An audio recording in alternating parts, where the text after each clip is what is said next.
Alright.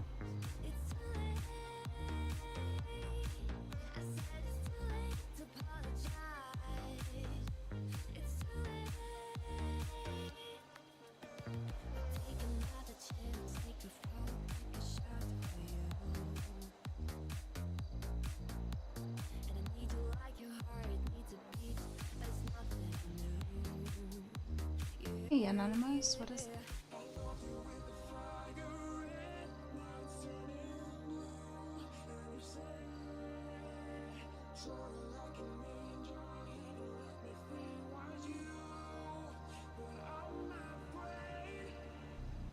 Dude, so this guy is the Kermit one on Omegle. Hello there. Yo. How are you? I'm good. I'm good. Why do you sound like that? What do you mean? It's my voice. The hell? Why do you sound like that? It's my voice. What are you doing on here? I'm trying to talk to people. I'm trying to find the e-girls. Yeah. I see. Well, I'm taking confessions. Do you have any sins to confess? Yes, I do, sir. Yes, I do. So basically, yeah, yesterday, I piped like 6 girls. So I want to repent. You know, lying is a sin too. I actually did. I got proof. But like, I don't believe you. I don't want my news on the internet though, so I'm a pass. You know, jerking off to anime chicks does not count, my son. Hey there. Oh my god, Kermit. How you doing? I'm doing great. How about you? I can't Are you in complain. church? Yes, I'm a priest now. I'm taking confessions. Do you have any sins to confess? Oh, any sins? Oh, forgive me, Father. I have sinned. I've been drinking from a very young age. That's not good. Why? What do you, I don't why know. do you drink? It's fucking amazing, Like the Danish culture here in Denmark, you drink from a young age. That's just what you do. You party, you drink. Some people smoke too, smoke weed, It's fun. I see. Good times. Well, it will catch up to you, you know, in your future. Probably, yeah. It probably will. Everything in moderation. Definitely, yeah. I don't know what that word is. Oh, it but just means definitely. you want to only do it from time to time. You don't want to do it all the time because it can catch up I to don't you. do it all the time, but like probably most weekends I go out clubbing, with my friends. Just keep an eye on it. You don't want it to become a bad habit, you know?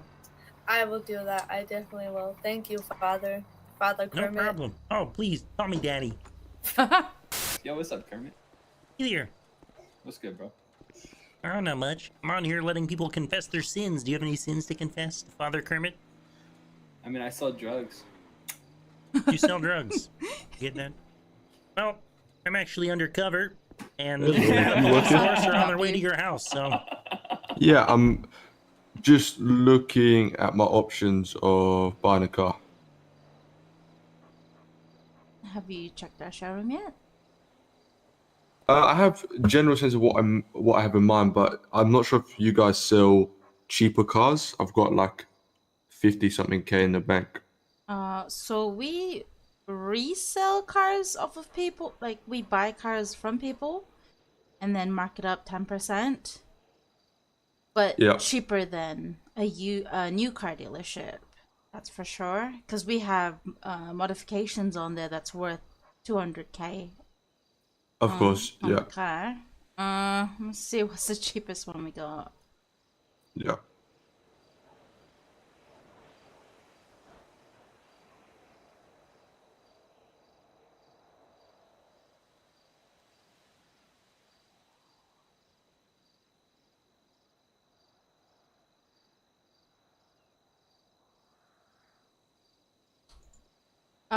So the 50K below range, we only got the bikes, like the KTM 450SX, which is a quad, and a Psycho, which is a bike. Right. Okay, well, thank you for your help anyway.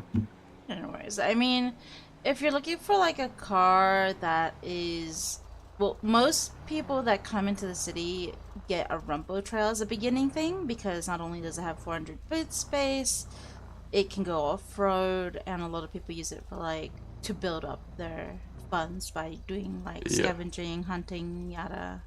Yeah. Yeah, lovely. Yeah, I saw one in there's like a Honda Civic or something in the city for like 50k or something, so I'll probably grab that. That's okay. It's a good sporty looking car, but the boot space Yeah. is a lot less. It's really up to you, honestly, when you want to do. I believe the Yeah. Rumpo goes below 30,000, so. And is that from the same place in the city? That will be at the new car dealership, yeah. Yeah, lovely. All right, well, thank you so much for your help. Have a lovely day. No. Well, that's cool. Oh my god, Hello there. Kermit! Oh my Hello. Hello. Stop. Not much, just chilling, you know. Mm. What's up with you? Well, Valhalla KPI, of course. Chilling and having breakfast. Oh. Very nice. Yeah. Now I'm wanting a breakfast wrap. God damn it. Me, I wanted to try this panini. I didn't know it would be spicy though. Spicy. Yeah, I don't know what's in there that's making it spicy though. I mean, I don't mind spicy. No, actually, I do mind a lot about really spicy food, but mild spice I don't mind, cause I'm low tolerant with spice.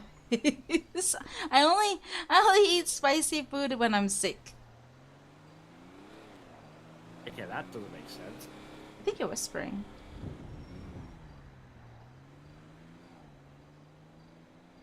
Are you? Yes, I was. But yeah, yeah, I don't know what's making this spicy. It could be the sauce. I don't know.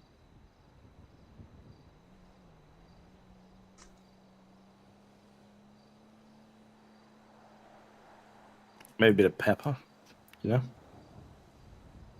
I think it might be the sauce. It has a very unusual sauce to it. I thought it was gonna be aioli, but it's actually not really aioli. Hmm.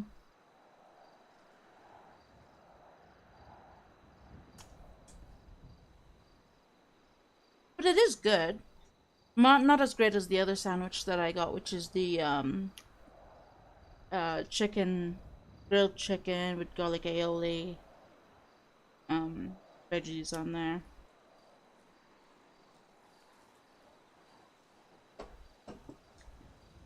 But yeah, the usual. How's CMG? You know, it's pretty chill. It's been pretty dead probably for the last like 2 hours, so we've just been like chatting mad shit, you know. As we do normally. Yeah.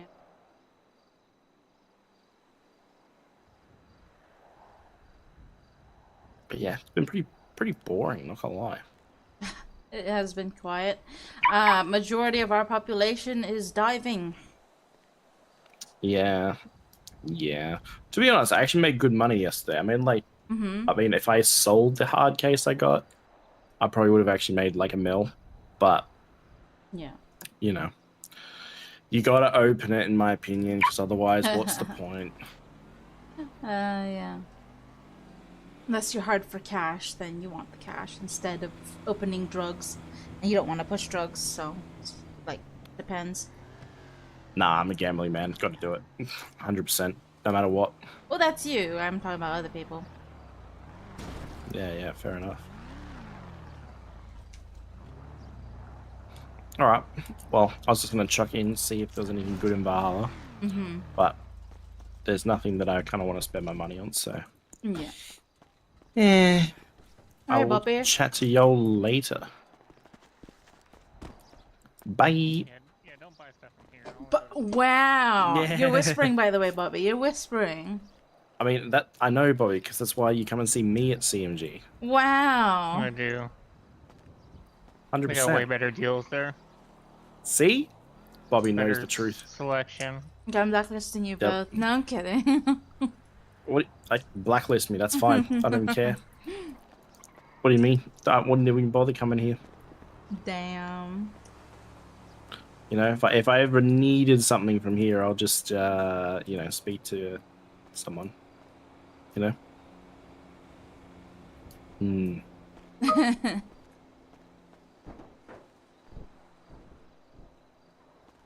anyway, I'm bouncing. Catch y'all later. Oh, peace. Oh, wait, before you go. Mm. Clean this up. Yes, thank you. I really need to change the paint. The matte just does not look good in this car. Yeah, it gets so dirty easily, too. Yeah. Alright, see you soon. Bye. Yeah. Oh, wait, was it already clean? What are you up to? Not much. A little bit of business. Yeah. I had to get one. It's just so fast.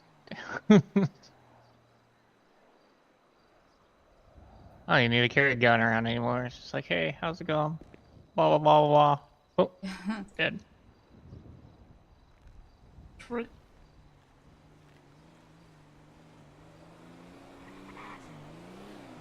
Now it's doing a lot of repairs.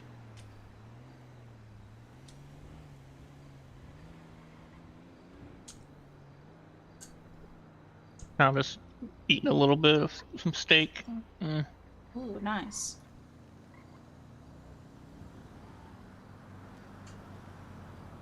Me, I'm eating a two type grilled chicken sandwich. One is called a panini, and the other one's called a cab, which have different qualities to it. And then I got the salad, some potatoes to the side, and soup.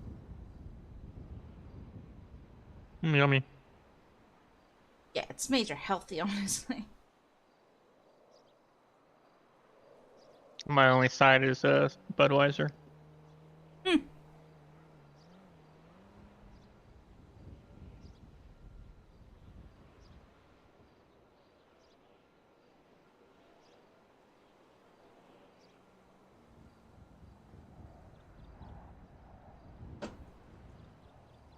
Anyways, do you need anything? No, I'm just bored. Duh. Yeah, just driving around everywhere, seeing what's up. Ran into him over at CMG. Alright. And another buddy, too.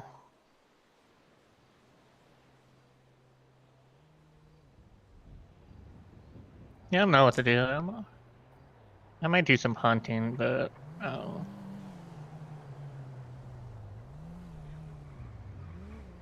maybe find a Danny. I mean, Break it, my new toy. you'll find a lot of those at PDM.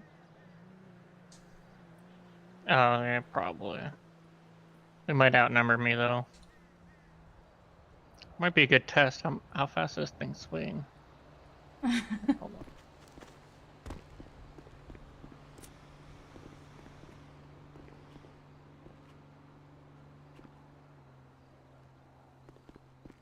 Alright, I might be able to take 4 on.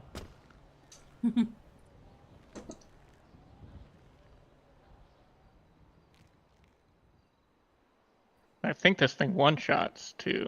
Like, yeah.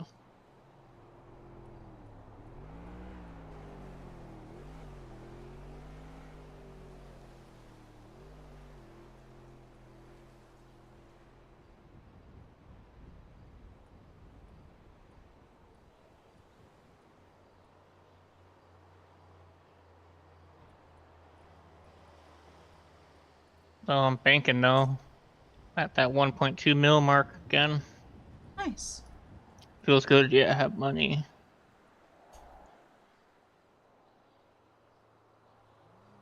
Buying that Trackhawk from here kind of put me back. No, I didn't buy it from here. That's right. I sold mine here at the what's his name? Ray. Call him Ray. Is he still working here? Should be. Right on. I called them the other day. I was like, hey man, might need some help later or something.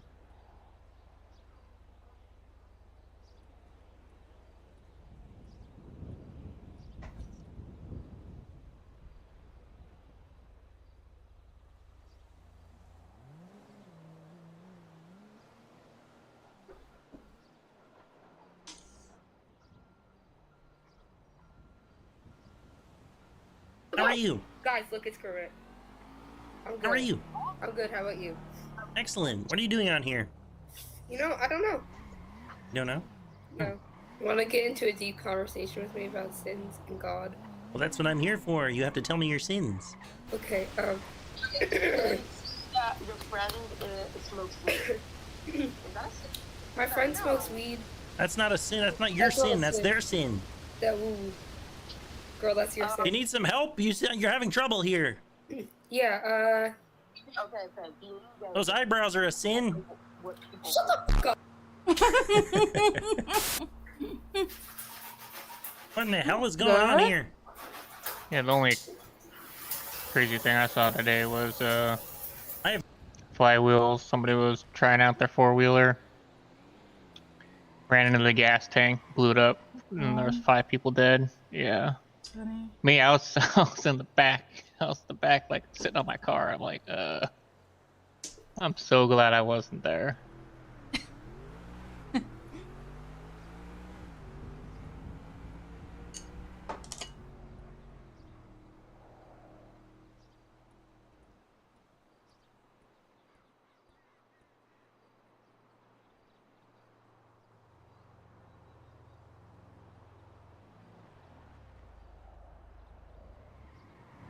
I do like working at that spot though.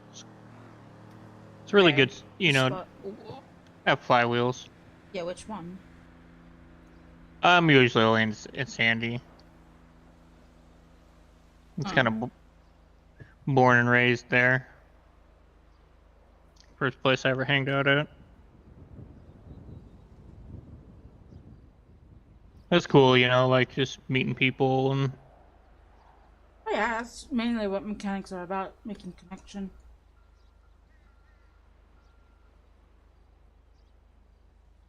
And buying car parts too. Oh yeah.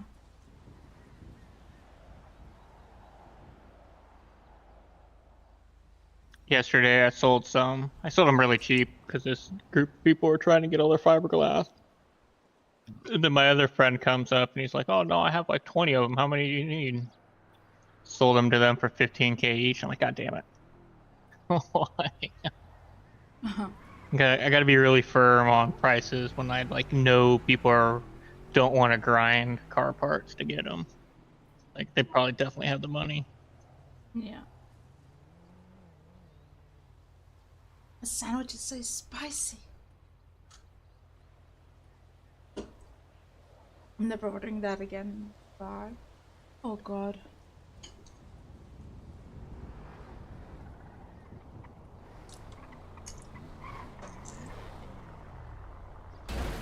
I can give you an SDI from 1993. What's going on, Bobby? What's up, boys? Bobby? Hey. What the fuck was the door locked, Chilling. man? What the We don't serve your kind here.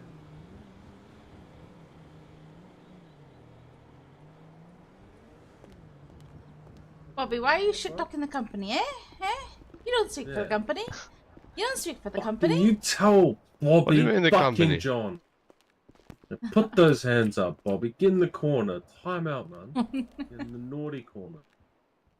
No good, mate. No fucking good. I have so many questions. It's not even. Wait till they come out. I'm joking, they're friends.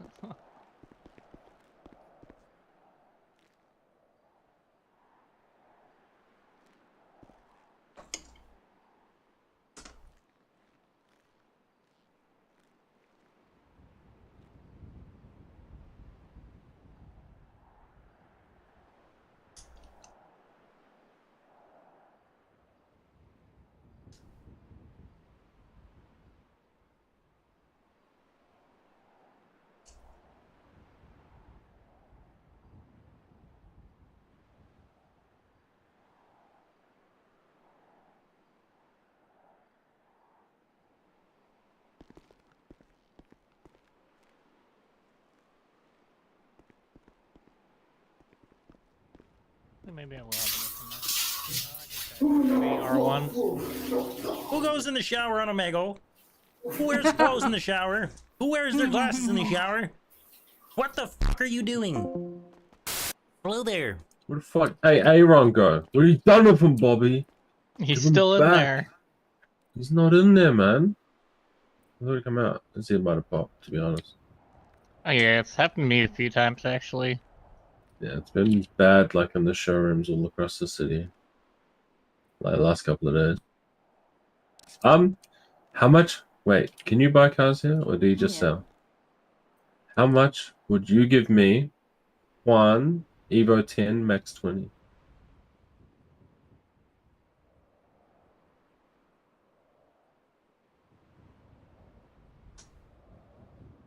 We offered at 872. 872? Shit, that's not bad. Bahala was trying to give me like 700k. CMG was trying to give me like 700k for a new little fucking rip me off. Bobby. No, Trying to rip me off, man. businesses have their own preferences of what they want to get or not. Right. Why do you think CMG won't accept a lot of the low-end local cars? They don't offer it at all. Us will have. Oh, like, they think they're above, huh? It just depends, honestly. Sometimes they give better deals than us, and then sometimes we do. Yeah. Just how it is. I might go get it towed up here, and I'll no bring it worries. back. If Aaron comes back here, just tell him I'll be back. Yeah, if he comes back.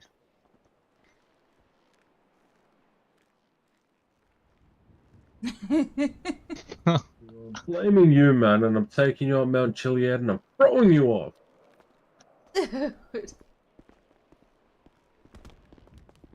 Oh boy, back. Gary.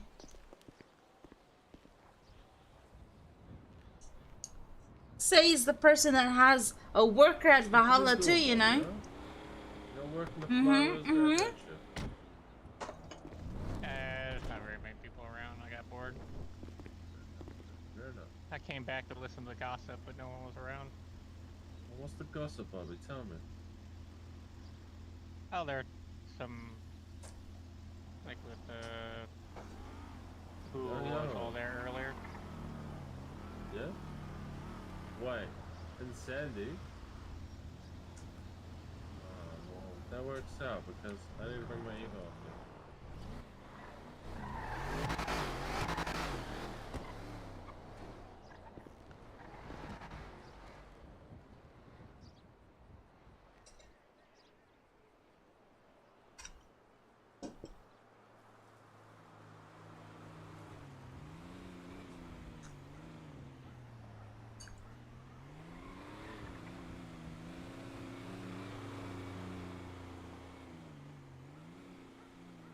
Hello, Daddy.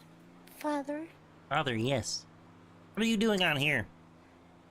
I'm looking for guys, but I think that Alright, after yeah. what I've done, I need you instead. Oh, you have a confession to make. Yeah. Oh, what have you done? Forgive me, Daddy. Father, for I have sinned. Wait, Okay. actually, I got a question. Which Lord do you serve? Jesus Christ. No, that's not who I'm looking for. Oh. I'm looking for... The Lord of Pump! Do you serve the my Lord God. of the Pump? What is this abomination? I'm not an abomination. Hold on. You know what I do? I serve the Lord of the Pump. The knockers in. Cheers. Is it protein powder? Yeah. I serve the Lord of the Pump. I don't understand what you're saying. I serve the Lord of the Pump. Oh, the Lord of the Pump. I think you need something to, to wash that down. That looks very uncomfortable. It's not protein. Protein, yeah. I got some protein for you. In here. I'm letting people confess their sins, but you don't even have to confess anything, you know what I'm saying? I can just tell right away you're going straight to hell. Hello there. Bro, Oh, no. Don't show your fucking dingaling, bro. I don't, no. I found the Lord, you know? Oh, yeah. I'm Father Kermit now. Do you follow Jesus like I do? Yes, I do. I'm here to let you confess your sins. Do you have any sins to confess, my son? I haven't even made... I'm gonna be for real. I haven't even sinned. You've never sinned before. I mean, I repent. You've done nothing bad in your life. No, nothing bad, but I always repent. You feel me? I mean, is this sinning? Oh my, yeah, well, I'm actually undercover, and the California Police Department are on their way to your house. Come here. That's the famous How you doing? YouTuber. Yo, Huh? are you the famous YouTuber, or are you like a wannabe? I'm Father Kermit, you know what I'm saying? Do you have that big old cucumber? No, I gave all that up, you know what I mean? I found the Lord. Bro, that's crazy. I don't even look for baddies anymore, you know what I'm saying? I'm all about that WAP, you know what I'm saying? Worship and prayer. It's Kermit! Hey there. Hey, you be nice to How me, you doing? man. What? I'll fuck your wife. I don't have a wife, I'm a priest. What? I'm married to the Lord. You're married to the Lord. Isn't that a little gay? No, I mean, he's the bottom. It's not gay for me. Yo! Yo, Kermit, can I ask you something? What's that? Is anal considered premarital sex? Nope. You're good, man. You're good. You gonna try it on your buddy there? Yeah. I'm letting people confess their sins. Do you have any sins to confess? I burned down a preschool. Okay, yeah. Did you get that? Oh. I'm actually undercover, so the police force in Texas are on their way to your house right now. So. Well, it was a joke. It was a joke. Nope. Too late. Too late. Wait a minute. How the fuck did you? I'm FBI. You hear me? Yeah, I fucking hear you, motherfucker. How did you know I was in Texas? I know everything. Do you know what part of Texas? I work for the government. Do you know what part of Texas? Conroe. Oh shit! Hey there. How you doing? I'm good. How are you? Excellent. What you doing on here? I think he has the he's like IP checking. Fuck her up, mate.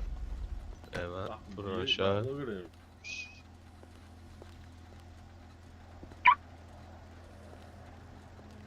See, I told you it'd be okay. See this bad boy right here, Bobby?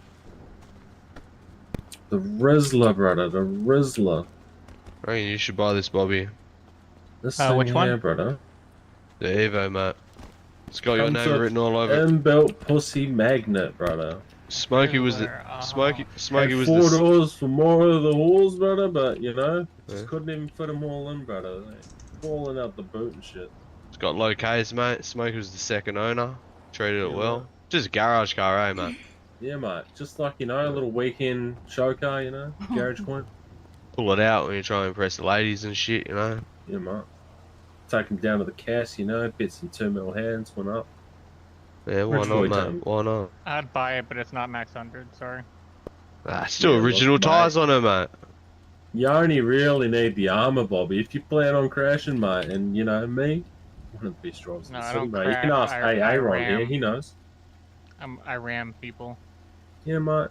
I use my guns to do the ramming for me, you know. Ram the bullets down their throat. There's no need to worry about it anymore.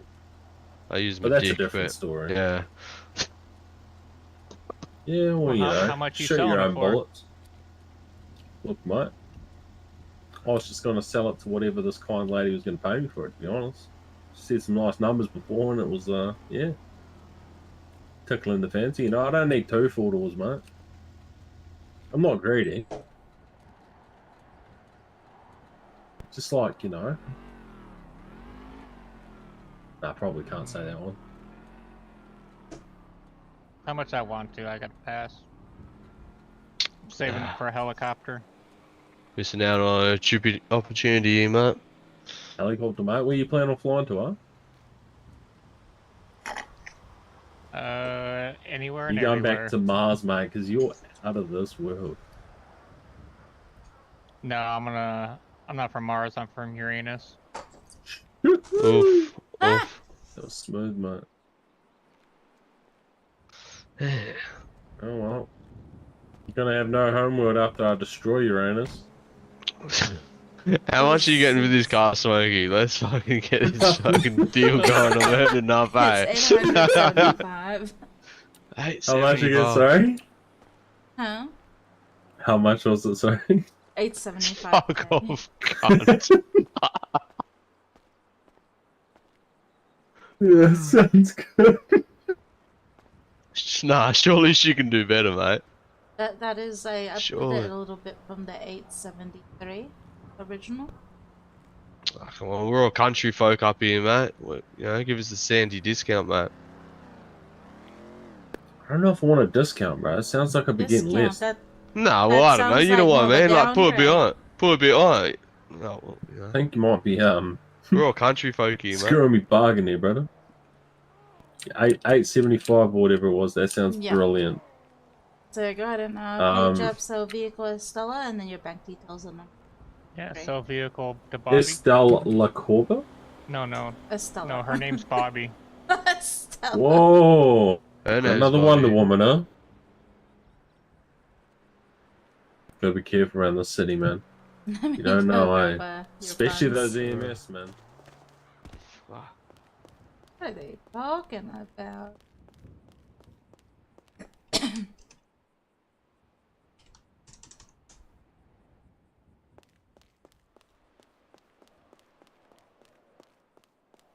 Alright, just need your bank details on the note. Ah, yes, ma'am.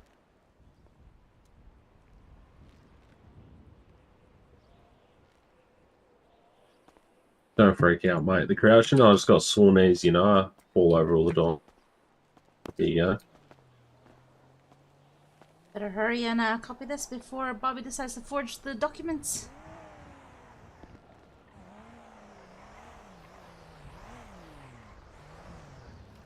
Mr. Clement Lime, huh? Is it? What's he doing here? This too. There you go. And I catch your Thank ass you. selling your wide body Evilton. Yeah, look, I thought about it and I said, fuck all that. But you didn't tell me it was a wide body. I would have bought it. I would have gave you a mill. Look at These him, always come as a wide body, bro. This always comes as a wide body. It's a wide body from PDM. What's going on up here, Bobby? Are you on the turfs, mate? Bobby's on the pip, Are you on the on the pip? Okay. Well, Aaron, Bobby, can I get...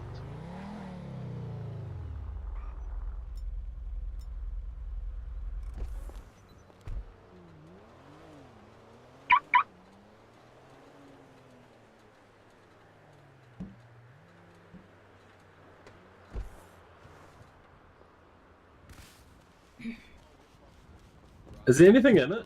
There wasn't. Okay, safe. You know they've got like a bunch she of already two put it in handers her in the inventory. fucking. I was using it as my Hers now, fucking then. drug storage for a bit, so I wouldn't be surprised there's a bit bricks in there, you know? Can I look at it? Look at I want to what? see what's in the boot. Nothing in the boot, mate. Oh yeah, there was It's nothing. clean. You sure? Maybe Yeah. a few dust bunnies here and there, but... Ooh, Wait, those what? dust bunnies white? Or blue? Or like a weird tan brown?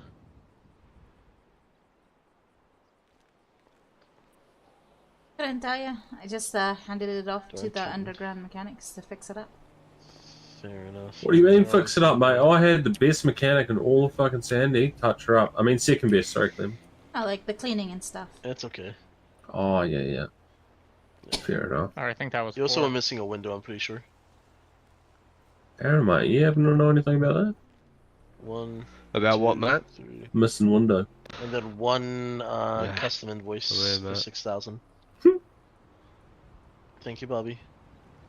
I always tighten all the screws to spec, mate. By the book. Oh, do you? By the book, yeah. Do you, By do the you use a book. torque wrench? Is that what you use? Yep, sure do. By the book, Barry, they call me. By the book, Barry. Yep. Hey, Stella, any good cars in Valhalla? Yeah, mate, it's a wide body Evo 10. Fresh stock, mate. Fresh off the most street. of the good cars usually You'd be the third owner, Clement. Get bought instantly. Yeah, fucking. I would go into the showroom, but I don't want to go into the showroom and just fucking end up back up in Sandy again. Yeah, that's what happened to me. Yep. That happened to me last time. I mean, what are you looking at getting? Just anything that you think is cool. Anything cool. You know? I'll be honest, Clem, I don't even know what I want for my next car, man. Buy my golf cart, Clem. That's cool. How much is your golf cart? I don't know. It's a lot. Throw an offer out, Matt. What are we talking about? Is it the one with the toilet paper? No. There's a toilet paper one? Well, What are you doing here, mate? You trying to pull your pants up or something? What's going on? They have a movable golf cart with extended toilet paper. What? It's so funny. Well, it's Right, not that won't one. lie. It's definitely not that one. I've thought about fucking maxing out the little Scoot side. What, the fucking... the mini bike? Yeah, bro. Little David. Jack fucking bought us all turbos yesterday, yeah. Did he, bro? Where's mine? Oh, you had to be there, bro. It's one of those things, right? Yeah. Fuck, I guess he wasn't there when I bought all the bikes for the boys too. True. Sucks Well, to suck. Fucking... That's how it I don't know. is. Let's bash him. Whoa, whoa, whoa. Yo, It was my fucking turbo. look who else wants to They buy a don't- wide body E63 now. He's up there for it. Wait, who? Okay. You okay? Yeah. Oh, so you know the dude that was there, bro? Yeah. I'm pretty sure that's like a dude that lives with Kay or lives at Kay's old house. You know when we pulled up to that house today, Kay's old house, and that dude was like on the radio to him, fucking that I was there for the refund for the hurricane? Yeah. I'm pretty sure it was one of those guys that was there. Mm-hmm. Oh yeah. Is what it Smokey's is, you a know? wizard? The fuck Doggy. did you do, Smokey? Bro. So like, for You were whatever smoking a joint on top of reason. the Benz and the Benz moved. No. Okay, do you have a Hilux in the showroom? Let me see. See, Oh my Bobby. god. Bye, We Bobby. do. We actually have a... Where did Can Bobby you go? pull it out for a sec?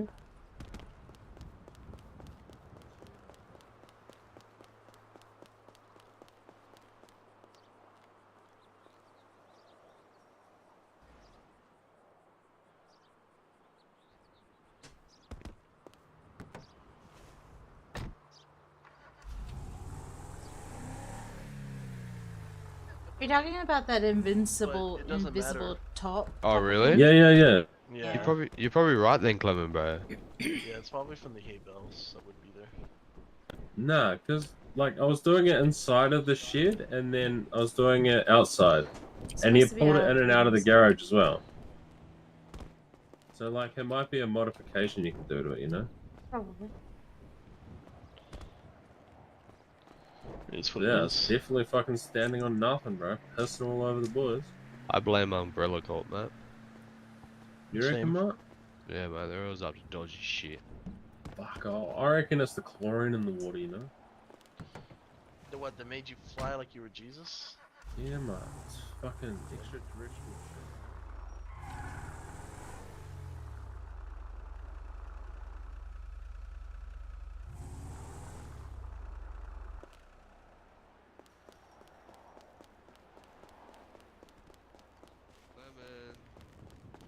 Before you go though, yeah.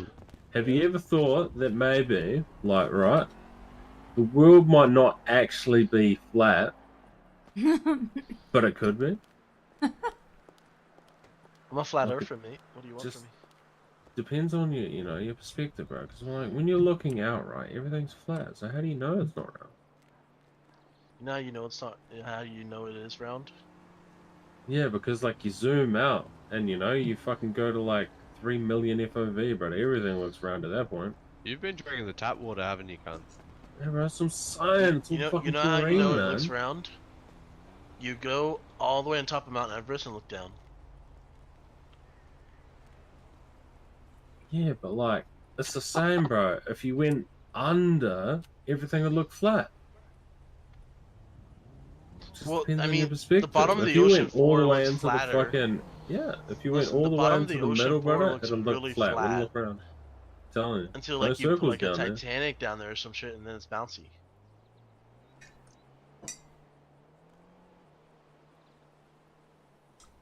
Is this combo right now? Oh, I'm just, you know, Smokey's throwing been on out the tap wild water. theories. You've been on the tap water, He's been mate. drinking way too much fucking Yeah, tap I need to water. get back on the filtered water, mate. I'm acting different. Don't I'm fucking fucked drink up. it, mate. No good for you. Government put fucking chemicals in that shit to make you start thinking about that shit, mate. You can't fucking All drink it. fucking chlorine, bro. I'm telling Yeah, you. dog. Not just the chlorine, mate. They're putting everything in there. You reckon? I fucking guarantee it, mate. I could fucking chuck $20 in there, you know what I mean? Listen, if you chuck $20 in there, you might have to start dealing with some other issues. Oh, You ever heard of fentanyl or cocaine or? Never heard of it, mate. Never touched heard of it in my Yeah, life. They're all good for you, mate. They might be in your water. You never know, man. Wait, Stop so you're drinking the tap saying water. it's basically apples, but in water? I mean, do you want apples? Oh, really, man? I'm not the biggest. What the fuck? What? It's fucking Yo, sandy tradition, mate. that's an What? amazing pipe that you have there. I have 5 of them now. You live in Sandy and you don't smoke meth, cunt. Come on, Clement, pull your head in. Well, you pull your head in, man. What you not talking about, man? I've always smoked meth. Nothing new. I have smoked wells one time. With you. Yeah, exactly. You ran and jumped off, man. Chili had a nightmare, cunt. That's right, Fucking cunt. sleep I himself. fucking came back for you, brother. The worst decision I made. You remember that, Clement? I actually came back for you, cunt. You want to know the sad much, part, to be bro? fair. Is after he got fucking carried out for so fucking long, can't see the light anyway. Actual rodent behavior, bro. It is how it is, man.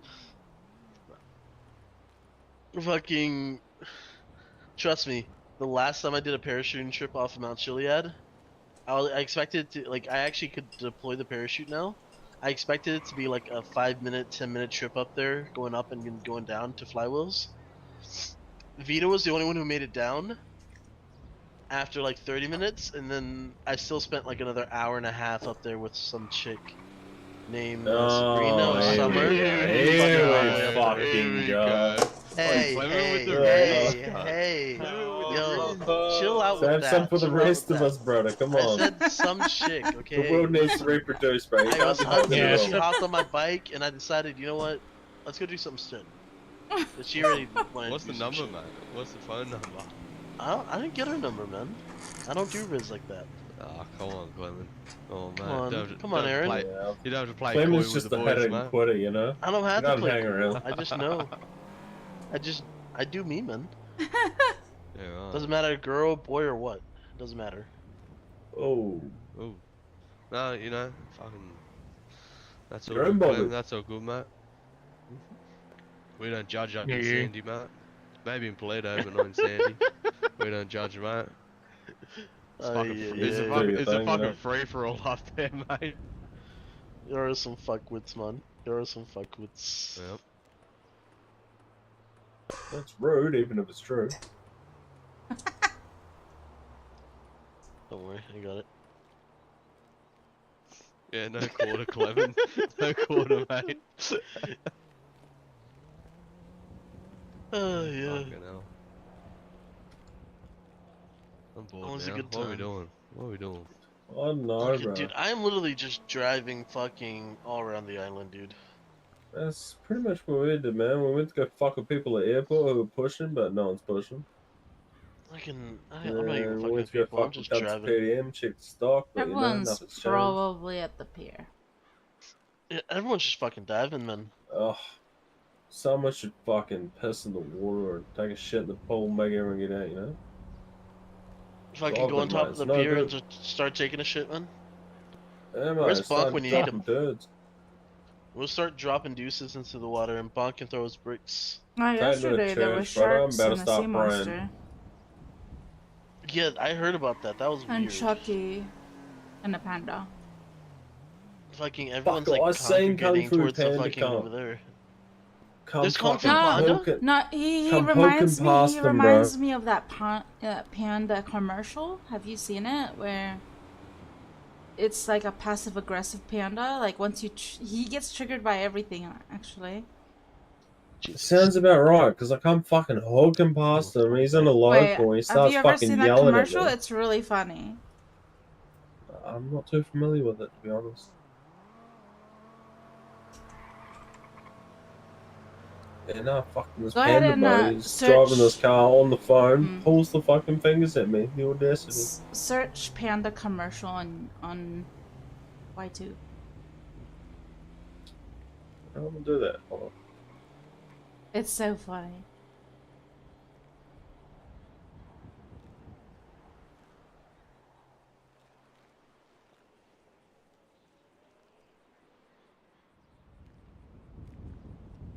This one. Yeah.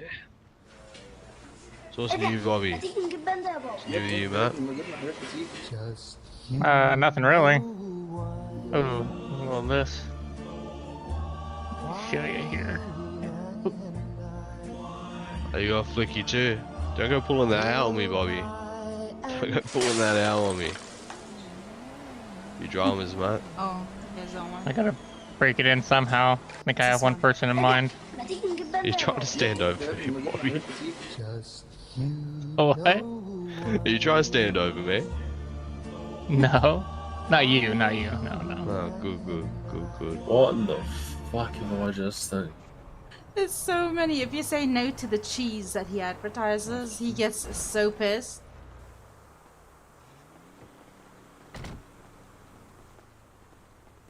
I thought I smelled broke. I have 1.5 What are you doing here, million. Wiz? I'm buying him a throw or a supercar.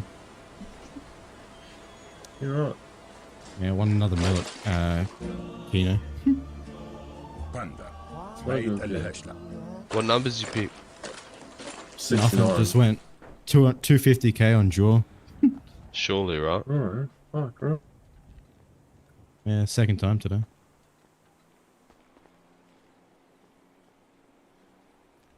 Yeah, Well, let's mate. go see if that Mercial Fucking logo's got one there. on Keno earlier.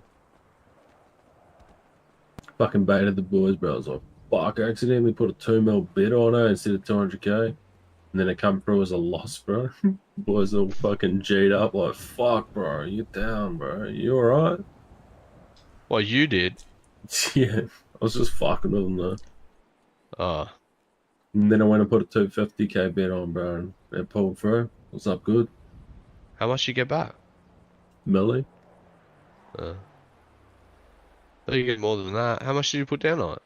250k? It's a quaddy. What, for 3? No. For a, like a, heads or tails of draw. Oh, okay, yeah, okay. Yeah, I put yep, 250k yep. on a draw, bro, and it come through. Yeah. No, I was After thinking you in the bullshitting money the because boys. like 10 grand on Oh, 3 yeah. numbers is fucking Fuck, 420k. bro. I'm like, bro, that's a massive If I bet. put 250k on that, that'd be. Yeah, I was about to fucking start mil? telling you to buy me some shit, bro. Ma'am, do you work here by any chance? Nah, she yes. doesn't, bro. Mascot.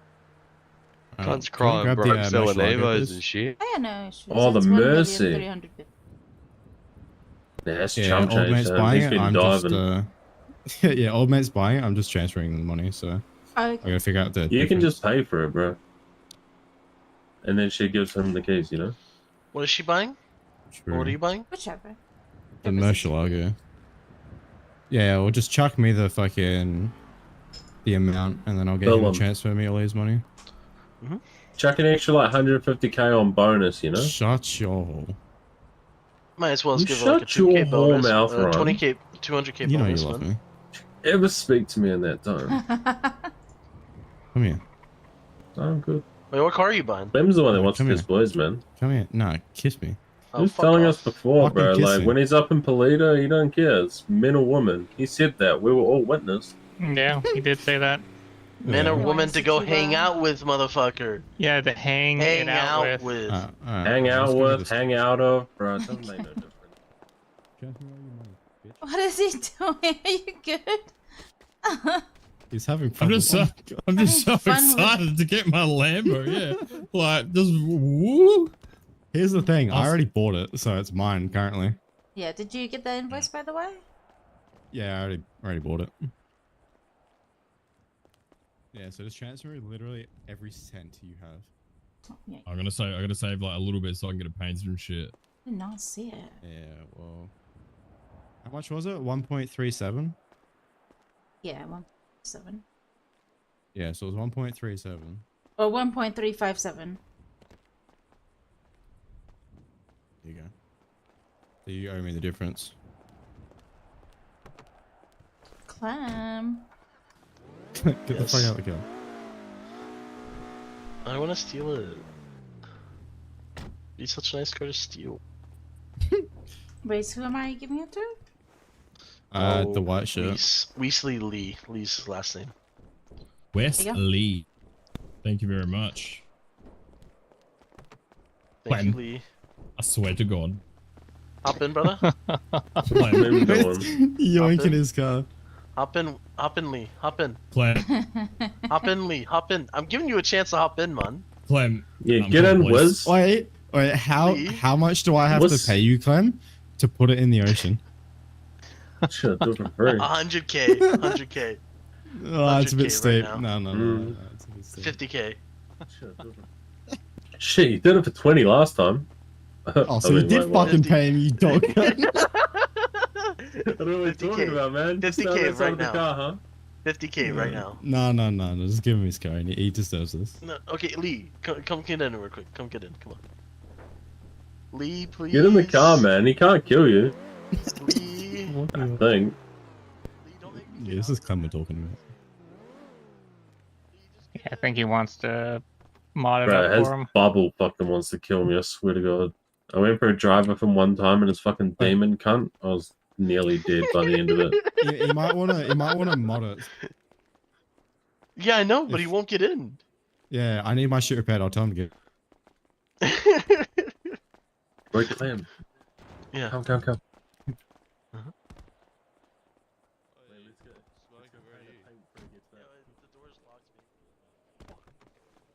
What's up? Oh, this cunt out there's trying to get me to fucking buy ammo from the gun store and shit. Get out of here, bro. Wait, Wes. He disappeared, cut. Well, I'll get him, bro. Watch this.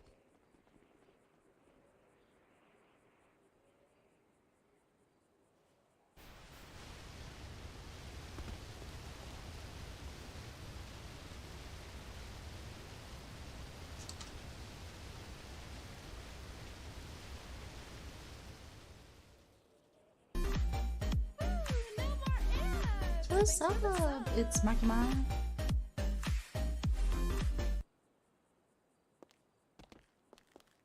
Yeah, Clem is the nicest guy. Where'd you go, man? Brother, I fucking told you, brother. I told you. I had a feeling. Hey, Estelle. Hello. How are you? Literally an hour after I text you, bro, this popped up. Head is cooking hard. Oh, you got it? Beautiful, bro. Congrats. Yeah, brother. Fucking Beautiful, man. stoked. Hey, Bobby. Okay. How are you? I gotta be right back. Oh. Yeah, it's all Yeah. good. You're sounding a little sick there, Bobby. You good, man? Like, we're What you busy. been up to, cuz? You been diving? Yeah, I've just done some diving, bro. At the Little Pier? Yeah, Little Pier. Yeah, I've got 5 hard cases and 4 briefies. Kidding. Bullshit, Yeah. cunt. Since tsunami. Way, bro. Yeah, since tsunami. Literally. Fuck, Oh, brother. what the You heck's call him a happening? pussy. Yeah, it's been good. Whoa! Oh my! Yeah, got lucky. Yeah. Oh, good shit, brother. Yeah. What are you using for LuckSet? Send us your order. Send us the work. I've got 4, 8, 9, 10, 11, 12 pieces But I don't know. I don't know if it's really true, man. Like, 100%, people brother, like it where does. people. I don't know, man. People are putting condoms in the LuckSet, man. I don't know what to say. Yeah, you need my pews in the LuckSet. Rambo's toenails can't. Like, you need it all, man. Yeah. I don't know, I man. can verify the fact though. Oh, did you try it? So I don't believe in it. So the family is still doing the experiment right now with a Mhm. boat that uses LuckSet, a boat that does not use a Yep. LuckSet. Yep. So what I did notice of a difference, what we noticed was you do with the LuckSet get a lot more on the coins, the rings, the goblets, Really? like a lot That's what I've been more saying. on those Nah, stuff. Like, nah. so I'm not basing the experiment based on hard cases or briefcases, but I am basing it off of what's more profitable and what Fair gives enough. you more of a Then- profit output.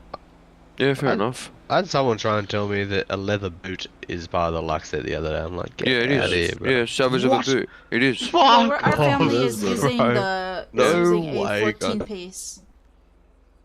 But then there is a Stella? rumor, from what I was told up there, is it's not about the order, it's not about where it's placed, it's about the specific item that is lucky that rotates every blackout. It changes to another item. Yeah.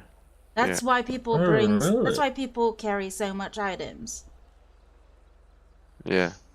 You know, Fucking that hell. would make sense because, like, I was real skeptical when I recently just started flying back into the city and doing shit like that. I used to only carry rabbit foot, and, like, sometimes it'll be good, sometimes it'll be shit. Stop it, Smokey. So I It's all stopped. lies, mate. It's fucking Brother, all you need lies, to lay off bro. the All I pit, could yeah? say Brother, is when the fuck was the I- last time you were on the water digging? I was huh? on the side Tell of, me. you know, Yesterday, the only actually. people getting lucky are the ones selling Mate, these you're on the LuckSets fucking because they fraud. profit so much from it. Yeah, I know someone that's But- made 10 mil. Yeah, like they profit so much from Brother, it. That's that dude in there they're the found ones that are 10 being cases lucky. in 24 hours. So This fucking honestly, little rat like right here. with the experiment on the same day, I did notice the very distinct difference with the coins, Yeah. the like those type of Yeah. more expensive stuff. Mm-hmm. But we're doing it up Miss to Stella? 200. Yes. What? The door won't open. Is it closed? Yeah, it wouldn't open for me. It's open. No, this. It was closed when I went up to. Like the garage door. Oh.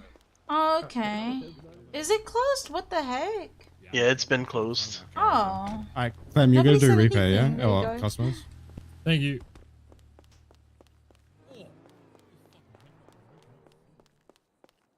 But yeah, that's 1.4. what I texted him. He said there was a dude there about to pay 1.5.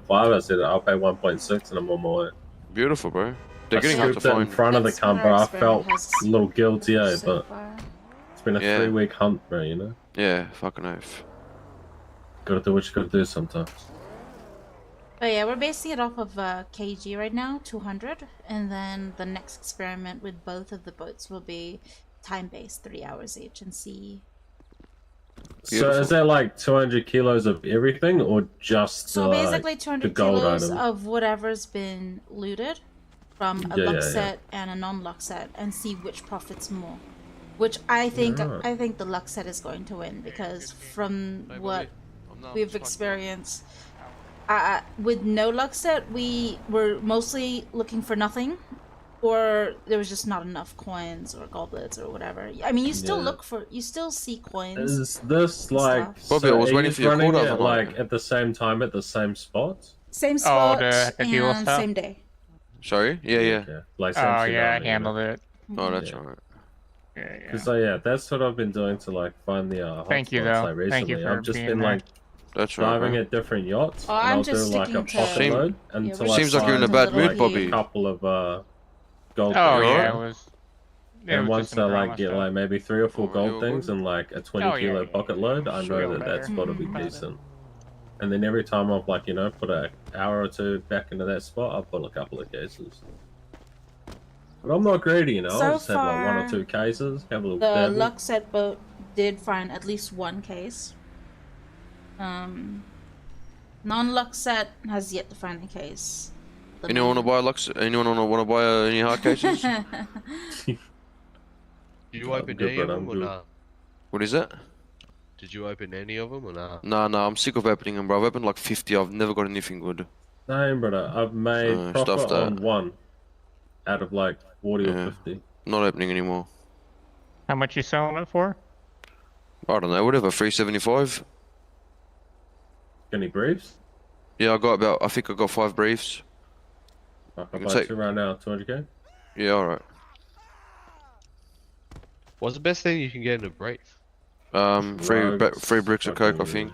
No, the best thing you can get out of a case is the vinyl. Oh, okay, yeah. What did you want to, bro? My briefcase today had 3 bricks of coke. Yeah, brother, I just chucked you 200k. Yeah, I opened the brief a couple of times. Do you want to drop him here? Vinyl, Yeah, bro. which I costs trust 400K. everyone here with There you my go, bro. life. Ooh, nice. Yeah. Cheers, brother. Whoa, what are we gonna get, Aaron? What are you gonna get? Yeah, man. Open her and find Bank out. set. Fucking open it. Yeah, don't fuck. Open 2 hard cases today. Weed. 2 fucking bank kits. Weed is like the worst No case. way, cunt. Oh yeah, suspense comic number 3. There you go. That's 100k. Yeah, it's 106k plus like all the PlayStation You got your money and shit, back? you know? Beautiful. Yeah. What's in this next one, huh? I'll find, yeah, like the briefcases, bro, are more fucking profitable. Oh, fucking bank kit, bro. Yeah, I'll give you bank kits used to be 60k for that bank kit. Yeah, I'm done. Drop it right now.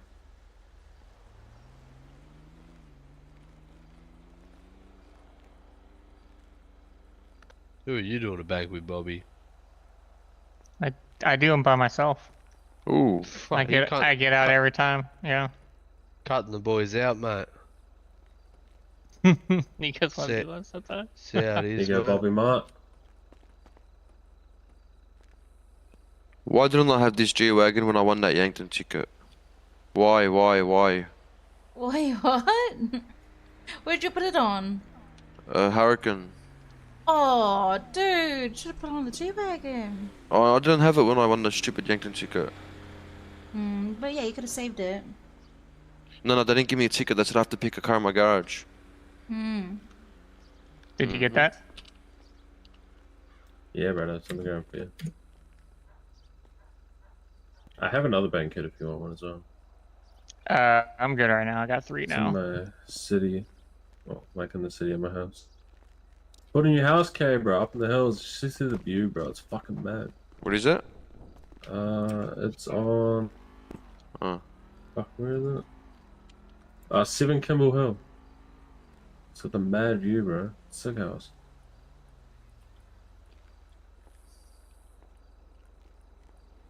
I got a house for sale on the hills. Your old one, just up the road from like my other place. North Sheldon.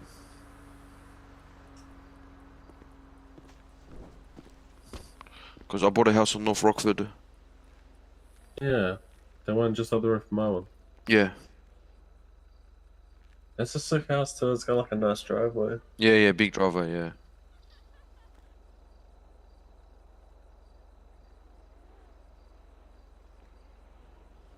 Hear a Lambo coming, bro. What's the bid? It's been stacked at least twice.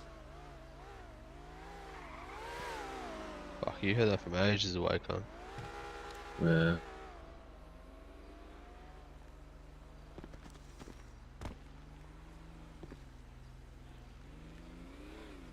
Fuck, at least it ain't a Pagani, bro. Nothing screams you got a small cock like driving one of those things. Fucking Bro, ugly too, I hate driving mine, man. It just sounds so annoying. Bro, that's so fucking loud and obnoxious. I'm sick of the sound. Do you want to sell? Not really, bro. Apparently they're gonna go up, and I don't know. I'll hang on to it for a bit. I would never buy one, bro. I just know one of the boys wants one. Yeah. You know, if he wants to drive a Pagani, fuck, we might have sold him. Meant to look out for your mates, mate. See them doing Fuck fucked that, up bro. shit, you fucking, you know. Yeah, You sit don't back, know, point mate. and laugh, bro, and then, you know, afterwards we can reflect and see where they went wrong. True. Sometimes, mate, you just gotta learn the hard way, you know? Boy, fuck it, can I buy another briefy, mate? Fuck, I think they're all the way at home. Oh, are they? Well, if I've got one on you, I'll grab it, but otherwise I'm easy. It's bored, buddy, you know? You don't want a hard... With the fingers. You don't want a hard case? Nah, fuck that, brother, fuck that. I ain't paying fucking... I'll give you one for 350. Just one, but... 350 for a banquet, brother. Yeah. I'd rather kick myself in the nut. Yeah, if you get a bank kit, I'll buy it off you for 60k. Mm-hmm. Yeah, but I might as well just go fucking put 270k on a Kino, huh? Well, David, not my brother, went down to the cast 23 mil. Just thrashing blackjack, went down. He had 212k left. As he was walking out, put it on 4 numbers and hit it and got 26 mil. Jesus fucking Christ. Yeah, bro. Crazy, bro, yeah. Crazy. What?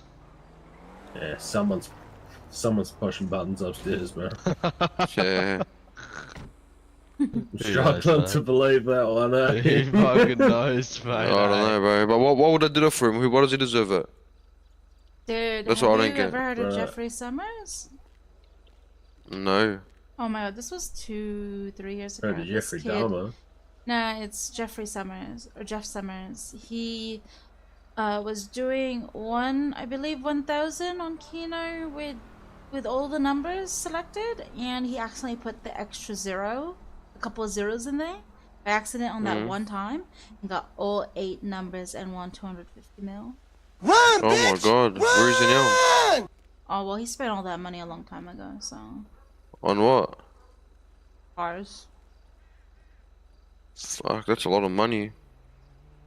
Yeah, it is. Is he still in the city? I haven't heard about him for a long time now. But he was one of those well-known, very lucky Keno winners, you know? I'd love a few cards out of his collection. Brother, the things I'll do you know, to get a 911 GT3. You know what car I want? Which? Truman's convertible Porsche. Oh, that Porsche, yeah. He wants 80 mil for it. Bro. Yeah, I know. There's one parked inside CMG right now. Yeah, he was just there. I'm seriously considering buying it for 80 mil. Bro, fucking someone was racing one of them the other night. I don't think he's allowed to sell it though, right?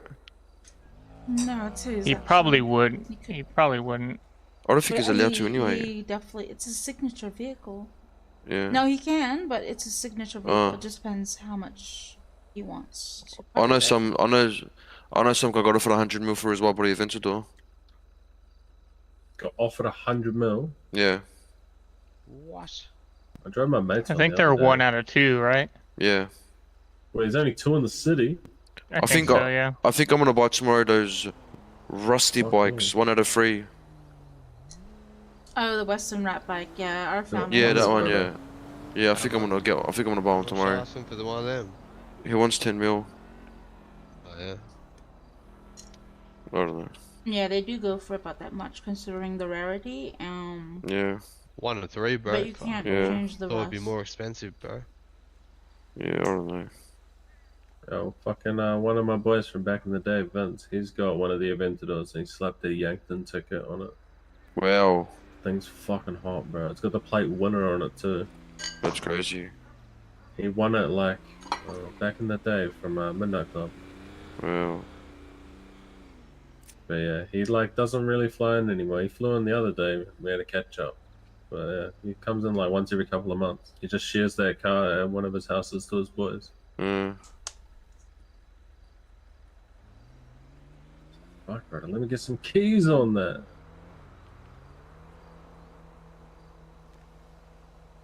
Hope you listen Sick, bro. It Kano, drives so good. Hearing all those stories, mate. You want to Well, get one Kino, do you? fucking tales, brother. I know the money, bro. Fucking fables. Fables. That shit doesn't happen in the real world, bro. Just, you know, Bit of fairy Lord tales of and the, shit. bit of Lord of the Rings, you reckon? Yeah, fucking Mount Mordor and shit. Yeah. Have you noticed how many people are selling hard cases? I think so many people are getting them. Maybe just because everyone's diving. Disgusting, bro. Like they're gonna go down to 350k. I think Yeah. They're it'd gonna be go lower best than that, I reckon. to hold on to I the was hard selling them at cases. 350. Why? I don't know, just hold on to them until they go Bro, up a bit more. Because there's can't more. take Yeah, but I mean, the even- more, 7 a day the and more shit, the bro, it's quantity, the ridiculous. lower the demand, the lower the price. So Yeah, but I mean, even if you hold on to them, what are they gonna go up to? 400k. So it's only a 50k difference, really. That's That's still how a I think lot. about Yeah, it. but 10 Yeah. cases, People 50k nowadays each, are that's stingy 500k about difference. the pelt being 2600 versus being 2400. Like, Oh no, that just buzzes me out. I can't believe that. Yeah, I can't believe people have a suck about $100, bro. I'll be honest. Yeah, that's crazy. Especially when you're buying like 50. This guy had a full blown argument with me because he wanted 2700 per power, and like I paid him, but I'm like, bro, like, are you serious? Like, Yeah, cunts are wild, bro. They'll argue over 50 bucks. 27's I see taking that the shit piss. with like working in flywheels, man. I see that shit every day. Like arguments over $100 per pelt. You yeah, know what I mean? crazy, Like, man, get crazy. out. Like you say, you're buying 100. Like, please. I mean, it bro. does add up, and if you calculate it, there is quite a big difference. Yeah, but Yeah, look, fuck. I don't I know. mean, but- 10k over yeah. the span of a week's gonna make me cry. Like, you know, My losing your fucking time sleep. is worth more than having this argument with someone over fucking $100 per day. I got things to do. I gotta go pelting. That's kind of what happened. Oh, fuck.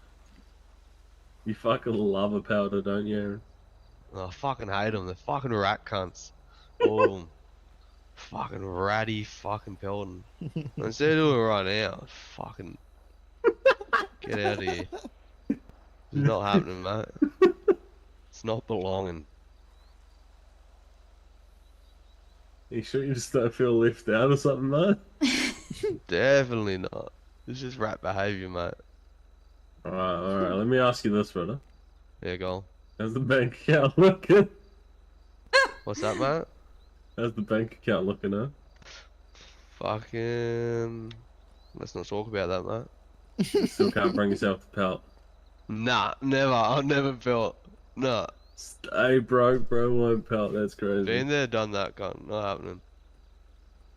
It's only good when you have a job like this, or if you're at your whitelisted job. That's the only time it's really good to do so. Yeah. That's the people that buy pelt. But those that don't have a This job cunt and here they hunt, lives, breathes then flywheels. it's better still to can't just, do it. you know. I didn't start pelting until I started working here, to be honest, and it's pretty good. Yeah, so basically, people that stand around. Hey, waiting cunt, on you just customers love that money. What is you that? earn money. You just love money, cunt. You'll do anything for fucking money. Swear to I'm gonna God. take a piss around the corner. Every fucking day, hell. bro, is like 100 Twitter posts from you trying to buy or sell But if you something. don't have a job, it's best to sell the pelt. Yeah, I love it, bro. Nah, it's good though. Gotta get on that grind, you know? Get your hustle on.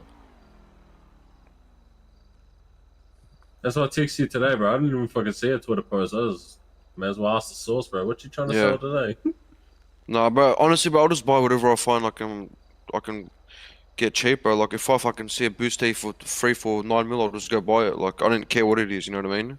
Yeah. That's just Everyone has their way, I guess, to how to do things. But I was fucking, you know, like in my head last night in bed, and I was just like, oh yeah, you know, I'll pull up some eyes, you know, see what's happening in the city. Yeah. But the first fucking eyes I open, it's you buying some dude's bikes. He's trying to sell you some local fucking you cunt stock Yeah. shit. Yeah, I didn't take that one. What the fuck is this? Yeah, I wasn't taking that. And you know, yeah, you know, Para gave that bloke 3 mil. Yeah, bro, that cunt's a sick cunt. He Yeah, owns he's a the sick cast, cunt, doesn't he? bro. No, I don't think so. He owns the cast. Yeah, Really? I'm pretty sure it's the same dude back in the day, bro, that used to own the cast. Because me and him used to sit there, bro, like we were the only ones that were playing like 2 mil hands on blackjack. We'd sit there just chat shit all night. Fuck, I don't know, but he gave the bloke 3 mil. Yeah, bro. Like back in the day, bro, he was like probably the closest to being a billionaire in the city that I knew of. Really? Yeah, brother. Fuck, I don't know all this stuff. I'm still pretty new to the city. I don't know any of this old stuff. He Same. he used to have like a I don't know if you really call it a gang, but like it was like a They'd hang around in like suits at the cast, like unofficial, but you know. Hey Bobby, you Pretty there? sure he fucking owned it. Yeah, what's up? How long's it been since I flew into the city? I want to say... I met you the first 5 minutes I flew in. Maybe 2 months. 2 months or so? I want to say about that, yeah. Yeah. Fuck, buddy, you fresh, huh? Yeah, but I'm still pretty new. Hello, Danny. Yeah, I showed him how to get a patch kit, Yeah. where to repair his cars. Bought me my first Rompo. Brother. Oh, I did? Oh, that's Yep. right, yeah. Where's my romper, huh, Bobby? Do you need one? Ooh, boys, yeah, I actually Me, do. I'm flat broke. I actually need to buy more, because I think I'm down to 1. I highly doubt you're flat, bro. Yeah, I don't know about that one. What do you mean? Well, the fact that you've just, like, you know, sold and bought cars, and then sitting there pelting, I don't believe it. Well, you know, I don't hold the financial stuff. I have to, Look, just be honest, yeah? How many digits do you on? You fucking 7 or 8? I'm gonna say 8, at least. Maybe in assets.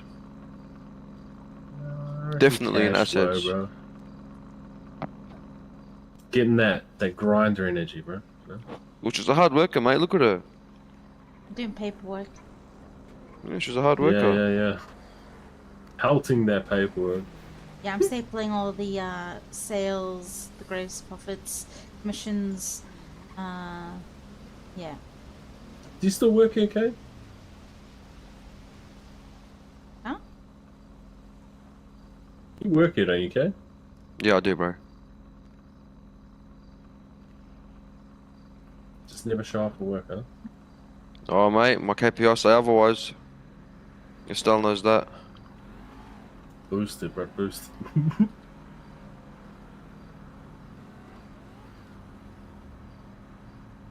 Nah, fuck, I was trying to ring you earlier to come down to buy a car. Oh, yeah, what'd you sell? Evo. Max what? 20, Evo 10. How much you sell it for? 875? How much? 875. So we're selling it at $989 right now. Oh, yeah. Maybe it I wasn't think in. I paid like $930 from CMG. Whenever I see any post on Twitter saying valve work needed, I'll just drop everything and come straight here. Yeah, or usually for me, if someone says they're trying to buy a car that we might potentially have, I call them up. Yeah. Oh, look who it is. Hey, John. Oh, we were just talking about this guy, weren't we? I'm gonna go for him 80 mil. Truman?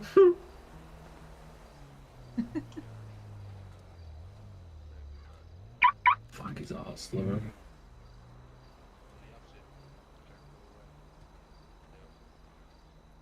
What you doing, Haron?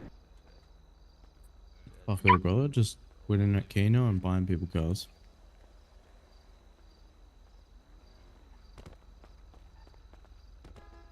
Bro, I found out you can play Keno at Tequila. Yeah, we were pumping it the other night. You and me, bro. Yeah. Yeah, I was telling us. Wait, what the fuck? I didn't hear any of that. For some reason, your voice wasn't working when my drone was in a certain Maybe angle. you should just open your ears, you know? No, it was because of the fucking building behind me. Selective hearing. No, you can play Keno at Tequila. Oh, really? Yeah, bro. Fucking shit spot though. I don't want a fucking thing. You didn't win anything at the cast either, cunt. Yeah, well, that was a different story. He told me I can have it for 60 mil, then he called me crazy. Huh? He just told me I can have his car for 60 mil, then he called me crazy. You're crazy. 60 Come on, mil, Truman. That's I wouldn't do it for 60 mil, You can't refuse man. that offer. I turned down 80 mil. Why would I do it for 60? You crazy, man. Alright, sorry, Truman. 69,420,000. Oh, damn. Oh my god, no. That's not Truman, man. I want one. Huh? I want one. What is that? What? I want one. Oh my lord. It's a flaming margarita. Yeah, I want one. No, Why? because it's dangerous. You got to blow I it want out. one. How do you even get that? Get what? Exactly. Ooh. Get what, man? Nice. Oh my lord. Don't shoot. On your knees, bro. On your knees. No, You I got the wouldn't. cane, I don't wouldn't. you? I wouldn't do it for 60. That's crazy. It's so low. Well, no, in all honesty and seriousness, how much would you do it for? I probably wouldn't sell it. Yeah, it's a signature car, not no. And if you were to sell it, you gotta come to me first, yeah? It's a lovely car. It is a lovely car. Has it got service history at all? Yeah. How many kilometers on the bad boy? 74-ish years. Engine's barely broken in, mate. That's Any pretty good. rust? No, it's a 1959 Porsche Spider, 718 RS. It won 3 Le Mans tournaments. Are you the first owner? Of this one, yes. Yeah. Is there any rust on it? No. I'll just have a look at that just to confirm that. No, don't look under the bottom. It's been a long time. Oh my god. Oh, your headlights busted, mate. And you told me there's I know no a rust. mechanic. No. Mate, I don't know how you're driving this on the road. This isn't even roadworthy. No. Someone's gonna have to check the odometer because Yeah, you I can't be reckon telling it's the around truth back. about those kilometers, mate. On a car this age. With at this point. I'm just having a look at the glove box. Mate, the wheel on the steering wheel tells a different story, mate. I gotta tell you, Truman. It's Gerald! It's not Truman, it's fucking Gerald. Gerald, the wear on the steering wheel tells me this thing has about 200,000 kilometers. Huh? The wear on the steering wheel tells me this thing has about 200,000 kilometers. Now, I can smell rubber, so I want to check its back tires. Oh my god, you got no tread, mate. Truman, what are you doing in this car? I don't even have a fucking Speedo. What type of timber is that steering wheel made out of, mate? I don't even speak German either. You probably can't read what the dials say. Is that mahogany, mate? He's got a scuff mark on the front bar here. That'll buff it. I gotta know about this car, man. Oh, it's caged even. What's wrong with Protection. You got a loose exhaust. No. You got a chip in the bloody windscreen. That was the all I'm hearing is like 30 mil. You're just criticising my car, man. Where's your delivers, car, huh? delivers. Oh, my car's over there, a G-Wagon. Delivers basically faded. Mate, Truman, sign the papers for 25 mil. Let's go. Can I just say, this is Well, that's the a good most deal, bro. ugly That's a good deal. fucking car 25 mil, I've ever seen in my life. Good deal. You can't say this is ugly. It's a G-Wagon, mate. It's fucking ugly. It's a cube.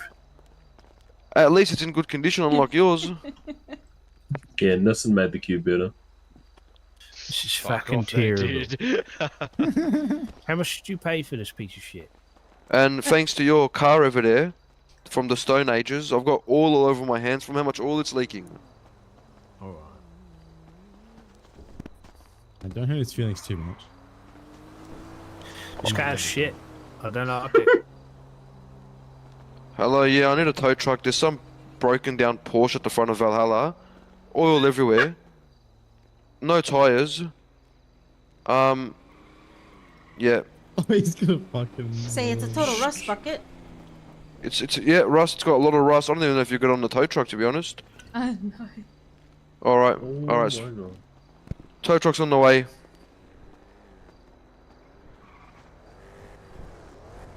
I think he's doing something to my car. Oh, you're denting the roof, mate. How much you pay for this? Mate, Doesn't even want to admit it. I don't want to talk about it. Just a piece of shit. Absolute piece of shit. Think he's in a fucking rap video or something.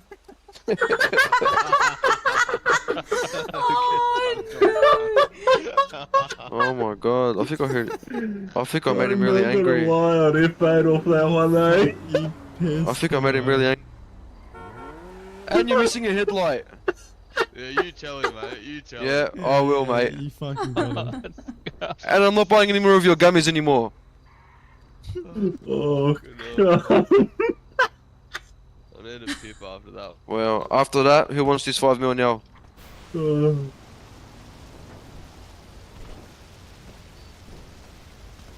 Fuck me. Go Shaddy. I'm crying. Look at feel- his head come, bro. What a weapon. I feel I bad aspire now. to be him in like 6 years. And you're getting there now. Do you think he's upset? Mm. I don't think he's upset, bro. I think he just took a massive W and did. Fucking nice. I hope he sees my tweet. What did you chuck up? Just I just- lock your doors tonight. Just told him I love him. Oh yeah, oh yeah, oh yeah. He's got to keep in the good books, bro. He wants that Porsche. Nah, that was already bagged it.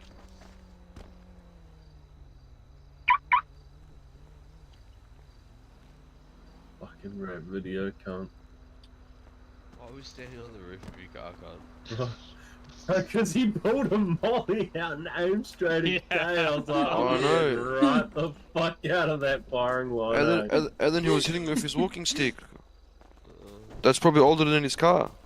I want one of those revolvers, cunt. Oh my God, look what he said. bro. Hey, look at Twitter, look at That's Twitter. what Sandy. Look at Just Twitter, look at burning Twitter. around with a fucking revolver. Look what he said on Twitter. Wow. That is not nice.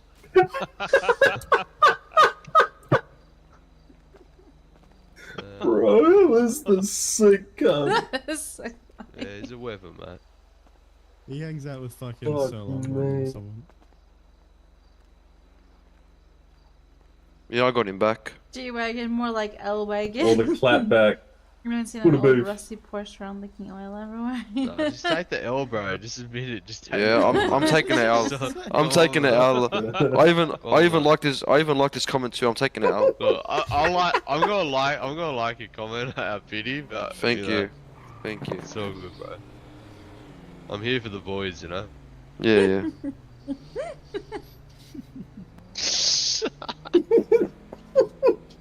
That's funny. Fuck me, cunt.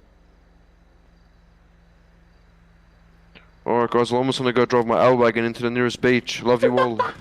See you, mate. You have a good one.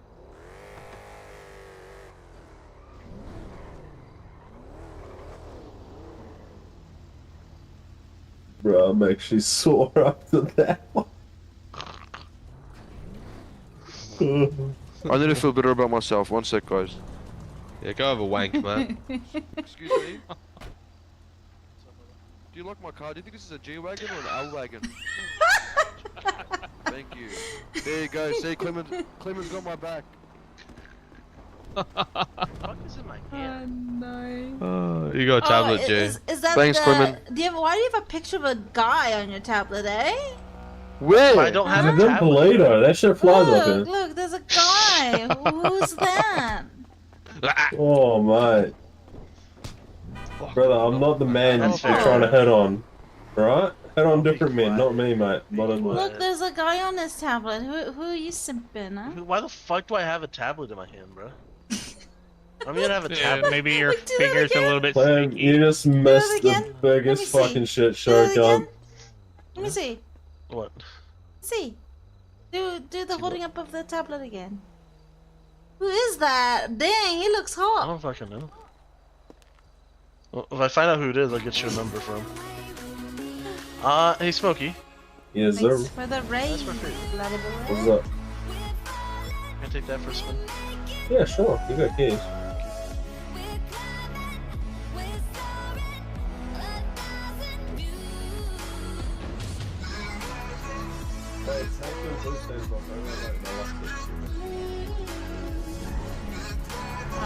Yeah, shut up.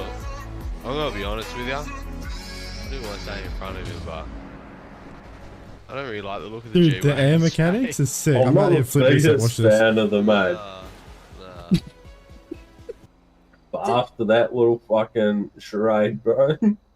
L wagon from now on. L wagon.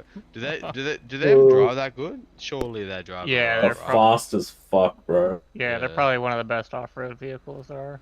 And road. For the price you pay, they look like shit. Yeah, you pay like 14 mil or some shit for it, bro. Yeah, it's a fucking Merc, bro. It's just a German Commodore. So far. Hey, you fat dog. What? Oh, yeah. Hello. Tell me you really feel around.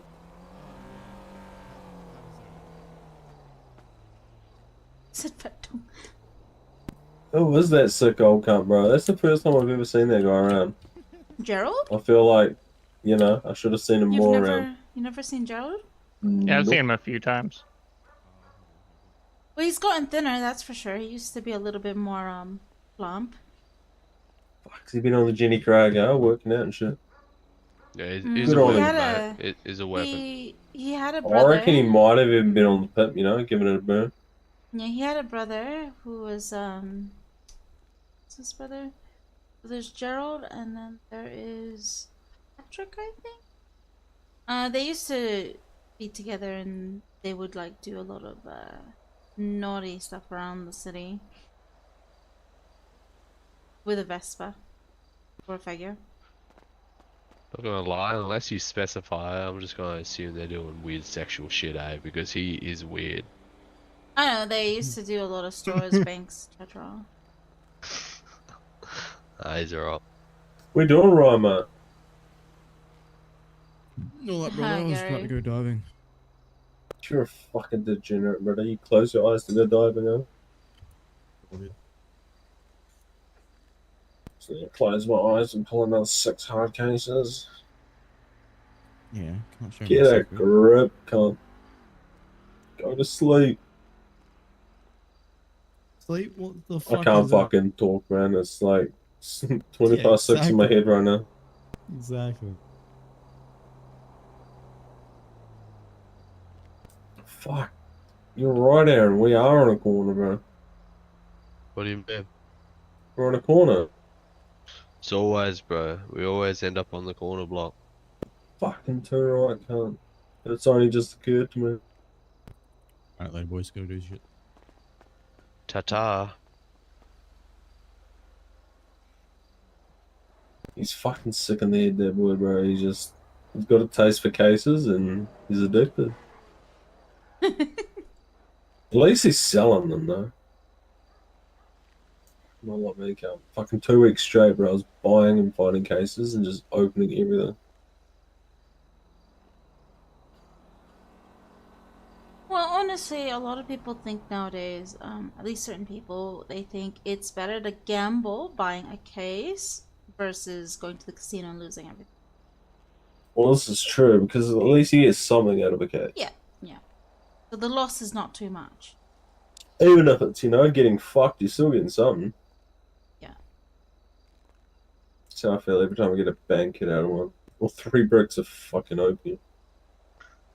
I don't know. Then again, you think about it, right? Instead of paying like say 400G for a case, you just go down the cast and put 400 on black, bro. You fucking like the risk reward is probably better on that than the case. You gotta double your money. You gotta double your fucking money, bro. He's like, honestly, you know, it's one in a bit. Yeah. I think you're better off gambling with the briefcases instead. It's 100K per briefcase, facts. and you get like the same drugs, or you even get like a little bit more on the comic or the vinyl that you get in there. So you're having a lot more luck. Fucking god, if Clemens launched my car into I got this no idea about ocean, I'm putting a bullet in his head. Ooh. You don't do shit, Smokey. Stop fucking threatening cunts. Yeah, the smokes might I'll be do it. giving him those impulses, you know? Nah, I've had a feeling, you know. He never asked to like drive cars. Should have known something was He up. really doesn't. Isn't he still here? That's his car, right? Yeah, he took my that's car. one. Oh. Just take his car. He just sneaks off all the time. It's Clement, bro. What But he's also way too nice of a guy. He lends people a lot of money. Clem's just sick cunt. I got all the time in the world for Clem. He's a sick cunt, but he's still launched my fucking car into the ocean.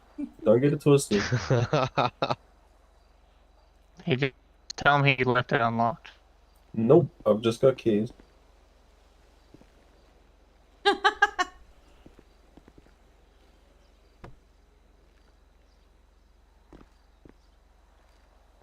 No, don't worry about it, Bobby. You're all good. There you go, mate. Never mind.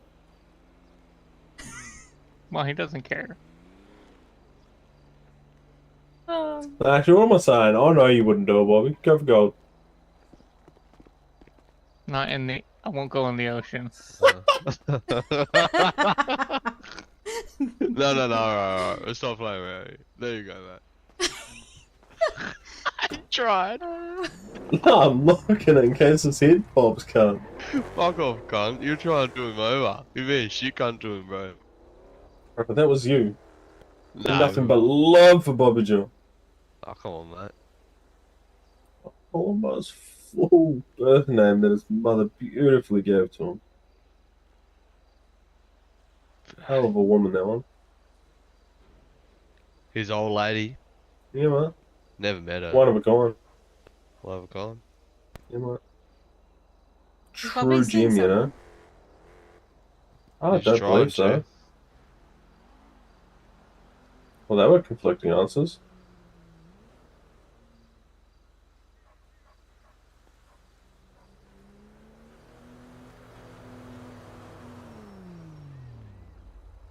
See, like, the fact that Clement's not back is just... Here he is. He's chasing his Let me car. put this away.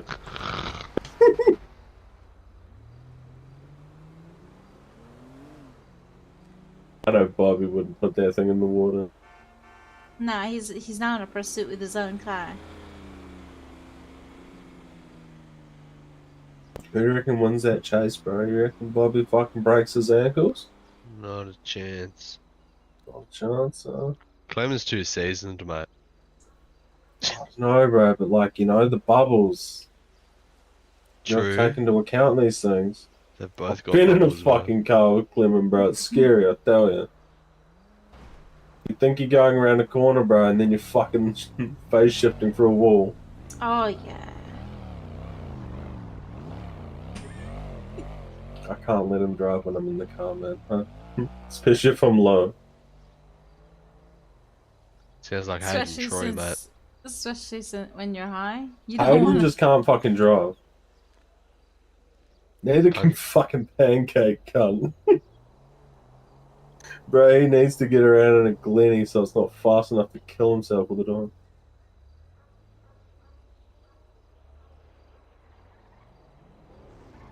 Speaking of Glennies, bro, I still want that wide body one.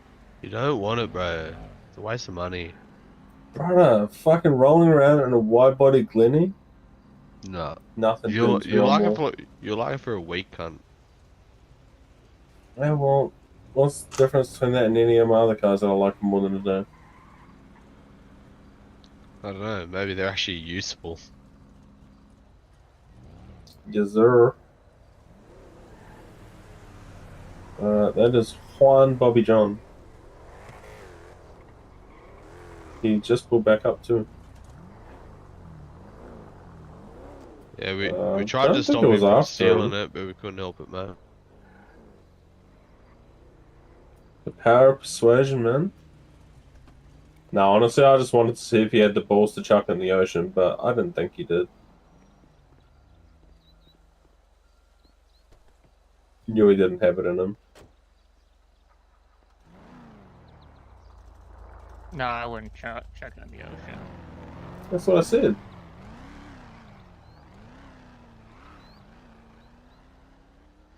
Hey, Pugani was actually chasing him or what? Who knows, mate? Who have you fucking pissed off today? Bobby Oh, John no, got some actually, ops, sorry. huh? Who was Clement pissed off today, right? Yeah, true. Yeah, Clem, man, they were chasing your car. Who have you pissed off today?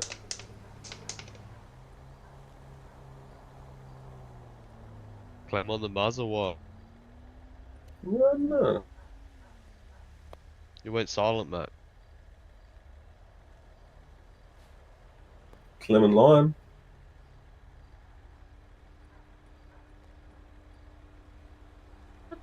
What house is on Great Ocean? Bro, I got them chasing you now. Told you he's a Rizzler, bro. Oh! Have you seen Joe's Get the fanny or what, latest Clem? tweet? Oh my god. Oh my god! Oh my god! Just fucking get out of here, bro. What a flipping god! Oh no. Oh, bro. Kicks in the door, waves in the 4-4. Okay, answered.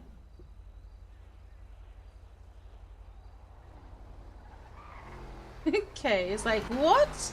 Yeah, it's a handful, bro. I love it. Just like my woman, you know?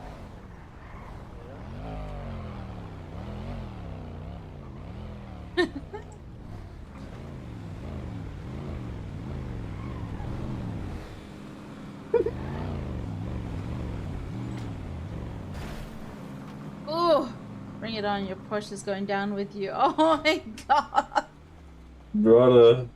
What Kay am is I not witnessing taking, right now? Kay is literally not taking the L like he really isn't.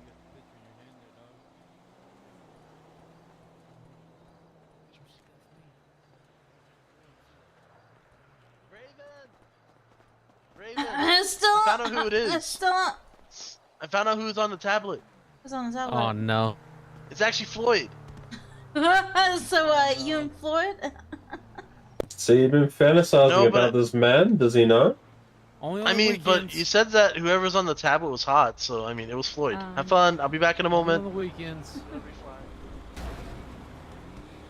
He's going to think about this Floyd character some more, I think. Oh, this tweet battle, it's so funny. What's going on Twitter? Is it still going? Gerald and Kay.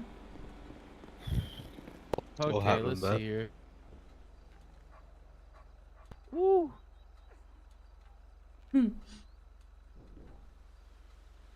G-Wagon, more like L-Wagon.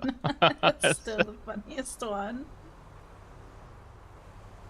Lock it up, boys. I got 100k on Gerald. Oh, man.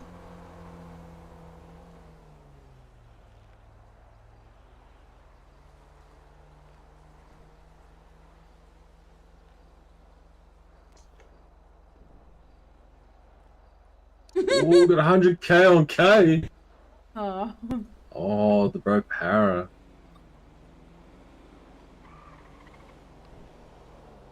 Who's Para?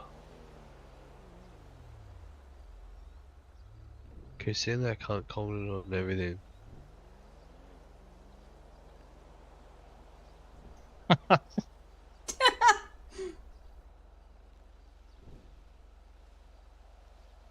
Para's rich, brother.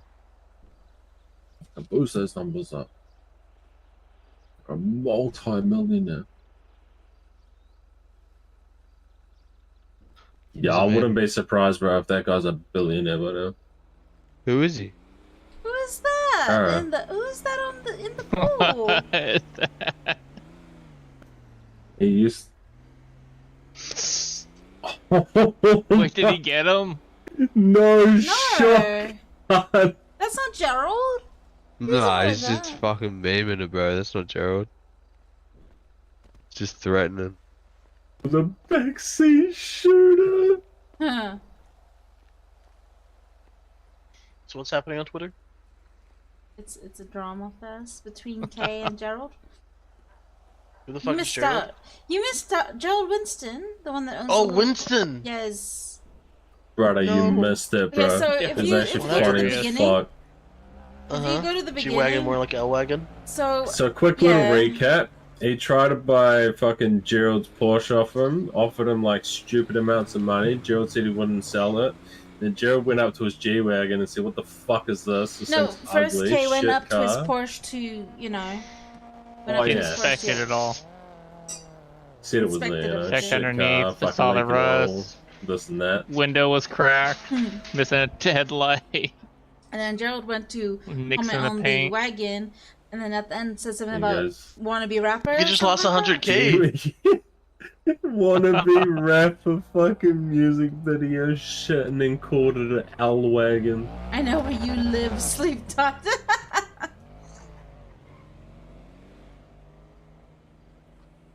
Para, you're betting way too much on K.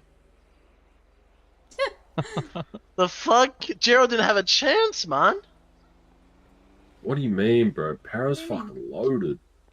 Exactly, but Gerald doesn't have a Wait, chance you because know, is Para the one that used to own the cast? With the like red suits? Or like maroon the suits? Cass. Yeah. I mean, I know the owner of the Fucking cast sure used it's to the be same guy, bro.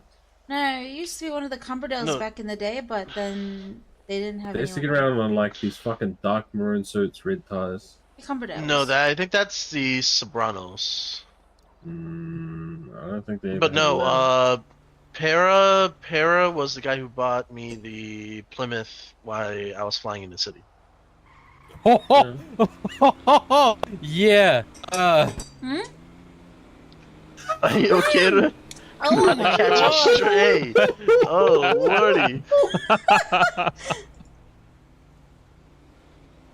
Okay, I'm gonna go driving some more. Love y'all.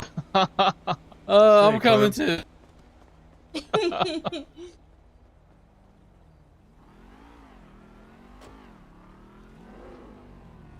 What an actual fucking weapon, bro. Actual fucking weapon. Can you believe this shit right now?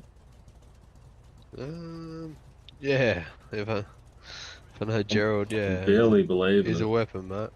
He's a weapon. Oh, and then we just got some rat selling 600 pound for fucking 2.4 kh. I was gonna say something, but I didn't. Until tomorrow, man. Get out of here, bro. Wait, nah, message him, be like, nah, I want 2.3, cunt. What's the argument? I'll message him myself, fuck it. Okay, I want 2.3 for your belt, you fuck. Would it be 2.2? I'll message him and say 2. He'd be like, nah, be like, alright, meet me halfway then. Hello, are you the one selling Yeah, that alright, 600 pelt 2.2. for 2.4? Yeah, I got some bad news for you. Some dickhead put on my number and that wasn't me. Okay, no worries. Yeah, sorry about that. Alrighty. Oh, bro. It's a scam number. Oh. It's it's the usual people putting up fake numbers. Yeah, I had one of those fucking yesterday. Yeah. Fucking, buying hard cases, 500k each, I rang them up, because Ryan had like 10 of them. So, fuck, that's easy, 5 mil for you guys. And then, yeah, apparently it was there.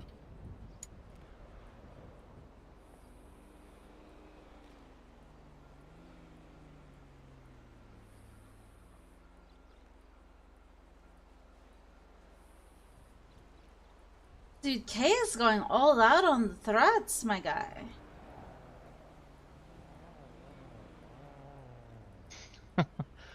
Right, some of the funniest shit I've seen on Twitter in a long time.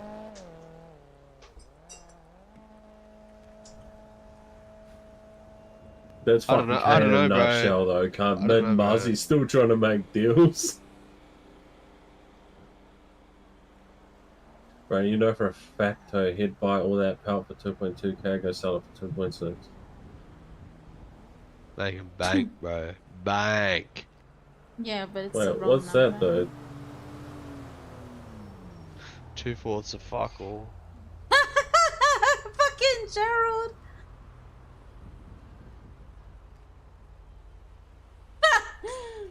Dude, I have to re-look on the picture.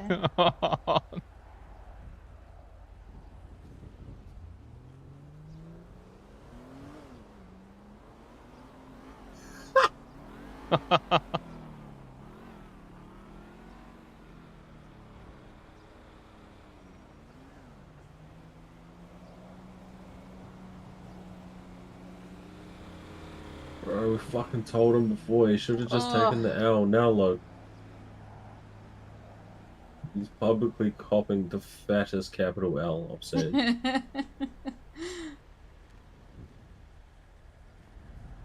And then he'll get flopped by the old cunt too. That's the saddest part.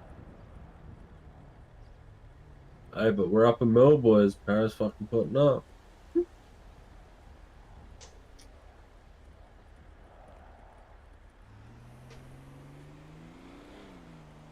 We should just get him to meet down fucking Legion Square right now. Fucking unch on, a little 1v1. Yeah, we'll fucking get on the sex swing, bro.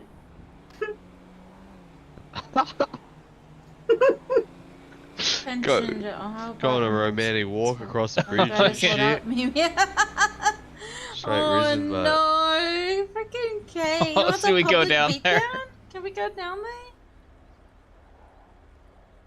there? I kinda want to. I It's want 5 to. minutes from now, isn't it? It's golf course.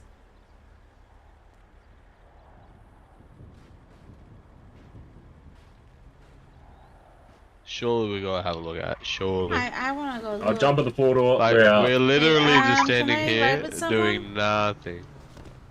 Shotgun front seat. Jumping. Yeah, I'm gonna ride with one of yous. Oh my god. Oh my god. I ran you over, my eyes. You actually didn't. Dude, let's go.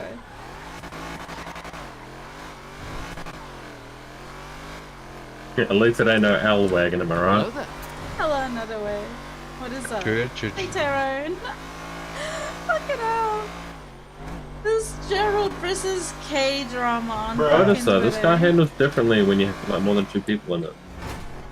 Like when you use it as an actual 4-door, it's a different car. Totally not. So much more slidey. That says his luck. John can't even handle the 2-door though. What's going on back there? Look good. We're just we're going to witness Gerald versus K fucking beatdown. in love with If this car, Gerald though. shows up, that is. I don't Oh, know. really? Yeah, bro. Oh, listen to it. Can't. His palms are sweaty, knees weak, arms are heavy. There's one What more updates? sweater already. Mom's spaghetti. Please fill me in. That's what Gerald is saying.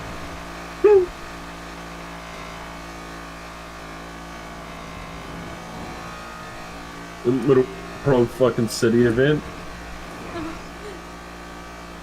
I fucking love this, eh? Oh, Kay posted a picture of the golf Waiting course. for you. For you. Everyone's on their way, apparently. Hey, we got blazes, mate. I'm fucking gunning it, bro. Don't we still have like 2 minutes? People see, mate. Brother, I'm fucking foot to the fucking floor in this cunt.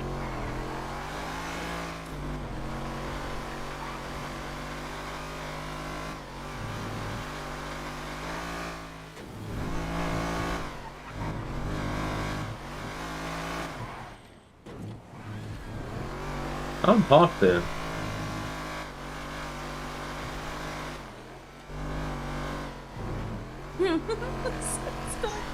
Car every once in a while, mate. Yeah, it's fucking. Very unlucky luck. Yeah, I know. Well, they've washed for about 6 weeks. Oh, you got a nice flight. Well, mate. Fuck, I'm on there see a mechanic and get some brakes put in this thing, eh? Yeah, if only I knew one of them. Oh, I know a guy. Second best No. mechanic in the city. No. Where's the entrance? Over here.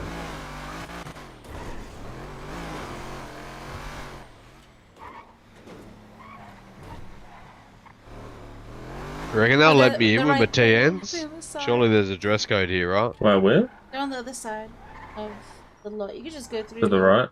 Yeah. Here we go, we're on. Oh no. Gerald Winston. Gerald! He's not here, alright? No, he's I'm not waiting here. for him, mate. We'll see. We'll see who's taking the fucking out. Let's go. I'll take a photo with everyone in here. Gerald! Get here now!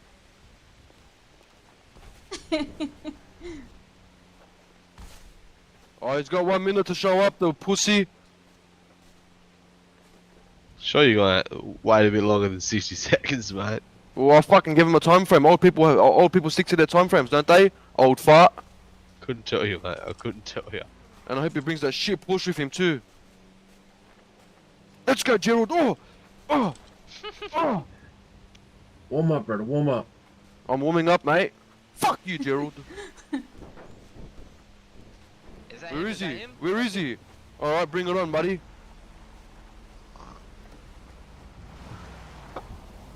Oh, it's a hearse.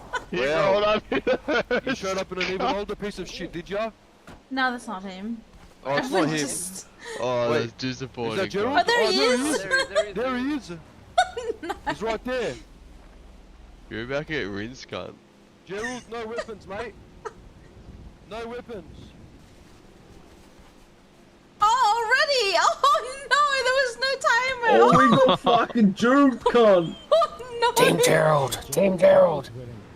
Get him, Gerald. Oh no. Get him, Gerald.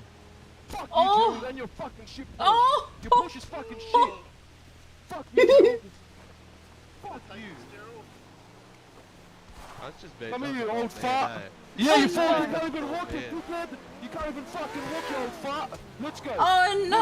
Let's go, you pussy. You fucking pussy.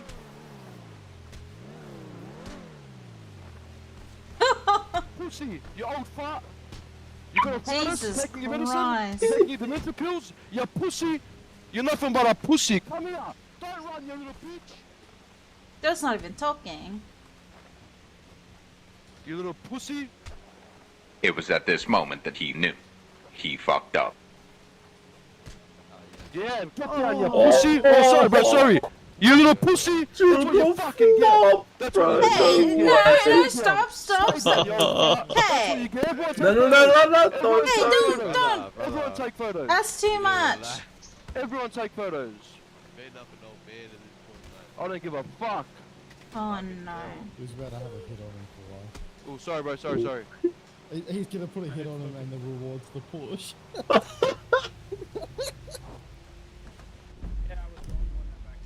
Oh, no. Hello, I love you, bro. Check everyone, Twitter. He down. Alright, Paraman, send me that bang. Fuck. No. Oh. Why would you show he's back from the dead. That's it, you lost. Don't even try. Don't even try. Get out of here. Dude. Who's the fucking king? Who's the fucking king? You're the king of the golf course, mate. Who's the fucking king? This is your turf, mate. King of the golf course.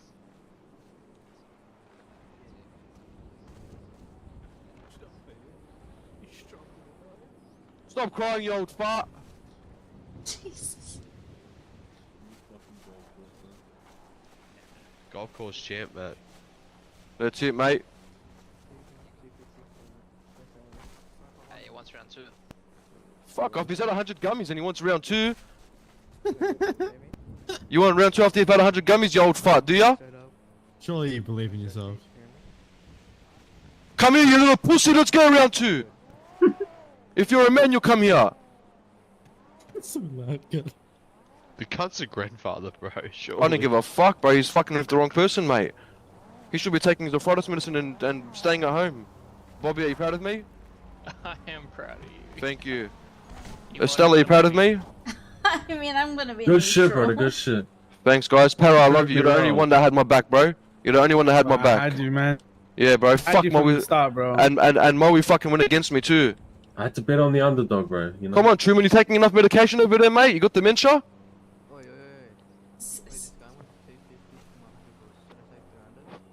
I'll give you 200 for it. Deals, man. Businessman through and through. Okay. Have a nice ciggy after that. Yeah. Fucking old fart. Hey, who put that on Twitter? It's already got 3 likes. I don't give a fuck you put it. Someone's talking shit on Twitter, cuz. What the fuck? I'm smoking, dickhead. Wait. Get him, get him. Whoa, whoa, whoa, whoa. Whoa, whoa. Yeah, what's going on, mate? Let's shake it out. What? Shake it out. If you try anything, mate, if you're a man of your word, you're an older gentleman, you should be a man of your word, yeah? Shake hands and yeah. Alright. And if you're lying in front of all these people, you're not a man of your word. Yeah. I think it's like 58. Alright. Love you, mate. It's a beautiful ending. It's all good, guys. We're dealing with it like men. It's all good. Good shit, Pussies. boys. Good shit. Good. You blood spilled doesn't hurt no one. All good, Gerald? Pussy. You call me a pussy? Who called me a pussy, mate? Oh, who called? Oh my god. Don't fucking call Gerald a pussy, you bitches! Fuck him up, Gerald. Who? Yeah. Oh. Call Gerald a pussy, you dickhead. Don't fuck him, Gerald. Fucking that Joe for an old cunt, isn't he? What's up, Johnny? Twist cunt. Gerald's a fucking. You know what, Brother, I guys? told Gerald's you, a fucking it's real going man. Gerald's a fucking real man for coming out here. And men of his age to do that, I respect that gentleman over there. Oh, he's getting flogged. Oh shit! He's got binned off that truck cunt. There you go, boys. Wait, he's been down a few times, eh? He might be, out for the count, you know what I mean? Guys, I thank you all for coming here to support me. I respect you all. Nah, good shit, brother, good shit. Even if I'm down 100k. Good shit. Yeah, you bet against me, bro. It's not nice. Look, brother, I had to bet on the underdog, you know? No, bro, I won't forget that, bro. I won't forget The odds were that. better, brother. The odds were better, you know? Para had a mil at 100k. Para, how much did you make? How much did you make off that para? Yeah, drop No one's fucking paid yet. Drop your Yeah, bang, bro. they're not gonna fucking pay, bro. No one's a man of their word except for fucking Gerald. If you pay him, bro, you're a G, straight out. If you actually stay stick to your word and you pay him, you're a G. Of course, brother. I mean, Alright, hey, who wants to sell their car here? Hand of my word. Appreciate it, man. You're a sick cunt, bro. I respect that, wallah. Wait, we might need that hearse. Yeah. fucking chuck him in the back of it. I haven't seen him in a minute, bro. Last time I saw him went behind that truck. Yeah, I was gonna say, bro. He's been down. Oh no, he's chilling. You're a German. I respect you for what you've done. Thank you.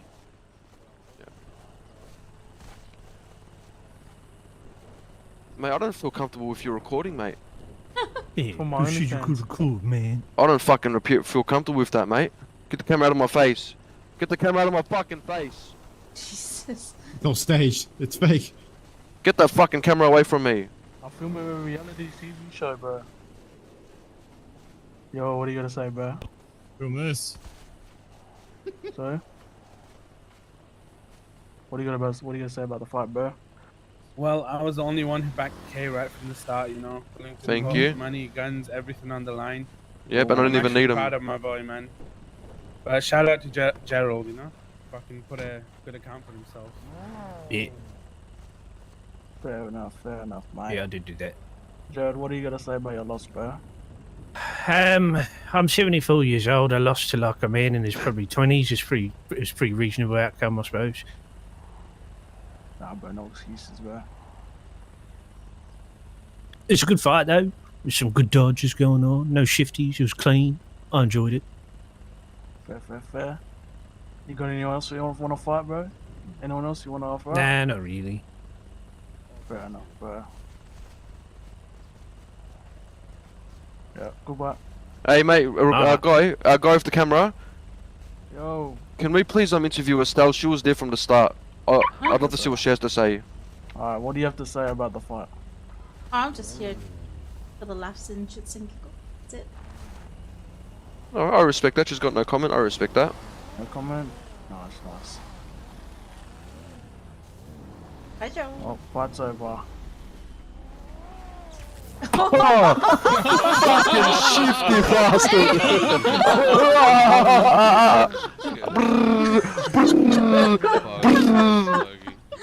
It's like we're getting around to you.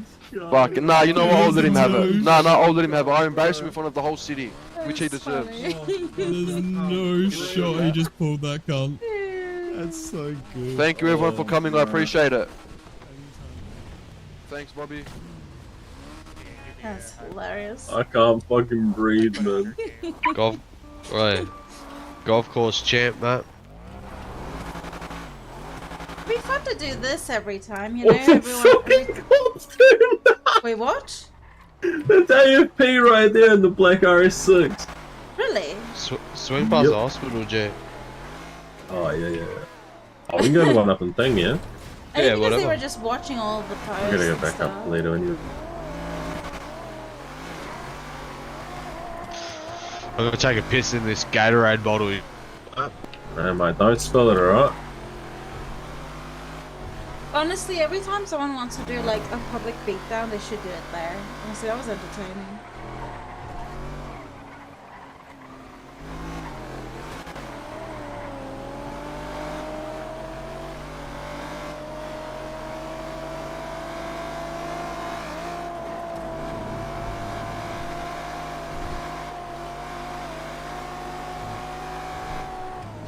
I'm gonna raise him on.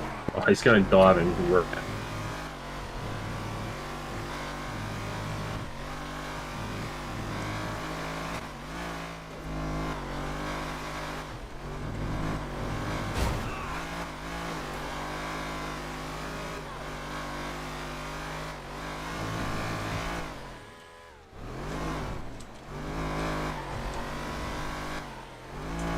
You know, Kay might have won, but Gerald definitely had that last laugh. Fuck, definitely. He may have lost the fight, but he won the fucking.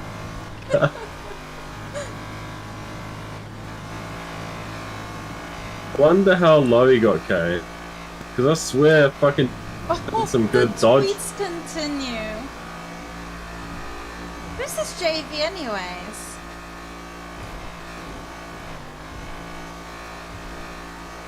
Wish I could draw. It's okay, you back to the lesbian.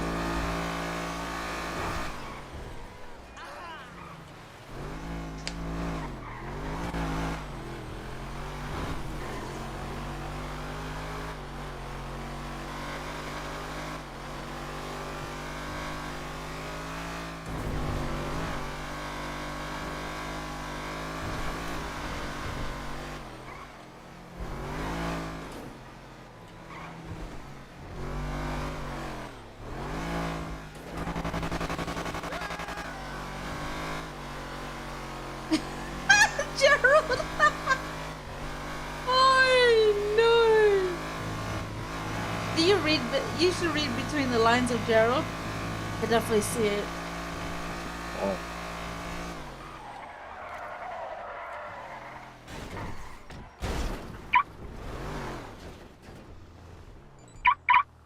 Hilarious. I thought you were gonna leave me in the dust, bro. Oh, take me to the I hospital, had Jay. to slow down on the corners, bro. Yeah, this Goes is to in the the hospital. Like a fucking pig cunt. Oh, yeah. We'll be back in a sec. Easy, bro. Dog and the boys, man. Fuck, bro, I was too excited to look at Twitter. Gerald is saying he won, honestly. Oh, that taser at the end had me fucking dead, dude. At the end of the day, Gerald had the last laugh there. Yeah, cheeky old fuck.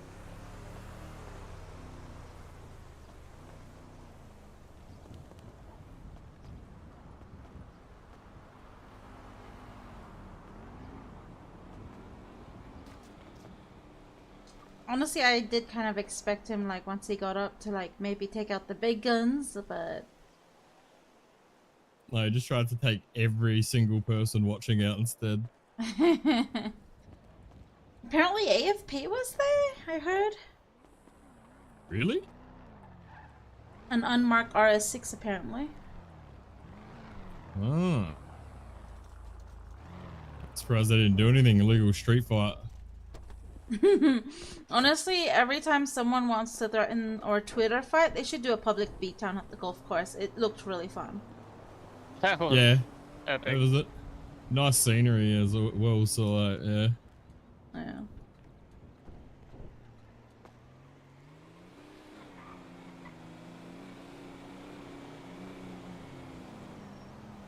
What's been happening, Bobby? Not much. We haven't seen you around much, bro. It's been flywheels most of the time. Yeah, I haven't really been there much lately. It's always too hectic.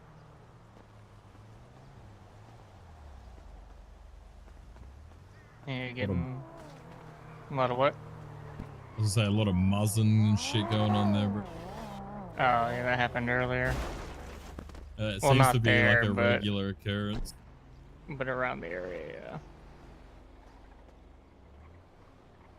Ryan! Yeah, bro, he runs that fucking course.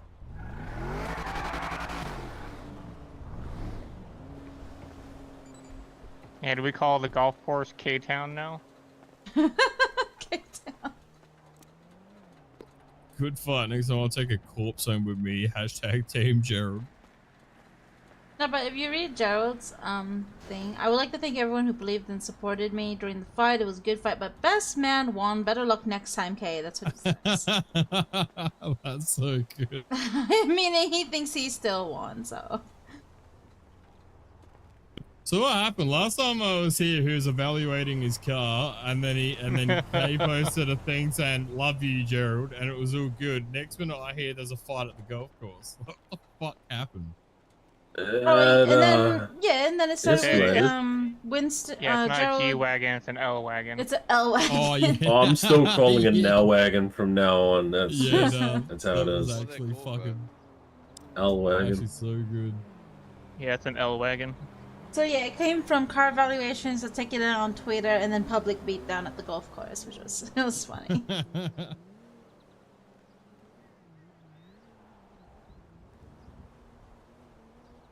Can't make this shit up, bro. Like, imagine trying to tell cunts about this tomorrow, bro. No one's gonna believe you. Nah, literally no one. They'll tell you to fucking lay off the tap water like this cunt.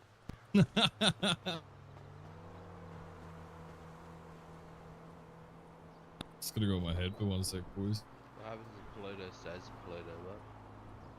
What about the golf course? Oh, well, that's TBA. TBS, mate. Yeah, right.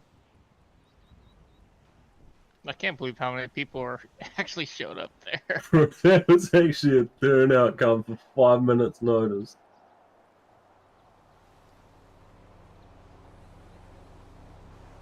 I mean, surely the tweets are still gonna show when it comes into peak time, anyways, so people will see the combos. Yeah, I'm sure they'll fucking hit trending, a couple of them.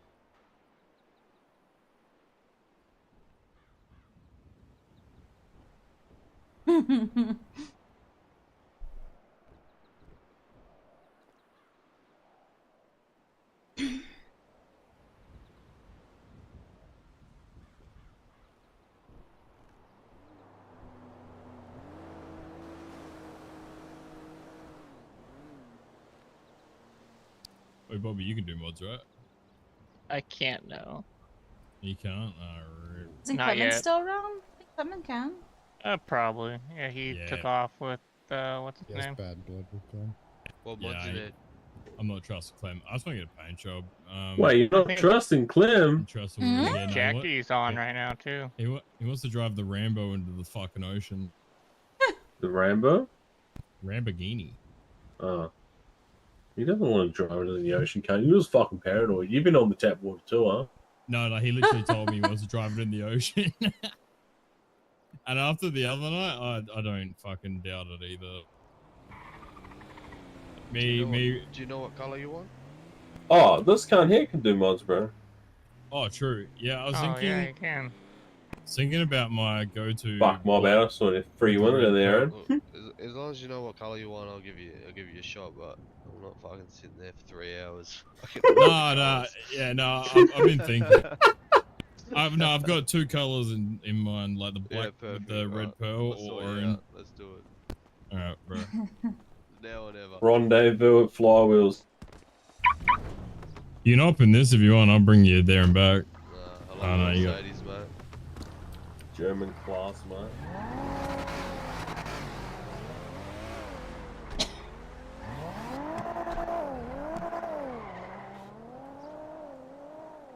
That was exciting grave hour time. Oh, hope that wasn't one of them. I don't think Kay realized what Joe just said in his last tweet. Oh. Let me look. Like, it really sounds like Gerald Oh, thinks take a he's the corpse winner, home. you know? No, Wait, doesn't, I don't see a name. Oh. No, Gerald's last one.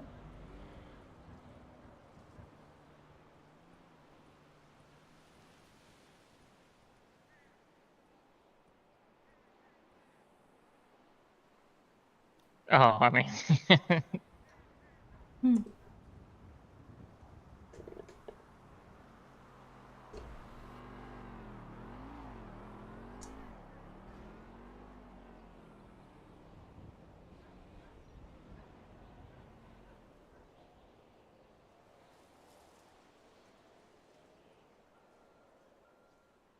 Yeah, that pretty much topped what I saw earlier at the beach. What'd you see at the beach? Oh, sharks. I mean, you could Like just that. clip whatever This you want, was- Wolfie. This is something different. have to This go is such on a back. different level. Mm-mm. I'm actually kind of happy K won. But he was a 7-year-old And man, also, though. all of So my I guess he can't really videos be do that proud. save on YouTube as well. So, yeah, because I I was just also waiting for him stream to, like, on just YouTube, show up and which I just don't blast monitor him. or moderate the comments there, but it does. It just stays there, so it'll be there forever.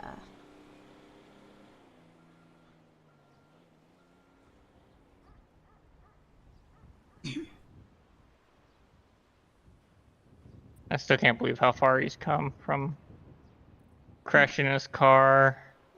And I gave him a patch kit. I was like, here you go, let's prepare this up. And then Is showed that him how true? to go to a mechanic shop and now to where he is now. I thought it would be the same. I didn't think having a pet it'll be a lot less.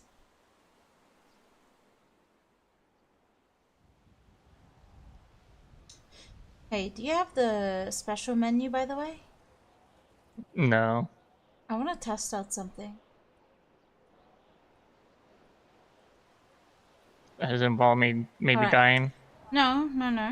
I'm gonna hit you once with me. Okay? I'm gonna hit you once with me and then I'll hit you another with a costume that I'll be putting on. Okay. Okay, here. Compare, alright? I'm at full. Yeah, I'm pretty good with the graphs. Okay. See that? Yeah, it's Let me probably let me come back with a costume. 8%. Yeah? Moment. Let me see. Hey, let me check.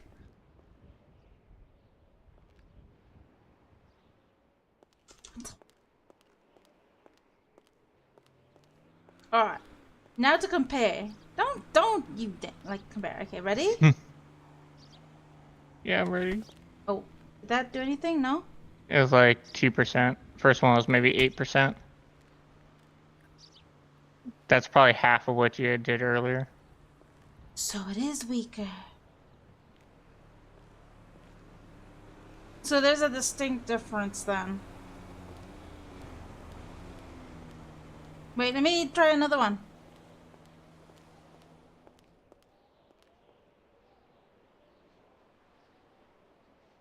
Is there old man on this one? Oh yeah, there is.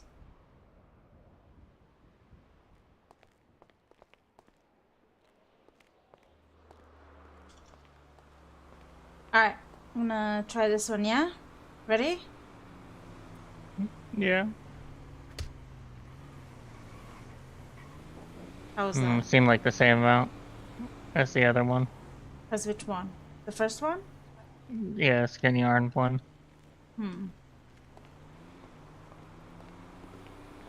Maybe it does the same as like locals do. Excuse me? Ah, yeah, probably. Let me just change out.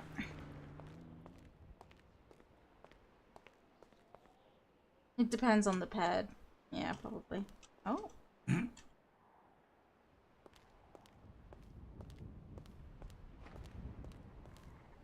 There's a distinct difference with the female costume.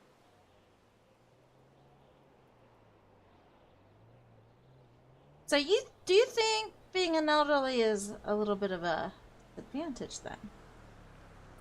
Okay. And nah, actually, probably is an advantage. Since he's got more experience, you know, he's been in more fights. He was probably in World War II. Could survive that. He should have been able to survive King. Interesting. Although what? No, 70. No, that would have been Korea. Right? Yeah. That is interesting.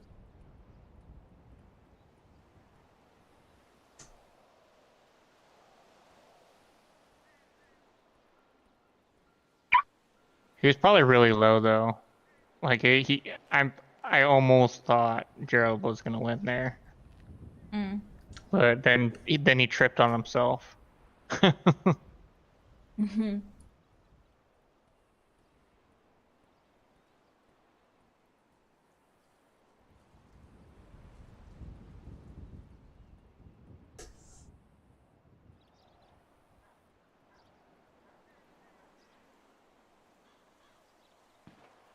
Oh, shots fired.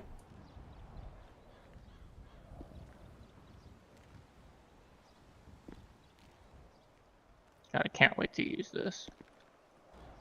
The first Danny that fucking doesn't shut his mouth and insults me is getting it.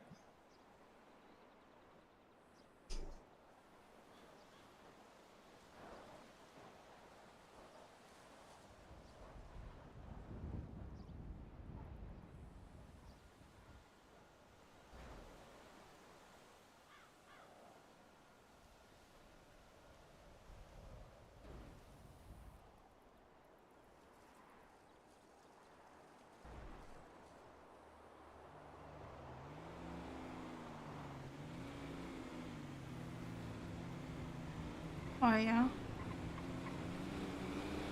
God, I hope Kay had a body cam of that.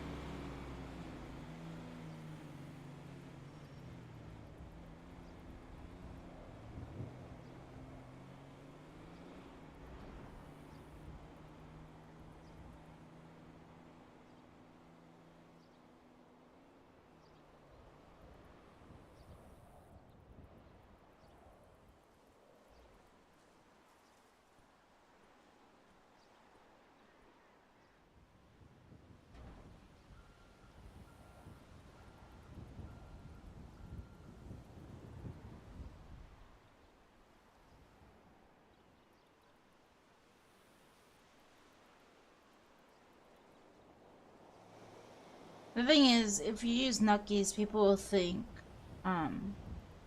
yeah, that you have the major advantage. That's the perception of the public.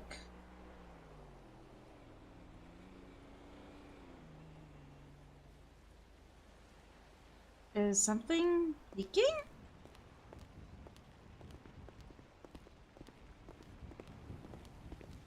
Whoa! What? Fire. Oh shit, yeah, that's what we heard below. Was that one of them?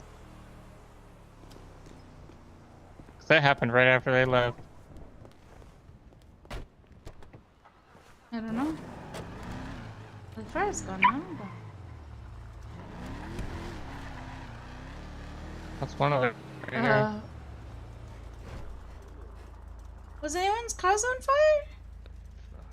You almost had another one there too. I thought I saw a Yeah. fire. Ryan, Oh, the fire department's right there. Across the Ryan street. went for Ryan.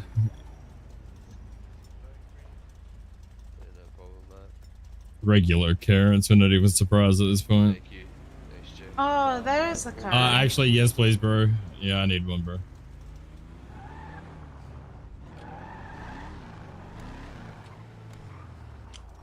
Whose car is this? Not too sure. One of the fellows over there by the Clock and Bell, I think. I'm saying, did he make it? Did he survive? Yeah, I think colleagues just picked them up. Oh, right on. Yeah, as for who it belongs to, I've got no idea. No, I was asking Bobby. Sorry.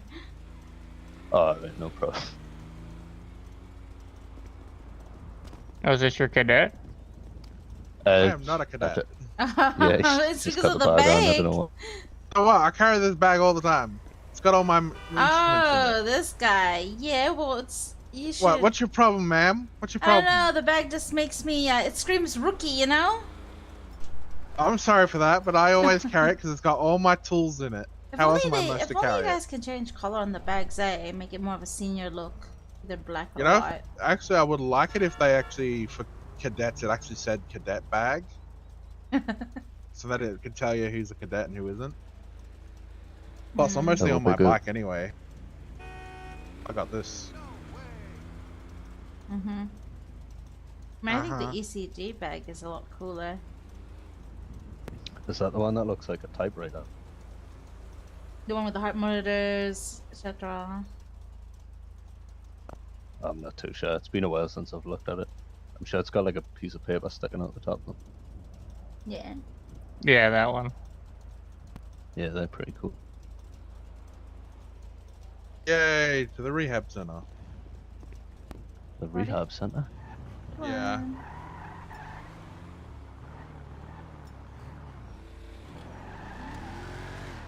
Whoever's working at Flywheel should get that car. It's easy 7.5. No, it's gonna. You want to go to Flywheels or back here? It's up to you. Are you gonna grab that tow? Yeah, I was about to go grab a tow. Okay. Yeah. Or Nothing happening in my work. or Aaron get.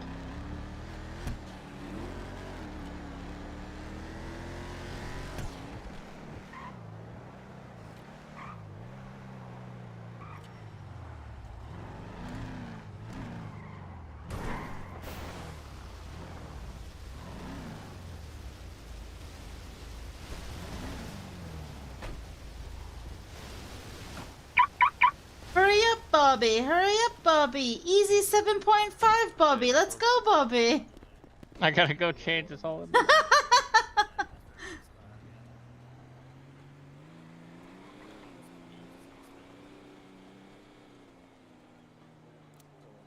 Thank you very much, dude.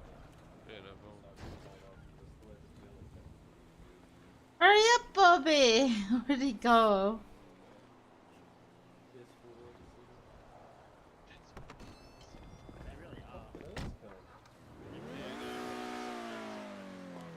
What the bit? Okay. Why is it not starting? Oh. It takes a while now.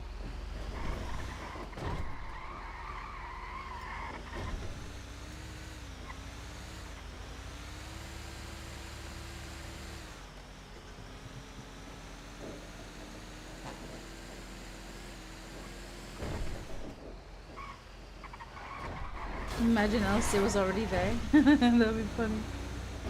I would have rammed him out.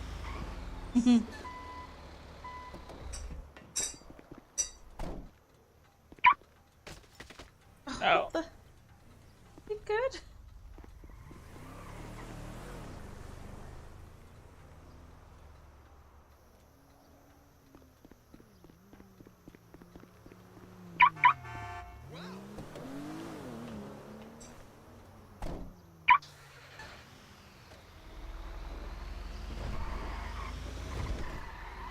So right here, I've never gone on this one. You can't go through this. You have to go all the way around. Well, around here, like up here, this slot, and go in the other. Right. Go right again, and then take a left, and then yeah, you should. There's so much stuff now on this area than it used to be. Used to be all clear back then.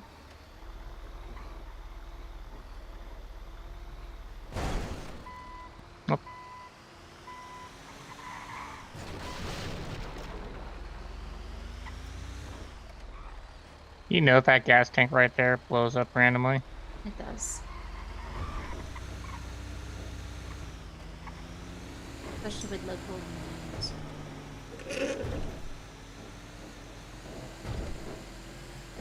It's funny, in the distance you see LSA and then you go near it says rivals.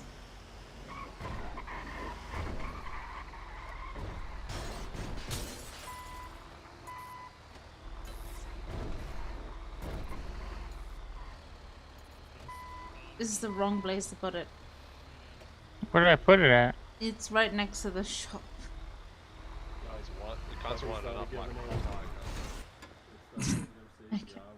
I see. It's the first time.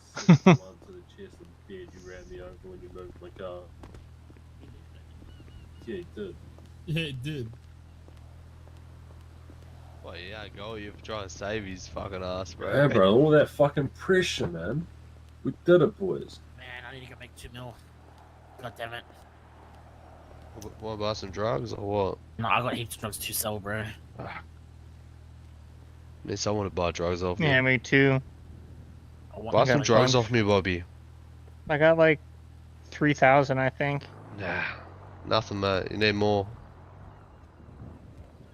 Mate, Wonder if Casey's wash down city all them still. joints. Just need someone to buy drugs off me for exorbitant prices. That's what I need. Yeah, how much you selling them? I mean, no, I don't have a shirt on.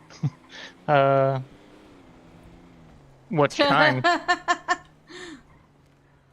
Just a bit of meth, mate. Bit of meth, you know. Oh no, I don't. Loves the pip. I only do coke. Love the pip. Yeah, I'm a fucking I'm on the pip, mate.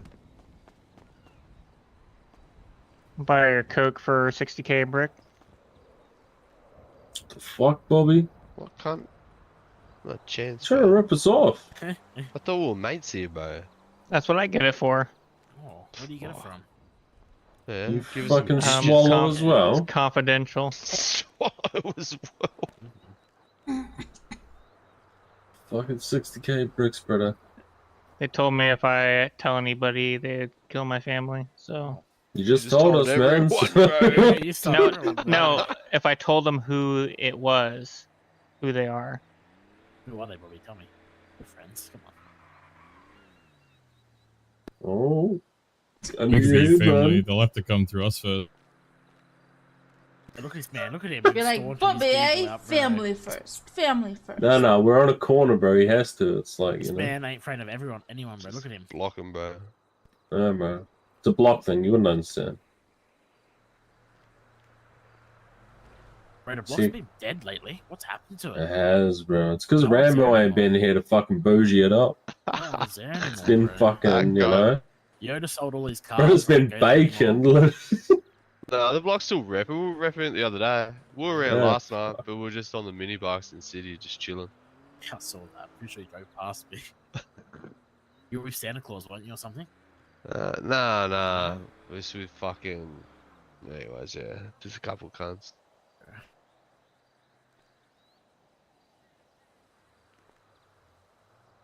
You Fuck, boys it was stopped funny showing the up, other man. night. Thought we were repping it, you know? What do you mean? No one's Fuck there. off, pull up. What are you even saying? Doesn't even matter, mate. No one's there. You still gotta fucking park up, mate. Alright.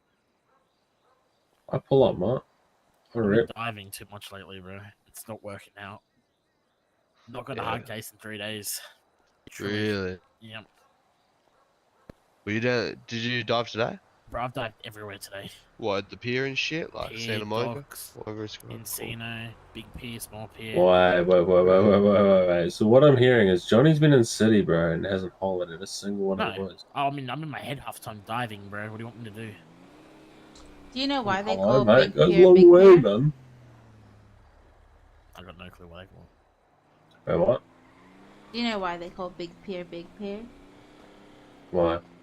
Well, if you look at the map, you'll see a certain shape there. Yeah. I was diving under those sacks trying to find my first case, you know? Really milk it. I'll be honest, I can't even remember where my first case come from now. I think it was Big Pier because we were there for ages. I think it was Yeah, Encino. right. I think it was too. Yeah. After that EMS fucking come up and picked up someone up here. Yeah. So like, try and send it. I was like, alright. The dock has been good. I hit the dock when it was a hot spot a couple of days ago, bro. It's good recently Yeah, I because had of the funny conversations a couple of briefs, you pick up there. Like a bunch of piranhas in the water just waiting to get lipped at, and then they start to bite, you know? Yeah, you hear some funny shit, Hey, is it not working here at the moment? Hello, are you looking for a repair? Yes, please, sir.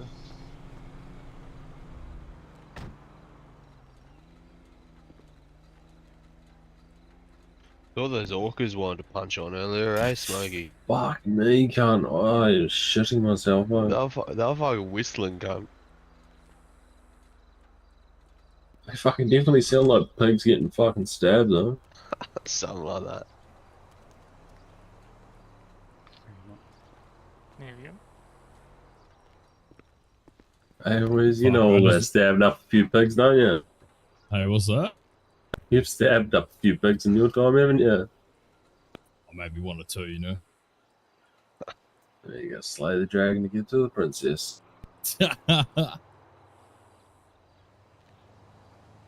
As well as the time. I think I gotta fly out, eh? I'm fucked. Yeah, I was thinking about fucking throwing in the towel. You gotta give him a lift back to Sandy before you do that, bump. Fuck that, brother. You're walking. Fuck off, cunt. You fucking brought me up into fucking Toledo. You gotta take me back down to Sandy, bro. Bro, I took you all around the city, man. We've been journeying. Where am I meant to sleep around here, cunt? Sleep with any dude around here, bro. Apparently it's fair game. What kind of garage gets, Smokey? Do you know? Garney. Ah, did he? Okay. He swapped his GT, 2 hard cases, and 700k. The max 100? Do you want to lift back 20. to Sandy? I can give you a lift on my way home, bro. Nah, I'll take him. I was easy. fucking. Sure? Yeah. I go back to the city anyway. Alright, I'll catch you lads next time. Later, bro. Later, boys. See you, Joe. Take care. He's got a max 100 the Pagani, bro. Oh, you will, yeah. Alright. Double AA roll. Fucking bounce. Staunching up for. Oh, relax, brother. Try and stand You over starting this, something, mate. bro. I'm not starting anything, bro. Relax. You should have seen this shit earlier today, bro. It's fucked. Nah, we don't They need to talk kidnapped. about it. We're gone. They We're gone. We're kidnapped going to Sandy. Pancake, We've heard bro. enough. We've heard enough. Story's Pancake fucking- been simping, bro. Oh my god, if you see That's what all you I'll keep say. simping, keep kidnapping him, please. Keep him away from us, bro. Yeah, Honestly. brother. Nah.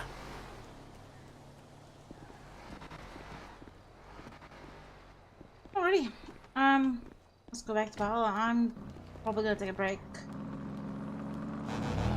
Power Nord. Yeah.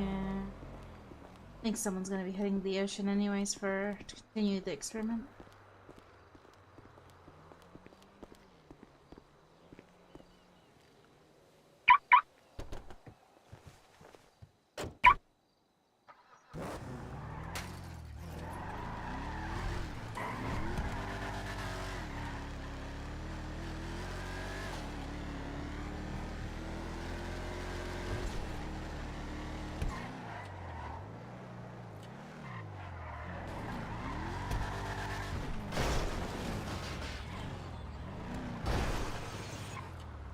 Whoa, headache. My car! Wasn't me. Wasn't me.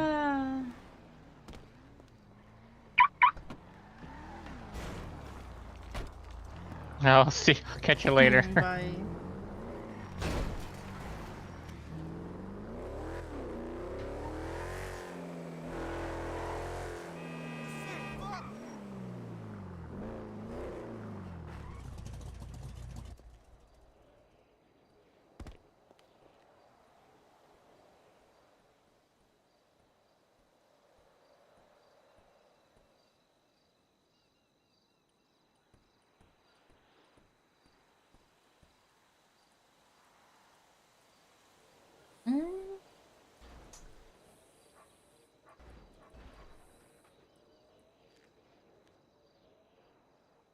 Be right back.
Legends never die. When the world is calling you, can you hear them screaming out your name? Legends never die. They become a part of you. Every time you bleed for eating greatness, relentless you survive. They never lose hope when everything's cold and the fighting's near. It's deep in their bones, they'll run into smoke when the fire is fierce. Oh, pick yourself up, 'cause legends never die. When the world is calling you, can you hear them screaming out your name? Legends never die. They become a part of you. Every time you bleed for reaching greatness, legends never die. They're written down in eternity, but you'll never see the price it costs. Scars collected all their lives. When everything's lost, they pick up their hearts and avenge defeat. Before it all starts, they suffer through harm just to touch a dream. Oh, pick yourself up, 'cause legends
Honestly, the G-Wagon, more like L-Wagon, was the best comment on Twitter so far.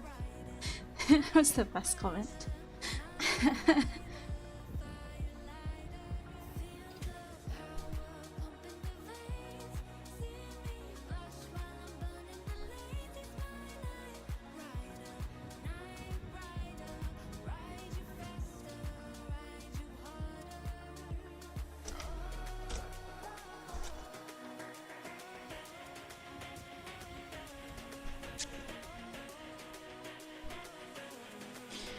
Alright.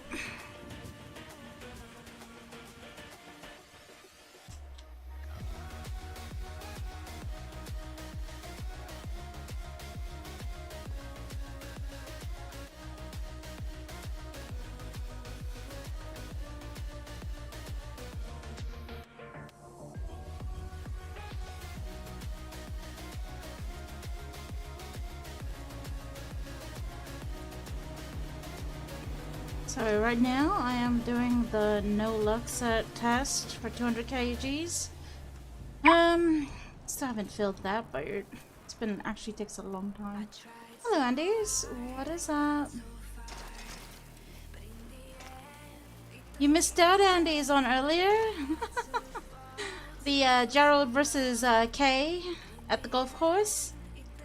It's all on Twitter. If you go into City and look in Twitter, there's a whole Twitter drama right there.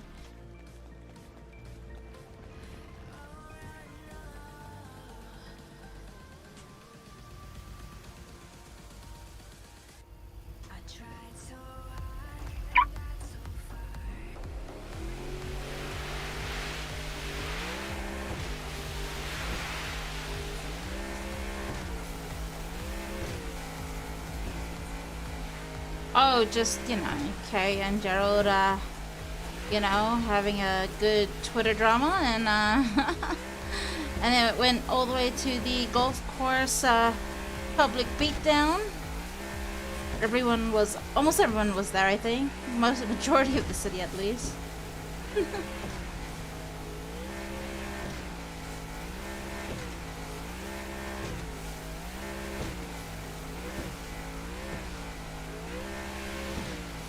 Oh, nice.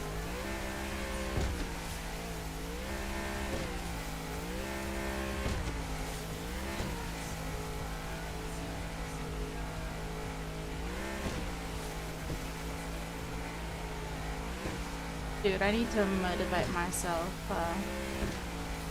being a little bit more active, but you know, it's with my work being so laborious, it's just, I just want to relax for the next 2, you know? But I'll be working like straight 9 days after this day, and then I'll have a 6 straight day off, because I requested a little vacay time, except not really a vacay when I'm actually working the week. I was supposed to ask for like a 1-week vacay, but my boss was like, tell you what, let me give you Friday to Tuesday off. Deal? You work the rest of the days? Because I can't afford you to be off for this summer. And I'm like, I said, how about Friday to Wednesday? And he's like, deal. And yeah, so I'm working the rest of those days. Yeah.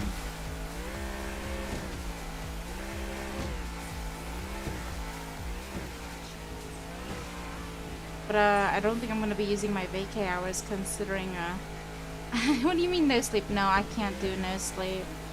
My brain, my overall health degrades if I don't sleep at all. I can't even stay up like I used to when I was under the 30 mark.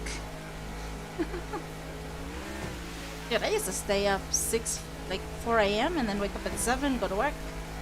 That was the old days when I was in my 20s. Now, I just notice a very distinct difference when going over 30. Yeah, my sleep patterns have a kaboosh, you know. But other than that, you know, I literally feel young and old at the same time, depending on the situation.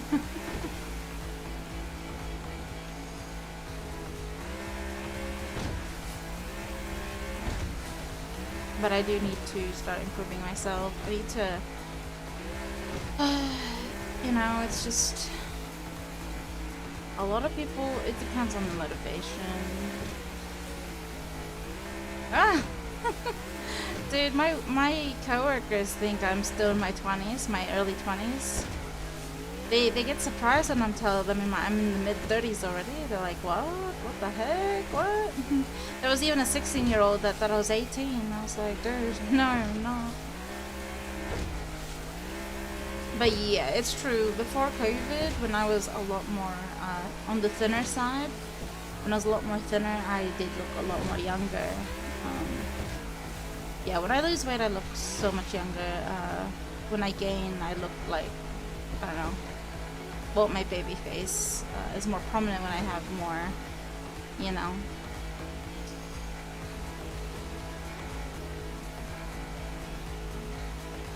Dude, I have a coworker that's like 4 feet something, like under 5. Looks like a child, but she's already 21. But she looks like she's 13.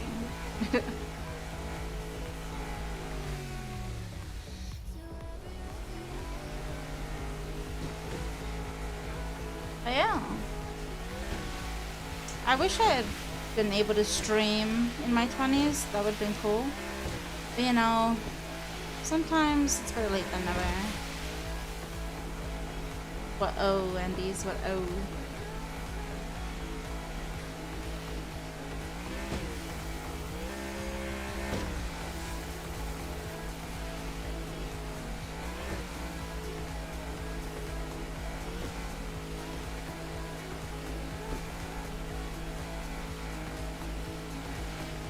Andy, did you not know I was over 30? Oh. Is that the O? Is that what the O is for? What made you think I was 21?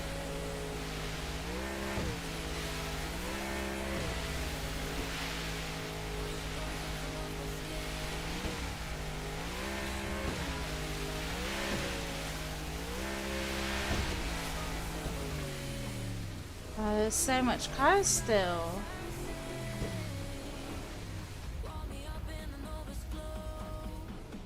Oh no, I'm not 21, Andy. I'm in my mid-30s already. I've always mentioned my age.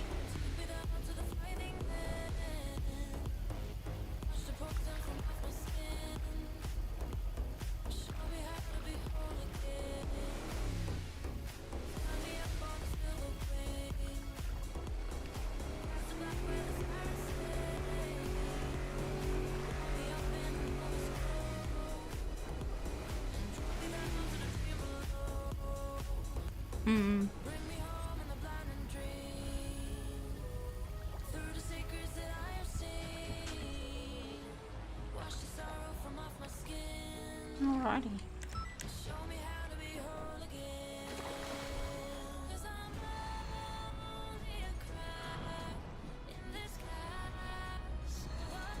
Yep, there's always cars under the water. Always.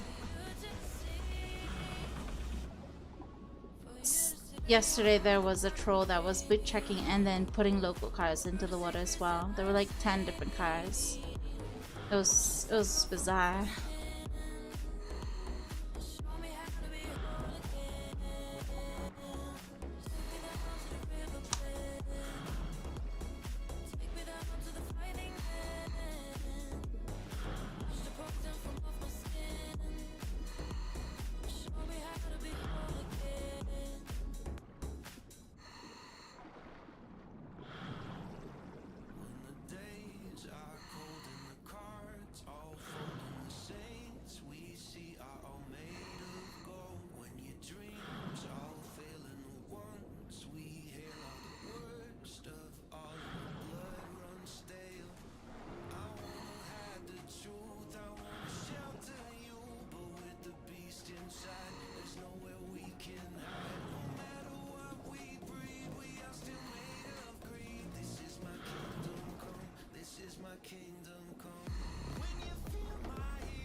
Alright, let's see if I can. Oh yeah, I was watching the Kermit thing.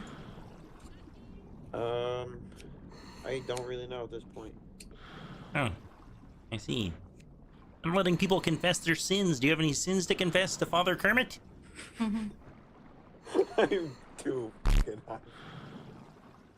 Well, that's a sin. So that's one. Alright, yeah, that's it. That's my sin. You're high. Yep. You have drugs on you? Yep. You do. Yeah. You get that? I'm actually undercover. Yep. The Ohio State Police Department are on their way to your house right now. Oh my god. You won't be laughing when the FBI kick your door in. Kermit shows off Miss Piggy on a Omegle.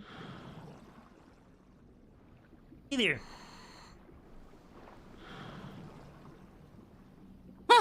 Oh my god, I've not seen you in ages. Oh, when was the last time you saw What's me? your name, though? What's your name? What? Elmo. Oh my god! Elmo. Yeah. How you doing? With like that whole hotel full of you guys. Yeah, the Orgy Hotel, yeah. Oh my god! I completely time. forgot about you. I'm so sorry. It's alright. No problem, no problem. Just don't forget the name from here on out, you know what I mean? I've already forgotten. Elmo. Elmo. Yeah. What you doing out here, huh? Elmo, can I get a photo of you? Absolutely. Make sure you post it on social media and tag me, Elmo. I will. Come here. Ready? Yeah.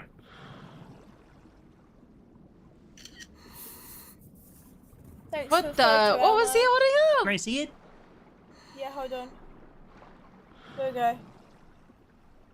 Oh god. It says loving my time with Elmo. Oh my god, I love it. Perfect. Love it, bro. Incredible. Do you like the picture? I look good, eh? Fit. Oh my god. So thick. So fit. Oh, I look pretty thick too. Take a look. Yeah, probably. Oh, you sent it. Perfect. Okay. Amazing. Well, it was nice to meet you. You too, Elmo. Well, actually, nice to see you again. You too. Bye. Bye. Hey there. How you doing? Fine. I'm good. What are you? Pretty good. You can't complain, you know. I'm actually really confused because I literally saw you kill yourself. Like, What? I literally like saw you jump off a building, so I don't know how you're. Oh. No, that was a stunt double. That wasn't me. Don't worry about it. Okay. I'm all good. I don't do my own stunts, you know what I'm saying? I make too much money for that. What you doing on here, huh? I'm actually really bored. I'm home alone. I'm like, I don't know. I haven't talked to anyone in 2 weeks. Like literally. How come?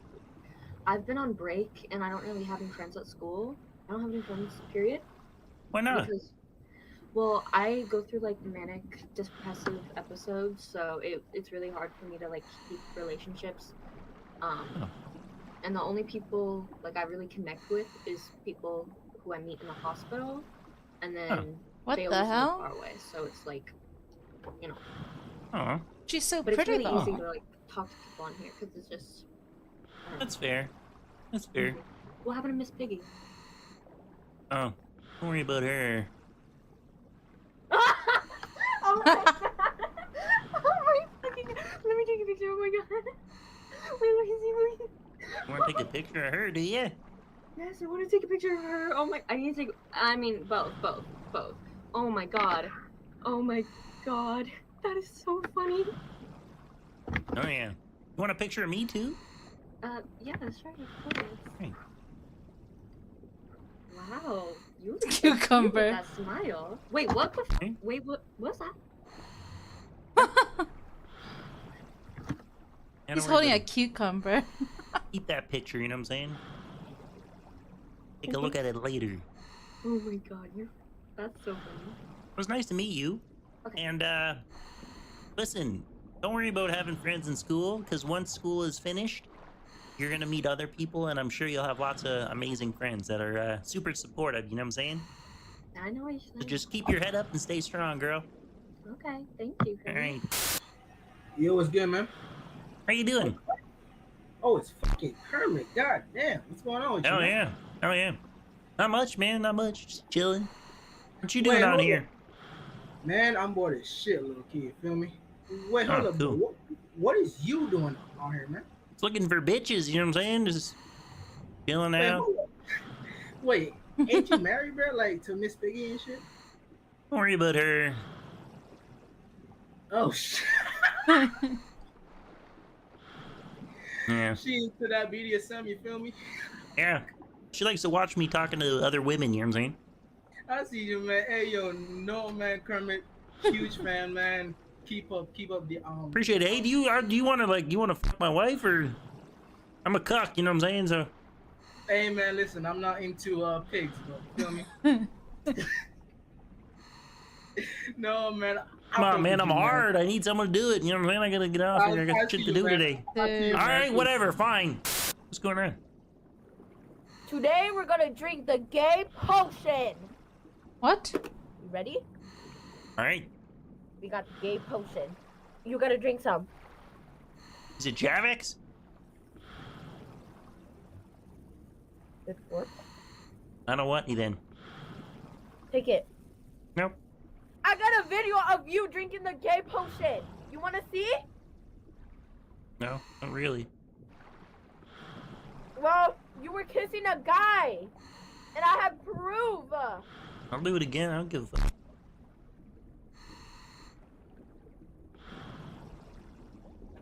Oh damn! Okay, you got me. Yeah, I got you. Caught in 4K. Yeah, I caught you, bitch. Hey there. Hey, how are you? You good? How you doing? Yeah, all right. Yeah. You sound all right. sound sad or something.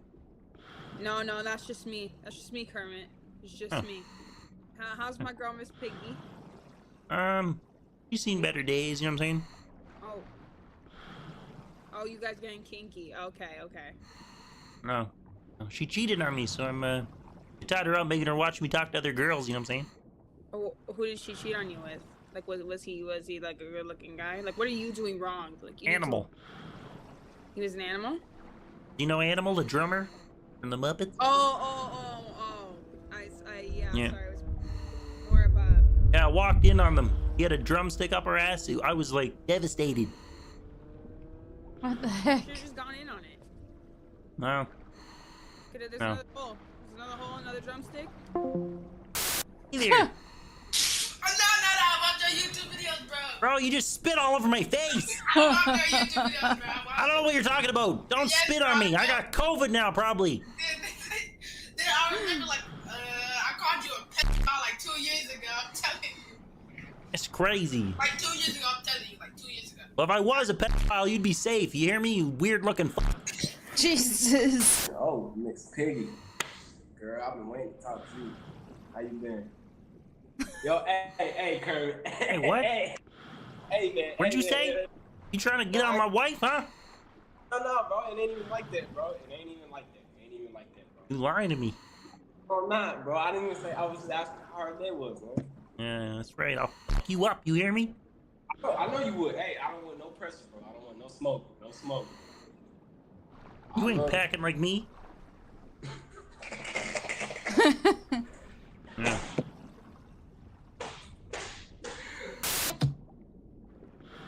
What are you looking at?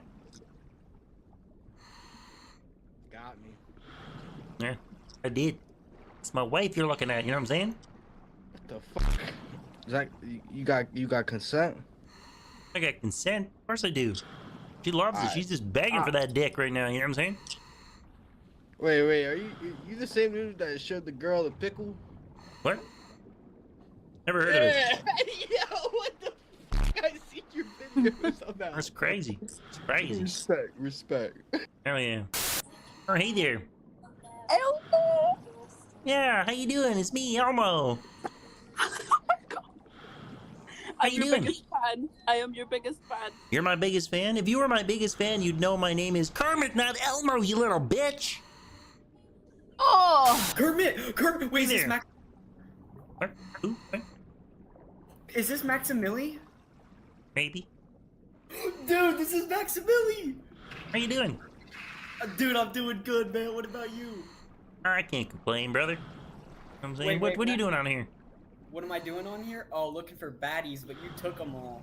I did, brother, I did. They're all mine. Yeah, I know. Wait, can I show you a magic trick? I would love to see it. Is this gonna be in the video? Depends on how good the magic trick is, you know what I'm saying? Oh, damn, that's pretty good, brother. That might even fit around mine. What It's the crazy. hell? A You gotta plus. use lube. You gotta use lube. Yeah, I don't think I've ever used lube for a blowjob, but I mean, Hey, you could try it. You never know until you don't try. I'm sorry, what? Yo, wait. Can I see it? Oh man. Dude, Casey, bro, this is literally, oh my gosh. I've never seen someone so hyped to see a frog dick in my entire life, you know? Crazy. Well, I'm here, Kermit. It was nice to meet you, brother. I love you. Oh, that's funny.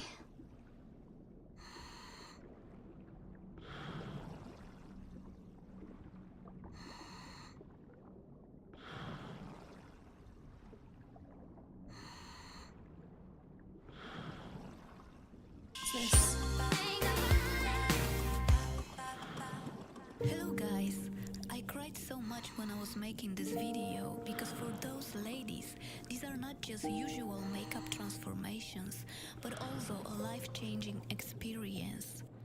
Some of them went through very traumatic events that were not only physically painful, but also robbed them out of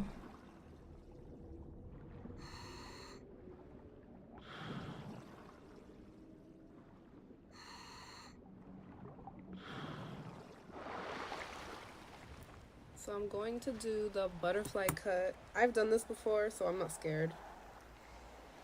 That's how I cut my hair. I think this is good. I'm gonna do this much.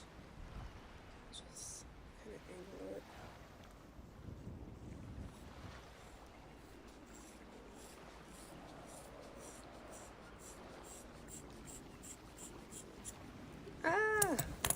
Alright, I'm gonna point cut it like this a little bit. Actually, it's not bad. I think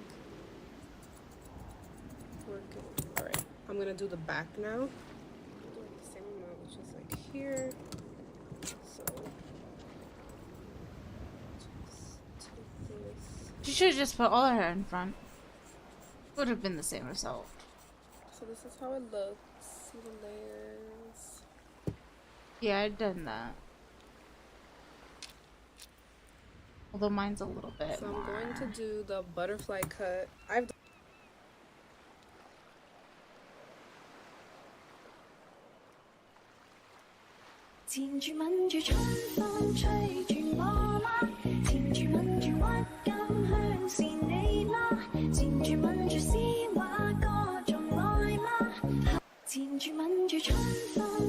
Dude, that hair, his hair is wow. Today's video is kindly sponsored by HelloFresh. Use the code KendallRay10 to get 10 free meals across your first 4 HelloFresh boxes. Hey guys, welcome back to my channel. So, for this week's video, we're going to be looking at a case that is very famous, also very, very highly requested from you guys. I get messages about this all the time, tweets, comments on Instagram, and of course many of you have submitted it to my actual case suggestion form, which I so appreciate when you do that. It helps me keep it all a little more organized. Today we're going to be talking about the Menendez brothers, and this case is really wild. It honestly kind of plays out like a movie. It's a little bit of an older case. It took place in the 80s, but it has kind of gotten a resurgence in publicity lately, mainly on TikTok, which has been really interesting. I feel like many people who may have experienced watching this all play out back when it was taking place might feel different about the case now, looking at it with fresh eyes. It's a very controversial case. I'm sure you guys will have plenty of opinions, of course. Leave them below. I love hearing what you guys have to say about these cases. But this isn't one that I think many people are on the fence about. They are either on one side or the other side. There is a lot to go over here today, so let's go ahead and dive right into Menendez family. So their story really begins with the patriarch of their family, their father, Jose Enrique Menendez, who was born on May 6, 1944 in Havana, Cuba. His father was a former soccer star, and his mother was a former champion swimmer. And Jose really took after his parents. He was very competitive, he was athletic, and he normally got first place. He was very successful in all the sports that he did: basketball, soccer, swimming. When Jose was about 15 years old in 1960, things got really crazy in Cuba. Fidel Castro had taken complete control of the military and political power and was now Cuba's prime minister. Jose's parents felt like it wasn't safe for him there, so they ended up sending him to the United States when he was just 15. So he came here alone, and his parents decided to stay in Cuba to try to protect what they had left.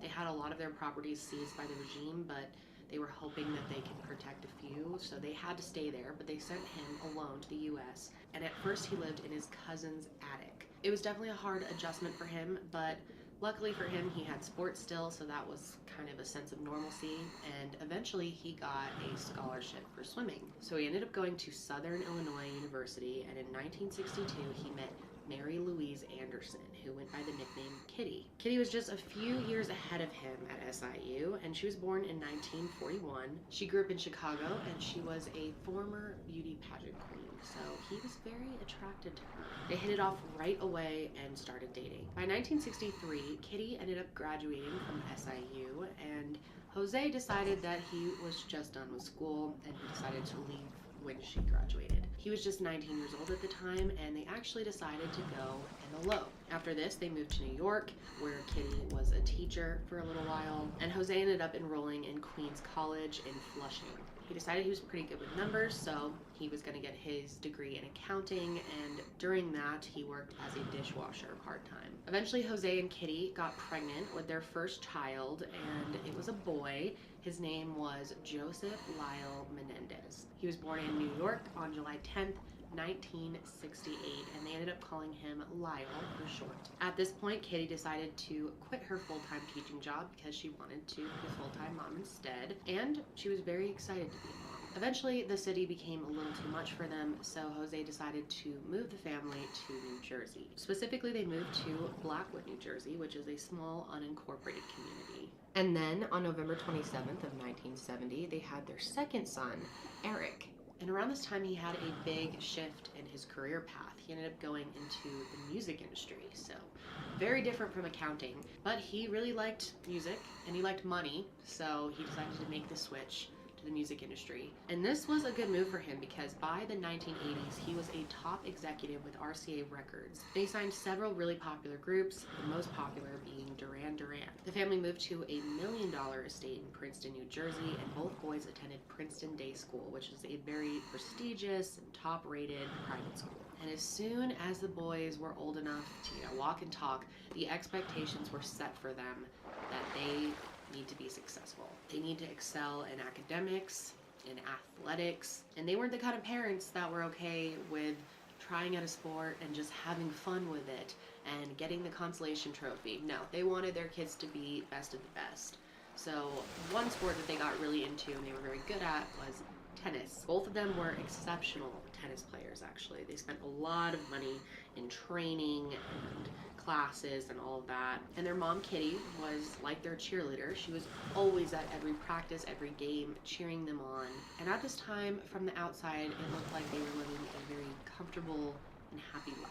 In 1986, Jose decided that he wanted to leave the music industry and get into the movie industry instead. So of course, where do you gotta go if you're gonna be in the movie industry? Hollywood. So he packs up the whole family and they all head to California.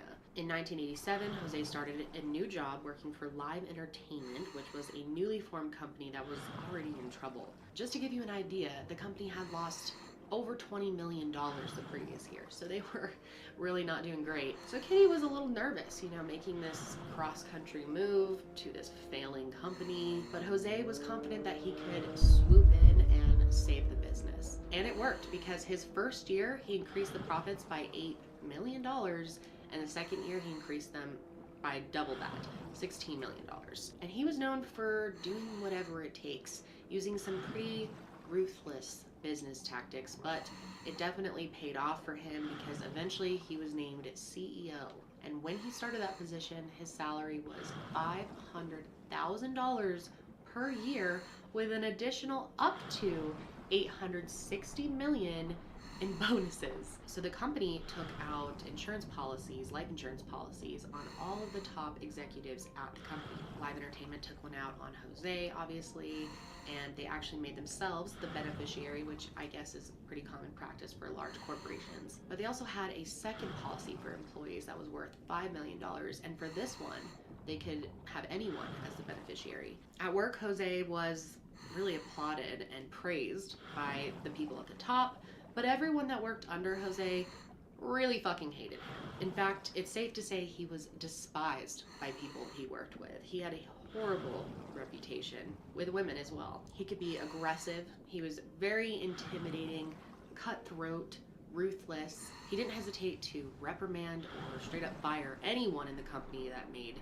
even a slight mistake. And he was also known for some pretty shady business practices to kind of inflate the worth of the company. And not only was he an asshole at work, he was also having several affairs with people that he worked with. And a lot of them weren't just little hookups, they were full-blown affairs, long-term relationships that were going on behind Kitty's back. However, it is assumed that Kitty probably knew that this was going on and just turned a blind eye because he was making a lot of money and she wanted to keep the family together. So it's possible she knew, but we'll never know for sure. But even though she probably had a gut feeling that all of this was going on, or might have straight up known about it, she still made an effort to be as involved in his life as she could be. She insisted that she went on business trips with him because she didn't trust him. And Jose worked a ton. He went on business trips all the time. So that was kind of their way of spending time together. He was go, go, go, work as hard as you can, be as successful as you can. Now here's one very strange detail about Jose. He was ashamed of his Cuban heritage. At one point he was offered a letter of congratulations on his success as a Hispanic businessman, and he was offended by it. He didn't want any of his colleagues to know about his past, where he came from, or even where he went to school, because he was ashamed that he didn't go to an Ivy League university, and he was determined to have all of his kids go to an Ivy League school. So clearly the boys were dealing with a lot of pressure just being Jose's sons. He decided when his boys were pretty young that they were going to go to Princeton. So at this time their family was living in Calabasas. This is where I believe some of the Kardashians live. I'm not completely sure. It's a very fancy area. I've driven through it once, and they were really living, you know, the American dream. They rented a house while they were building their dream home, which was actually on the top of a mountain, and it was on 13 acres of land. And on the outside looking in, they seemed like they had the perfect life. The American dream. They seemed like a picture perfect, close, happy family, and the parents were super involved in the kids' lives. They were always at their sporting events, very involved in who they were dating and their academics, especially Kitty. They had hoped that the boys would excel in school as much as they did in tennis, but that wasn't the case. They did more average in school. They weren't bad students by any means, but they weren't like top of the class or anything. But they were really excelling at tennis, especially Eric. He ended up ranking 44th in the nation for 18 and under players. And as they were growing up, they were very, very, very close. Lyle was very protective of his younger brother Eric, and they did a lot of things together. They spent a ton of time together. They had a couple friends here and there, but they really stayed closest with each other, and several people who were friends with them said that they got interesting vibes from the boys at times. Some of their past friends felt like betrayed by them or double-crossed by them. They kind of grew up having to learn to be very sneaky and aggressive and get what you want. That's what they learned from their dad. Now Lyle definitely had a harder time in the family than Eric did. There was a lot more expectation on him, just a lot more pressure in general to succeed and to set a good example. And I'm sure some of you who are the firstborn in your family can relate to this. I know I definitely can. Yeah, I think the firstborn definitely has more expectations than the younger siblings. His father was pretty brutal on him. We'll talk a lot more about this actually, but one of the things that he would do to Lyle a lot was shame him about his physical appearance. And one thing that he was very insecure about was the fact that he was going bald at age 14, and his father forced him to wear a toupee. That's how concerned he was with their image. He didn't want to have any imperfections in his children. And the boys definitely grew up learning that money is everything in life.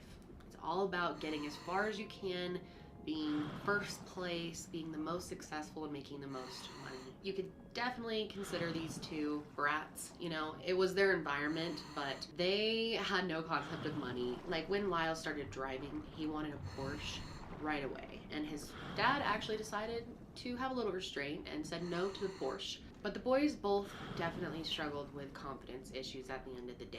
Even though they were nationally ranked tennis players, they never felt good enough for their father. Eric really started to struggle with it more as he got older, and eventually he started to rebel a little bit and started hanging out with the wrong crowd, you could say. Eric eventually started bringing Lyle around with them, and they all started hanging out in a big group. And one particular time, they were all hanging out and they decided that they wanted to do something rebellious.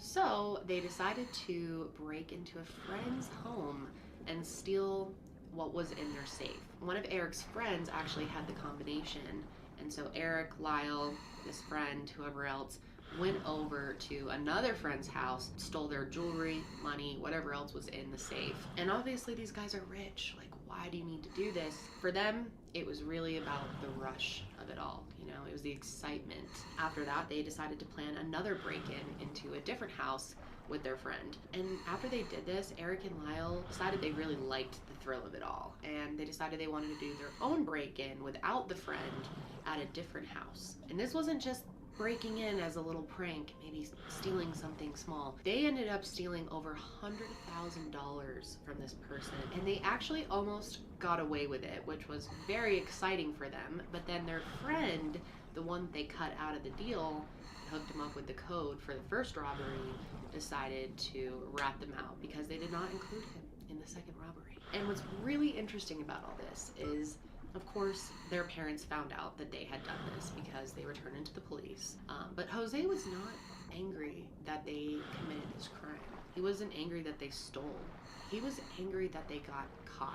He thought his son should be smarter than that, tougher than that. And so he was disappointed in them. And it turns out he actually knew that the boys had been doing things like this. There were a couple other houses that they broke into, did some minor things at, and he would go and try to pay them off, get them not to report it to the police. But he wasn't able to in this situation, and that's what he was upset about, that they all got caught. The boys ended up claiming that it was just a joke. They ended up paying back the $100,000, and they also paid an additional $11,000 in damages. Then Jose came up with a plan to keep the boys out of jail. Lyle was an adult and he was about to start Princeton, so Jose decided that since Eric was underage, he would plead guilty to the entire thing, all of the burglaries that they had been involved in, and take the fall. So Lyle was just given a slap on the wrist basically, and Eric had to take the punishment. But it wasn't that bad. He just had to do some community service and get some therapy, which was good for him. This is when he was sent to Dr. L. Jerome Oziel,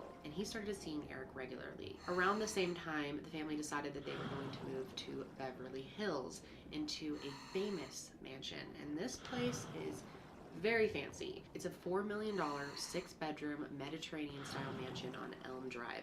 It has a courtyard, a tennis court, a pool, a guest house, and a lot of famous people have actually lived in this house, including Michael Jackson, Elton John, and a Saudi prince. So when they moved in, of course, they were feeling really good about themselves. They felt like they really made it. They had the perfect life, or so it seemed. And to make it even more perfect, Lyle, their first son, ended up getting into Princeton like they had hoped. He ended up deciding to study business because his dad encouraged him to do that, follow his footsteps. But once he got to school, it really was not his jam. During his freshman year, he was put on academic probation for his poor grades. He was pretty much not even going to class. He got really into the parties and the social life of college, and then it all really came crashing down for him when he got caught plagiarizing in his psychology class. And normally when the boys got in trouble, Jose would come in and try to see if he could work the system, maybe write a check, get them out of trouble. So he tried to do this, but the dean of the school was not having it. So Lyle ended up being suspended for a whole year. And this really pissed off Jose. But he wasn't mad at Lyle. No, of course not. He was mad at the university for expelling him. So as you can see, Lyle and Eric were never held responsible for anything. Everything was everyone else's fault at all times, and it was all about how can you cheat the system. So Jose ended up hooking his son up with a job at Live Entertainment. He was hoping that his son could just slide in and maybe he would work his way up the ladder the way that he did. But this was not reality. Lyle hated this job and he was a terrible worker. Most days he came in late, acted like he didn't really give a shit, would walk around the office talking to people, barely doing any work, and he would normally clock out early to go and play tennis. Coworkers said that working with him was a nightmare. It was clear that he was only working there because his father got him the job and not because he actually cared about the business in any way. But eventually this all caught up with him, and even having his dad as the CEO was not enough to save his job, and he was fired from Live Entertainment. Meanwhile, Eric was still in high school. He was playing tennis. He was also acting, and he actually won a prize for Best Actor, so he was really thriving. He was also really into writing, and he and his friend Craig spent a lot of time writing together. And the two of them actually co-wrote a screenplay together, and it was called Friends. No, not that Friends.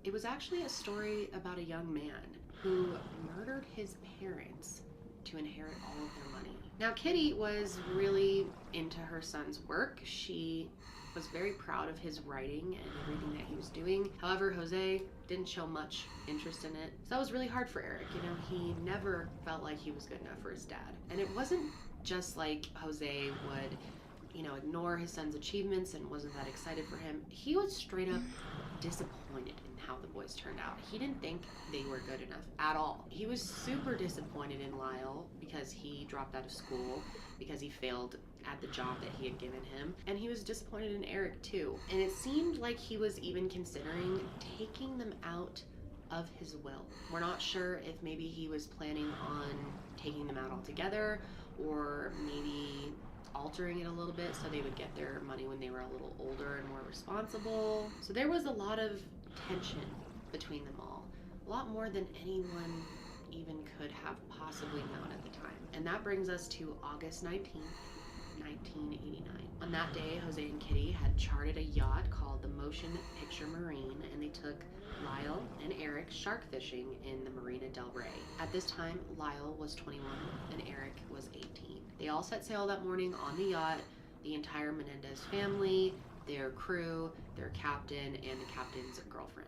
And the crew specifically noticed that that day the family seemed off. There seemed to be a disconnect between them. They didn't spend much time together on the yacht. They didn't seem to talk much at all. The two boys ended up distancing themselves from Kitty and Jose.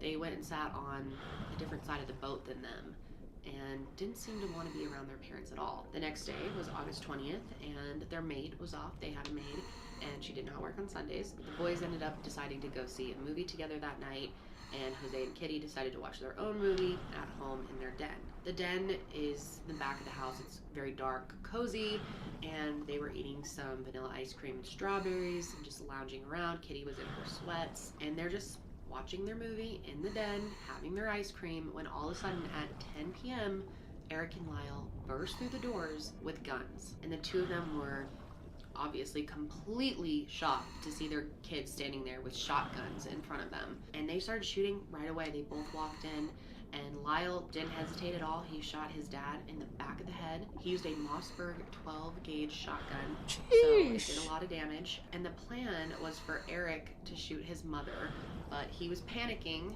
and Lyle ended up having to do it for him because she almost escaped the room. She ran out trying to get help. She ran over the sofa, out of the door, and down the hallway, and that's where Lyle ended up shooting her. At first, he shot her in the leg at close range, and it was so powerful, it shattered her leg bone. They continued to shoot at them until they were out of ammunition completely, but Kitty was still alive. She was just laying on the floor, so the two of them went outside to reload their guns, and While they were outside, Kitty tried to get up and she slipped in her own blood and fell to the ground. When they got back, they continued shooting and they shot her in the face, which killed her. Eric actually shot her twice to make sure she was really dead. She was shot a total of 10 times in her leg, in her arm, in her chest, and of course, her face. And she was completely unrecognizable. It was brutal.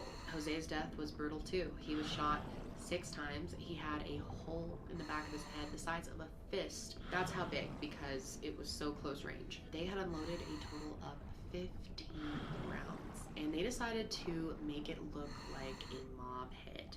So they ended up shooting both of their parents one more time in their knees, also known as a kneecapping. Jose was 45 years old when he died, and Kitty was 47. And then at 11:47, a call came into dispatch from Lyle. What's the problem? Someone killed my parents. Who was the person that was shot? My mom and my dad. Mom and dad? Okay, hold on a second. So it actually took officers a while to get to the scene. It's weird. The boys expected police to be there extremely quick, as soon as the gunshots went off, practically. They lived close to neighbors, and they figured someone had to call the police. Plus, there were officers, patrolling in their fancy, rich neighborhood. This kind of stuff doesn't happen there. They thought that the gunshots would attract a bunch of police, but they were shocked when they went out of the house and were just waiting there and no one showed up. And the cops, of course, they did show up, but it just wasn't as quick as you would expect. Officers who were there said the 2 of them came out of the house hysterically screaming. They seemed really traumatized. Eric collapsed onto the lawn and curled up in a ball. He was shaking, hyperventilating, and just screaming uncontrollably. According to officers, Lyle was trying to comfort him, but was also hysterical. The officers who were there said their grief seemed genuine. They seemed heartbroken, petrified, like someone had really come in and murdered their parents, even though it was them. So then they go inside, and it is a horror scene. The den is covered in blood, the ice cream bowls are spilled, and then their 2 bodies are there, disfigured because they had been shot so many times. They were unrecognizable. When I walked into the room and, the television was on and, there was blood and body parts all over the place. So of course, they started their investigation with the boys, talking to them, where were you guys tonight? And they had been at the movie theaters. They said they originally had tried to see License to Kill, but that was sold out, so they ended up going to Batman instead. Then after this, they said they went to the Taste of LA festival and came home to the scene. And police found them to be very credible. They believed their whole story, so much so that they decided to not even test their hands for gunshot residue, which is very weird because that's normally just standard procedure for anyone who's in a crime scene or near a crime scene where there's guns involved. But they were so moved by the emotions that the boys were having that they just figured there was no way they had any involvement in this. This was some random hit, and it was probably mob related because of their kneecaps. And the boys really pushed this story. They thought it made a lot of sense too. They said that their father had some connections, possibly to organized crimes. There's people out there that would want to see him dead. But as detectives started to look into the mob theory a little more and analyze the crime scene, they felt like the mob theory just didn't actually check out. The main reason being that this crime was messy and it looked personal. Normally with a mob hit, they come in, they shoot the person in the head, they do it as quick as possible and leave behind as little blood as possible, but this was a bloodbath. Plus, they figured that Kitty probably would have been kept alive because she wouldn't have been the target. Plus, they figured that there were plenty of other people that could have done this, that hated Jose. In his career, he had belittled, humiliated, and fired tons of people. There were plenty of people who would be seeking revenge on him. They interviewed several coworkers and ex-employees, but nothing panned out. No one seemed like they were that angry at Jose. I mean, don't get me wrong, plenty of people hated his guts, but not enough to kill him. And when people found out in the community that Jose and Kitty had been killed, they were pretty shocked, especially about Kitty's murder, because she was known as a really friendly, well-liked person. To everyone, she seemed like a loving mother, a devoted wife. Why why would anyone want to kill her in such a brutal way? But no one thought that it could have been Eric and Lyle that did this, and they were sticking to their story. They acted incredibly devastated by the loss of their parents, and also very scared. They started living out of hotels right away, claiming that they were afraid that whoever did this to their parents would come back and kill them. They ended up getting bodyguards and started wearing bulletproof vests, but they also started taking advantage of the money right away. They started spending their parents' wealth immediately.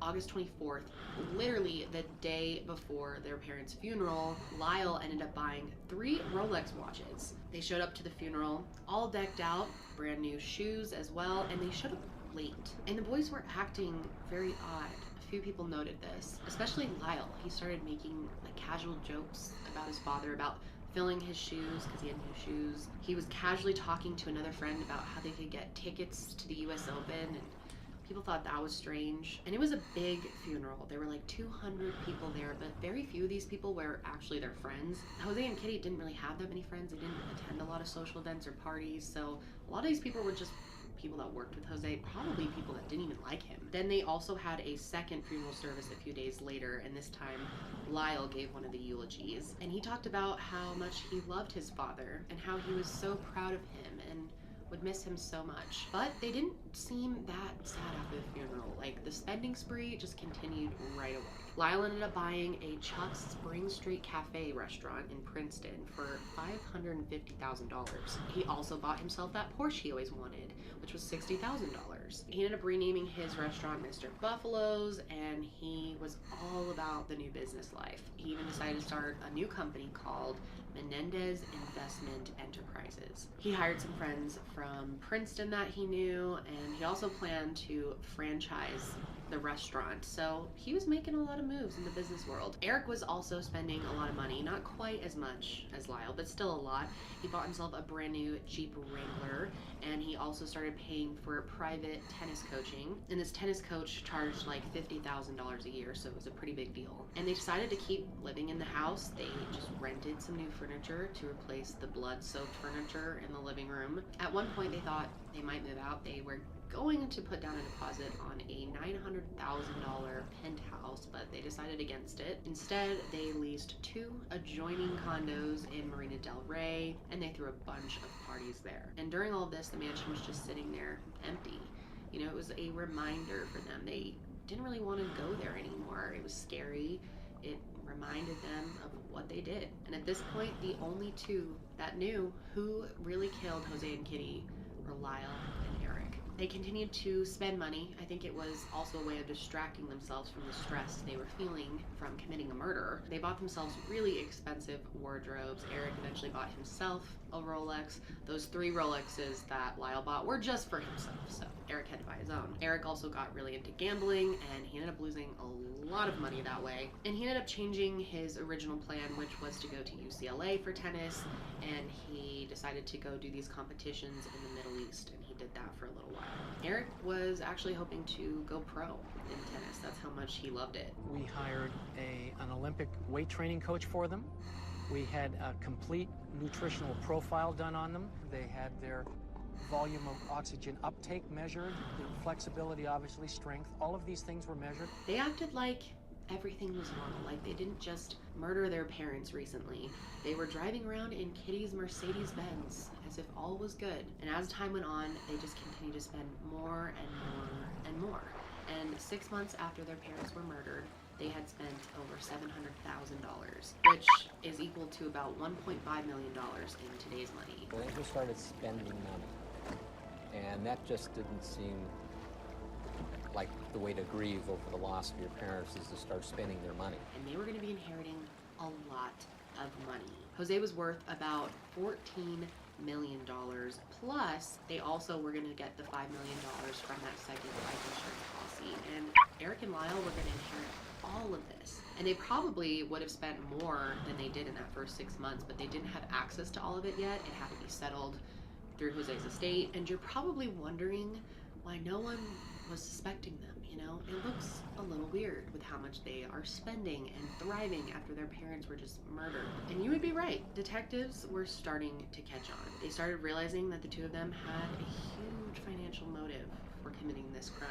Plus, the longer time went on, boys seemed less and less interested in the investigation. They would never call and check in to see if they were any closer to figuring out who killed their parents. They didn't seem concerned about it at all. They certainly weren't acting like you typically would if your parents had just been killed. So they looked a little closer at the boys, and that's when they realized that they had purchased guns on August 18th, so 2 days before their parents were killed. They used a stolen ID to purchase the guns, and then they brought them home. Then they found out that the boys had also hired a computer case their family's hard drive. This was important too because they believed that Jose had the most updated versions of his will on the computer. So police ended up talking with Eric's friend Craig, who was the one that he played tennis with, and they were working on writing that script together as well. And so they asked him to go to lunch with Eric, and he did. It was November 17th. He asked him to go to lunch,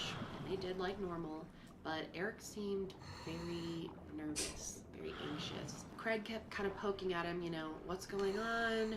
Why are you acting funny? And eventually Eric just confessed everything to Craig. He really trusted Craig, and he told him how the plan was for Lyle to shoot his dad and how he was tasked with shooting his mom. He explained though that he couldn't do it. He could not bring himself to actually shoot his mom, so Lyle shot his mom as well. But they did not have a recording device for this lunch, so they asked Craig to go with Eric again and get the confession out of him again, this time wearing the recording device. He wore a wire, and then he also had a calculator with a recording device inside of it that he was holding underneath the table. And Craig asked him again about how he killed his parents, but this time he denied it. He said that they didn't do it. He explained that he should have never told Craig that, and that it was made up. He and Lyle never killed anybody. So then they started talking to the family's therapist. Kitty was in therapy as well, and it turns out that Kitty actually told her therapist that she was afraid of her sons, that she thought they were sociopaths. It turns out she was so afraid of them that she was locking herself in her bedroom at night. And after the murder first happened, Eric continued to see his therapist, Dr. Oziel. And according to Dr. Oziel, around this time, the stress and anxiety was really taking a toll on Eric. In fact, he was getting ulcers from all of the stress. I can't imagine. And they had these really casual therapy sessions. Dr. Oziel thought he could really break through to him. I think he was kind of sensing that they may have been involved. During one of their sessions, they ended up just walking in a park. They had a very casual chat, and then they went back to Dr. Oziel's office, and when they got there, Eric just kind of leans up against a parking meter and casually says, "We did it." Dr. Oziel was shocked, and he brought him into his office and had him explain the whole story. This is where Eric explained that after they murdered their parents, they changed into clean clothes. They dumped their shotguns up the road. They went to the movie theater to get a ticket as their alibi for the night. Dr. Oziel told him to call Lyle and have him meet him at the office, which Lyle had no idea that Eric had just confessed everything, so he came and met him there. And he was just going to kind of talk to them, coach them, be there for them, but he was secretly going to be recording the session. And he decided that he was going to have his mistress at the time actually stand outside of the door and kind of listen in just in case anything went crazy while they were talking, and she was ready to call the police at any time. And when Lyle found out that Eric had spilled the beans to Dr. Oziel, he was pissed. This was not part of the plan. They were supposed to get away with this, and he actually ended up threatening to kill Dr. Oziel if he told anyone. And instead of going to the police right away, he continued to see the brothers. He continued to have several sessions with them, and he recorded all of it. And they began talking about the murders in more detail. Dr. Oziel was just keeping all of this information until the day that his mistress, her name is Judalon, actually went to the police and gave them the information. And she said that she did this because Dr. Oziel was abusive to her and she wanted to kind of get revenge on him. So the police found out that he had confession tapes from the boys and that they were the ones who murdered their parents. So they got a subpoena for the tapes, went and seized them from a safety deposit box that he had in a bank on Ventura Boulevard. And right away they got word that Lyle might flee the state over this, that he was terrified of getting caught. So they decided that they could waste no time. Lyle clearly knew that the jig was up. So on March 8th, 1990, over a dozen police officers actually stopped him as he was pulling out of his driveway. They had him get out of the vehicle, lay down on the ground, face down. They handcuffed him and took him into the police station. It was over. And Eric at the time was actually at a tennis tournament in Israel. We got a call at 6 in the morning from Lyle's attorney saying, you have to get on an LL flight immediately and get home. And according to people who were around him, when he got the call, he was crying hysterically. He ended up flying to Miami, where several of his relatives lived, and then his aunt convinced him to fly back to LA and just turn himself in. He surrendered at LAX on March 11th, 1990. And they wasted no time. The charges were filed against the boys the next day. But it was weird. During the arraignment, the boys didn't look that worried. They came into the Beverly Hills courtroom in fancy outfits and were smiling. They seemed confident. Mr. Eric Galen Menendez, do you understand the charges against you? I understand both of them, Your Honor. Thank you. Mr. Joseph Lyle Menendez, do you understand the charges against you?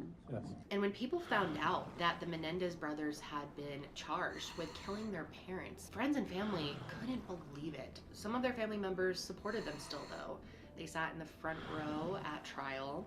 Their tennis coach sat in the front row, and Eric's girlfriend. Even their grandma sat in the front row, Jose's mother. And she always believed that the boys were innocent. At their arraignment, the judge explained to them that they were both being charged with killing their parents for financial gain and that they could be facing the death penalty, and asked them how they plead. And both of them said not guilty.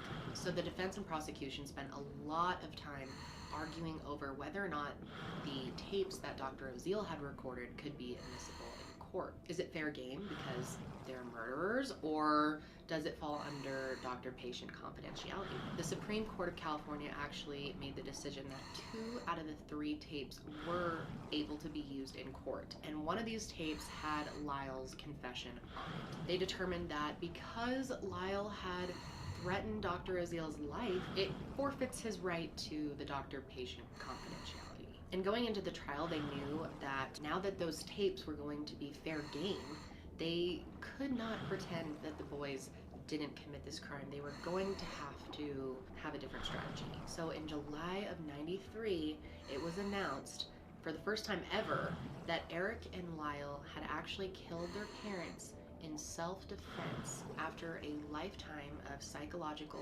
physical, and sexual abuse at the hands of their father, and that they killed their mother as well because she allowed it to happen. We have evidence that will prove that they were experiencing fear, that they were in imminent danger of death or great bodily injury at the hands of their parents. And when this came out, the media went wild.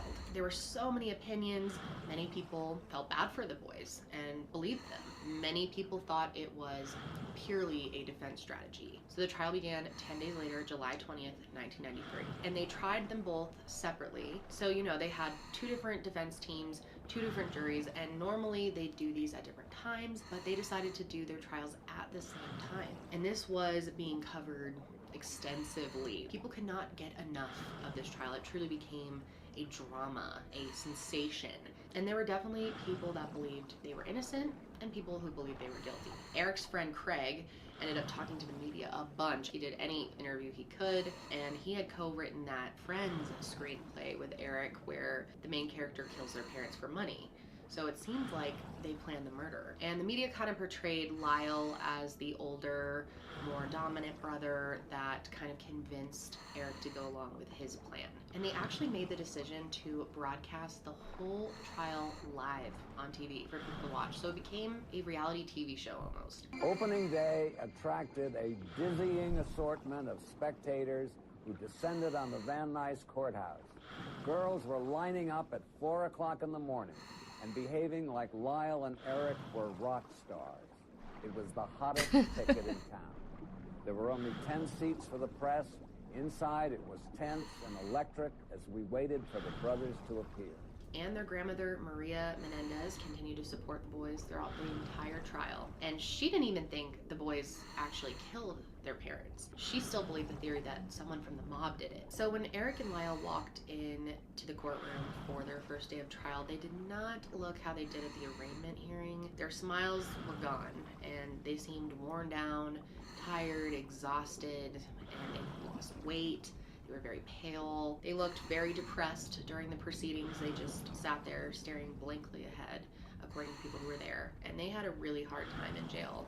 Other prisoners apparently hated them, and they had to pay for protection in jail. So they were clearly really hoping that they would be found not guilty. So the prosecution argued that Eric and Lyle killed their parents in order to get financial gain, and that they should get the death penalty. And they were sitting there watching television. I don't know. You don't know what they were doing? I didn't go into the den. Your brother went into the den. Yes. And the television was on. I guess I heard the television on, I don't remember. And they were watching television. I don't know. You mean to tell me after all of these years, sir, that your brother never told you what your parents were doing when he went in from the kitchen to the family room? Are you asking me what I know now, or what I knew then? And the defense sought to prove that they were abused, that they were in danger, and they had to kill their parents, or else their parents could have killed them. Eric's defense attorney was Leslie Ambramson, who was a well-known advocate against the death penalty and took on high-profile criminal cases. She was like the best money could buy. She was known for being very tough and kind of a force to be reckoned with in the courtroom. She would break down people until they cried on the witness stand. Now, a lot of people think that Leslie purposely dressed the boys a specific way to make them seem younger. Instead of suits, they wore sweaters, colorful sweaters. She argued that even though the boys seemed like they had a perfect life on the outside, that truly their lives at home were absolute hell. She argued that they were traumatized by all of the abuse, including sexual abuse, that they had gotten from their father. And the sexual abuse that they claim to have gone through is horrific. They described it all in court. It was very graphic, very shocking, and she explained that Jose would abuse the boys and Kitty would just watch and allow it to happen and never stood up for them. She said Jose was a cruel perfectionist whose image was everything to him, and that he didn't really care much about his kids. She argued that he would be the type that would rather kill his kids than have the truth about their family come out. And she explained that Kitty was living in hell as well. Apparently she was an alcoholic, she was a drug addict, and she was very depressed over her husband having all these affairs that she knew about. They said she was so upset, so distressed that she was a hazard to herself. She was a dangerous driver. She was a terrible housekeeper, pretty much a bad mom, and a suicidal mess, all behind closed doors. She explained that their life was totally out of control. It was nothing like it seemed.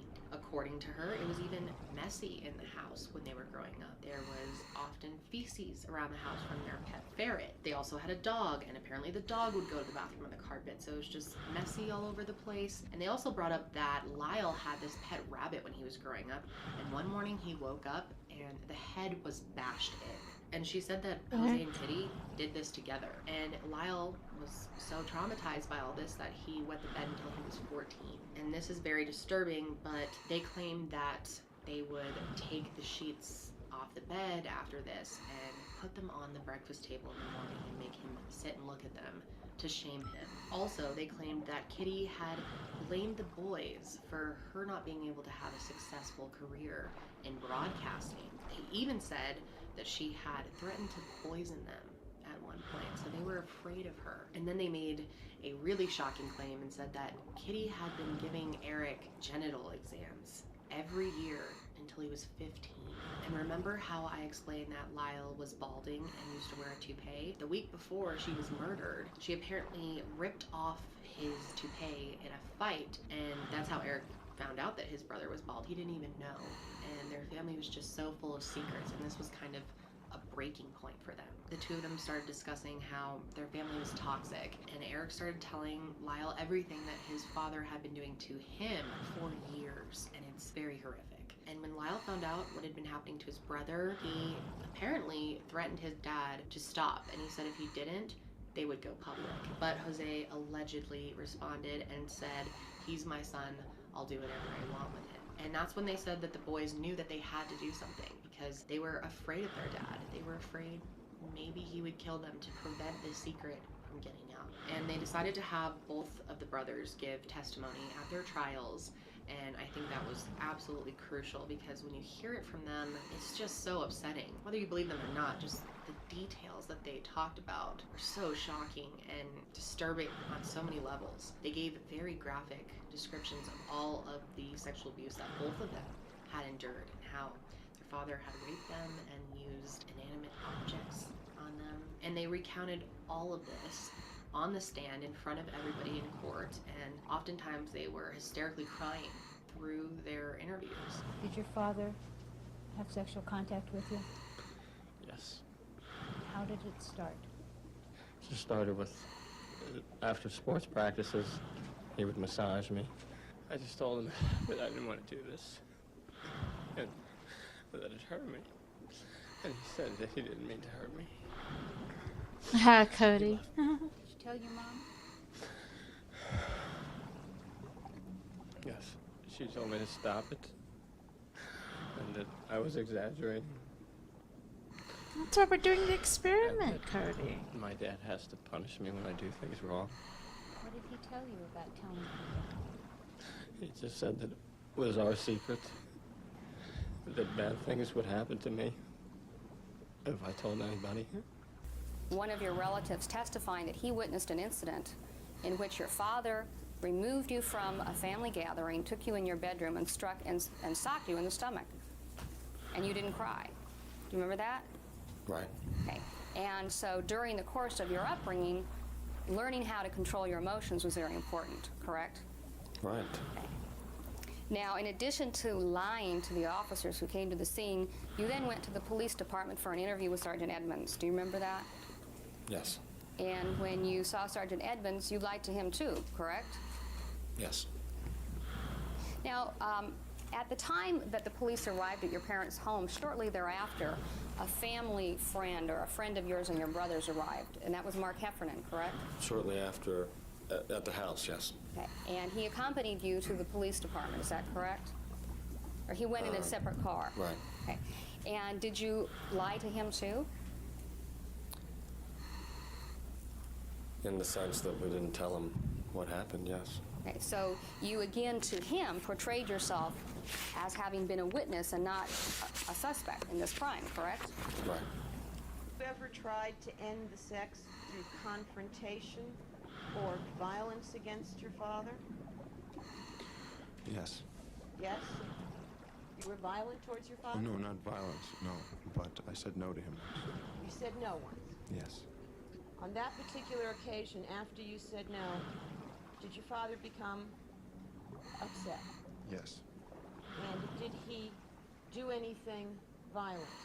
Yes. You had been well taken care of all your life, and so when your father, through your mother, said that he was going to disown you, you were worried about that, weren't you?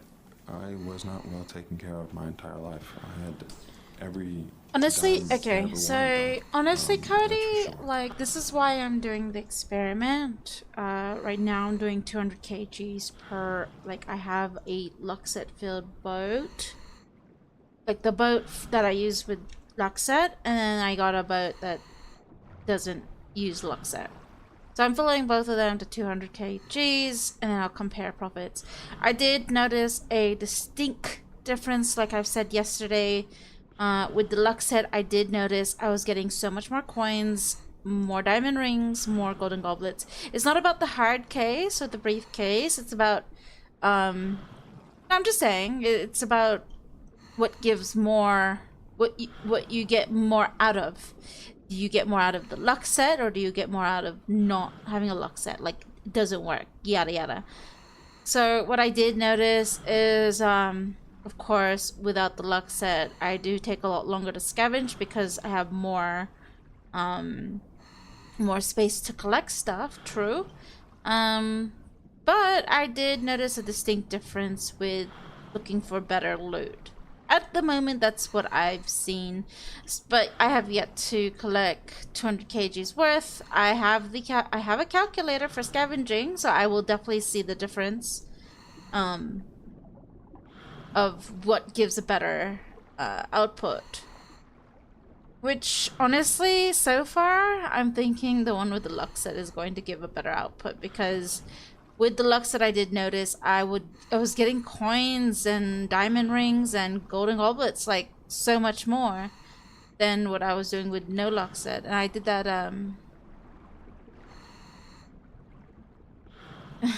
Anyways, Cody, you have no say in this. You're not in FDG yet. You need to come in here and test your stuff out and see what you believe in.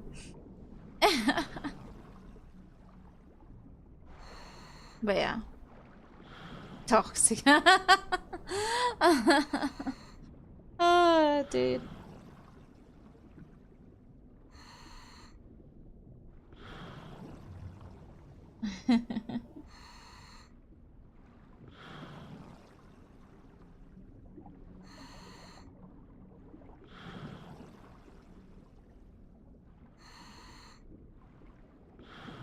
I got 2 gold coins, 1 bronze, and 4 diamond rings. Then at the end of 1 briefcase in the same dive with LuckSet. Yeah, like I said, that's why I'm experimenting. First, I'm going to experiment 200 kgs each on the boat. 1 with the LuckSet, 1 with no LuckSet. And then the next experiment is going to be time-based with a 3-hour time.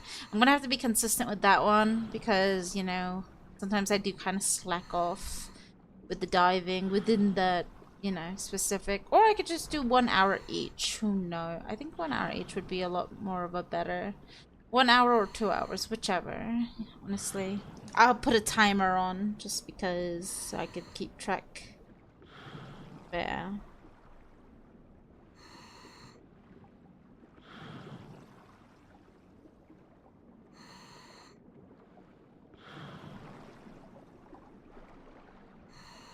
I mean, people do it anyways, especially during dead hour. Like, there's nobody really in city. So, it's either hunting or diving, not gonna lie.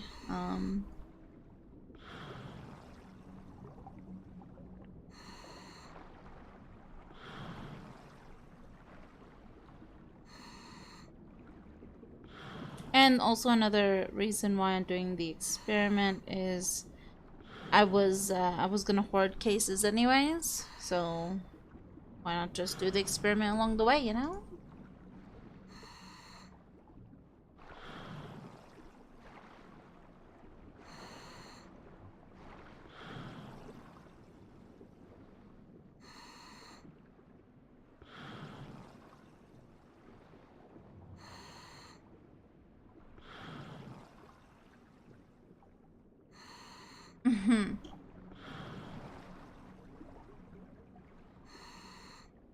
You mean 5?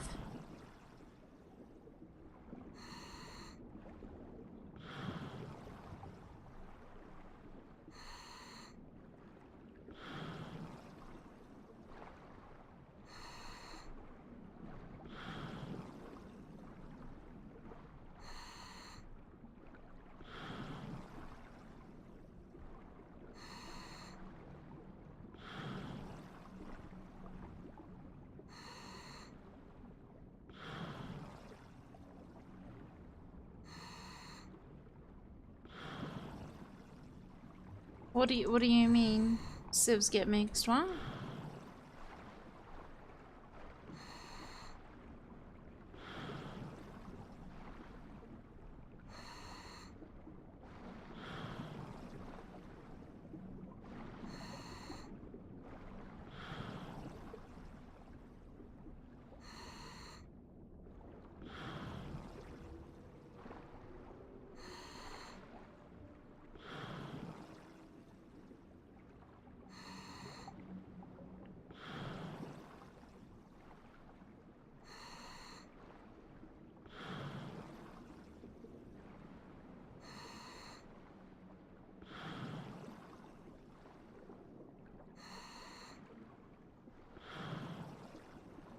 You forgot CMG.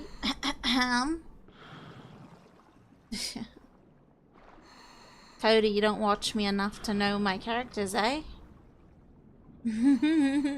Just kidding.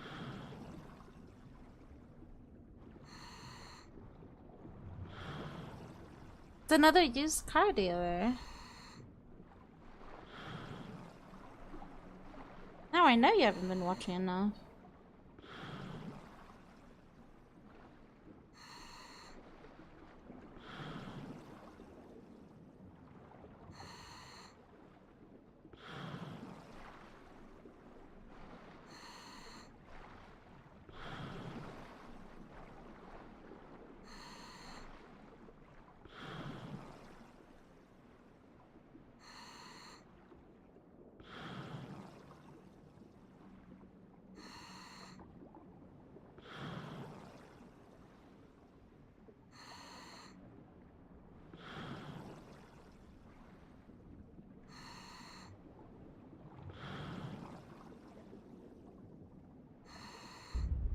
Wow, Cody.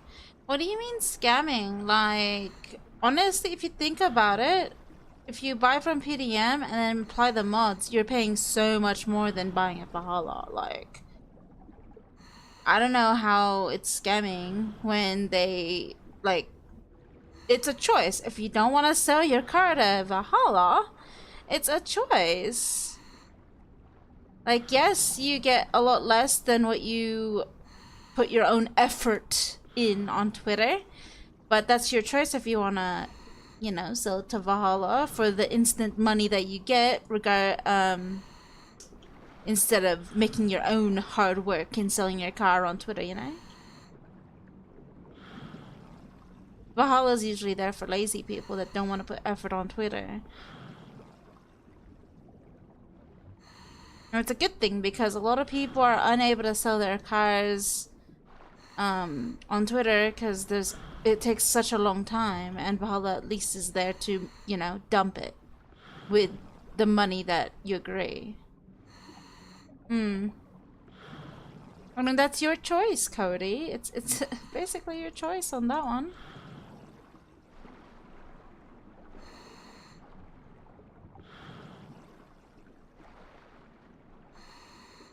The reason why I decided to work in multiple different jobs is so I can know the pros and cons to it.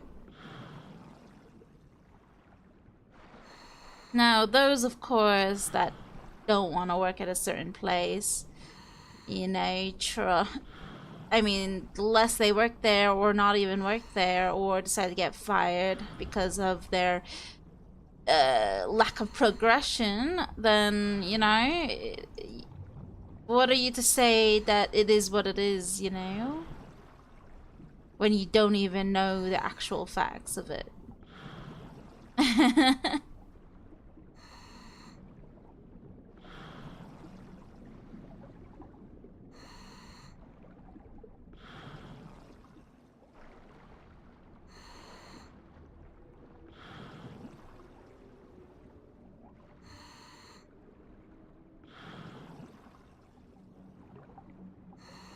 Anyways.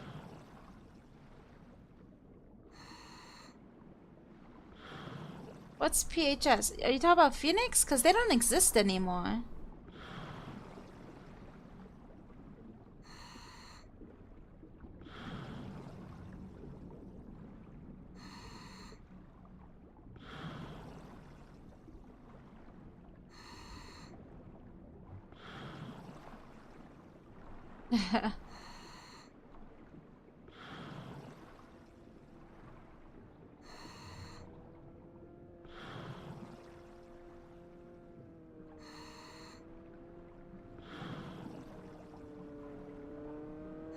I know, RMS is gone as well. That one had its up and downs as well.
Yeah, I don't know.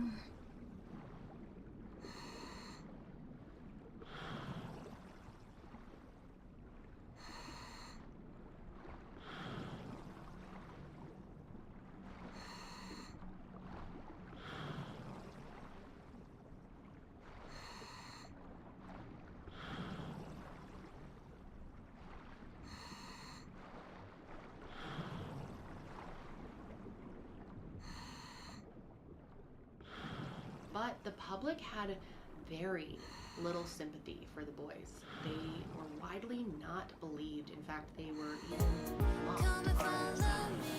And the clip of it is pretty cringe. I don't understand how this was at all funny at any point in time. Let me ask you once again. Is it your testimony that you and your brother Eric, in fact, had nothing to do with the murder of your parents, Jose and Kitty Menendez? That's correct. Then can you tell the court who did murder your parents? Our other two brothers, Danny Menendez and Jose Menendez Jr.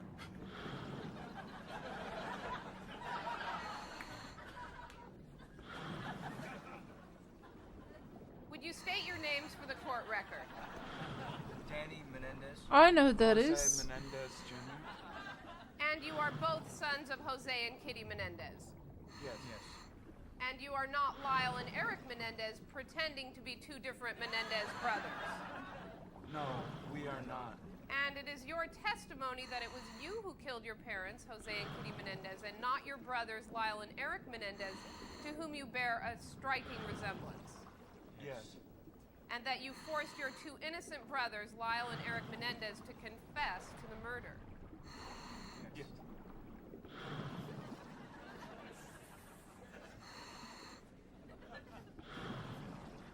At one point during the trial, they had their female cousin come up and testify that Lyle had actually confided in her as a kid when they were like 8 that he was being molested. And one thing that she said in court that was pretty odd, really stuck out to me, is she said that the boys liked to sleep with their mother whenever their father was out of town. They would argue over who got to sleep in her bed, which, I mean, a lot of people do that. It's not that weird, but they did this until they were 15, which she noted seemed a little odd to her. Their friend Craig, who had been talking to the media a lot, had been told to stop talking to the media, been banned from talking to the media, and now he was going to be testifying in court. And he testified about how Eric had confessed Yeah, I met to you the yesterday at the murders beach 12 meditating. days I was comparing the diving And he sets. also Ah, you're the one. You're the one that was meditating and stuck in the sand. Oh, dude. Which they actually did not. I mean, honestly, I see a very big difference. Like, yes, you know, a lot of people are like with the no LuckSet group and the LuckSet group, but I'm just doing the experiment to verify for a fact if it does make a difference. So right now, doing 200 kgs for a LuckSet boat and non-LuckSet boat, I do see a distinct difference of what loot you pick up. Like, using the LuckSet, I've gotten so much more coins, diamond rings, like a better output of those. Not sure if it may be coincidence, but honestly, I don't know, because I had already had the set, like, because I collect so much shit. So I had already had the set. I just had to put them together from all of my storages. But I think they go for like 8 set for like 125. I don't know, honestly. But yeah, so far I do see a distinct difference. It is taking me so much longer without a LuckSet to fill the boat. Not sure if it's because I'm slacking. I'm probably slacking. I don't know. Cody. At least me hoarding is kind of a good trait that I could stay, you know, up the wealthy bar. But, you know, I think I'm still shit poor. That's why I keep doing it, I guess. But yeah, honestly, it's doing good, actually.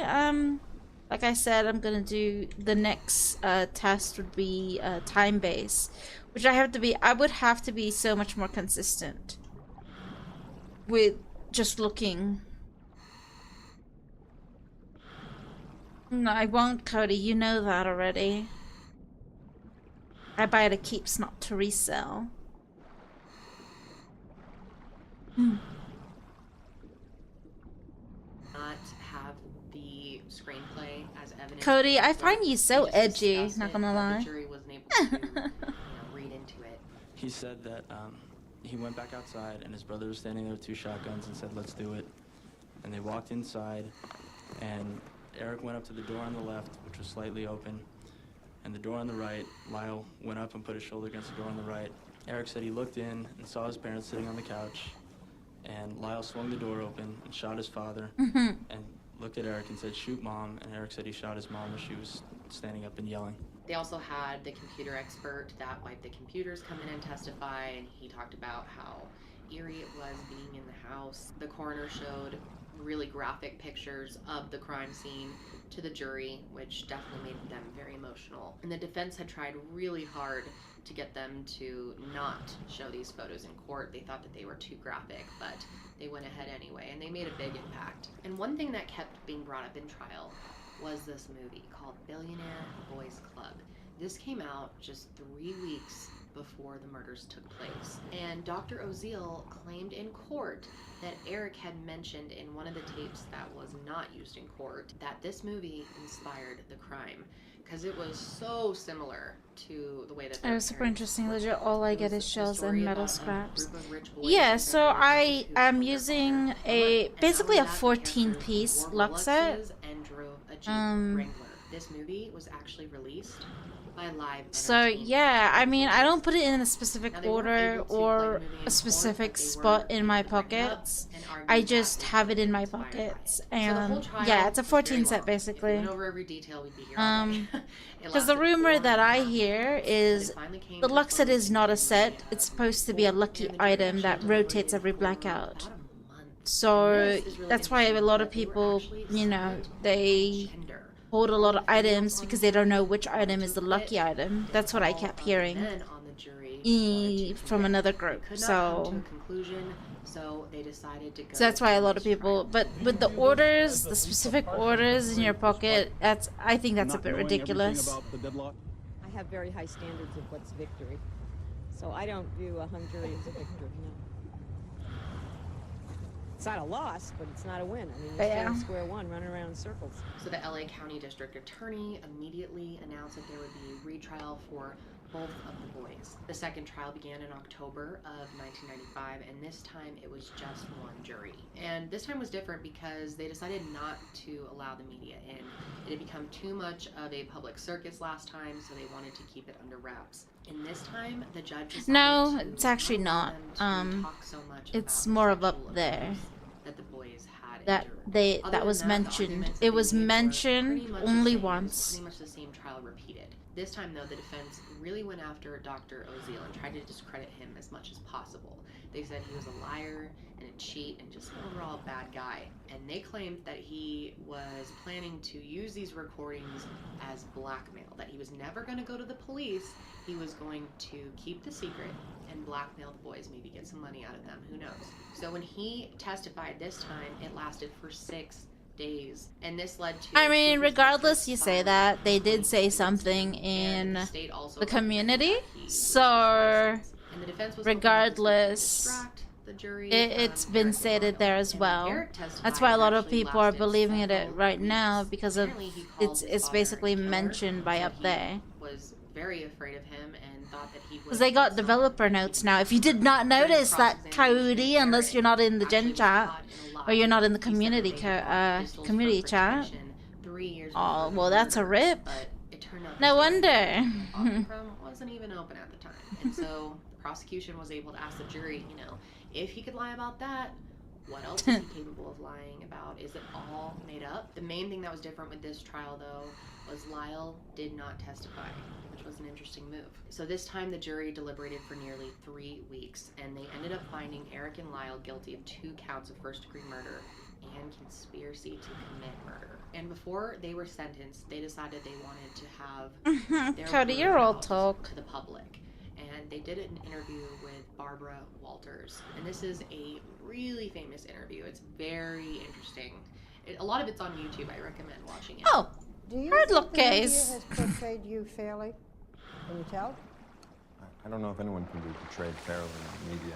Who they Well, are. got one There are people. without the LuckSet so far, but like I'm not basing the LuckSet off of a hard case or briefcase. That you are a monster. I'm basing it off of What do you say? profit.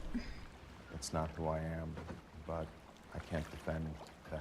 I would be surprised if anybody that was present at the trial and saw the whole thing rather than snippets on the news would feel that. So the jury ended up deciding that they were not going to move forward with the death penalty because Eric and Lyle had no history of violence. But they completely Between the, rejected I'm not the sure yet. I'm that filling this one to 200 kgs, then I'll calculate. or that the boys were But so far, Menendez 1 and brothers 1 on were hard sentenced K. to So life 1 in for prison LuckSet, without 1 for possibility of non-LuckSet. parole on July 2nd, 1996. And this is But I'm one not of the most basing the whole controversial experiment topics of all time. surrounding a hard case.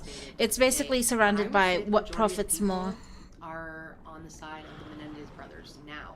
Maybe not at the time this was all happening, but like I said earlier in the video, I think people looking back at this are seeing it with new eyes and are thinking twice. And when they were heading into the sentencing period, the brothers ended up putting in a request for them to at least be put in the same prison so they could be together, but that was denied, which was pretty shocking. Lyle and Eric were separated and sent to separate prisons. September 10th, 1996, they waved at each other from across the prison courtyard, and that was the last they would see each other for decades, which was very, very hard on them. They are extremely close, and they were also considered maximum security prisoners, so they were separated from all the other inmates and spent a lot of time alone. They tried to appeal the outcome, but on February 27th, the California Court of Reckon Appeal held their you're driving to work. in May Nice. of 1998, they tried to get the Supreme Court I had to just review the found a case. hard luck case with the non-LuckSet They so tried far. several times to file habeas corpus petitions with the Supreme Court of California, but they've been denied multiple times. 2005 was the last time that they were denied, and they've been kind of stuck ever since. So since then, Eric and Lyle both got married in prison. In 1996, Lyle married Anna Erickson, but then in 2001, Anna ended up finding out that he had been cheating on Wait, her what? in jail. He was writing to other women, so she divorced him. Then he got married again in 2003 to a woman named Rebecca. Eric married a woman named Tammy in 1999. What was that, Cody? Dude, you need to make sense with what you're saying, In Cody. 2005, she was interviewed by ABC News, and she said that their relationship was something that she's dreamed about for a long time. In 2005, she even published a book called They Said We'd Never Make It, My Life with Eric Menendez. In 2017, they did an interview with People magazine and explained that even though they were in separate prisons, they remained really close, even though they couldn't see or talk to each other. They even were communicating through their wives. They were sending letters back and forth. They would even play chess through their wives, through the letters. But they finally got to see each other again in February of 2018 when Lyle was actually transferred to the same prison that his brother was in. And when they finally got to see each other in person, it had been 22 years. And people who were there said that they just You hugged said each other EMA. in I was like, silence for what? minutes, Emma? and they were both just crying hysterically. And after that, they actually allowed them to have a few hours alone together. At first, they were housed in separate areas in the jail, but eventually they moved them into the same unit. So now they get to spend time together. It every is day, 2:31 together p.m. and walk around, get exercise together outside. And a lot of their family members still stand by them to this day, and they're very happy that they're at least now together. Some family members have even spoken out that they are absolutely sure that Eric and Lyle really did go through years of horrific abuse at the hand of their father, and that their mother let it happen.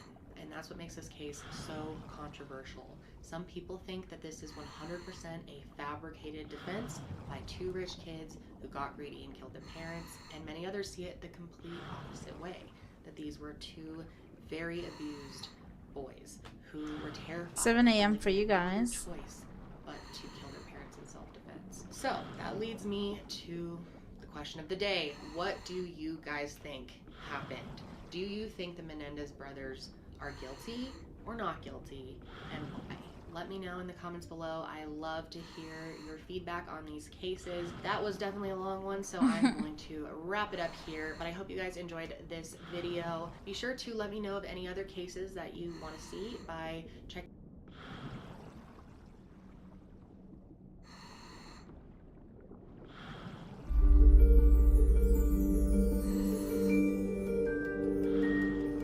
Hi guys, welcome back to my channel. I'm so happy to have you here with me today. If you are new, then welcome. So today we are going to be talking about a case that recently wrapped up in trial in August of this year, and I really don't think it got enough coverage, so I really wanted to discuss it today. We are going to be talking about Zoe Campos, who was 18 years old when she was reported missing at first in Texas in 2013. However, this case has since been solved and justice has been served. But before we get into that, I wanted to take a moment to remind you guys about the fundraiser I'm currently hosting for National Center for Missing and Exploited Children. We have recently raised over $50,000, and we are very close actually to our next milestone, which is $60,000. So I wanted to tell you about 2 ways that you can contribute if you haven't already. And if you have, thank you so much. This has been one of the most successful fundraisers that I've done, and I'm really, really proud of what we have created and the impact that we are going to have on NCMEC. It's such a wonderful organization, and they are super, super grateful to you all for the support. You can really feel good about donating to NCMEC because they put every dollar to incredibly good use, and I know that they're going to be using our donations so far to do very incredible and impactful work. So 2 ways that you can contribute. We currently have merch available on my website. That's milehighermerch.com. This is our NCMEC collection. We love how it turned out, and I am contemplating the idea of turning it into children's merch, which I've never done before, so let me know if you would be interested in that. Also, we have a collaboration running with Art by Jack. We came up with 10 different fidget pendants, and these are so awesome. If you've never heard of a fidget necklace, it is what you think it is. You fidget with it. If you feel anxious, you kind of play around with it, and it does wonders. I don't know what it is about having something to kind of mess with, but it's very calming. And we came up with 10 different versions of these, all which have their own unique properties and meanings. We have one in chrysophase, rose quartz, amethyst, There's no shop smoky to quartz, sell the ocean lures. jasper, tiger's eye, moonstone, lepidolite, blue lace agate, and malachite. They all have different names and meanings. I will have all of those listed in the description box if you want to check that out. And each design will be available in sterling silver and copper. The copper ones come on a black adjustable cord, and the sterling silver ones come on a sterling silver 18-inch chain. We have already sold a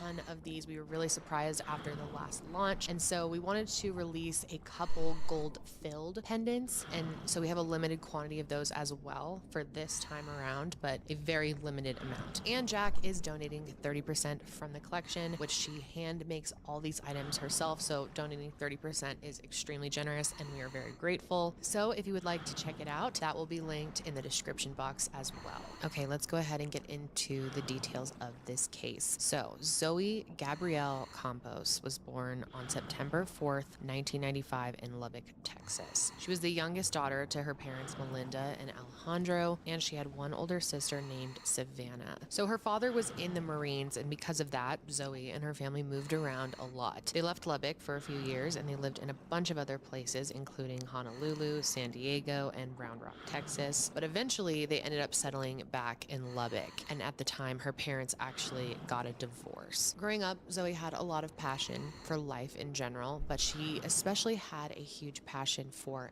animals. Zoe's mom said that she was always bringing home strays, and that she just had this huge heart, wanted to help all the animals, and she especially loved cats, dogs, and turtles. And Zoe also had a big heart when it came to her family. They meant the absolute world to her. She was incredibly close with her mom from a young age. Her mom said people would always joke about how they still needed to cut the umbilical cord because they were that close. She was an incredible daughter, sister, and friend, and she really loved to make people laugh. Her family describes her as selfless, funny, kind of clumsy, protective, and warm. And she was also very close with her grandma, who she actually called Grandma Candy, because when their family was living in Honolulu, her grandma would send her like care packages in the mail, and she always loaded it up with candy. And as Zoe grew older, she became a bit of a foodie. She loved to cook Her specialty was jambalaya, and their family loved to go out to restaurants, and she just always enjoyed, you know, having good meals with good people. She loved all types of food. Some of her favorite was Chinese, and what's really funny is her family said one of her favorite restaurants was actually Hooters. And Zoe was actually really interested in mechanics and spent time working on cars. In fact, shortly before her disappearance, she began working on an old car that she was hoping to fix up herself, and she even told her mom that she wanted to become a mechanic one day. So animals, food, and mechanics, those were some of her biggest passions in life, and her mom said if she could open a pet store next to a mechanic shop, she absolutely would have. So like I said, she was extremely close with her family. She had a great relationship with her sister Savannah, and they spent a lot of time together. And Savannah had 2 children, and she just loved being an aunt. She especially loved to take her nephew fishing at a lake that was near their home. About? And for being only 18 years Are you old, talking Zoe about was Kendall very Ray? mature and It's called Justice for Zoe She never Campos. partied or Confessions stayed out lead late. to And if she conviction did go 9 out, it was years always, you know, later. with a smaller group of friends. She really enjoyed a more intimate setting. And Zoe, by all accounts, was on a great path in life and had a very bright future ahead of her. She was outgoing if you knew her, but Zoe was also just a laid-back person. She kept to herself. Yeah, she, you know, just hung out just here in the house, or she loved being around her sister and her niece and nephew. She also liked being around, you know, me, but she wasn't the type of person that would go out to parties or clubs or anything like that. If she did go to a party, it was with a friend, and that was very, very rare. So she was always hanging out with her. They were inseparable. They are. But tragically, all of that was taken from her on November 17th, 2013. She spent most of the day with her family, and then later that night, she was going to go over to her friend April's house, who had just had a baby, and she invited just a couple of friends over, a very small gathering to meet the new baby. Definitely not a party by any means. It was a casual hangout, and of course, everyone there knew April, but not everyone there knew each other. But it was a pretty normal evening. Everyone got along, and April said that Zoe left around 9 o'clock The because ranch? she had plans No. to go to dinner that night with her sister Savannah. They were going out to dinner with her kids. I usually and go on another Netflix if friend. I want to And watch Savannah said that K-drama. Zoe was her usual happy-go-lucky self during dinner, and then afterwards they decided to go pick up a movie at one of those old red box machines and watch it together when they got home. And Zoe was planning on sleeping at Savannah's house that night, and a few reports have said that that was because she planned to watch her niece and nephew the following day while her sister was at work. And like I mentioned before, Zoe was very close with her niece and nephew, and she loved them as if they were her own kids. So Savannah said the movie wrapped up around 11:30, and during the movie Zoe was kind of falling asleep, and they decided to call it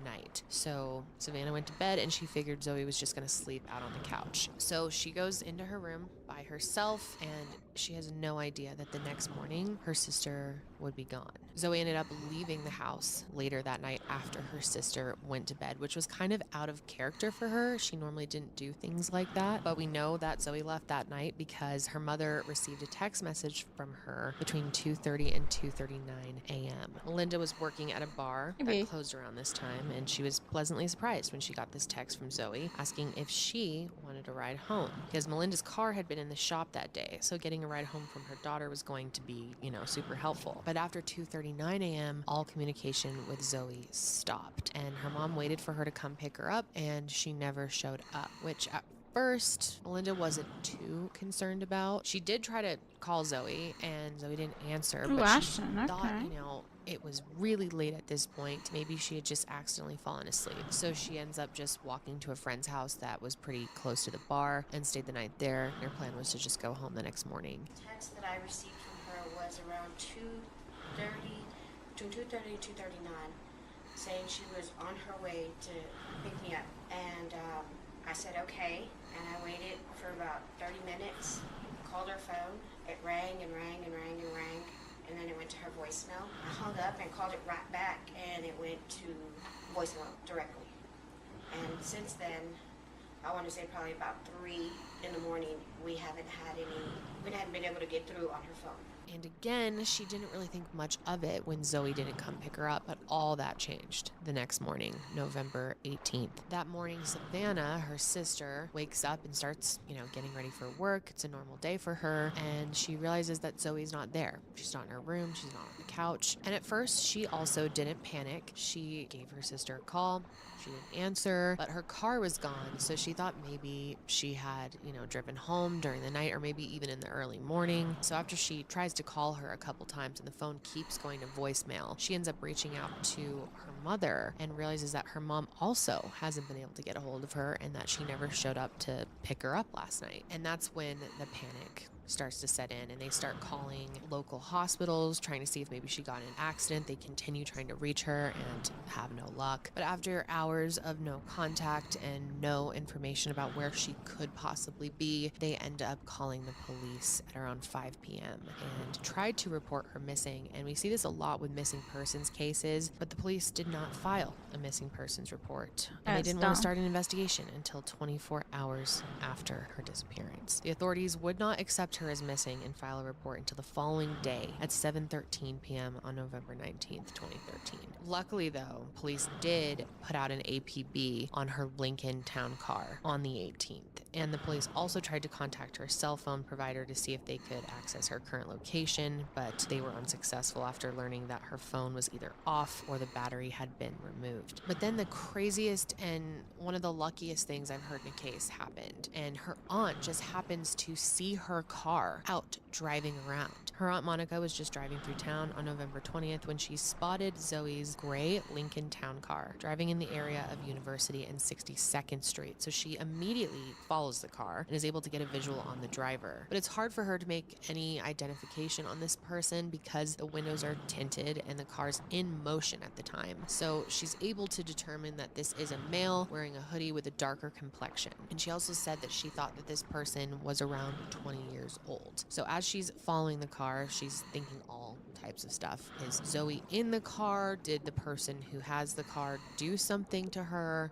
Obviously her mind's going wild and she's just focused on staying with the car, and she calls her son as she's following him, but eventually the driver figures out that she is there. So obviously he starts trying to lose her, and eventually she does lose sight of the car after it made an abrupt turn southbound, but she continued to drive around looking for it. And eventually her and her son actually did find the car, but it was abandoned at the Driftwood Apartments where Zoe lived. So Monica immediately calls the police, and they took over an hour to get to the scene. Now, both thankfully and unfortunately, Zoe was not in the vehicle, which means she was still missing. However, they did find a couple of things in the car. They found a phone charger, a black jacket that she was wearing, a male's sweatshirt, and some duct tape. So they took the clothing in as evidence and they dusted the vehicle for fingerprints. And because Zoe's dad was an active member of the Marines, the Naval Criminal Investigative Service, or the NCIS, actually took part in helping with the investigation. They ended up taking Zoe's jacket and conducted forensic testing, hoping that they could find traces of anything that would lead them to Zoe. So obviously they need to figure out where Zoe was the night before and if anyone had seen her from 11:30 to 2:30. And although they couldn't trace her current location, they were able to see where she had been the night before based on her cell phone records. They were able to ping her final text messages and figure out an approximate location. And that actually showed that she was in a 1-mile radius of Lowry Field, which was a local football field that didn't have the best reputation. The area in and around Lowry Field was typically known for its drug and sex work activity. But this was really surprising to her friends and family, and they said that she definitely didn't take hard drugs and she had no connection whatsoever to sex work. So they were extremely worried when they found out that this was her final location. Investigators also figured out that the last call that she made was to a man named Ben. And what's strange about this is this man was actually someone her mother used to date. So why would she be contacting her mother's ex? So that is definitely strange, but investigators brought him in, gave him a polygraph test, and he passed that, and they said they had no other reason to pursue him further. The next person that the police had in mind was Zoe's ex-boyfriend, Joe. And obviously ex-boyfriends are looked into when someone goes missing in a lot of cases. She and Joe had dated for 2.5 years, so they interviewed him and he was also ruled out. Next, they looked into a guy named Jacob, who Zoe had also dated. And I guess Jacob was kind of the bad one boy hard type case. that Zoe normally didn't date, her family wasn't super into, and turns out he cheated on her and the two of them fought constantly. And he even admitted to the police that Zoe and him had been in contact recently and weren't getting along. However, he had But like I said, this experiment is going to be based on profitability of having a LuckSet versus no LuckSet. I don't think I think the cases are kind of random. Or heard Zoe say something, maybe someone could speak to how she was acting or how her temperament seemed. So a man named Carlos Rodriguez was one of the people who was at this gathering that day. So they first interviewed Carlos on November 25th, and he tells police that he and Zoe didn't know each other before they went But so to far, this little gathering. one-on-one on house, LuckSet, no and that LuckSet they with a hard briefly case. spoke to each other while they were there. He also said that he and Zoe left around With the no same LuckSet, time, I that find he a didn't distinct have much more to difference provide them of with lack other of than that. coins, But something diamond about his rings, story king just crabs wasn't even, quite right and just investigators. general So good they brought him stuff. back Like, in for an additional I'm gonna interview have on to. December 9th. I'm gonna And during determine this that interview, investigators when received I a do sworn get statement 200. from Yeah, with Carlos no that was set. very So there's a different distinct from his difference I first. find. And this time, But at the end of Carlos the admits day, that once he I had get 200 lied to her kgs worth of before, and that him and items, Zoe I will did calculate connect it with the via calculator Facebook to after they see left what gives a April's, better and that the two of output them had exchanged a few on messages. money. He said that the two of them chatted about meeting up at his house that night to smoke a little So weed. yeah. But again, he denied any involvement with her disappearance. He said that she actually did come over, that they were going to smoke weed, but neither of them had any. So she left to find some and never returned. And that was it. That's all he knew. Now, Carlos said his reasoning for lying the first time that he talked to police was because of the weed. He didn't want to get in trouble. But even though he denied having any involvement in her disappearance, Carlos quickly became the #1 suspect in the case. I mean, with the way he lied to investigators the first time, it gave them plenty of reason to believe that maybe he was lying about more. And it turns out his house was within a 1-mile radius of Lowry Field. We want her here. We want her back in our life. We want to see her face, and we're constantly asking for her. Where's Zoe? Can I go see Zoe? Zoe, just need her back home. So in 2014, there were hundreds of tips coming in about Zoe, and her family actually hired their own investigator to follow up on any leads that they had come across. One tip that came in from this woman and her husband said that they had seen Zoe outside of the Villa Motel on the night of November 17th. And this motel is within a 1-mile radius of Lowry Field, and it was infamously known for being surrounded by drug dealers and sex work. So when the news got out that Zoe was possibly seen at that hotel, there was an ongoing rumor that she had been sold into human trafficking. And it seemed so likely that her family even began believing this theory. There are interviews of her mother talking about how that's what she I got thought some happened. lychee They cream. thought maybe It's so Zoe good. went and met up with this boy, Lychee left to cream? find weed, and found herself in a I've horrible never situation tasted at or lychee cream near before. this motel. But I've had investigators lychee still felt gels strong in that boba Carlos knew drinks. more than he was saying or could have been involved. So eventually they get a search warrant and they go search his house, which turns out he's no longer living at this property anymore, which made it way easier. And it turns out the dogs did find traces of Hand Zoe's scent cream. throughout the entire house and in the alley. Oh, They did a thorough search of that the property, it's however, they it's didn't just find lotion any basically you evidence, want to but eat. they were definitely not giving up. In 2015 and 16, they Dude, held my many coworkers searches always for have these Zoe, perfumes physical that make searches. me Their think entire of community really came together to help pancakes, the Campos family. waffles, It helps. vanilla It really cream. does, 'cause, Makes me when you're crave. out there, it's going to show someone. Someone's going to trigger and finally say, okay, you know what, I do know something. And as the years went by, the community and the entire family really held on to hope that Zoe would be found. And they said they found their strength from their community. And they even held a candlelight vigil for her on November 16th, 2016, which marked 3 years since she first went missing. And they still didn't have answers at this point, which was just so hard on them.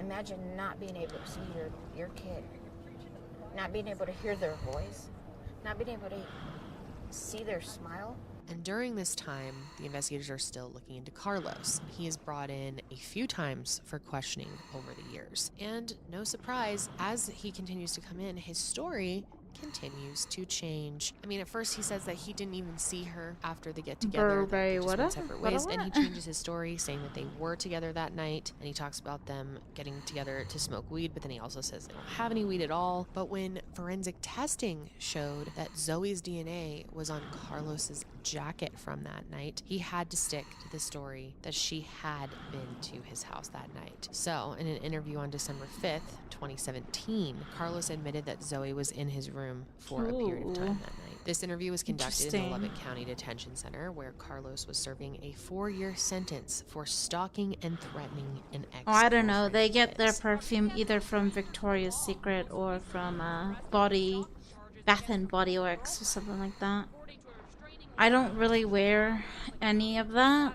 Strong scents tend to make me have a headache. That's why I don't like lighting scented candles in the house. More to his story, but so they needed to get I get a major headache from those type of scents. But if it's like a light, clean linen type of scent, then yeah, I'll go with that. Detention Center says even florals, depending on the floral, it depends. You know, the police are searching his house, but that they wouldn't find anything until they, quote, move the concrete. This statement was further supported by a confidential informant who on July 31st, 2018, contacted detectives to let them know that Carlos told him where her body was hidden. Oh, yeah? That person was then interviewed on November 6th, and he told them specific details of where they could find Zoe's body. And that was enough for investigators to get another search warrant. And the same team of cadaver dogs that searched the property back in 2014 searched it again now in November of 2018. The dogs ended up alerting to an area in the backyard, and investigators started digging, and that's when they found a set of bones. So obviously they send the bones in for testing, but before they determine whose they are or what they are, I mean, they're not even sure at this point that they're human remains, they bring in Carlos. They want to talk to him again. They start the interview with Carlos, and as soon as they mentioned the bones, he ends the interview and he says he wants a lawyer present to discuss anything with them further. The results from the lab actually came back really quickly, and they found out that these were not Zoe's bones. They were actually just animal bones, but they decided not to tell Carlos that because the way he acted after they told him about the bones made them feel like they were getting really close to figuring out what happened to Zoe. So in the following days, investigators are keeping a close eye on Carlos, and they are monitoring everyone that he is communicating with outside of the detention center. And after, listening in on some of his conversations, they realize that Carlos really thinks that they have found Zoe's remains. It's very obvious by the way he is talking, even though little does he know these are just animal bones. So they really felt like he knew that she was back there somewhere, that they just hadn't figured out exactly where. So on November 14th, they used ground penetrating radar to determine where else they should dig. But 2 days later, before they even start searching, Carlos requests to speak to the lead detective. And during this meeting, Carlos completely waived his Miranda rights and gave a full confession. He ends up telling them that that night when Zoe and him were hanging out, they decided to smoke some K2, which, if you don't know what that is, it's a human-made synthetic version of THC that can be highly psychoactive. Carlos claims that after smoking this synthetic weed, he basically freaked out. He started hallucinating, and he struck Zoe really hard. Rodriguez said he was smoking synthetic marijuana when he lost control and struck Zoe in the face. He then says he put Zoe in a chokehold and strangled her. He told investigators he buried her in his backyard that night. He then moved her body several months later into a deeper grave.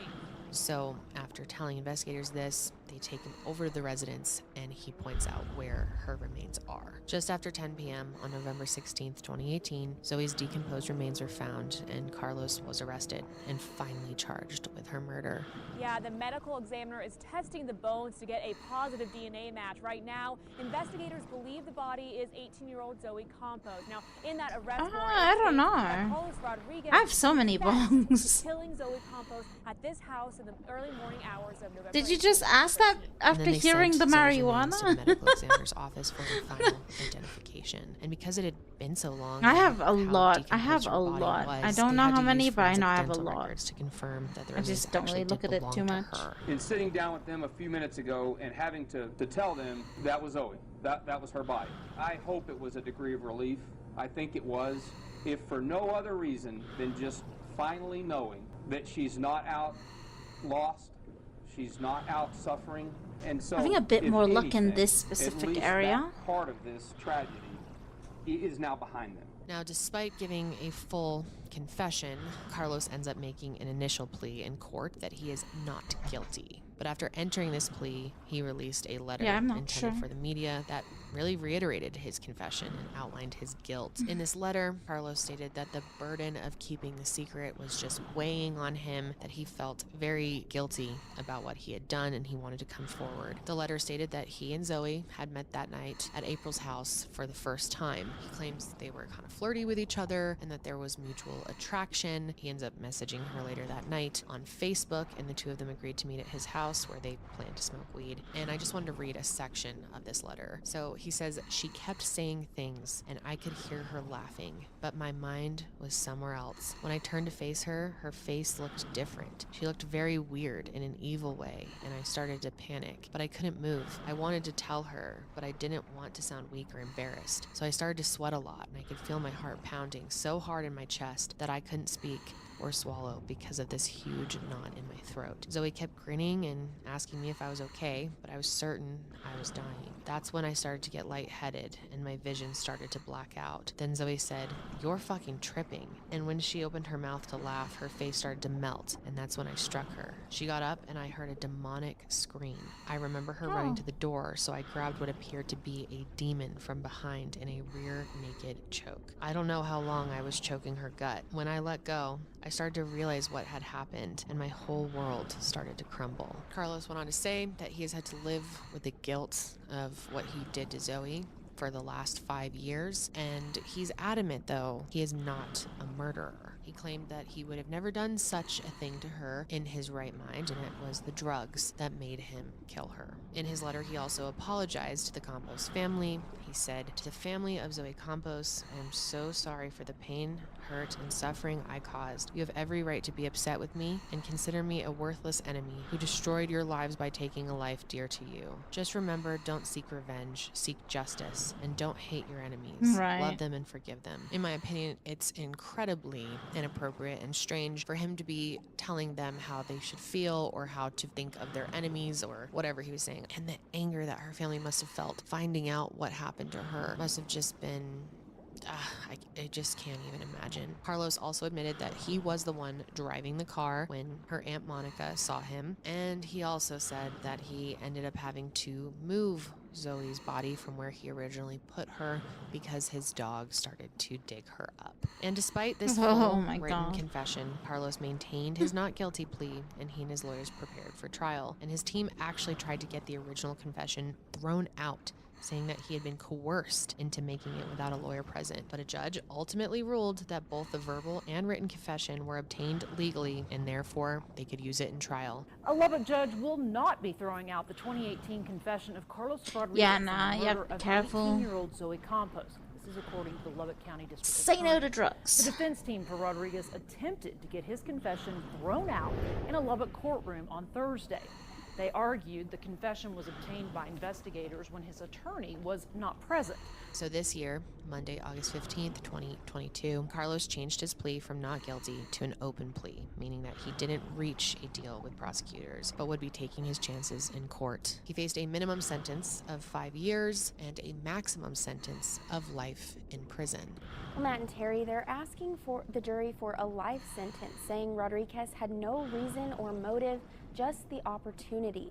In court today, Zoe's family took the stand, telling members of the jury about their beloved Zoe and why in no way she deserved what brutally happened to her. And things moved quickly with this trial. After a very short deliberation, the jury came back with their decision on August 18th, and Carlos Rodriguez was sentenced to life in prison for the murder of Zoe Campos. Zoe's family is still so devastated and always will be about the loss of their beautiful daughter. But they do feel peace, knowing that they can finally put her to rest and that justice has been served. This is just such a sad case. I mean, just completely unnecessary. And what's so frustrating at the end of the day, we don't even know what really happened to Zoe. I mean, we know what Carlos told everyone happened, but there could be details that are left out, and what he actually did to her, only he will ever truly know. I think Carlos absolutely deserves life in prison, and I am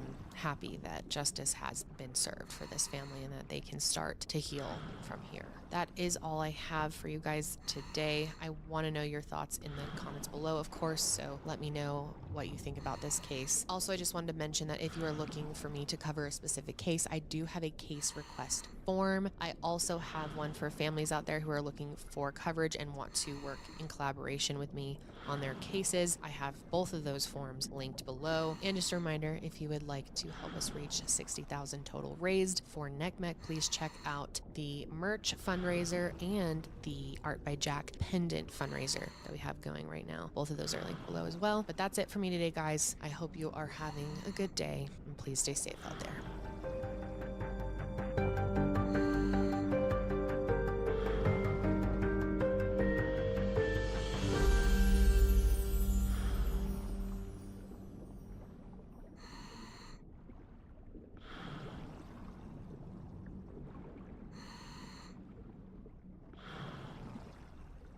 Today's video is brought to you by Current. Check it out at current.com/KendallRae.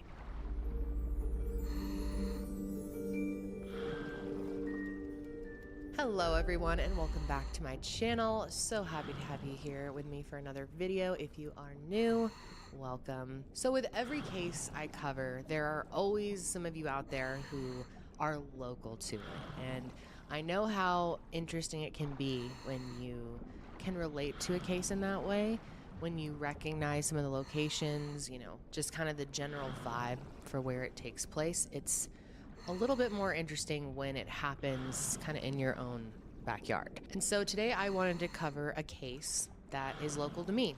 This takes place in Greeley, Colorado, which I actually have lived in Greeley for a short time in my life. Greeley, man, what a place. South Park has referred to Greeley as the opposite of Hawaii.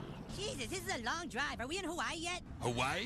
Your foster home is here. Pretty much the exact opposite of Hawaii. What? Greeley? Greeley is really known for its agricultural land, but anyone who lives there or has been there or even lives in the surrounding areas knows that it's also known for its odor. Actually, people who live in Denver can detect when a winter storm is about to hit because winds traveling south from Greeley bring a distinctive, manure smell. But even though Greeley, which I used to actually call Greality, isn't the best city in the whole world, it is near and dear to my heart, has a special place for me. And I found this case to be really interesting just because I could relate to it a little bit more. I've been to most of the places that we will be mentioning as we go through this, and I really hope you guys find this one as interesting as I did. These types of cases where people are driven to extremes due to jealousy are always very interesting to me. And so I hope you guys find this one as interesting as I did. Let's go ahead and jump in here. We're going to start by talking about Heather Lynn Hodges. She was born on February 8th, 1969 in Wheat Ridge, Colorado. She and her sister Wendy were raised by their parents, William and Linda, and they spent a lot of their childhood in the greater Boulder area. And those who knew her say that she was a very kind person, a very warm person. She was outgoing and generally cared about helping other people around her. Her sister said that she was always a friend to everybody. Heather attended the University of Northern Colorado, and that is where she met her future husband, Ignacio Garris. Ignacio says that it was just love at first sight for the two of them. They got married on July 27th, 1991 in North Glen, which is a city just outside of Denver, Colorado. I've also lived there. But the two of them ended up settling in Greeley and starting careers there. Ignacio worked as an undercover cop.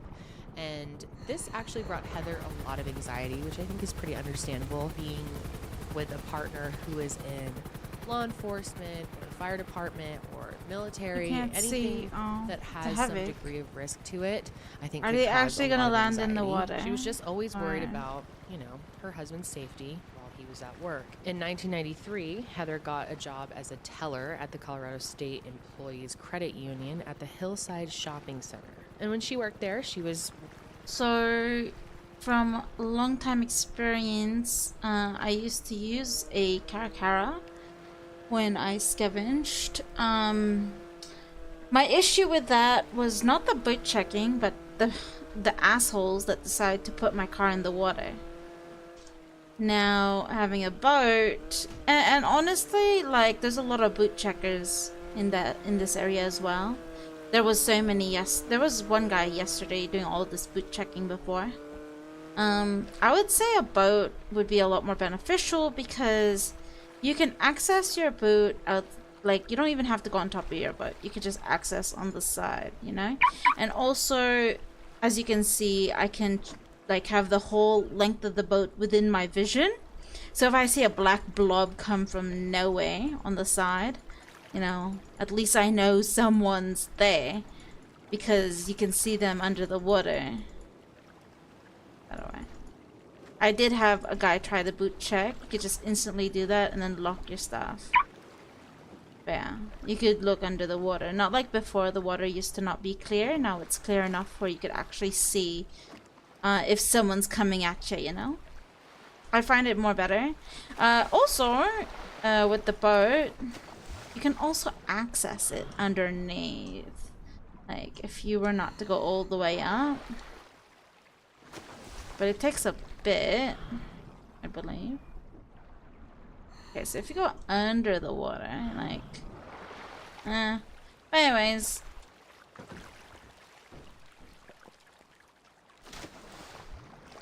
It used to be easier to do it under the water when you had the boot with the keys. Now that it's separate, it's a little bit more difficult now. But if you're still under the boot, like this... I mean, you really have to focus on it, of course. You can unlock it. And boot underneath, and then see if anybody's coming. Again, but make sure you lock it like fast enough. I mean, I usually just go on the side because it's easier for me. I usually just go on the side.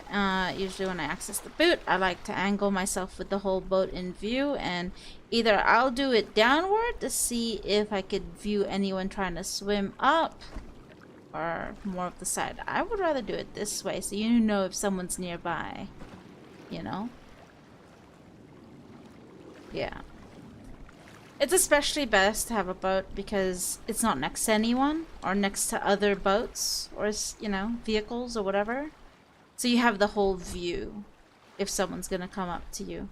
Not like all the cars that are just there, People could just hide on the other side of a fucking Benson and start boot checking while you access your boat. But that's what I find it beneficial for myself, my preference to have a boat because it's just easier. And it can't be shoved into the water because it's already on the water, People tend to not shove on the water.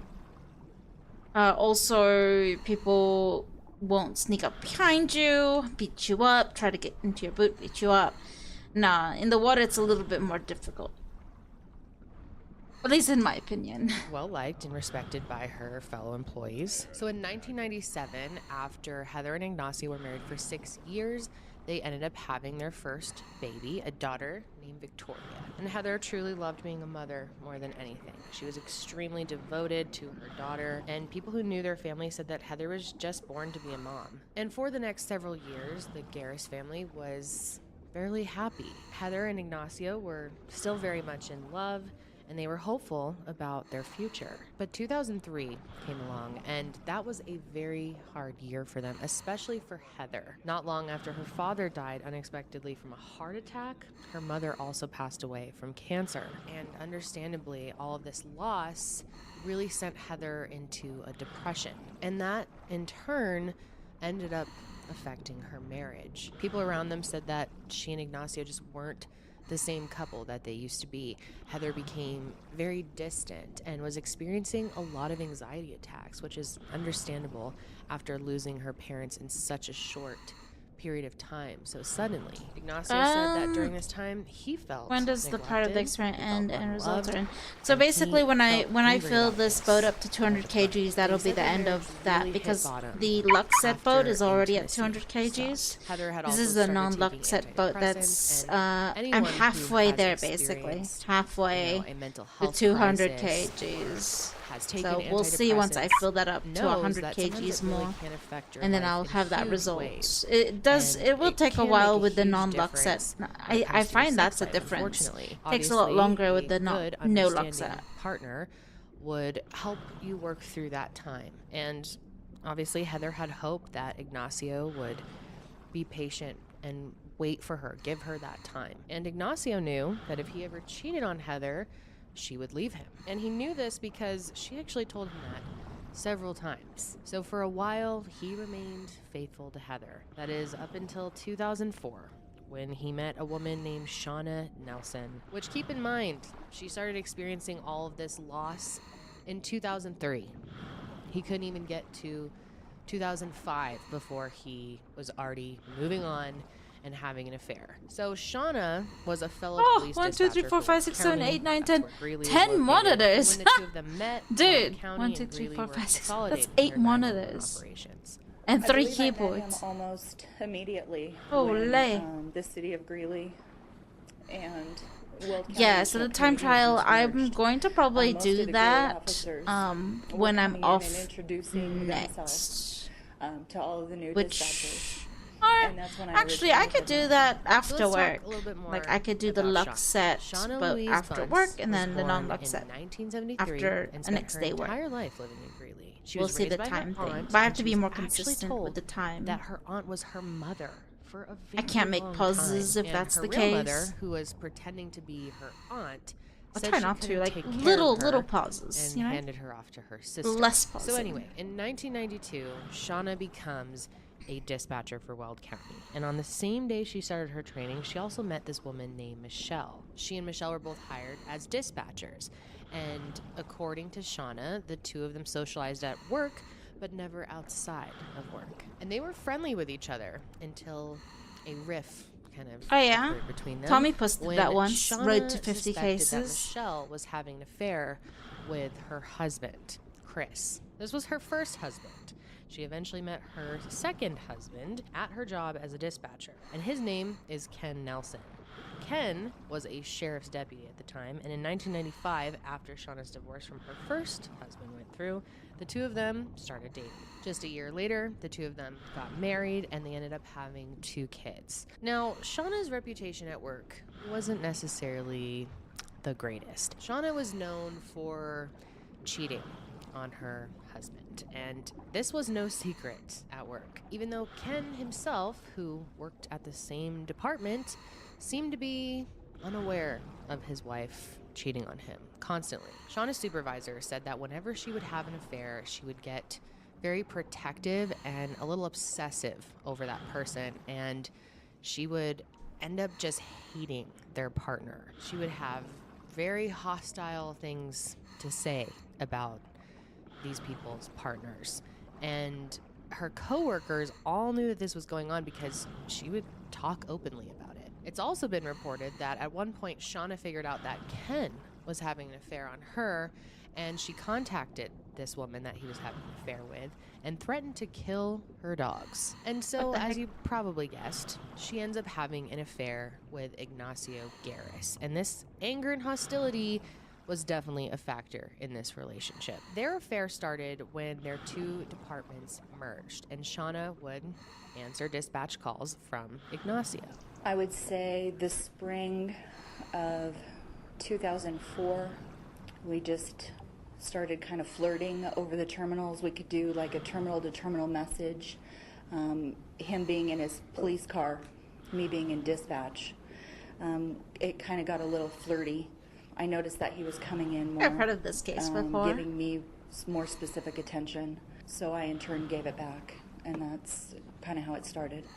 And their affair really picked up speed when they started meeting up at Starbucks, and their flirting turned into very deep talking. Eventually, things got more serious, and they became intimate for the first time in July of 2004. And Ignacio says he felt guilty for cheating on Heather from the moment that this affair started. But that guilt wasn't enough for him to stop, or maybe be honest with her and see if they could work through it. Nope, he decided that since they already soiled their marriage, he might as well just go full-fledged into this affair. So he continues sleeping with Shauna.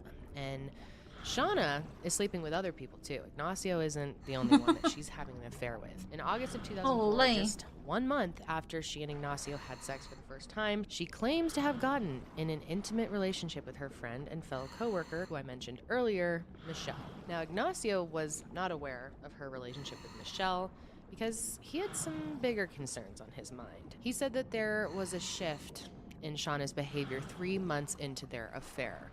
She started to take it really seriously and started telling him that she loves him, that he's the one, even though he said he was continually telling her that he wasn't going to leave Heather.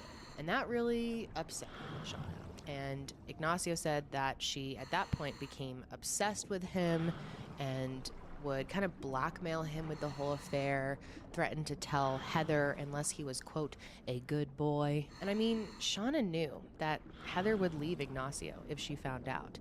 And so she used this as a threat against him, actually to get him to have sex with her more. She's psychotic. And I'm just as guilty being involved, but I was scared of her because I thought she was going to tell my wife. She held me hostage. If you were gonna live in this fear and paranoia, why start the fear? End the relationship, but he knew that Shauna would react very poorly. He said that he started feeling trapped. He was stuck in this situation. If he stopped having the affair with Shauna, Heather would find out. And continuing it wasn't enjoyable for him anymore, and he felt very guilty. So he was in a bad situation. Plus, it didn't make it any easier that the two of them worked together. And because of her job as a dispatcher, she had access to his location at all times when he was on duty, and she could use that information to pressure him into sex whenever she knew he wasn't with his wife. At one point, Ignacio said he even tried changing his phone number so she couldn't reach him as easily, but of course his job required them to have files of their personal contact information, so that's scary. She was always able to figure out how to reach him. And it got so bad that if Heather and Ignacio were ever out for dinner, even with their kids, Shauna would figure out where they were and just show up with her husband, Ken, and often would sit just a few tables away from them. So not too long into their affair, Shauna actually finds out that she's pregnant. And the night that she found out that she was pregnant, there was actually a retirement party that the police department was throwing at Old Chicago's for a fellow officer. And Old Chicago was quite the hotspot when I lived in Greeley. I actually spent my 21st birthday there. Couldn't really go out and do anything else because I had a test the next day, so I got hammered at an Old C's. So anyway, they're all at Old Chicago's for this retirement party, and Shauna decides it's a good night to tell Ignacio that she is pregnant. She said she had a plan to tell him that night and that the two of them were going to leave the event together, but her plan changed when she saw him leave without her. I had found out I was pregnant, and I wanted to talk to him about it. Did you at some point learn that he had left the party? Yes, I did. And recall how you learned that information? He walked right past me. He completely disregarded me and walked past me with Michelle Bush and got in Bud's car and left. And Shauna admits that she was heavily drinking that night. And later that evening, when she saw Michelle was back at the party, she went back inside and told her she was going to kick her ass. I had been outside, and when I came back around, I noticed that she was inside through the window. And I decided that I wanted to confront her about this whole situation with Ig. My intentions weren't to kick her ass. From what everybody's saying, that's what I said. Did you say that? I was very drunk that night. Everybody says that that's what I said. Do you deny that you said that? No, I don't deny it. So it ended up being 2 days later that she was finally able to tell Ignacio that she was pregnant with his child, even though she had told him she was on birth control.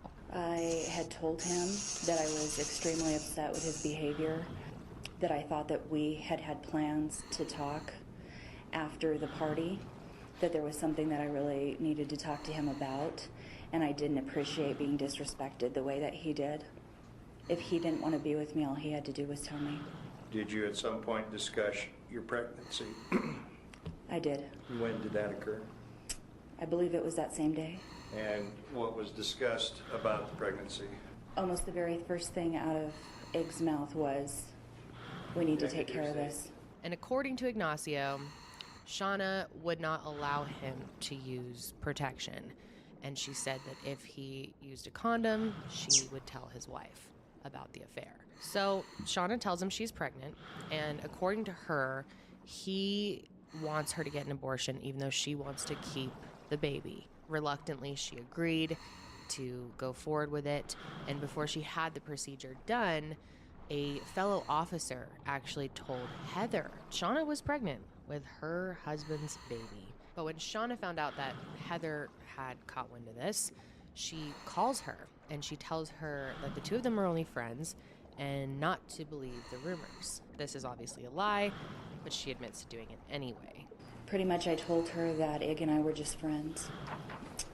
I told her that I knew that Ig loved her and that I would never do anything to stand in the way of that. And I hope that she didn't believe the rumors that she was hearing.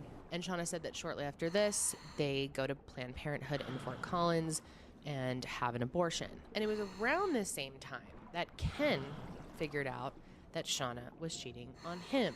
And apparently he found out because she had written it down in her journal and just left it out in the open. And this journal detailed everything that Ignacio and Shauna... Why would you leave your journal out in the open, I had been out with my girl? nieces shopping, and I had gotten off work early that day and just kind of thrown all my work stuff down on the counter. And there was a journal about me and Ig's complete everything, our entire relationship. It was never meant to be left there intentionally for Ken to read, but he did read it, and he called me and confronted me about it. So once he found out about the affair, Ken gives Shauna two choices. She can either end the affair with Ignacio and try to work things out with him, or go be with Ignacio. And at first she said that she wanted to work out their issues and she would end the affair with Ignacio. But that ended up not being the case. She continued the affair with Ignacio, and about a month later, her and Ken end up getting divorced. So then Shauna ends up getting pregnant again with Ignacio's baby. This is July 4th of 2005. So Shauna ends up calling Ken to tell him that she is pregnant with Ignacio's baby. And he had a very surprising reaction. He ends up wanting to raise this child as their own and wants to get back together with Shauna.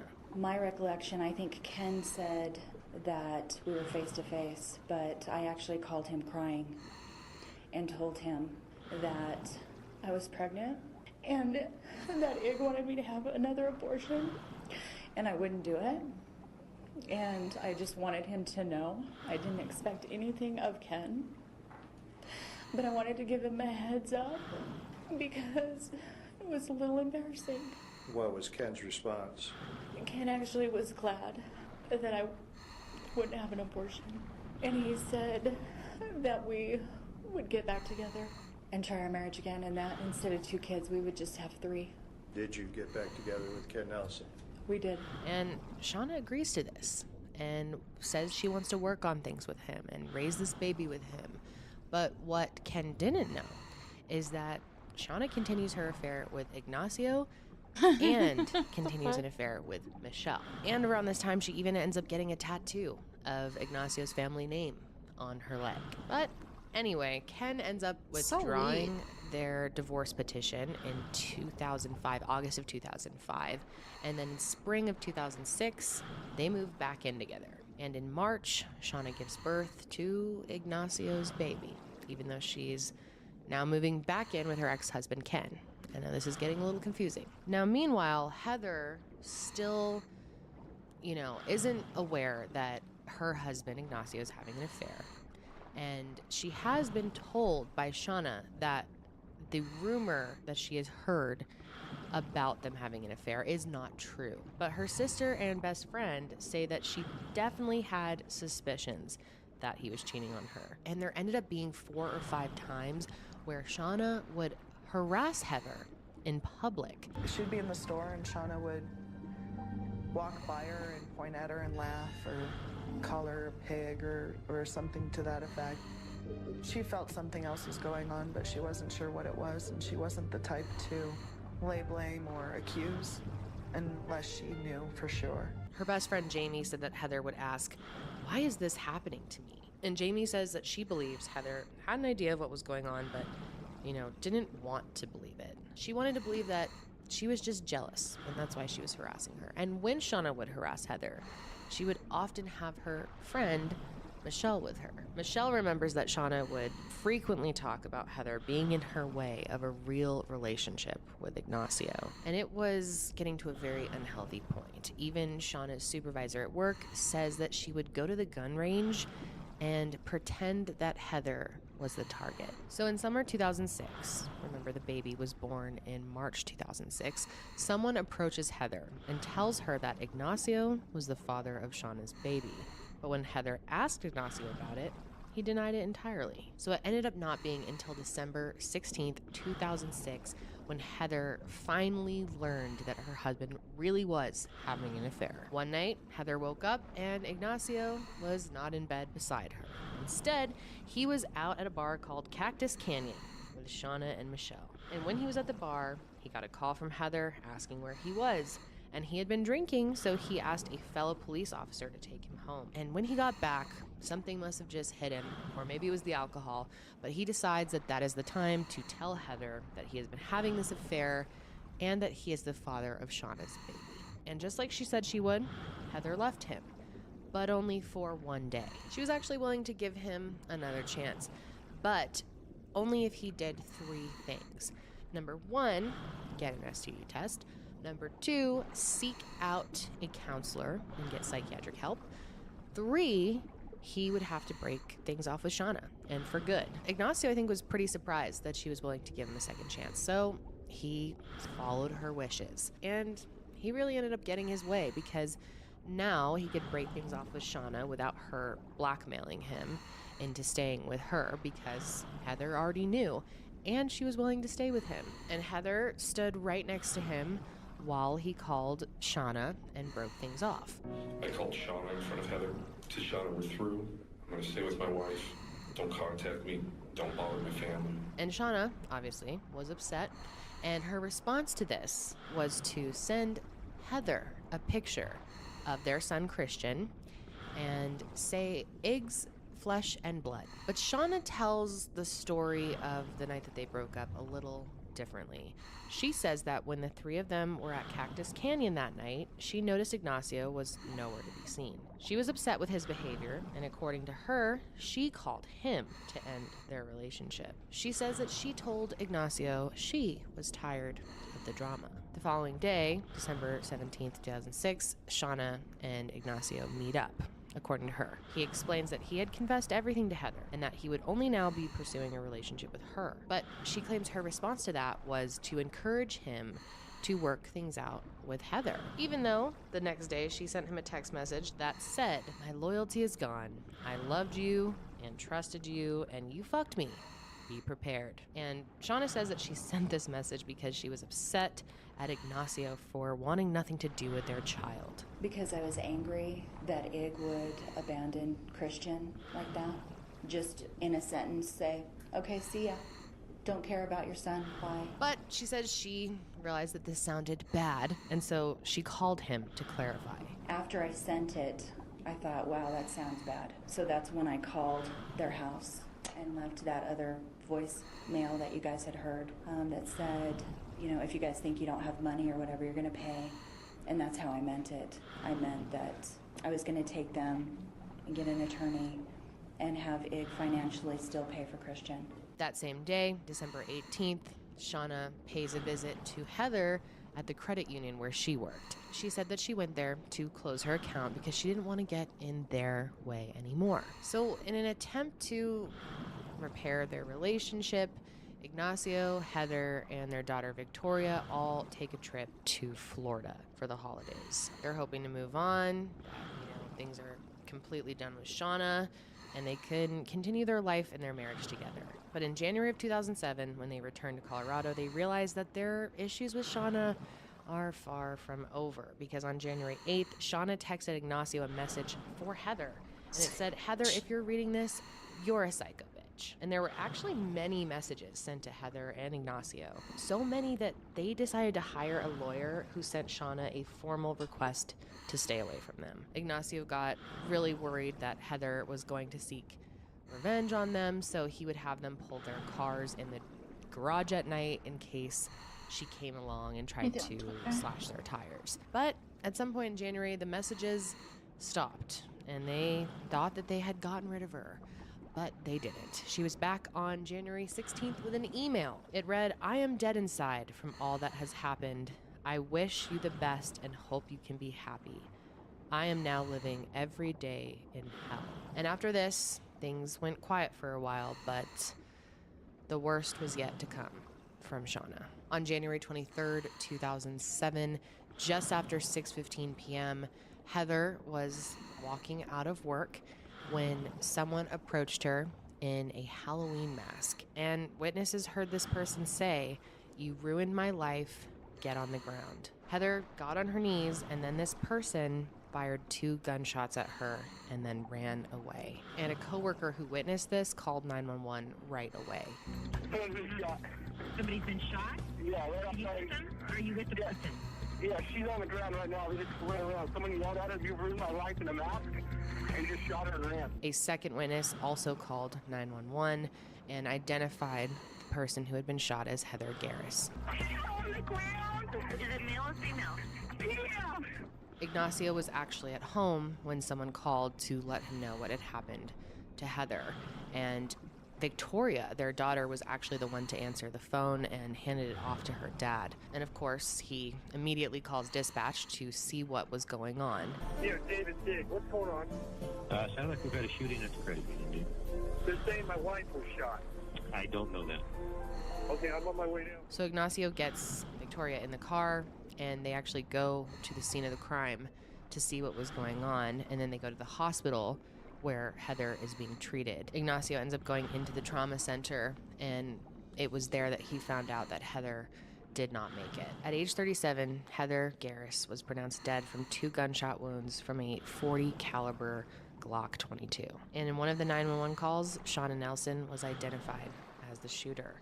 And although they didn't know this for certain, an APB was put out for Shauna right away. So Shauna's husband Ken was also working when he heard the bulletin. All he gathered was that there was a shooting and Shauna was the primary suspect. And he thought something happened to his kids, so he grabbed another detective and took off towards his house. And on the way to their house, Ken actually sees Shauna driving his truck, and he stops her in the middle of the road. Shauna said that when Ken stopped her, he immediately seemed angry and upset with her, and she said at the time she didn't know why. At this point, they were 7 miles away from the crime scene. Shauna was identified wearing blue striped pants, a long sweater, a lavender top, and socks with no shoes. After the encounter with her husband Ken, she was detained by the other detective he was with and brought in for questioning. And when Shauna was brought in, she seemed to have no idea what was going on. Like I said, the reason that we brought you down here is there's a lot of information coming from a lot of different sources, and we're trying to sort through it. Yeah. Okay, I know you, but that doesn't have any relevance. What are these rights? You be comfortable? You still have to do your job. I have to do my job. You still have these rights. Okay. I don't know what to do. I don't know what my side is. I don't understand this. This is all kind of overwhelming, Greg. I know. One minute I'm like going to the liquor store, and the next minute Ken's jumping out of the truck, and I don't know. And she explains to the officer what happened in her version of events that led to being stopped by Ken. What happened that caused Ken to stop you guys? Or to stop you? I had gone to the liquor store, and I got out in front, and I realized I didn't bring my purse. So I started back home, and he was calling. Which liquor store? Over at College Green, I always go there. I'm on the, you get points. That new College Green? Okay, yeah, right. Over 47 and 20? Okay. But I realized I didn't have my purse. Okay. So I started to go back home to get it. And I don't know if Ken was pissed because I love the kids at home or what. But I didn't want to answer the phone because I thought he'd be pissed if I told him I was in the liquor store. And he left a message saying to call him. And I was like, shit. I wonder if he knows if the kid's at home. And as I was turning to go home right there where you guys saw me, or the whole thing, he jumped out and told me to stop and get out. What did he tell you? He didn't. He didn't say anything. He just said stop and get out? He said he was yelling. He was so pissed. Shauna was then arrested 3 days later on July 26, 2007 for the murder of Heather Garris. But it wasn't until the trial in February of 2008 that all the details of her plan to kill Heather really came out. So in order to really understand the trial and the evidence that was presented, we really have to go back and see what Shauna said happened leading up to the shooting. So evidence shows that January 22nd, the day before the shooting, Shauna actually called the credit union that Heather worked at, and she said that this was just regarding a question she had about a previous statement, but the prosecution said that she was clearly trying to track down Heather's location. And that evening, Shauna and Michelle went to a bar called Jackson Hole, where they had been drinking for a few hours, and it was on their drive home from that, according to Shauna, that she ended her sexual relationship with Michelle. I was driving Michelle home and told her that I don't think there's anybody diving now. Sexual relationship with her. There's one guy. I've been thinking about it. That's all it. Through our drinks, and that since I was trying to actually, maybe finally, be loyal to Ken, that I needed to completely fess up, and that I was going to go home and tell Ken also about my relationship with Michelle. And I told her I loved her and that I still wanted to remain friends with her, but I couldn't keep lying to Ken. It was too much. What was Michelle Moore's reaction to that? She was very upset. And Shauna testified that there was no mention of Heather that entire evening. The following day, January 23rd, while she was picking up her kids from school, Shauna says that she calls up Michelle and apologizes for ending their affair and says she wants to work things out with her. I had tried to call Michelle while I was waiting for the kids to come out of school. I just got her voicemail. I did leave a voicemail. I tried to call again. There was no answer. She wouldn't answer it. What message did you leave for Michelle Moore? I told her that I was sorry that I had to end the affair, that I did love her, that I wanted to talk to her about it more, that I would be home all night, that I had a headache, and I was going to take a bath. Then after she picks up the kids from school, she takes them to Subway for dinner. And this is confirmed by surveillance footage. And then after Subway, they quickly ran into King Soopers so that Shauna could pick up a few groceries that she needed. And then she and her kids drove back home. And when they got home, they had dinner. And then Shauna says that she offers her oldest son $5 to watch his two younger siblings while she takes a bath. She said that she wanted to take this bath because she had previously hit her head on a cabinet and wanted to relax. So her son agrees to watch the younger siblings for the $5 while Heather takes a bath to relax from her cabinet injury. And then Shauna explains that she had been recently taking some diet pills, and she took one when they got home.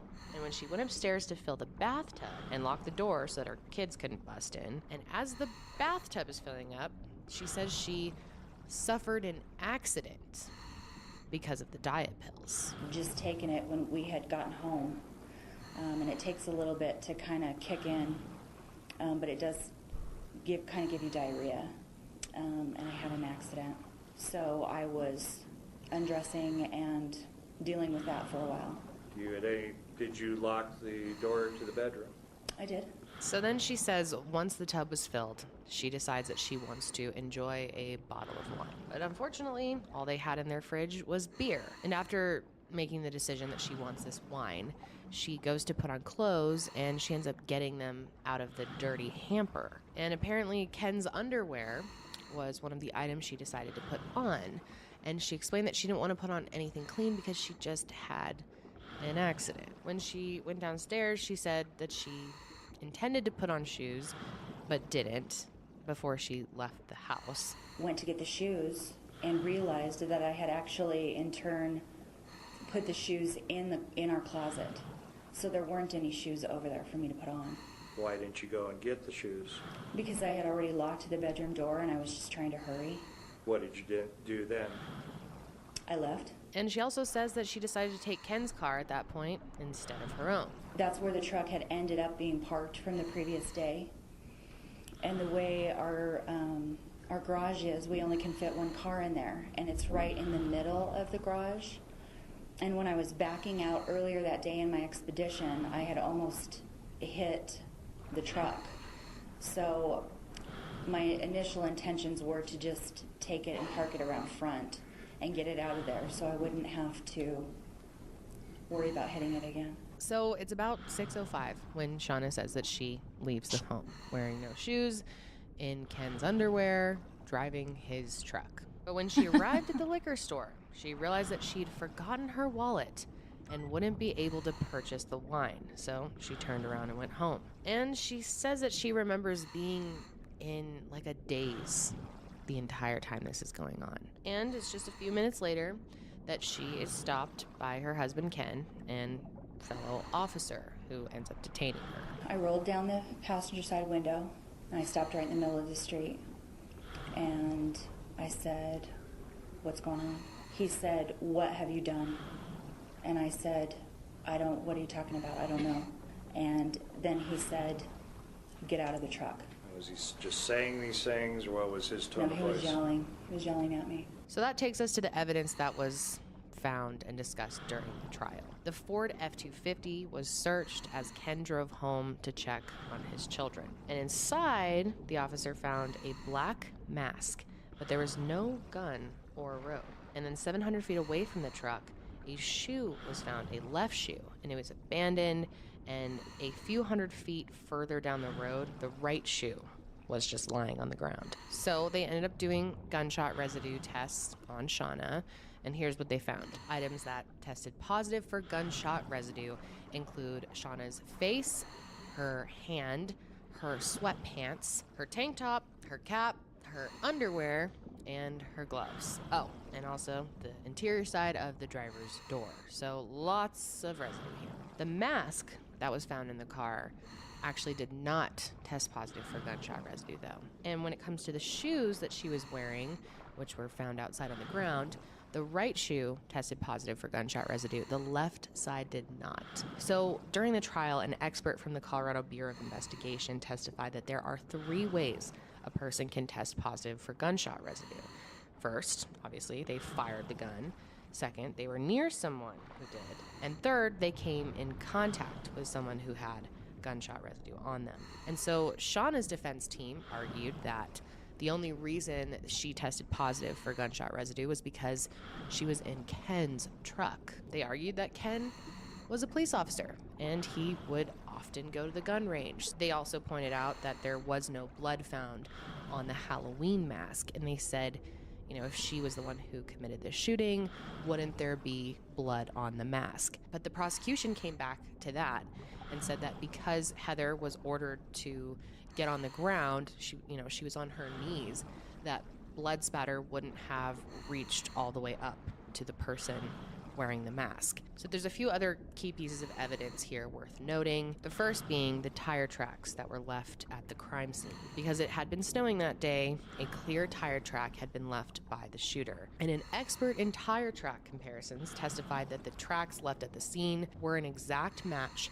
to Ken's truck. And the analysis was so precise that they could actually track down the tire marks to a rock that was lodged in Ken's tires. And ATM surveillance footage even placed the car, matching the make and model of the truck, leaving the crime scene. There was some debate over whether the match was exact or not, But the commercial fleet manager testified that the ATM surveillance footage definitely showed a Ford F-250, just like the one that Shauna drove that night. As you can imagine, the mask ended up being a big part of the trial. Even though there was no blood or gunshot residue on the mask, it was a match to the mask that was described by the people who had witnessed the attack that night. And one witness actually recalled seeing something bright underneath the hood. And as you can see, there's red on the inside of the hood, and it's definitely pretty bright. Now, Ken testified that he had never seen this mask before. However, Shauna says that it had been in his truck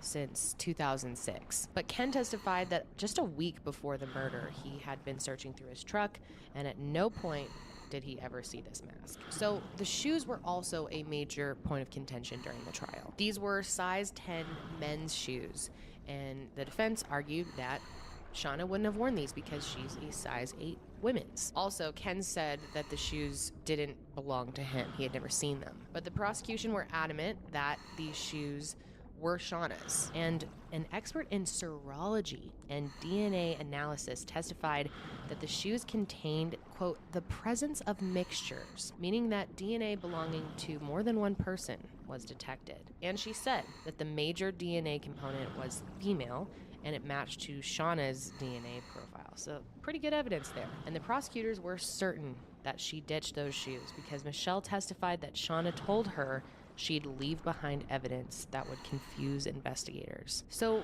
Michelle ends up having one of the most damning testimonies of the whole trial. Investigators strongly believed that Michelle had helped Shauna plan the shooting, but instead of prosecuting her to the same degree, she was offered a deal.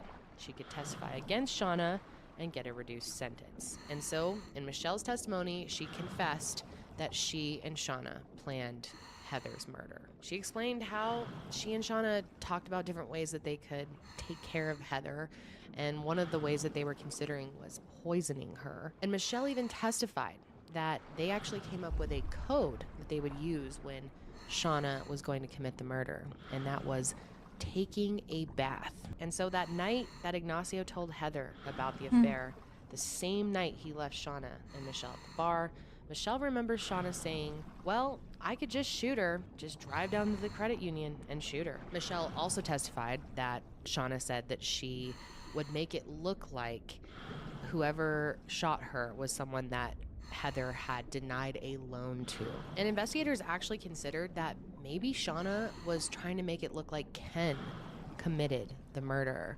because she was in his truck and wearing his clothing. So it wouldn't be impossible to make the leap that he was the killer. But of course, the most important piece of evidence here is the murder weapon. And in a search warrant on January 24th, 2007, they found a box for the exact gun that matched the one used in the crime. But they couldn't find the actual gun. And the only people who would have had it are Ken and Shauna. And Shauna testified that she had pawned off that gun. Well, my intentions were to go over to this Mr. Money over in Loveland and pawn this gun for some money to take to Grand Lake. When I got over to the pawn shop, I met this guy outside and started talking to him, and he bought it from me. But in Michelle's testimony, she said that Shauna told her that she never actually pawned the gun. She just told Ken that she did. So in closing, the lead prosecutor reminds the jury of all the evidence against Shauna Nelson. Remember, the defendant had gunshot residue all over her.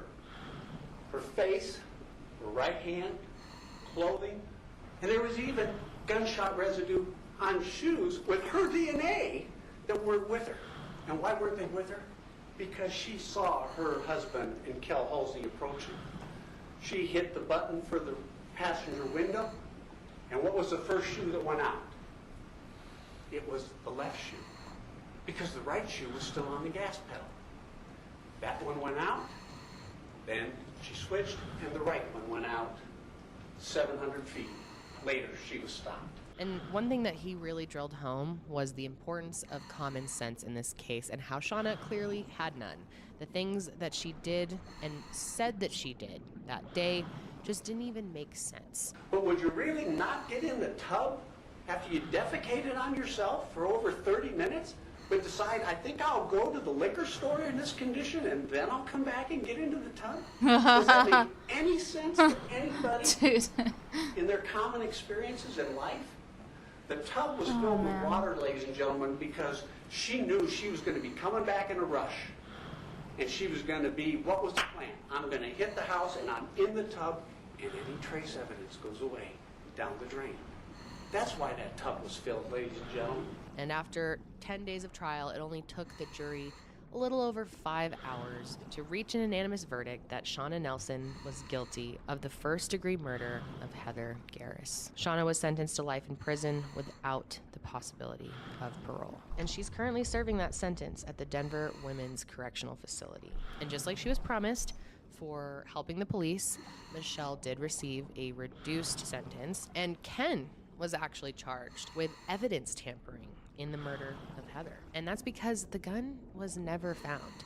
They assumed that either Ken helped her get rid of the gun or Shauna ditched it somewhere in the minutes after killing Heather. I guess a high school student who was coming out of the parking lot right after Shauna's initial arrest said he saw a man get out of a Jeep on the driver's side and reach his hand into the cab of the truck and pull something out. He said he didn't see exactly what was pulled out of the truck because whoever this person was took it, put it in their pocket very quickly, and got back in their car. So police believe that Ken had taken the gun and hid it somewhere after Shauna was taken in by that other detective he was with. But the charges against Ken were later dropped because they did not have enough evidence. Now, as for Ignacio, he obviously was not charged with anything, but he feels very guilty about what happened to Heather, and he says he fully feels responsible for his wife's death. I guess he's currently living in Florida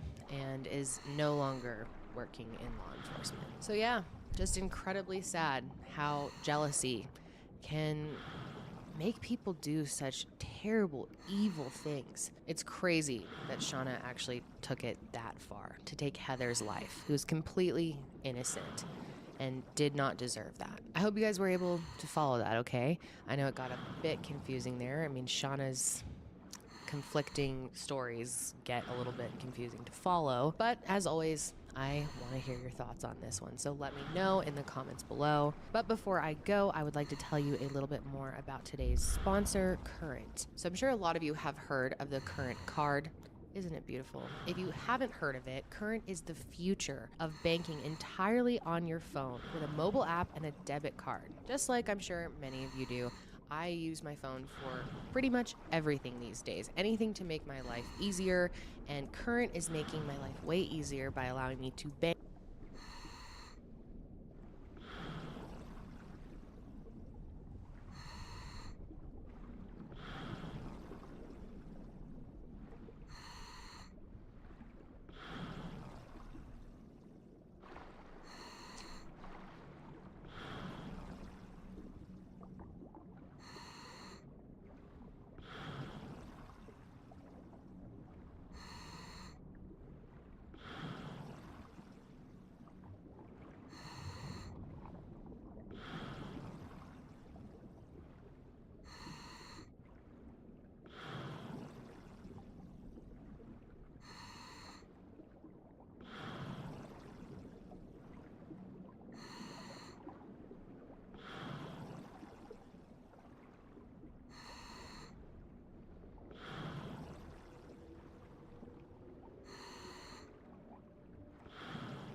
This week on BuzzFeed Unsolved, we examine a candy-centric crime wave that struck Japan in the 80s. The multifaceted story of the monster with 21 faces. Intrigue never seemed so sweet. That's some of your best the most work. Professional intro I've ever done. Put that on a highlight reel for the big guy. Is this a good story? It's a fantastic story. I think you're going to enjoy this one. Lots of twists and turns. Some tasty twists. Yeah. I think you might have peaked a little early in that intro, and then from there it was kind of a precipitous drop. With that being said, let's get into it. On March 18th, 1984, Kahatsuisa Ezaki, the head of Japanese candy manufacturer Ezaki Glico, was enjoying an evening bath in his home in Osaka. Suddenly, 2 hooded, armed assailants broke into his home and kidnapped the naked Ezaki.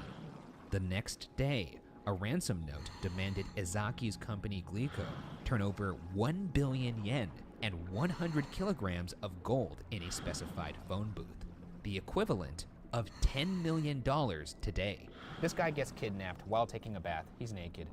What's your move? You're pretty vulnerable. I have a couple things that jump to mind. Okay, I don't mean to bring this to this place so quickly, Yeah. but I'm gonna shit the bath.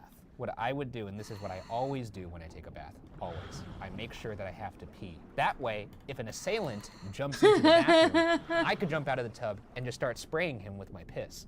So you're like Scarface, basically.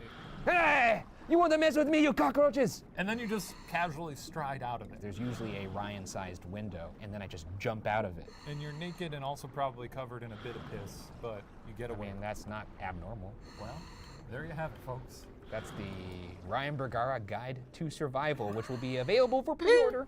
Following this episode, follow the link in the Dude, that's funny. 2 days later, before any ransom was paid, Ezaki escaped.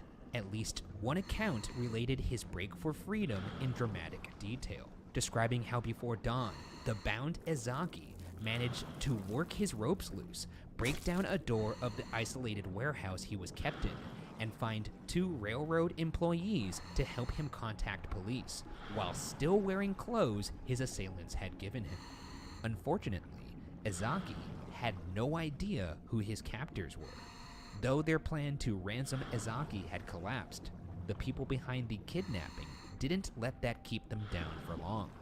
The perpetrators next demanded $480,000, threatening to poison Glico candies with cyanide if they didn't receive the money. Adding credibility to their threats, the group then reportedly snuck into Glico headquarters to set some of their property on fire. I love the backup plan. Yeah. I really respect that. I'm wondering if I should be rooting for these people. I think I am. Not because I think it's good to poison the public, but... Okay, glad you cleared that up. I don't agree with that. Do not poison the public. I do think it's very funny.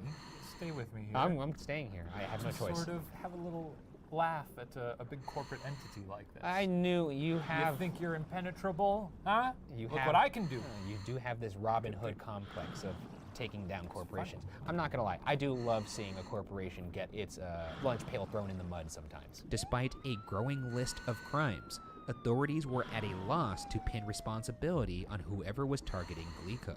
In the 1980s, a case stymieing Japanese police like this was a relative rarity. To get an idea of how effective the police in Japan were, in 1983, they solved 97.1% of the murder cases and 55.3% of deaths, compared to the US's 73.5% of murders and 17.3% of deaths. Failing to get to the bottom of the Glico case was a black eye on the police's reputation. One newspaper, Yomiuri, ran an editorial saying, quote, "We do not recall a case in which criminals have made such fools of the police." End quote. 17.3% of thefts solved in the US. That means 83% then unsolved. Thefts, though? To me, that just means go steal some shit. Go steal. It's okay. Yeah, it's gonna be fine. It's not the end of the world. They're not gonna catch you, Yeah. I guess. Like if I told you had an 83% chance of winning $1 million if you bought this lotto ticket, you're gonna buy that ticket. I'm buying it. I'm buying 100% of of the time, yeah. So it's, I don't know. I like your chances there. Unfortunately for the cops, their situation only became more embarrassing. Perhaps no one was more upset at the police's lack of progress on the case than the criminals themselves. On April 8th, the press received one of the first of what would be over 100 letters sent by the perpetrators over the next year and a half. The letter taunted the police and even tried to help them do their job. What the It hell? began, quote, "To the stupid police, are you idiots? What are you doing with so many people? If you were pros, you would catch us. Because you guys have such a high handicap, we're gonna give you some hints." End quote. The letter proceeded to debunk a few theories, such as the kidnapping being an inside job, or the owners of the warehouse Ezaki escaped from being involved. The letter writer also gave police more clues, informing them that the car they used was gray and naming the grocery store where they bought their food. The letter continued, quote, "If you can't catch us after this much info, you guys are just thieves of the taxpayers' money. Should we also kidnap the head of the prefectural police?" End quote. I recognize there may be victims in this story, collateral victims, but the more I hear from this crowd of fun folks, the more I think corporate terrorism is very, very fun. How's the diving going? It's alright. I'll get you one of those foam fingers. Number 22, your recruit. Trying to get to 200k. Letters from the group continued to before pour I in. calculate The what group is showed the a end knack for result. getting the public's attention and leveraged the media to ensure their threats and crimes were widely reported. Critics at the time categorized their actions as Gekijo Hansai, or crime as theater. The letters often provided authorities with seemingly random details, such as the gate used to enter a factory, or the model of typewriter they were writing on. None of the clues provided in the notes, however, went anywhere, causing the police to look more and more incompetent. Almost all the evidence actually left behind at the crime scenes was either stolen or mass-produced. Oh yeah, I tracking the get a group lot more down stuff remained with impossible. 3 items. One search clue about the letters versus just one by themselves, one. however, stood out. Oh my The dialect in which they were written pointed to someone from Osaka. Though this linguistic theory was interesting, it did not help authorities get any closer to apprehending the people responsible. By June, the criminals had begun referring to themselves in letters as the monster with the 21 faces, a nod to a 1936 children's story by Japanese writer Edogawa Rampo entitled The Mystery Man with the 20 Faces. This is a good time to point out that the monster with 21 faces can also be translated to the mystery man with 21 faces. But I like to imagine that at any scene they're at, they're like, let's check tapes from the scene of the crime, and there's just like some random bystanders, but then there's always just a group of 21 people standing together in a tight group. yeah, like maybe it's them. Like you don't know if they're about to commit a crime or bust out some sweet dance Maybe moves it's like the just 21 Jabberwockies. Either it's a flash mob or a corporate terrorist. Frankly, I'm down for either. I love flash mobs still. He's the only one out there at the Target in Glendale. Every time I see one, I start clapping. Yeah. The mystery man with the 20 faces is about a thief, quote, stirring up the newspapers every day, end quote, and is so adept at disguises that they could be anyone. One excerpt from the story seemed particularly descriptive of the group targeting Glico. Quote, "Up until now, no matter how many police have been called up, they haven't been able to stop this dreadful gang. There is one particularly strange feature of this gang. When they have set their sights on one what's up? particular object or artifact, without fail, they will send a letter of warning announcing their intentions, the date, place, and object of the planned crime. Even though they're criminals, perhaps they don't want to engage in an unfair battle.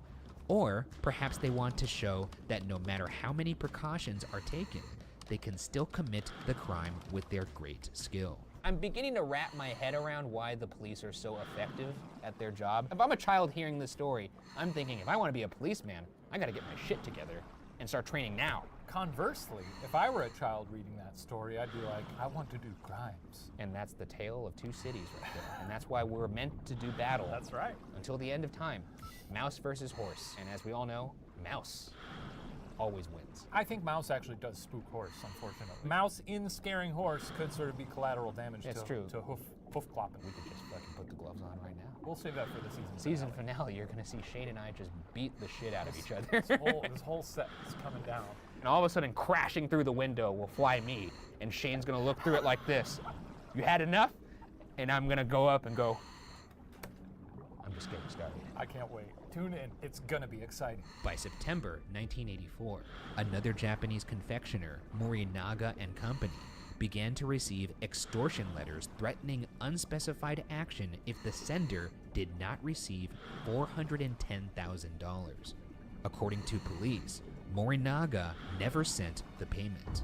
On October 8th, Japanese newspapers received the following letter. Quote, "To moms throughout Japan. In autumn, when appetites are strong, sweets are really delicious. When you think sweets, no matter what you say, it's Morinaga. Is someone marking We've up added cars on some the special beach? flavor. The flavor of potassium cyanide is a little bitter. It won't cause tooth decay, so buy the sweets for your kids. We've attached a notice on these bitter sweets that they contain poison. We've put 20 There's boxes in a lot of stores marked from cars on Hakata the to beach, by the Tokyo. way. The same day, Anyone has a packages car? of cookies and candy were found in grocery stores throughout Japan, with typewritten labels attached reading, quote, danger, cyanide, end quote. In total, 18 packages were discovered and tested. One found at a supermarket only 35 yards away from the home.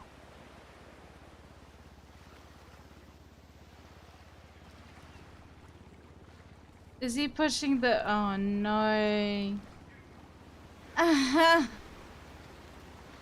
Dude, did the cops just come to mark up all the vehicles?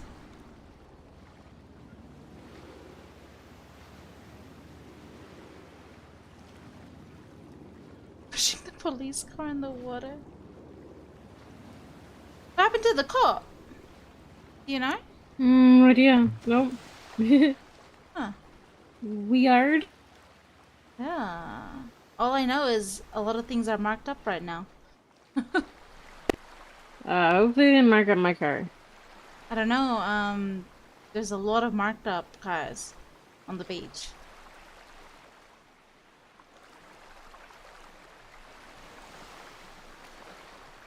So there's GTS Malou,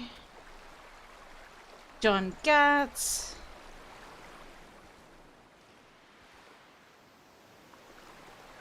Apples.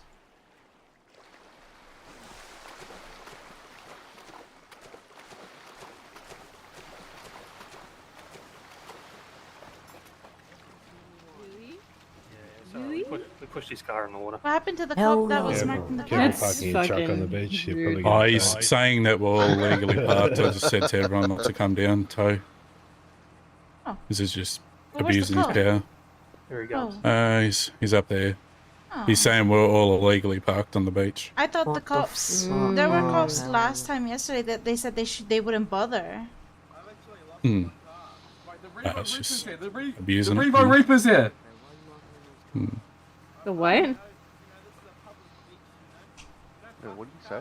That's a piece of cunt. I mean, if he wants an angry mob, like it's his choice, I guess. Yeah, he's about to get it. Get the dog. He's got a long walk. Keep going back. I'll give him a lift.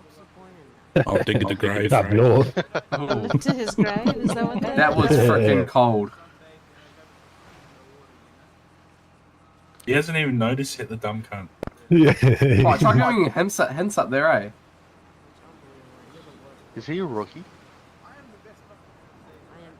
Did you just say he's the best one? And apparently he's the best cop. Yeah, Oh, I right. thought you said the best plot. If he was the best cop, he could hustle some of his shit. Yeah.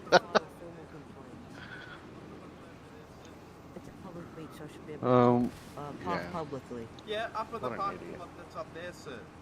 Oh, that's inconvenient. What do you mean that's inconvenient, sir? This is unbelievable. Unbelievable. It's everyone's car. Not everyone.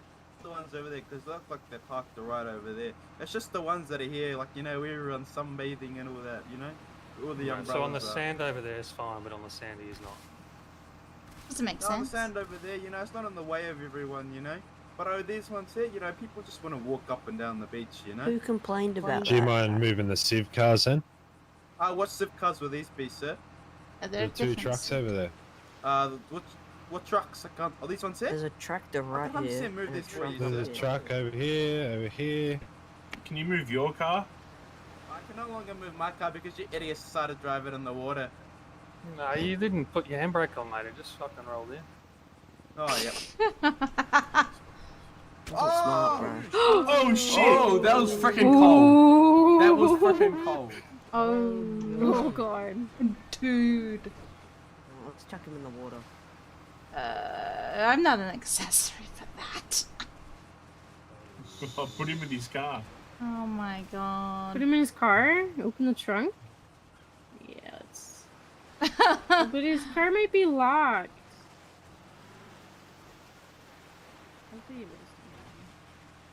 What the fuck?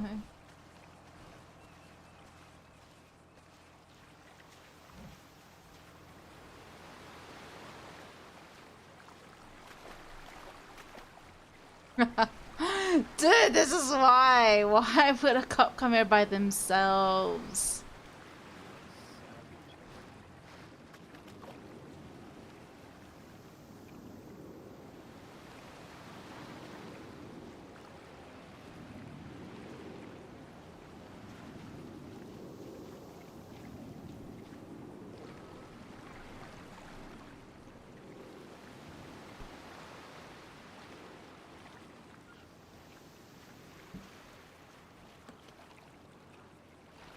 Is she really gonna put him?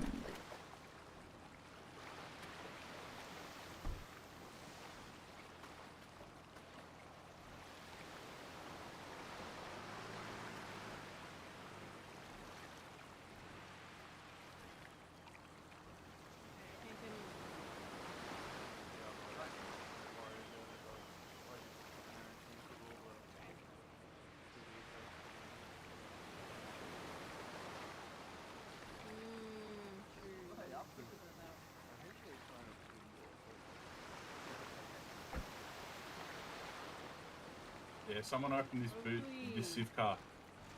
I got you. I got this. Oh, I can't please. this car's not working. Can't He get doesn't in. come back. You can't get into that car. Wait, I'll go grab a Civ car. Oh my. That escalated quickly. I mean, why would he come alone? If he was gonna come to this beach with so many people present, he should have brought some backup. Yeah, exactly. Like, I could it's understand. just not smart to come alone. You're right. I could understand if there's like everyone here in the server. Like everyone. Yeah, there's only a few of us here. We're not causing any trouble. Well, we are now. Well, yeah, but anyway. Well, we're not. I need someone to open. Is he in? Wait, did we disarm him? Just so EMS can't. Just so EMS can't find him. What am I thinking of when I flex my muscle? Sorry. Drunk. But I just cleared all the PD toes, so off my tablet. So. Hold on. Yeah. Got him in. He's in the trunk. Oh my god. Is he the only cop in city right now? Could be. Possibly. Yeah, I know. Because there should have been more cops coming out, right? Or Yeah. hit the radio. Yeah, you would have hit the panic button. Oh my. Here we go. No. Oh, that's full send. Holy. Is that a boat? Oh my god. Not accessible at all. Fuck. No one saw anything. He's been there for days.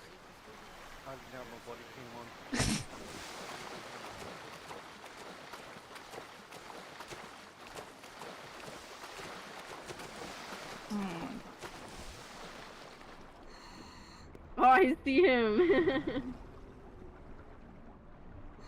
Off. I hate moppers.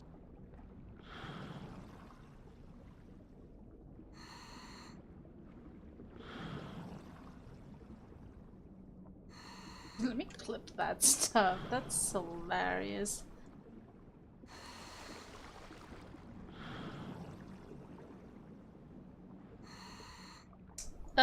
No.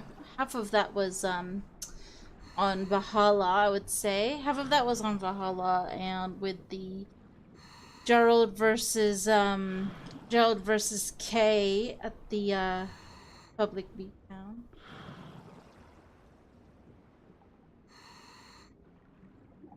Let me go get a clip of what happened. Holy.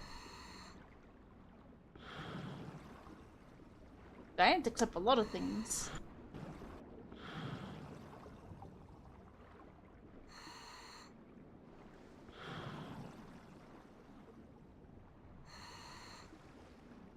I've gotten one hard case.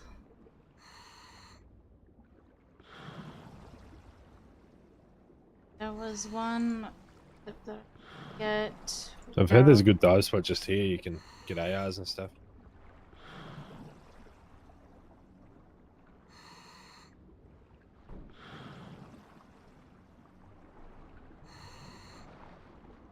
Don't dive too close to this van, you might get a human skull.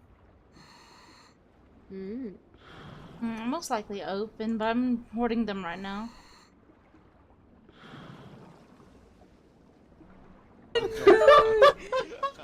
Oh my god, I think I heard. I think I made him really angry. I paid off that one, eh? I think I made him really angry. Get that And you're missing a headlight. Russ, I don't even know if you're gonna run. Tow truck's on the way. It's on the way.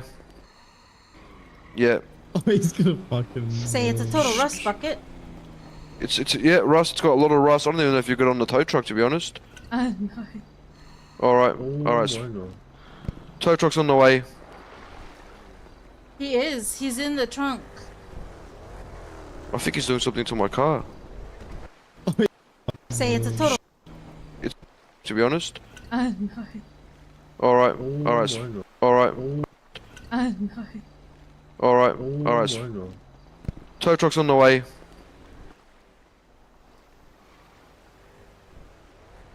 I think he's doing something to my car. Oh, you're denting the roof, mate. How much you pay for this? Mate. Doesn't even want to admit it. I don't want to talk about it. Piece of shit. Absolute piece of shit. Think he's in a fucking rap video or something.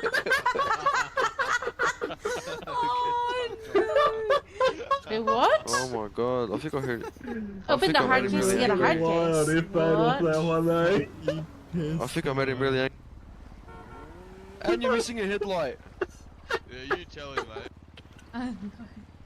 Alright, alright. Tow truck's on the way.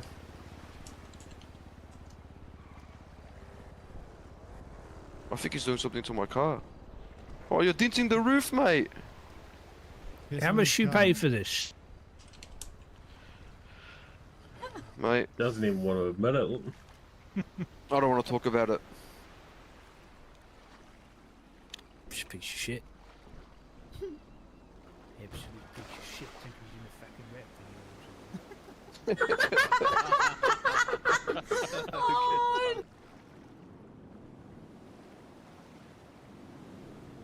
I'm going to post this. Funny, cop is gone.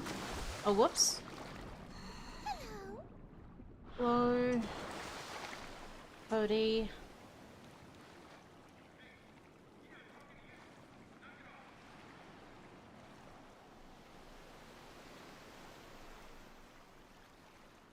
Are you gonna come back when had his body cam on, or?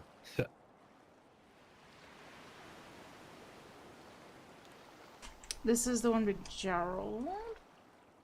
And then the beatdown.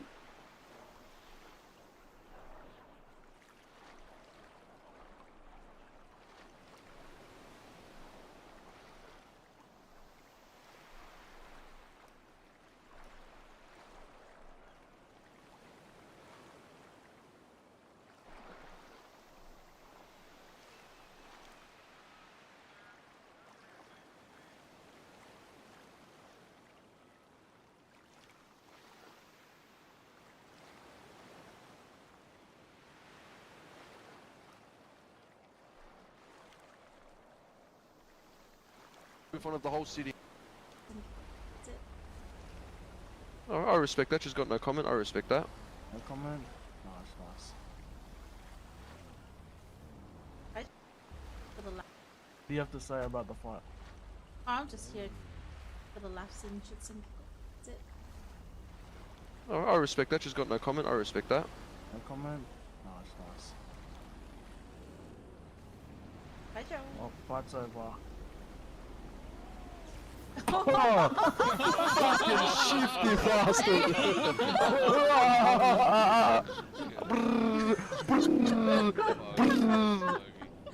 Looks like we're getting around to you. Fuck, nah, you know what? I'll let him have it. Nah, I'll let him have it. I embarrassed him in front of the whole city, which he deserves. There's no shot he just pulled that cunt. That's so good. Thank you, everyone. What do you have to say about the fight? I'm just here for the laughs and shits and that's it. I respect that. She's got no comment. I respect that. No comment? Nice, nice. Hi, Joe. Oh, fight's over. What do you have to say about the fight? I'm just here for the laughs and shits and that's it. I respect that. She's got no comment. I respect that. No comment? Nice, nice. Hi, Joe. Oh, fight's over.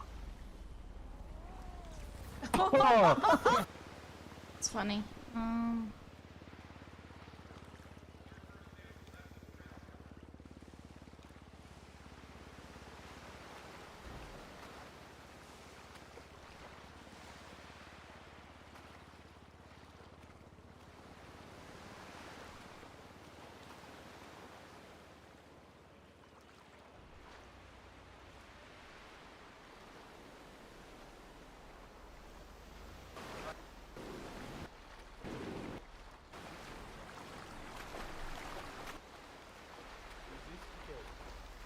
There's a tow truck here, guys.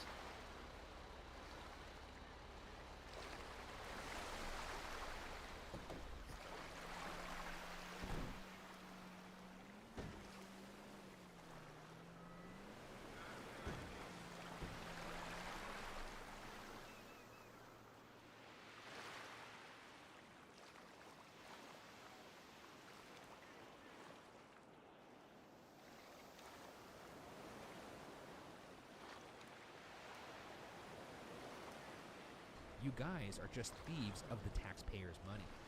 Should we also kidnap the host? Oh yeah, I get a lot more stuff.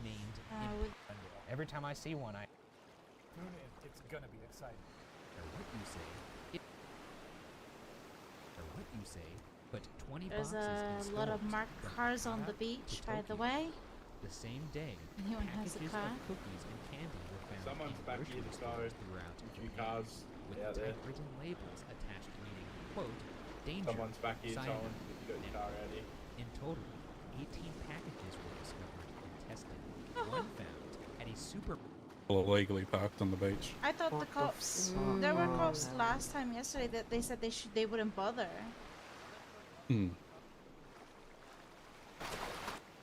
There's a lot of marked up cars on the beach. I don't know. There's a lot of marked up cars on the beach. You know?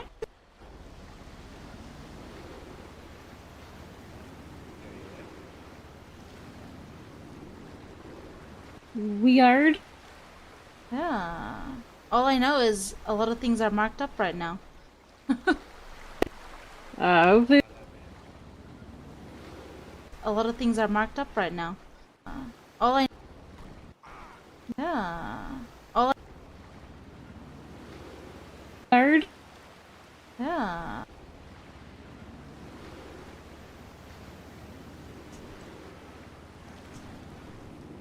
Pushing the police car in the water.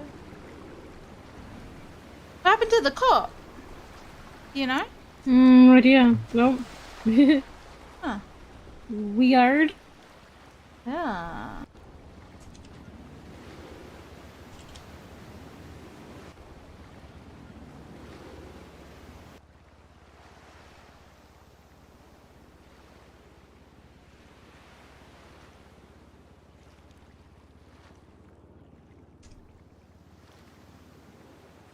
Let me get the other one.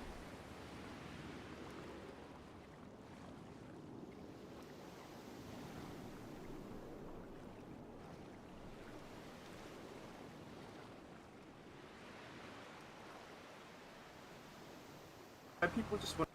Yeah, up at the parking lot that's up there, sir. Oh, that's inconvenient. What do you mean that's inconvenient, sir? This is unbelievable. Unbelievable. It's everyone's car. Not everyone. The ones over there, because they look like they're parked right over there. It's just the ones that are here, like, you know, we were on sunbathing and all that, you know? All the I've gotten one sand over there is case. fine, but on the sandy is not. Doesn't make No, sense. the sand over there, you know, it's not in the way of everyone, you know? But oh, these ones here, you know, people just want to walk up and down the beach, you know? Who complained about Do you that? mind moving the Civ cars then? What zip cars will these be, sir? The two trucks over there. Which, What trucks? I can't. Are these ones here? There's a tractor right I'm here. saying move and a this for you, There's sir. a truck over here. Can you move your car? I can no longer move my car because you idiots decided to drive it in the water. No, you didn't put your handbrake on, mate. It just fucking rolled in. Oh, yep. Smart. Yeah, up at the What an parking idiot. lot that's up there, sir. Oh, that's inconvenient. What do you mean that's inconvenient, sir? This is unbelievable. Unbelievable. It's everyone's car. No, not everyone. The ones over there, because they look like they're parked right over.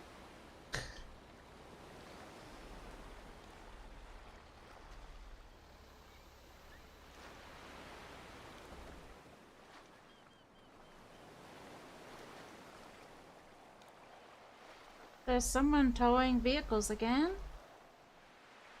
Yeah, she's just towing the waterlogged ones. Hmm.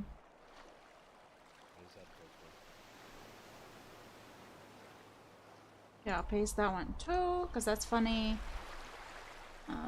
Then the part where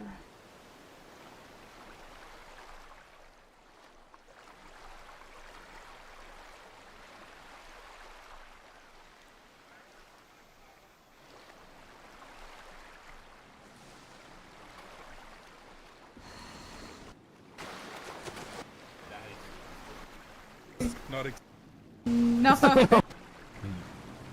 Here we go. No. Oh, that's full send.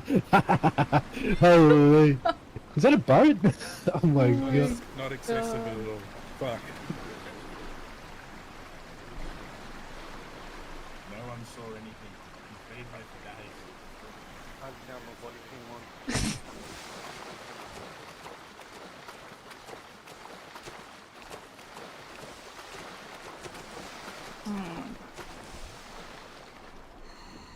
Oh, I see him.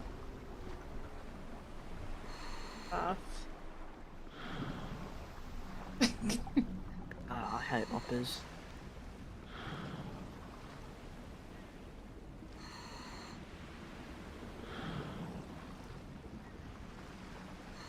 Let me clip that stuff. That's hilarious. Here we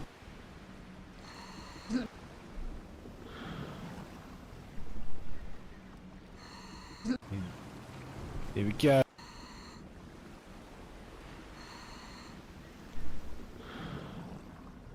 Hoppers.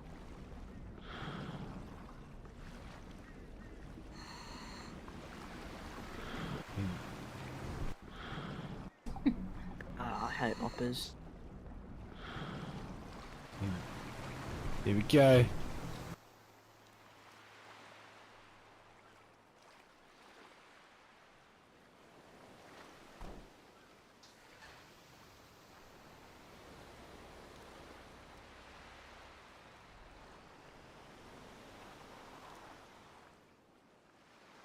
It's just money.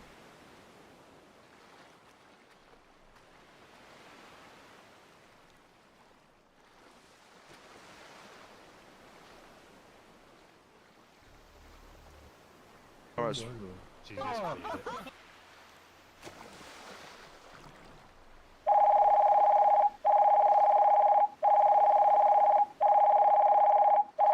Hello. Hey Raven, What's up? how much do you charge people for fabric? Fabric. You mean the fabric? Which fabric are we talking about? What are you? What type of fabric are you talking about, Bobby? The ones you get from houses. What does he need fabric for? Say it again. What does he need fabric for? Yeah, he just wants to know how much would you charge. Are you talking about fiber cloth or? Are you talking about fiber cloth or something different? He said just fabric, not fiber like cloth or anything, just fabric. I mean, I don't really charge them for anything considering there's no use for them. Oh. Is he talking about, has he found any fabric and he wants to know where to sell it, or? Well, someone has like 300 of it and he wants to buy. Yeah, I guess he's gonna buy it. Why?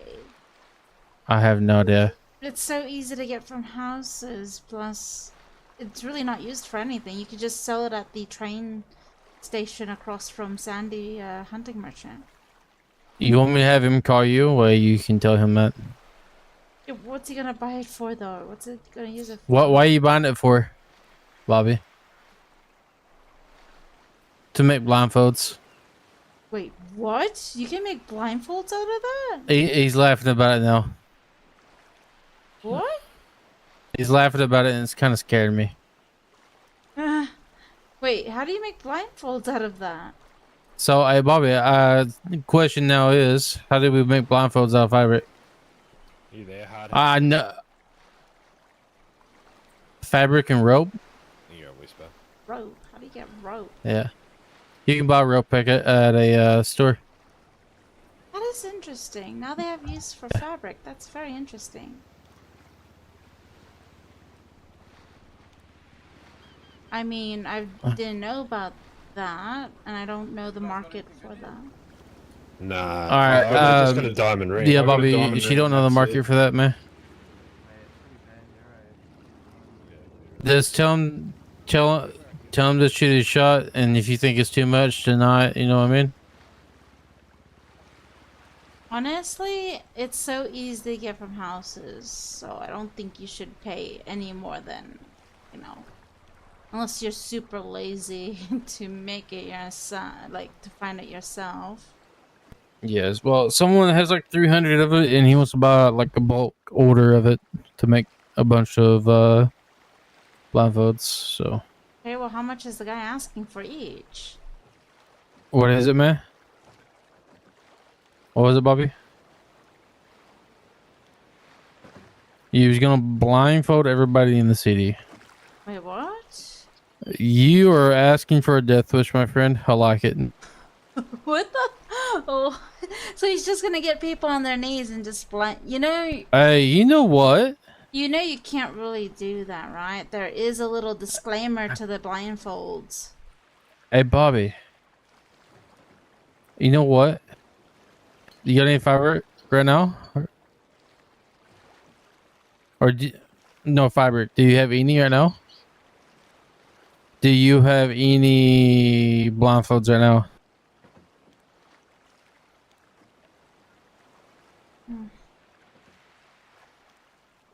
Fuck. You're safe today, Raven. You're safe today. What do you mean? Oh, nothing. Wow. Now to the question, how much was he gonna buy per each from the guy? He's talking to him about that right now. Like, I don't think you should pay so much because it's so easy to find in So, houses. How much you get from the fabric at the, like, when you sell it So when you at sell the it, it's like 100? Some? 100? So 50 per fabric then, you would think? I mean, no, because, like, why would I sell to people for $50 when I can get more money at the merchant? So look, I don't do this stuff for a living, alright? I'm not a salesman. I'm just saying, like, There's a reason why I quit CMG. Maybe, I don't know, just don't pay more than 1,000, I say. 1,000? I would say more than 300. Huh? I wouldn't pay no more than 300. Okay, if the guy agrees to that, then yeah. How much you wants for it, Bobby?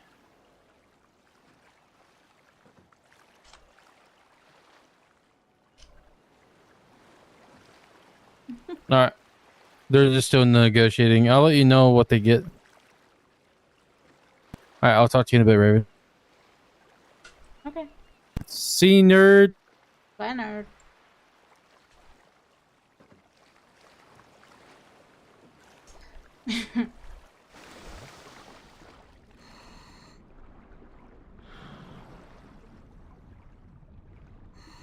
Home Kahatsuisa Ezaki was kidnapped from. I know what we're gonna say. Okay, I'll tee you up. If I already know the answer to this, Shane. I already know the answer to this. We're gonna Shane. talk about our favorite candy, aren't we?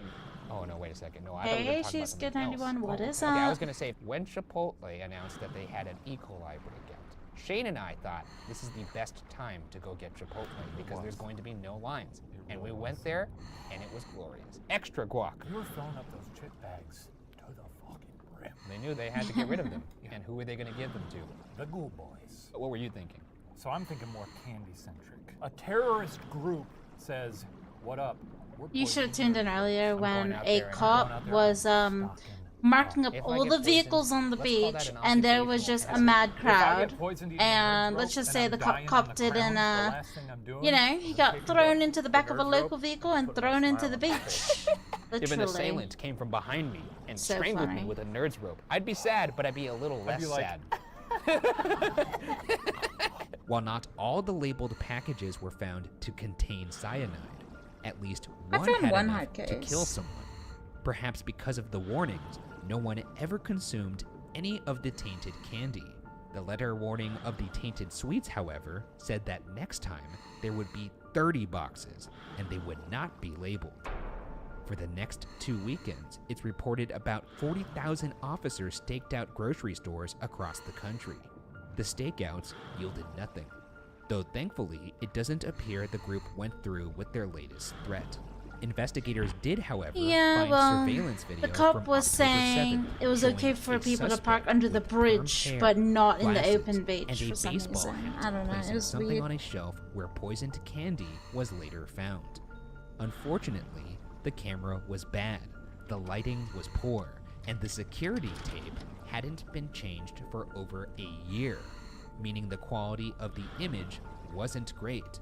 Images of this man, known as Bideo no Otoko, or Video Man, were released to the public, but he was never found. Honestly, yeah, I do. It's a creative name. Really went all out. That would be our superhero name. I like Video how Man. I Content can boy. find Ghost 2 to Man. 3 items in one search. Well, I don't know Regardless, it's a little longer on the search, and also it does Sometimes when I prevent get so angry, people my body from, just you shuts know, off, and the that's what happened there. macroing, And I like the rebooted. automatic You're lucky I macroing, have that function.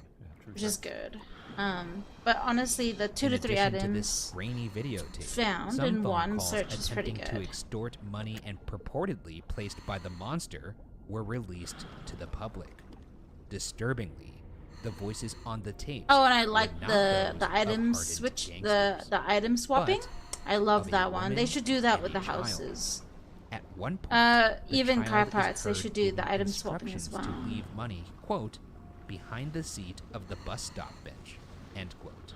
While the phone recordings never resulted in any arrests, it did provoke the public to reconsider just Cody, who the stop monster playing could the be. victim, Can you imagine if alright? you had a kid and he's like playing You're with just his as toys and you're like, toxic. "Oh, little Shady, it's time to go to bed." And then little Shady just looks up and goes, "Give me all your money. Ooh.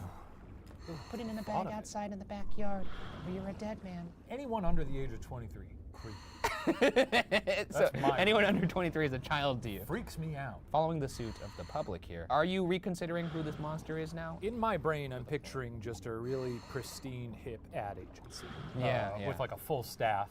Yeah. Being like, it's progress on the latest police taunting letter. Did we get a child actor for the phone call? Great. Imagine you're like a new writer in the room. You just got the gig, and everyone's kind of jazzed. It's jazzed. Everything's clicking. And they go, "What about this? What if we put poison ivy in a What are you ball pit?" talking about? Well, we're thinking of something a little more far-reaching. That's not quite the You know, sizzle we're looking I was uncomfortable being number 22 anyway, so I'll see myself out of here. By March of 1985, a year after the first You mean you kidnapping, can't even play here? 31 food and candy companies had been harassed, and Japan's finest were still baffled by the case. Sometimes, a company being extorted would actually pull together the money demanded. The monster with 21 faces, however, always refused to pick the money up, correctly assuming police would be waiting for them.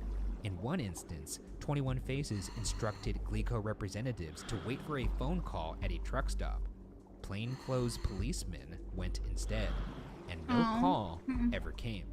The next letter from 21 Faces read, quote, "So you guys thought you could fool us, dressed up in your nice businessmen's blue suits, acting like salarymen? But we could tell immediately. Those shifty eyes gave you away." End quote. They said, "Get dunked on, dorks." Damn, dude. It must have taken a lot of time to drove to your local party city to pick those suits up. But we're a little too smart for that. I like a little trash talk too. Big time. I don't know anything about it, but I know that out there. I found one hard case. What kind of trash talk do you do when you're doing competitive basket weaving? I don't like your shoes.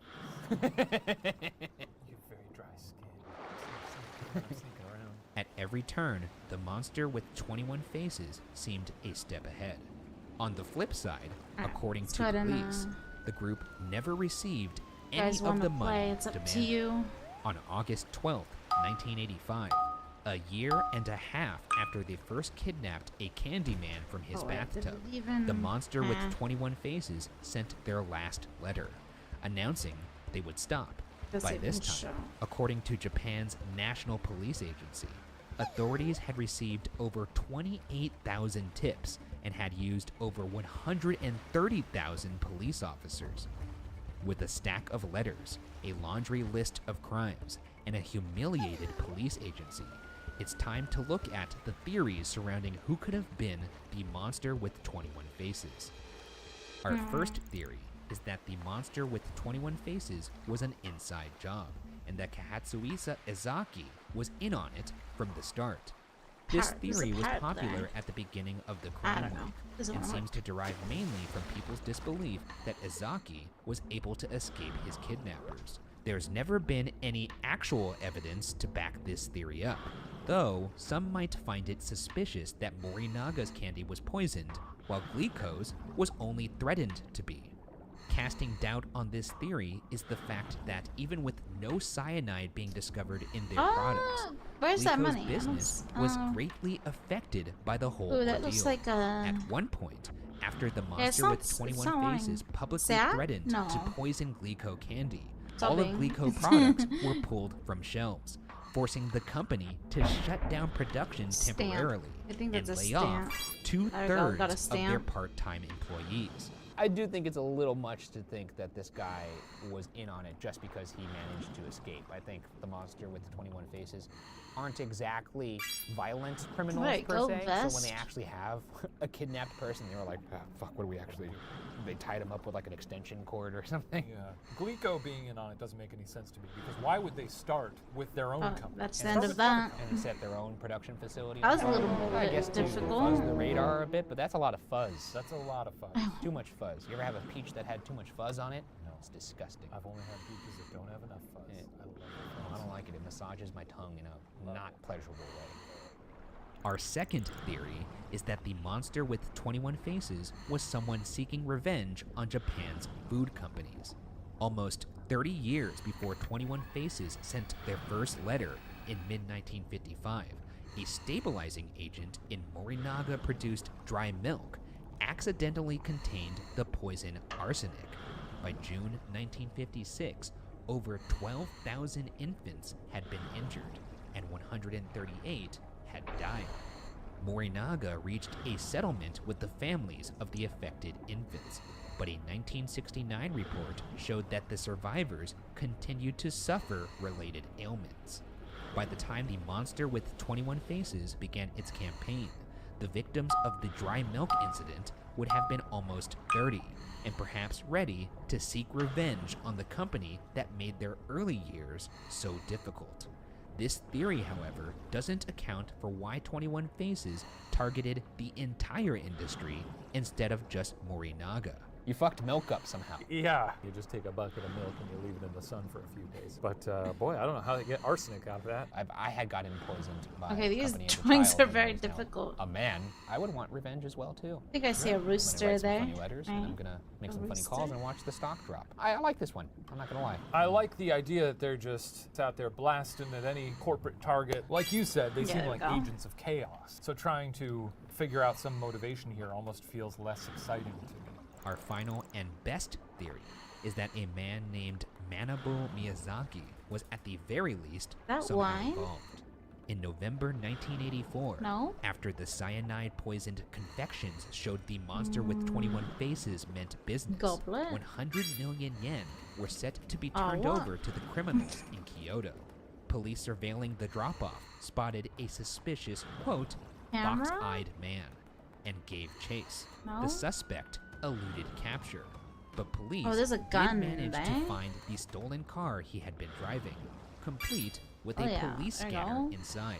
Oxide Man. What kids' book shit is this? I don't know. I mean, these I think that's a DVD player. crack squad of personnel here.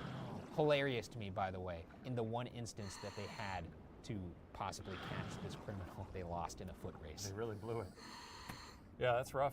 Humiliating. I almost wish they did it on purpose. Like, let's recruit someone real fast. Get them there so the cops see them, and then we'll have no problem outrunning them. Just to really make them feel bad. Yeah, just they hire some parkour specialists. Yeah. And he's just bouncing off the walls. Make it a little bigger. There you go. Yeah. In January, authorities released a sketch of the fox-eyed man, leading to his identification as Manabu Miyazaki. The sketch was apparently so true to life that even Miyazaki's own mother believed it was him. That mother, by the way, happened to be from Osaka. The son of a Yakuza boss, Miyazaki was a known criminal who had organized anti-police actions in college and had already been arrested several times. 30 seconds While it till it appeared restarts. that police had finally made a face-saving break in the case, charges were never brought against Miyazaki. Miyazaki apparently had a rock-solid alibi, and no hard evidence was ever turned up to tie him back to the case. Miyazaki went on to write a memoir detailing his life 10, of crime. 9, The book was 8, released shortly 7, after the statute 6. of limitations for the Man with 21 Faces case expired, and the cover was the sketch police released while trying to track Miyazaki down. Though he confessed to other crimes in the book, Miyazaki never mentioned any involvement in the 21 Faces spree. If Miyazaki was on his way Is to that pick Mario? up the extorted I think I 100 see million yen Mario. when police gave chase, he did eventually get his money. The book That went on looks to like earn Mario, the known the middle criminal one. over 100 million yen. That's gotta be humiliating for the police. If this guy is in fact the monster with 21 faces, And he's not even outright admitting it. he out-thwarted you, or he outsmarted you Yeah. at every turn, and then he profited off of No? it. I love it. I feel like there's very much probably a desire for a reputation. You'd want to boast Balloons, that you did I see something, so you might as well balloons. wait till after the statute of I limitations. see a beaver. Hint that it was you. But at that point, why not just say, yeah, it was me? Was that fishing? Just to not even give them the satisfaction, because when you do find out it was somebody, you do have closure, despite the fact that you got dunked on. That's true. Like, we cover a lot of cases, and I haven't solved any of them, obviously. I'm gonna have to bear that weight for the rest of my life. Balloons. Most people, when No? they die, What the friendly hell? moments with family and friends and lovers flash through their brain. For me, all question marks. I'm gonna be thinking, who the fuck was the Somerton man? Your headstone's just gonna say Cheeks. It will remain ... and that's it. A year after Katsuhisa What Ezaki the was heck? first kidnapped, the Japanese Ministry of Agriculture claimed sweets consumption across the country was Onion? down 10%. Both Ezaki, Glico, and Morinaga suffered massive losses in sales. In Morinaga's case, perhaps even 60%.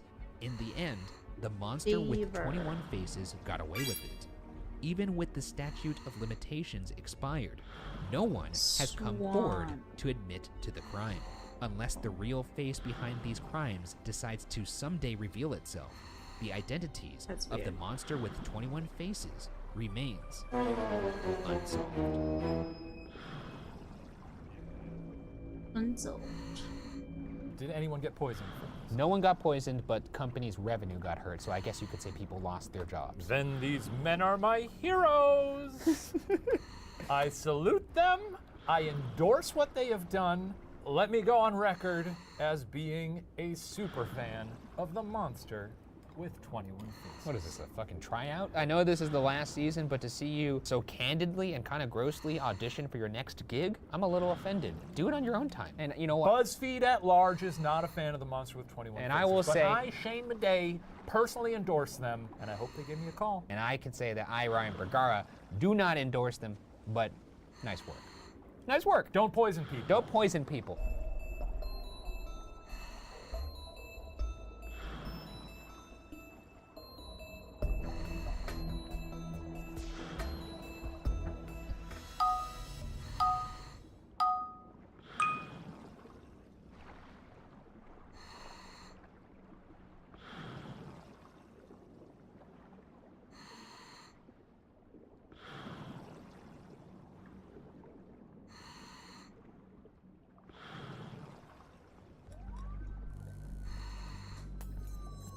This week, on the season premiere of the final season of BuzzFeed Unsolved True Crime, we covered the death of Superman, or at least a man who played Superman on TV. Put some kryptonite in this Cocoa Puffs. Already being a dick. Hey, we're having fun. It's good to be back on the desk. That's right. Before we started rolling here, Shane actually walked around and slithered around the set like a slug, making sure all parts of his body I got touched. my slime everywhere. Do you know anything about George Reeves? I know this is one of the many incarnations of Superman, but... No, I was always more of a Batman guy. Who brought this this Twitter avatar to life? A guy who's going to air out a grievance about Batman versus Superman on camera. My parents, Mark and Sherry Matei, they brought me to life. They said, ooh, this one's going to be good for the internet. Jesus Christ. Anyway. And they were wrong. Let's get into it. George Kiefer Brewster. You're going to get into banter after saying 3 words. I think it can't go without saying that that's a fun name. George Kiefer Brewster was born in Woolstock, Iowa on January No, 5th, this was a year ago. When he was 15, George moved to Pasadena, California with his mother. There, he excelled as a musician, an amateur boxer, and an actor at the Pasadena Playhouse, where he was discovered by a casting director. He signed a contract with Warner Brothers and was cast in a minor role in Gone with the Wind. I love a multi-hyphenate. Yeah. You're a multi-hyphenate, right? Host, actor, asshole. Puppet man. Puppet man. Owner Ghost of limbs. hunter. We own bridge. Big head owner. Yeah. What else you got? Well, I want to be a tap dancer, but you won't go to those classes with me. I did high heel. You It did several not times work. about getting those tap dance lessons, and you never returned Well, my suddenly text. it was, oh, there's a pandemic. We can't go tap dancing. Yeah. Excuses, excuses. In 1943, George played the lead in the film So Proudly We Hail and was on the cusp of stardom before being sent to war. After returning, George struggled to regain traction in his movie career and shifted to the burgeoning world of live television. Fun. Yeah, that's basically today's version of becoming a streamer. So he shows up, there's an orchestra or something. Yeah, I'm They're sure. doing ads for cigarettes. Doing a little dance, shaking his hiney. I'm going to be Superman one day. Punch me. That's going to be gift or GIF, depending on what camp I you're don't in. know what you're talking about. In 1952, Reeves was cast as the lead in the television show Adventures of Superman. Today, being selected as the lead of a comic book-based series means you're financially set. But in the 50s, neither comic books nor television were the big moneymakers they are today. While the show didn't make Reeves rich, it did make him famous, specifically as the face of Superman. Sorry to stop us again. That's the worst combination. I was just going to say, stinks. Yeah, when you're famous and not rich, not a good thing to be. You're 'Cause you wrong. can't go to the places where people will be priced out. I guess the one No? benefit to it is What if the someone fuck? stops you in a park, you could be like, yes, I am Superman. Can you give me some money? Well, I was gonna say that would look like a cry for help if you were like, please, I'm famous, give me some money. But then I realized that's basically just cameo. It's cameo. Should we start doing that? No. It's our final season. Let's cameo. No, that's not. Hi, it's That's me, not. a ghost hunter that your children love. Hey, Jan, someone told me it's your birthday, and I want to say, wow, hope it's spooky. Now check out what I'm about to do with this ping pong ball. Unfortunately for Reeves, because everyone knew him as the Man of Steel, Reeves found it impossible to book any non-Kryptonian roles. What George is that began bottom to struggle one? with Oh alcohol my God. and sought ways to take better financial advantage of being Is that his Superman. slit wrist? Reeves began Dude. appearing in promotions in his Superman costume and booking exhibition wrestling events. While they provided a little extra cash, these extra appearances also involved assuming more danger. One unverified story featured a young boy attending a Superman appearance with a loaded gun, hoping to see if bullets really did bounce off his hero.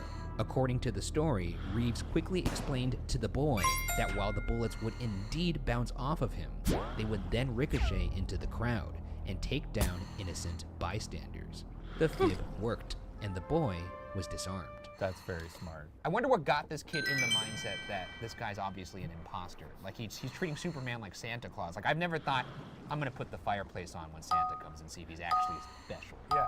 I'd hate to see what happens at this kid's house on Christmas morning. Dad's going to put the presents under the tree, and in the dark part of the corner of the room, you just see a cigarette get lit. Thought you could fool me, huh, Pops? Just sitting in the chair with his loaded gun. Yeah, just like this. Another Christmas, huh? Fix it at the tree. Another. It just lights up like the Joker. Another lie. By 1959, Reeves had appeared in over 100 episodes of Superman. He had begun dating Leonore Lemon, a New York socialite who had previously been married to a Vanderbilt heir, and reports even state he and Lemon were making plans to soon be married. On June 15th, the couple left Reeves's home at 1579 Benedict Canyon Drive in Beverly Hills for dinner and drinks. House guest and writer Robert Condon, who was planning on writing a book on Reeves, stayed behind. Reeves and Lemon returned to the house around 11 p.m. Around midnight, Reeves climbed the steps to the upstairs bedroom, retiring for the night. Around this time, reports say Lemon went to turn on the porch light, a signal meant to indicate the home was open for visitors, even though it was after midnight in the early hours of Tuesday morning. That's a cheeky little system. Turn on the porch light. I was about to say Is that a faucet. thing? Maybe that's a 50s thing? I know now I turn on the porch light to ward off would-be intruders, and to let them know that I mean business. And I Yeah, have a you katana got your, inside. I was gonna say you got that katana drawn That's- and ready. And the thing is, it's a warning, but it's also an Dude, invite I don't because they know. open that door Mhm. and you're there. He doesn't sleep. Oh no, I'd be waiting there and I'd be like, I've been waiting for this moment. A frick check. A quick like, and you're like, did he twitch? Oh, and it's then about suddenly, to finish the time. you just slide. I love that moment in any samurai film when someone does like a quick movement and you're like, did he miss? He didn't. It's kind of difficult to guess most of these. Lemon's inviting light apparently did the trick, as soon 2 neighbors swung by, William Bliss and Carol Van Ronkel. There were rumors that Van Ronkel was having an affair with Condon, but Bliss was likely a total stranger in the Reeves household. Around 1 a.m., Reeves came back downstairs, quote, in no mood for a party, end quote. Reeves was reportedly visibly irritated and threatened to throw Bliss out of his home. That's fair. It's 1 a.m. on a Tuesday. Yeah. I mean, if anybody showed up to my house on a 1 a.m. on a Tuesday, I'm calling the police. Have you actually ever said, get out of my home to anybody? No, that sounds thrilling, though. I know, right? Get out of my home! Go! Please see yourself out. That's good, too. That's good. Or just do one of these. You can leave now. Don't let the door hit you with a good Lord split ya! After a bit, Reeves apologized for his bad mood and turned to walk back upstairs. Police reports describe what happened next. Lemon, Condon, Van Ronkel, and Bliss listened as Reeves climbed the stairs. They heard his bedside drawer slide open, and then a single gunshot. Bliss ran upstairs and discovered the dead body of George Reeves on the bed.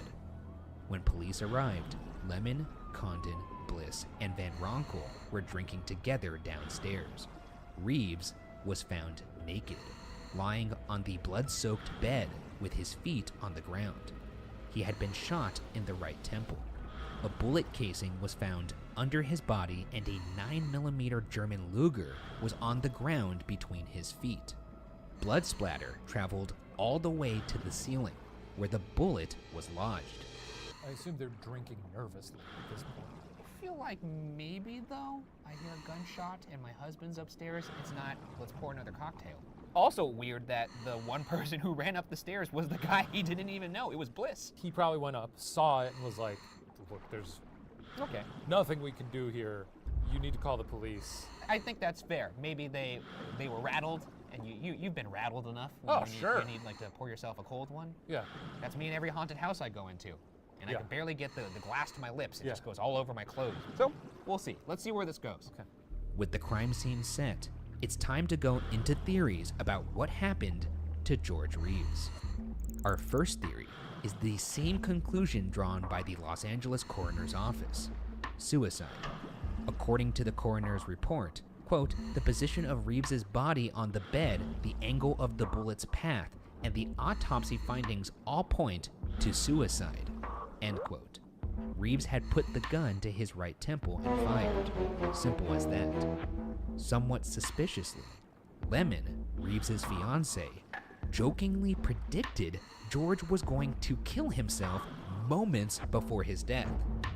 The police report states that when Reeves left to go back upstairs, Lemon told the downstairs group, quote, he is going to shoot himself, end quote.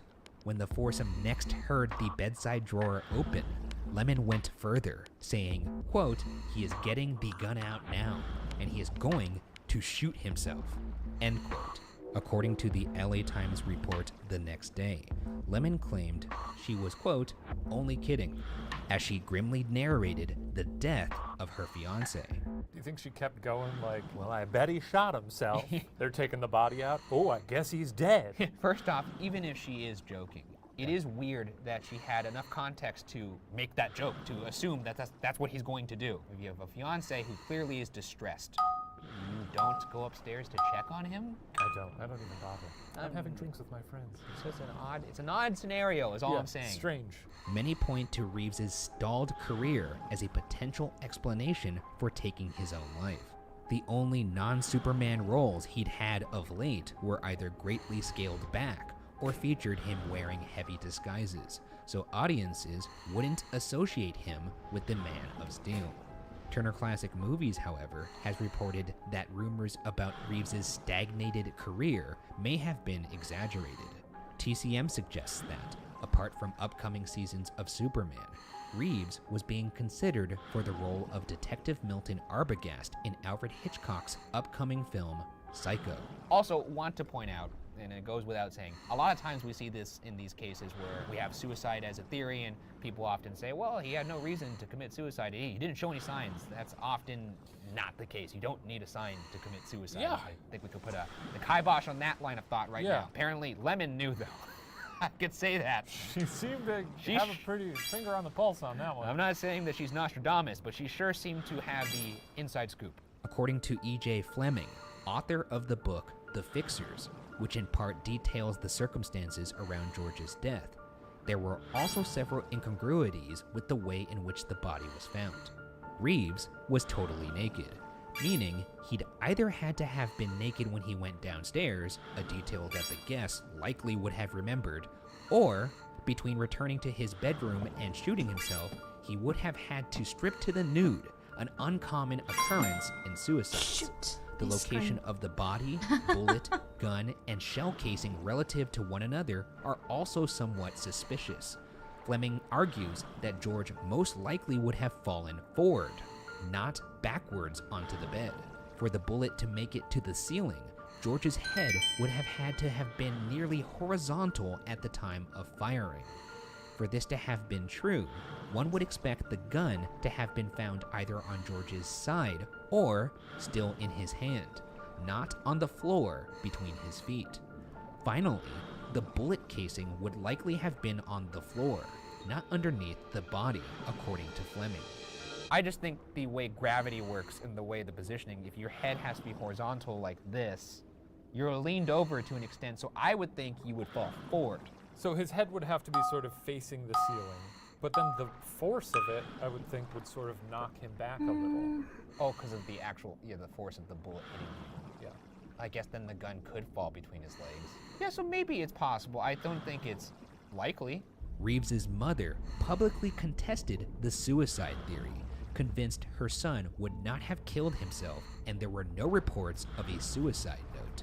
There are some reports that, before a full autopsy could take place, the body had already been embalmed, or at least washed, meaning traces of gunpowder that would have been on his hands or face had he fired the gun himself were long gone. We've talked about the LAPD a lot and sort of the whole system. They seem like they've long been not up to regulation. That's a pocket on a lot knife. Of things. We've also seen the commingling of the studio system The of hell? LAPD, and we've seen how that could kind of work out. So, not saying that that's the case here. It's a possibility, though. Some reports also detail unexplained bruises on his body, and according to Fleming, George's trainer who had seen him earlier that day did not see any bruises on What him. the heck? He didn't have any bruises when I was beating the shit out of him earlier in the day. It's a He didn't have any fool. bruises when he was training with me. I just don't think that's a thing. The bruises could appear later. He could have like bumped into something. I've Yeah. stubbed my toe, you know, ow, I think Yeah. I broke my Ow, toe. uh-oh, did and I break whatnot. it? Yeah. Maybe I fall, hit the coffee table. The and I coffee was, table shatters. And I You broke got cuts something all over that was you. maybe priceless You and crawl not through the glass. replaceable. And I had to explain I it wasn't know. Comes intentional. home, you're in a pool of your own blood. Yeah. She's like, Ryan, what happened? We've all been there, is what You're I'm like, saying. it's no big deal. Were you there? How did you know? Did you bug my house? Our next theory is that George was accidentally shot, perhaps by Lemon. This would of course mean the 3 other people in the house covered for her, which seems like a bit of a long shot, but bear with me. Lemon was known for her, quote, Vesuvian temper tantrums, and despite the fact that she claimed she and These George drawings were are about to so be wed, difficult. George apparently never publicly acknowledged this. An article in April even reported their wedding was off. Perhaps Lemon was upset at George's lack of commitment, resulting in a fight where Lemon accidentally shot George.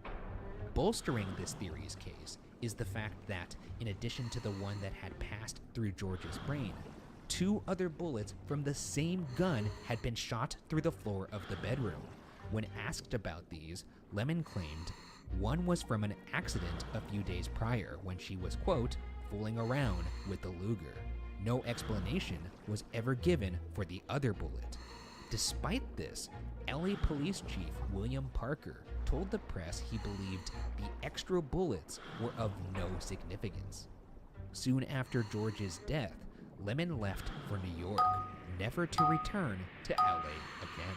First off, they absolutely are of significance because this is somebody with the murder weapon who has shot said weapon in the room the person was conceivably murdered in. I feel like that's pretty significant, but I'm not a cop. It's fishy business right there. I still don't think there's funny business going on here, but I'm inching away from that. The body was washed. She shot the gun. I'm 2 inching! times. Saying. Oh, one of those little worms, that's me. I'm slowly moving away from the old Will. Inch your way away from me. Our final theory is that Reeves was murdered, possibly the result of being ensnared in a web of bitter lovers. While reports state that Reeves was set to marry Lemon, he had only begun seeing her about 6 months before his death. For most of the 1950s, George was practically married to a different woman. One, Tony Why Manning. is Hollywood Practically so married was the complicated? best the couple could do, as Tony was already married to one Eddie Mannix. Eddie was an infamous fixer in Hollywood who built a career for himself solving, quote, problems for MGM co-founder and studio head Louis B. Mayer. Such problems ranged from gambling to the mob, from abortions to even rape and death. Eddie's life even loosely inspired the film Hail Caesar. Because of this job, Mannix would have been very familiar with using dirty methods to get what he wanted. He had grown up with Unsolved alumnus Bugsy Siegel and was said to have connections with LA mobster Mickey Cohen. Eddie was even thought to have had his first wife killed in 1937 in a car accident. I would say in the echelon of dudes who you don't want to fool around with his wife, probably up there. Yeah, it's like sleeping with Al Capone's wife. Or like, I don't know, a Shaq. A Shaq? Shaquille O'Neal sleeping with his wife, probably a bad call. Well, he could sleep with his own wife. No, if I were to sleep with his Oh, wife. if you were to sleep with Shaquille O'Neal's wife. All respect to Shaq. We All love the respect. guy. That's what I'm saying. I would Ryan never. is not going to sleep Shaq, with you your have my word. I will never, ever sleep with your wife, your girlfriend, or whoever you're seeing at the time. You have it. Despite Eddie's serious line of business, George likely did not feel threatened Dude, by what are you Mannix while doing? he was dating the fixer's wife. In fact, by Oi, what are you doing, my guy? Huh?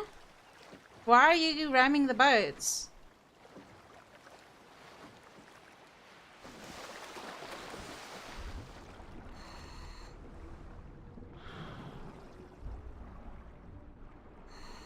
There's a guy jet ski ramming boats.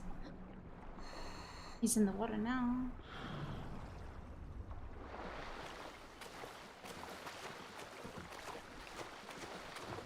Is there a reason why you wanna punch my boat, sir? Huh? Show me your hands. Show me your hands. Oh Show my me your God, fucking hands right now. Put the knife away. Put the knife away. Put the knife away. Get on your knees right now. Bobby, what are you doing? Get on your knees right now. Bobby, why did you destroy my boat? Get on your fucking knees right I'm now. being serious. I will shoot you. I'm being serious, Bobby. Why did you fucking just... Dude, why did you fucking destroy my boat? You know you can make it an explosion, right?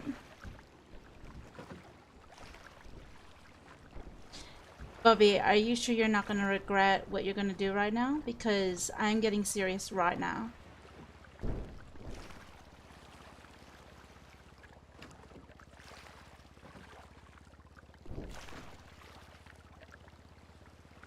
I don't know who this Bobby is.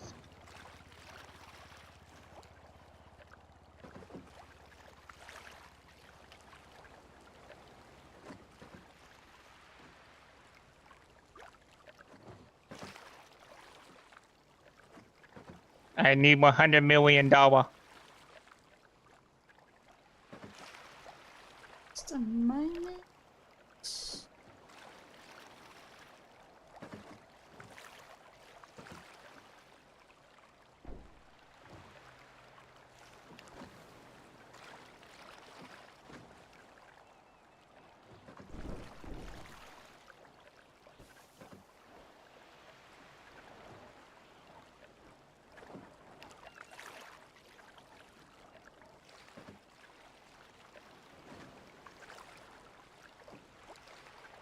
Sorry, I'm sorry. Mm-hmm. What are you sorry for?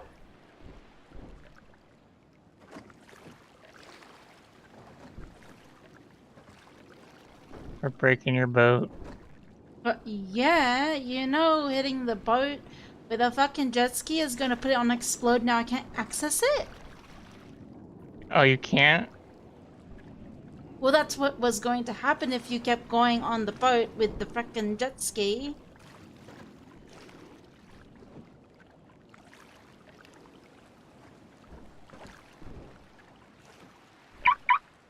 I'm sorry.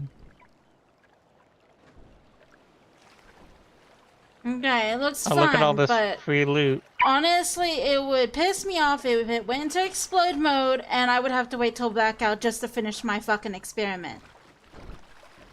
I only hit it 3 times. I was being gentle. Not really. You literally made it into a ramp.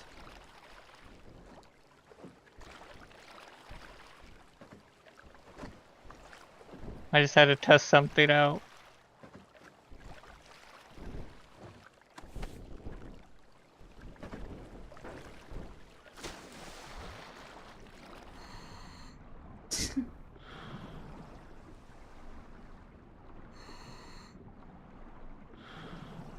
Oh, no.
Yes.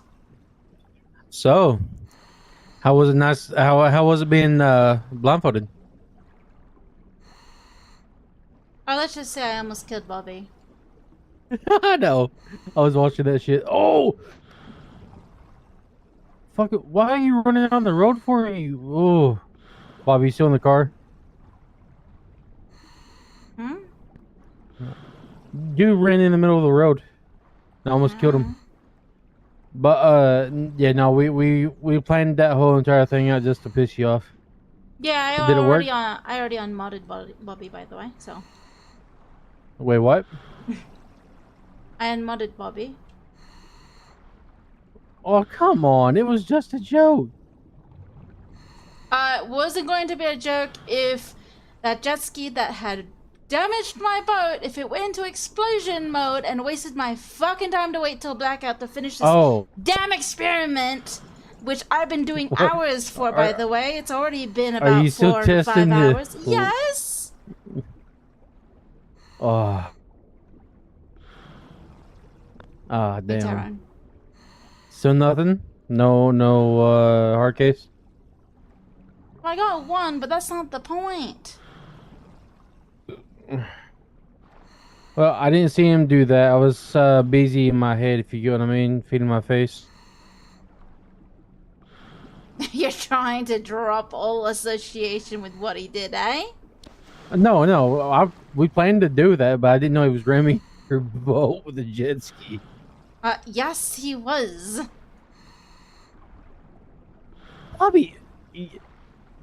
Bobby, don't fuck with the boat. She killed people for less, all right? Oh, yo, she angry. I didn't know he was gonna ram her boat. Yo, she said, yeah, you rammed it, not tap.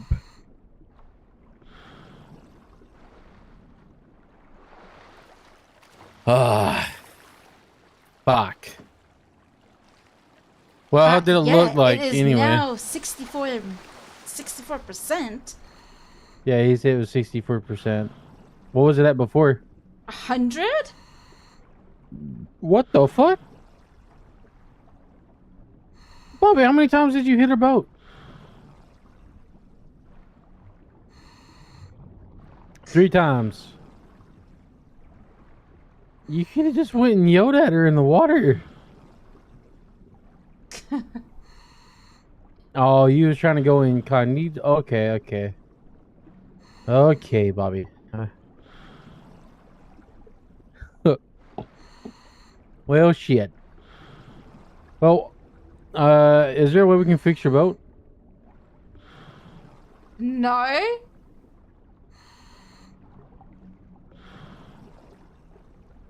I mean, no.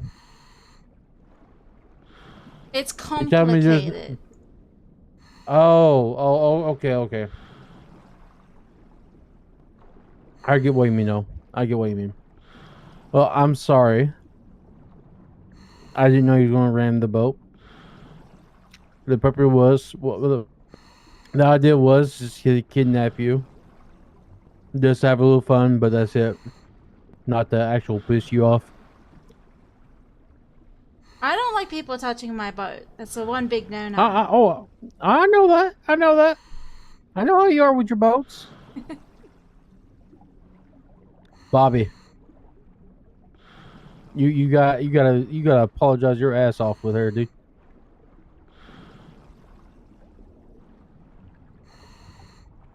She angry. You should always yell at her. Fuck. Well, I'll let you get to diving. I'm sorry, Raven. I'll see you in a bit. Bye. See ya.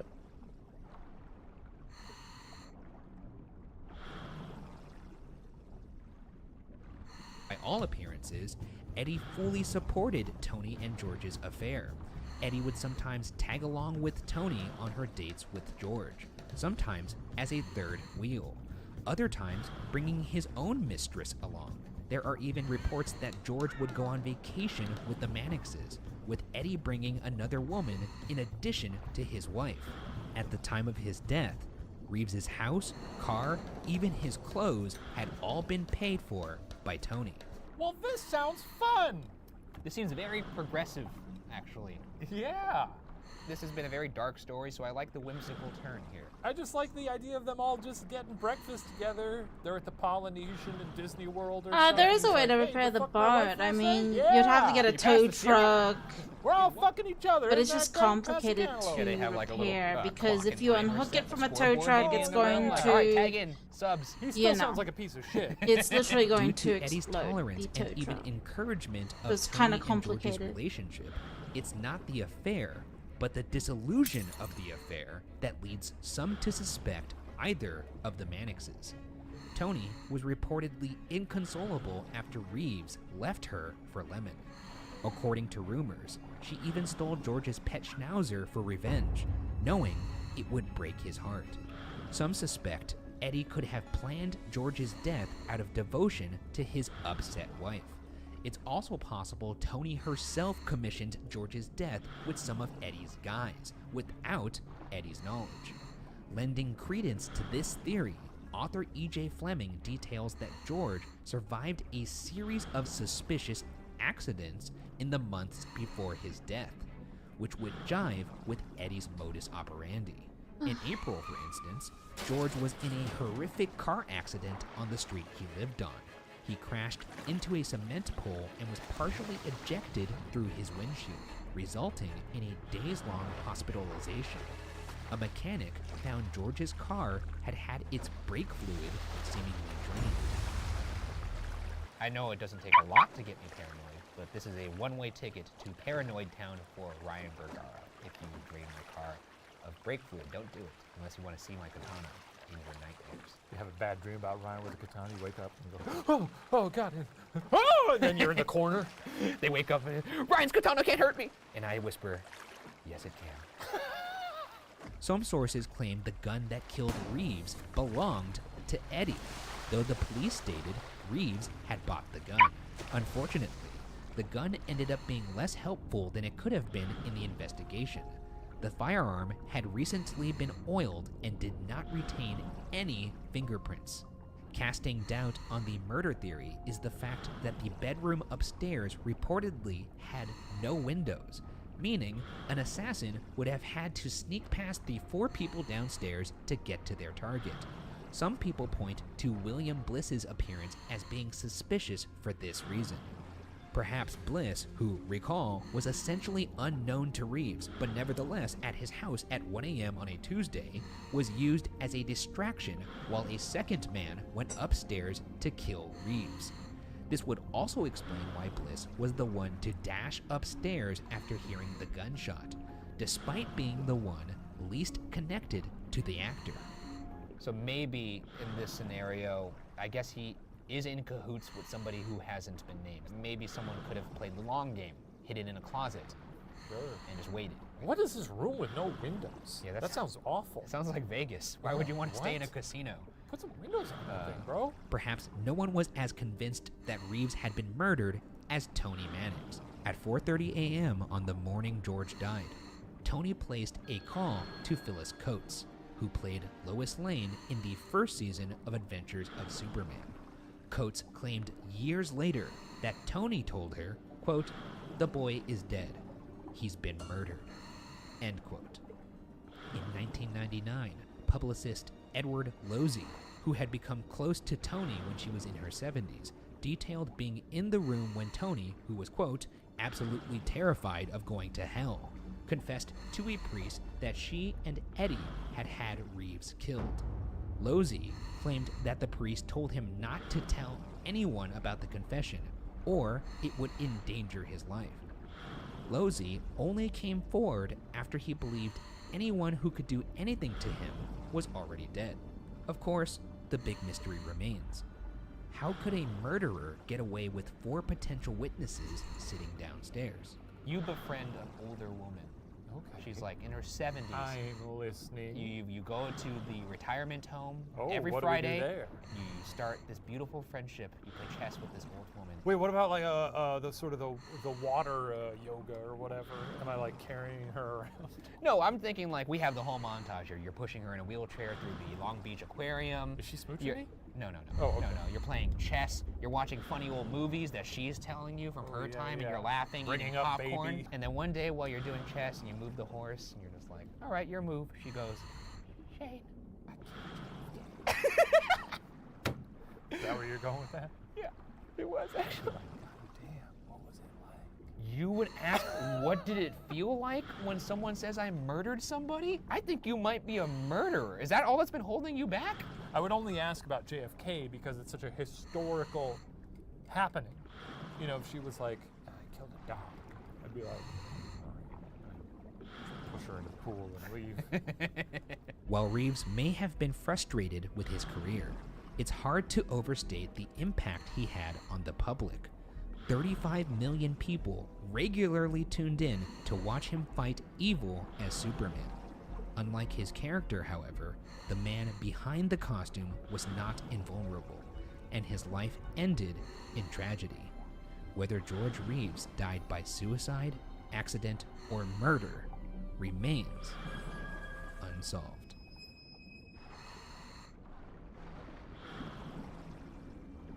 Crazy story.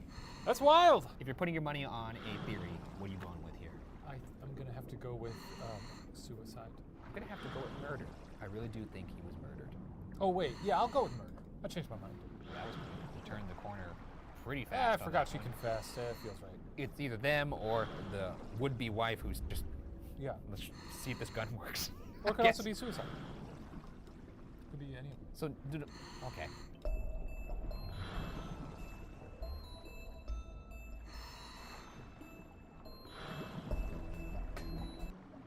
Be back.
Just like my Rari, you're too fine, need a ticket. I bet you taste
What are you doing, Floyd?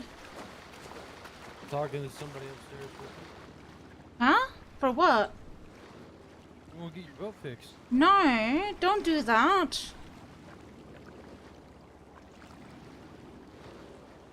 Why are you talking to someone upstairs? I don't know how else to get your boat fixed. I never had to deal with this issue. Well, it's going to be through a mechanic, but it's like I said, it's just a bit complicated to do so. Oh. Well, since I do own boats now, I'm gonna need to be informed on that. I own a few boats now, so I do need to know how to do it in the first place. How to get in contact with people. Wait, what? I own a few boats. I also need to figure out how to get in contact with people that can do that.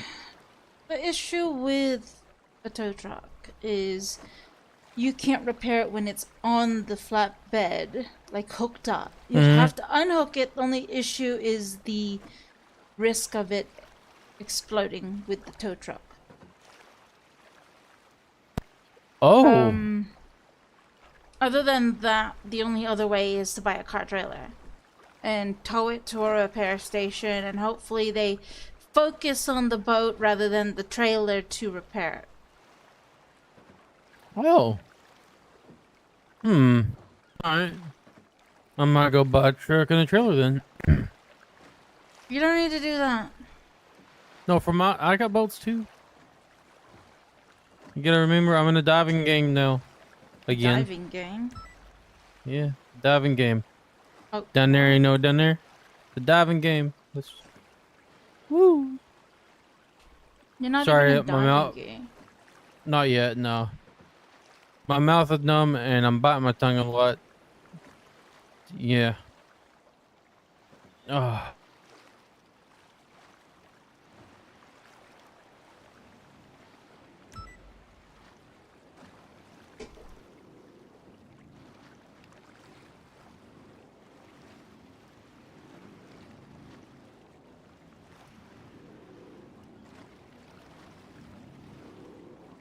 How's the LuckSet going?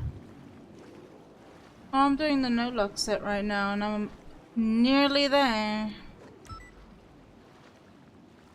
Oh, let me know when you need to move more crabs into another truck. I'll be down to help again. That'll be for a while. How do you fill up a whole entire Benson then organize? Depends how I feel. That makes more sense.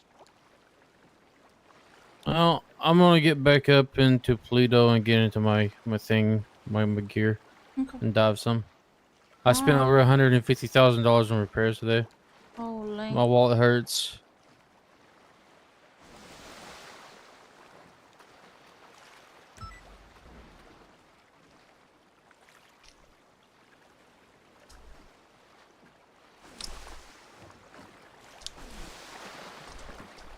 I want to take a break for a bit. I'm diving forever. Oh. Plus I'm having dinner now, so...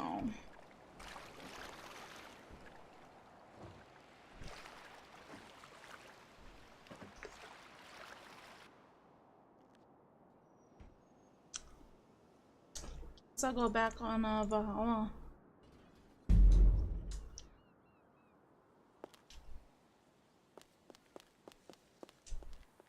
I don't need to bring my truck. Okay.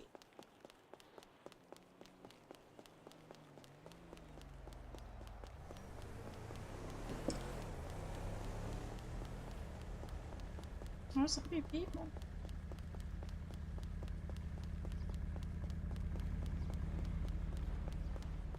You guys need help? Yeah, I need help, please. What do you need help with? So do you buy cars too? Yeah. Can I sell this car, please? Sure. Is it? I think I bought it off you, I think yesterday morning or today, I don't know. Is this the HSV GTS or is it the... Hoarding Club's fault. Okay.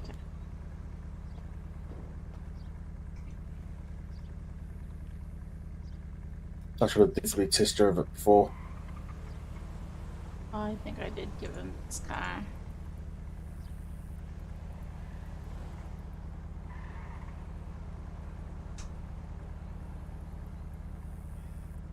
So engine trans SAS treble 20. You're looking at getting 303,000. 303. Yeah, You mean 330? 303. Oh my god. The big from 440 to 303.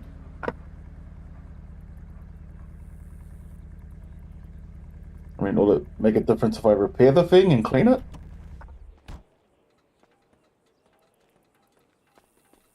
Is this Teep straight?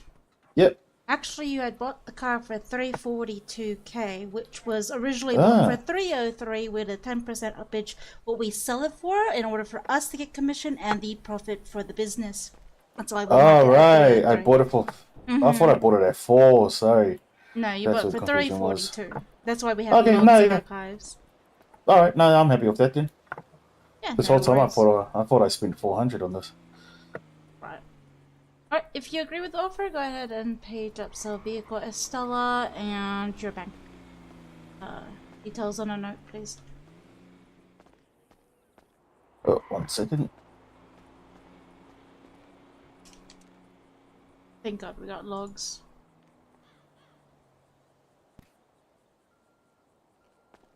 Let me just grab your funds, alright?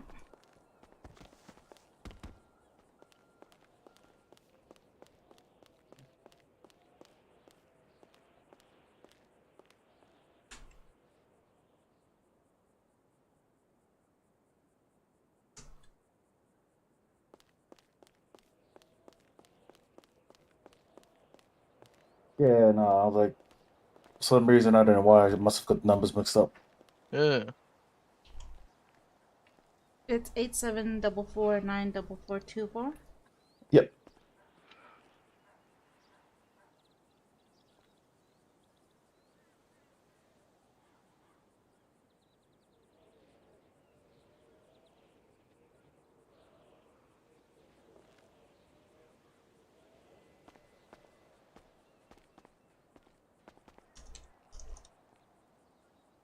Did you get that?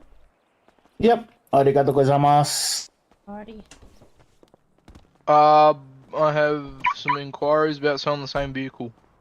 Okay, just a moment. Alright, I'll be back. I gotta go get it.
How much for the Titan? Well, let me check. Thank you.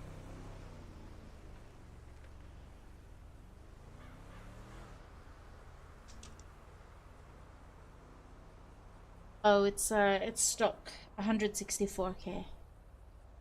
Yeah, I'll buy it. Are you grabbing it for the storage? How to Or are you grabbing it for the tow bar? Tow bar, pretty much. Hmm.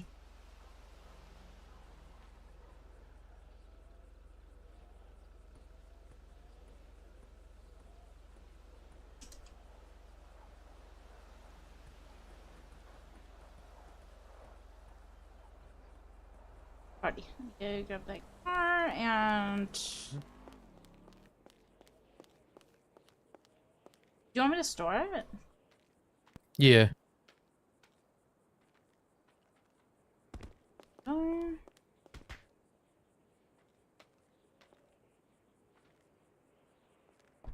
Thank you. Yeah, no worries.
Alright, I'm back with the car.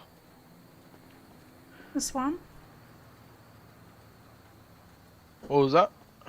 This car? Yeah.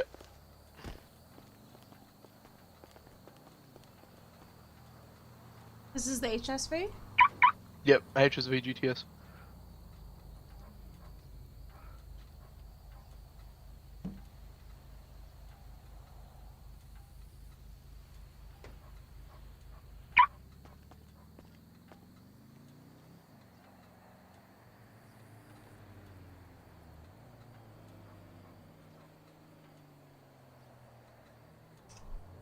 Okay, so with it being stock, you're looking at getting 200.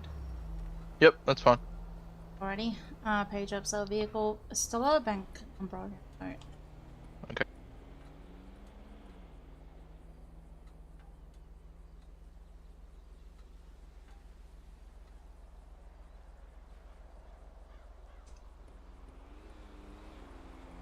$85. Easy. Yeah, I just need the keys and then I'll go grab your funds. Hey, Marbo. Yep, I'm just getting my bank number. Yeah, no worries. What's up, Marbo?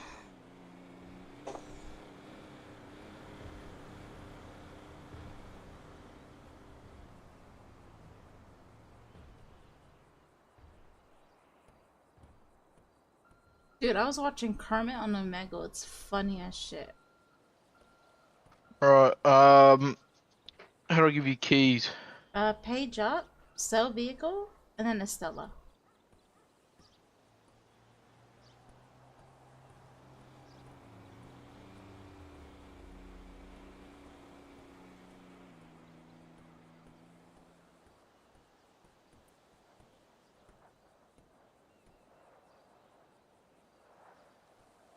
Did you put that? Yeah, I'm just in my head at the moment. Huh? Oh my god, you're in your head, my dude. Stop wasting my time. Seriously?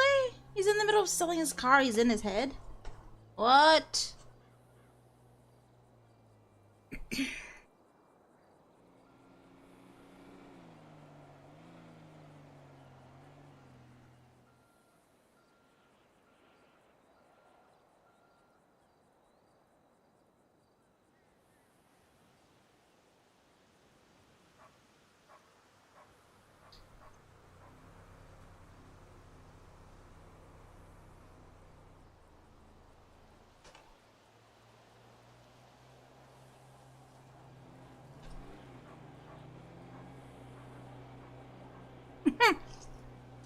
Bobby Jones, eh?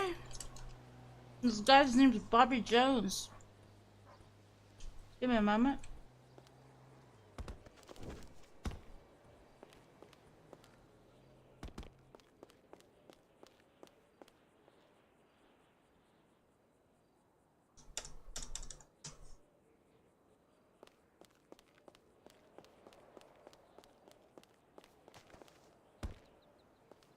And this is your bank number, right? On the... Yeah.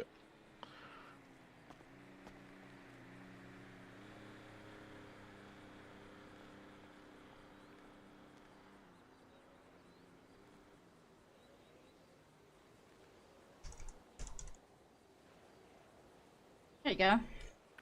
Thank you. Oh, Jesus, where'd you come from? 200. Houdini. I'm so happy that Morning. Well, yeah, morning for me, but afternoon for you. Yeah, late afternoon already.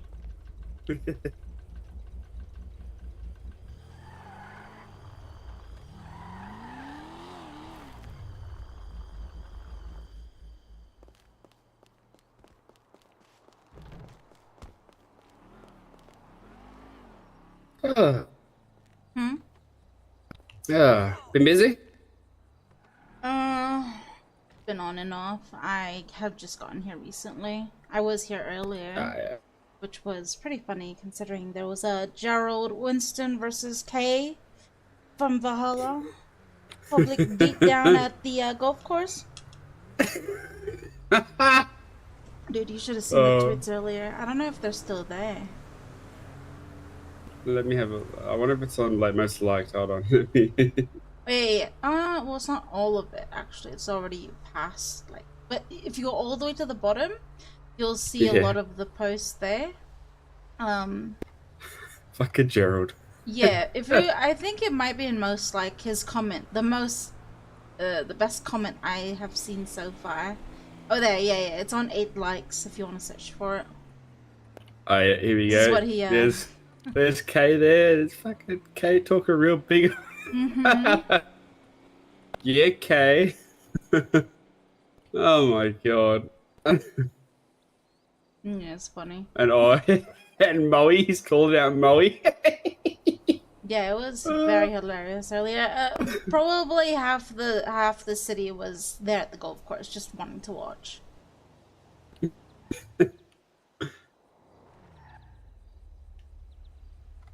But yeah, he said G-Wagon, more like L-Wagon. It was funny.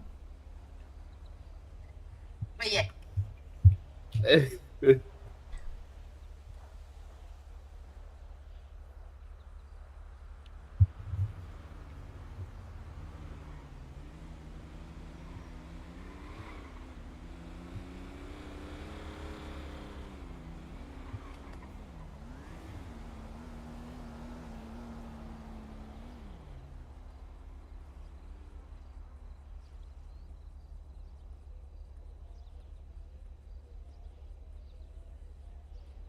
Who, you? Who's Timmy, right?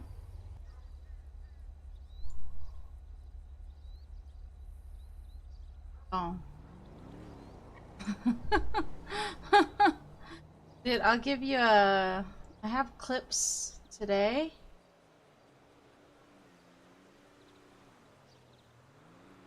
This one.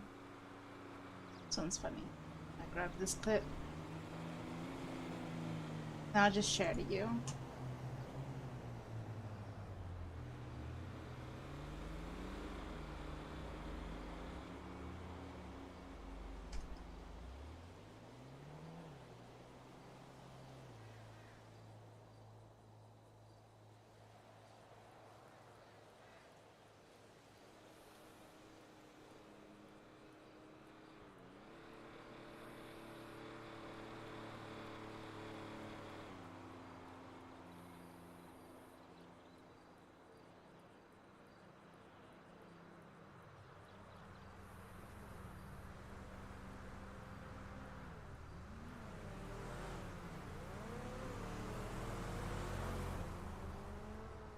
What's this clip? Let me see. When are you guys getting sick? Marlo.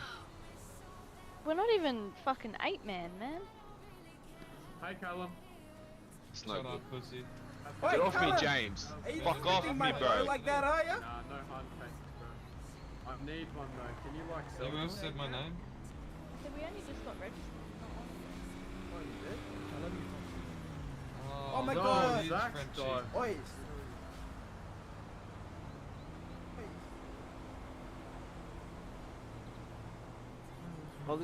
This is. I'm not even diving right now. I'm literally just here to chat shit. I'm not even diving. That's how mad I am. You That's should Oh, how accomplish hectic- Blow your that's how nose, hectic Carl. I Ship him am. up. That's So how ship him hectic up, I am. fellas. We got this. Fuck.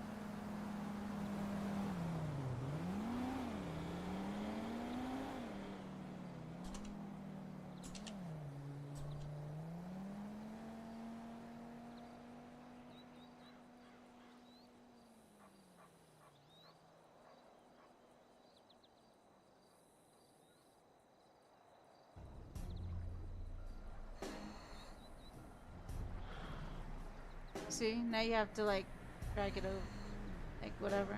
Yeah.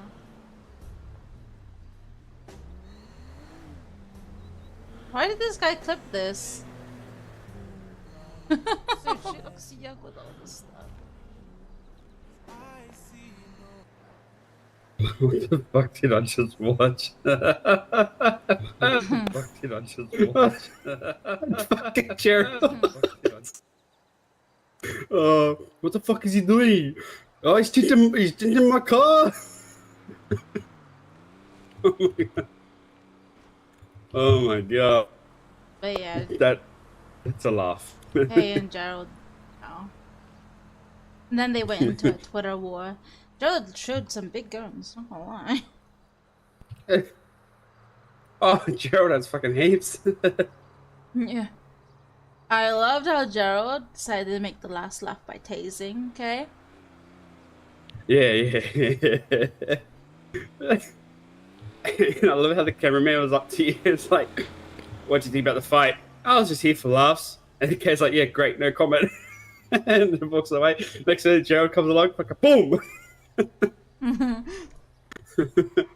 Oh my god.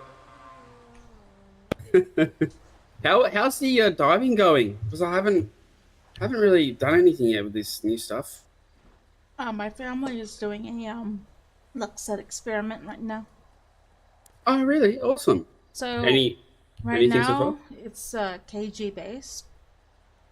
Each boat, there's 2 boats, one with no LuckSet and one with LuckSet. Yeah. 200 kgs is the limit, and we'll see which profits more. Mm. It won't be based off of hard case or leather cases though. So far they're even right now with just 1 hard case each. Yeah, but okay. it'll be more important to see if what is more profitable, to carry our LuckSet or not. Yeah, because I have everything but the shovel. I think that's all I have. Everything Yeah, we're but the just shovel. we're using a 14. 14. Okay. Yeah. And then after that test is done, we're gonna do it time based, probably a 2-hour each. Yeah. We'll see. But with the hour base, it has to be consistent. Yep. Okay. Now, and I've realised though with the city, it's not as bad as well with like things dropping in the water. Oh, it's awesome. I love it. Yet, yes, we kind of like hoarding, but I love that I don't get head issues. Second, I feel that I do get a lot more stuff from the dive because you get 2 to 3 items at one search. Regardless, it's a little bit longer, but not that much.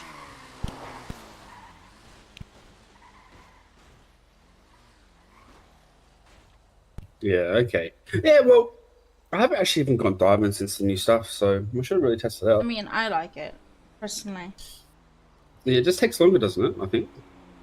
It takes a little longer on the searching, but sometimes you get 2 or 3 stuff at the same time, so it's not that bad. If you get 3 stuff, Yeah. you're literally saving 3 searches. Okay. Yeah, I think when you search, they actually more things pop up as well. With the LuckSet, honestly, I have found quite a significant difference. And that is the finding of the coins, the diamond rings, golden goblets, more king crabs, the more expensive stuff. Yeah. Well, the coins, they sell for like 11k each, don't they? I'm gonna. I have a calculator, so I'm gonna calculate the 200k Jews at the end. Yeah. Fair enough. But yeah. Yeah, there's a little bit of a difference. I mean, it might be actually a lot, maybe. We'll see. Yeah. Okay. What am I gonna do? What am I gonna do in city today? Because I just chucked a sickie from work because I don't feel that good, so I'm just chilling. Well, I'm gonna just sniff fuel anyway. After today, I'm gonna be working 9 days straight, Oh Jesus! and then I'm gonna have 6 days off straight. No, that's what I mean. Like you can't help it. It's pretty good, I guess. Like 9 days on and then 6 days off. That's pretty. That's not bad. That's because my boss did not want to give me a full week vacation. He wanted me to do half week into the next. Okay. He can't afford me to be off a week. Okay, fair enough. Yeah. What am I gonna do? But did you see the latest that I showed you about the diving? Dude. Yeah. It gets crazy down there. I haven't. Yeah, I should go diving a bit today. I think maybe I'm gonna go for a bit of a swim. See how I go. Hopefully get a hardy. What? Hard case. Hey, no, it's a hard case. I should have said that differently, shouldn't I?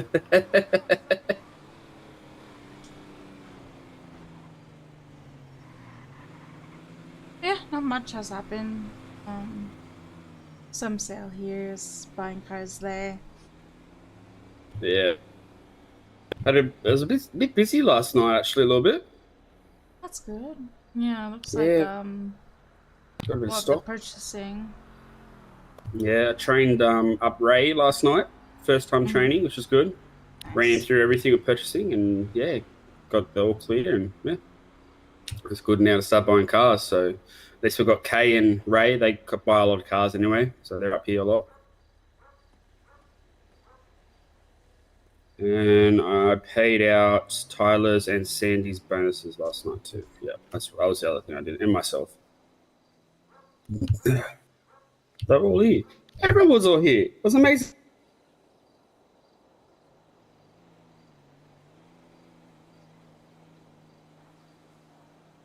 Kay. I would say Gerald. He had the last laugh.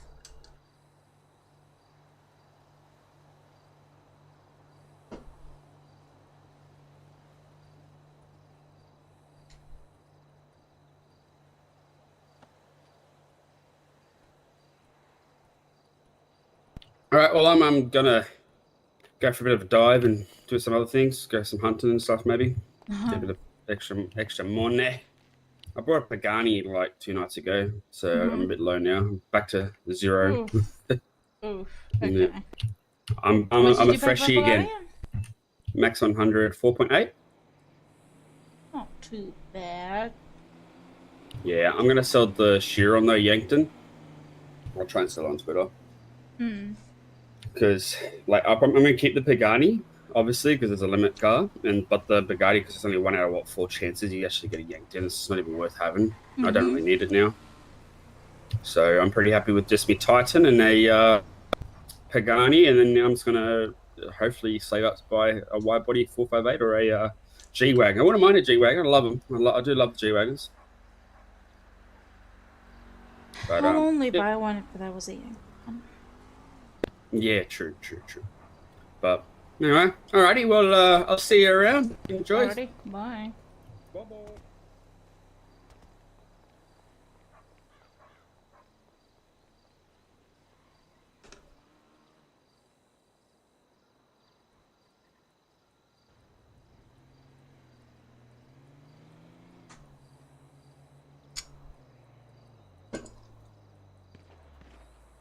Shots fired.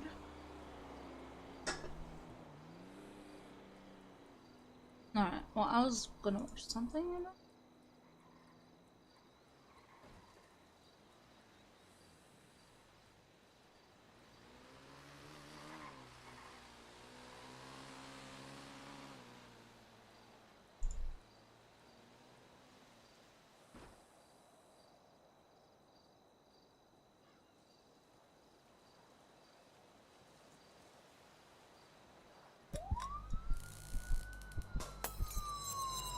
This week, on the series finale of BuzzFeed Unsolved True Crime, we examine the bizarre death of Belgian financial tycoon Alfred Lowenstein. Woo! What a journey. What a journey, that is true. We were aspiring men back in the day. But I'll tell you what, we accomplished a lot. I have my case file here of all the things we solved.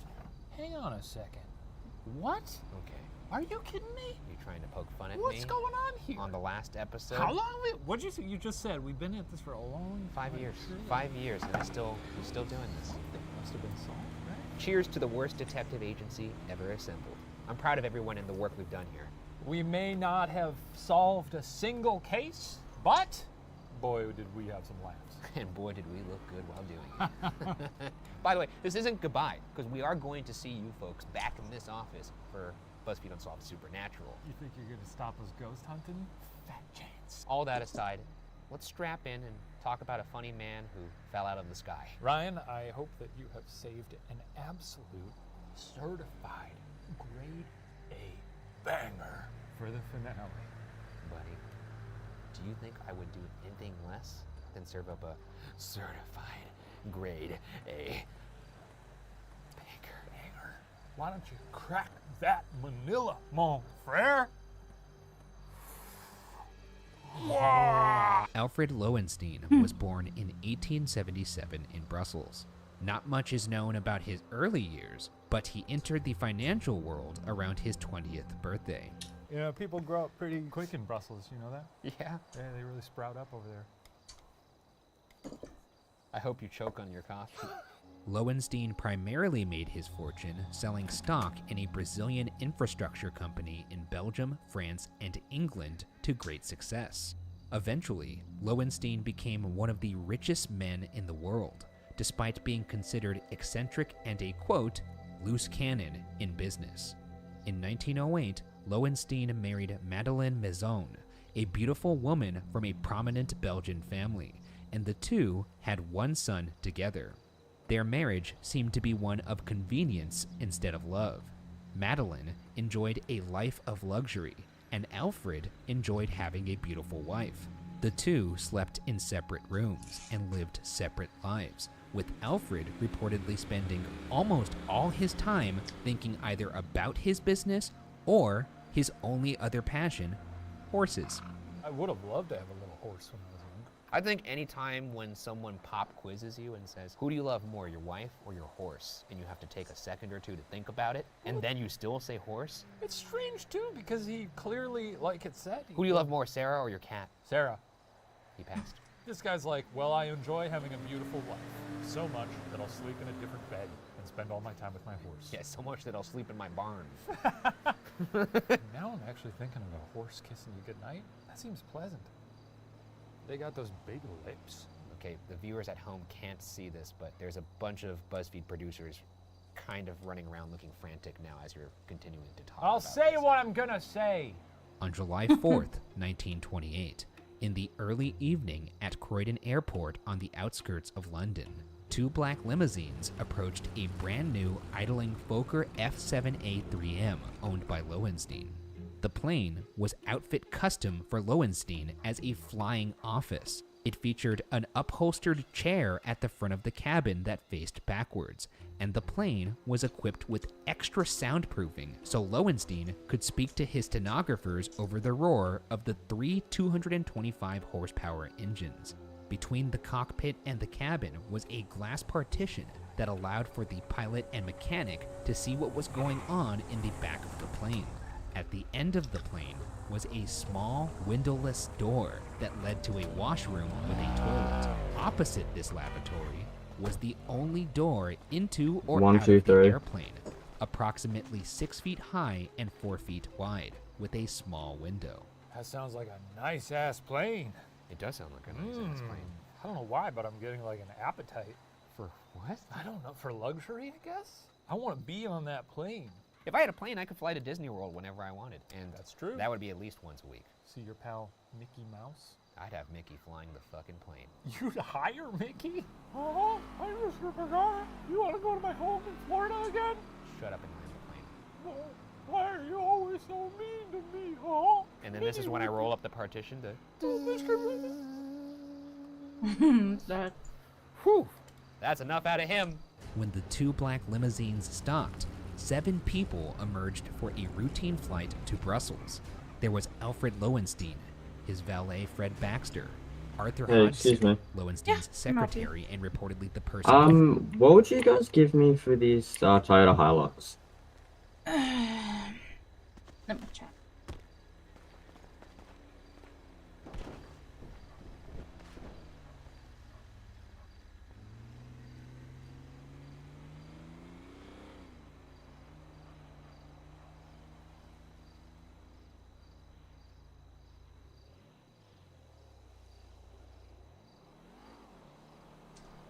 So, engine trans strawberry 20 will be offering 245.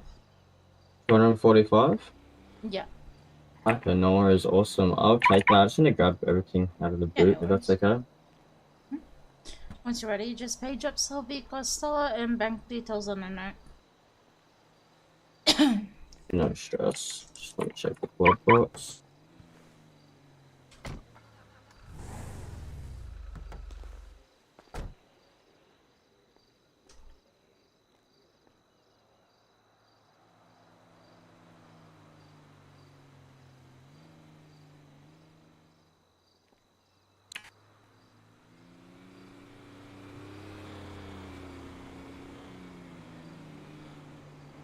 There's bank details. And it's Estella? Yeah. There we go.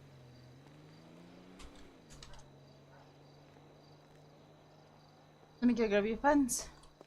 No stress.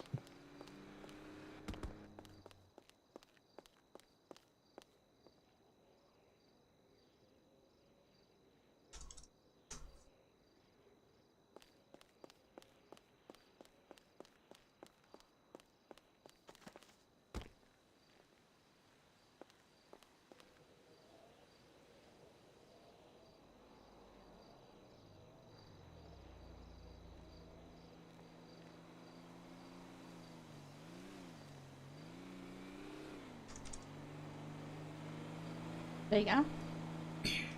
Thank you very much. Also, quick question. Are you guys buying McLaren 720Ss at the moment? Let me see.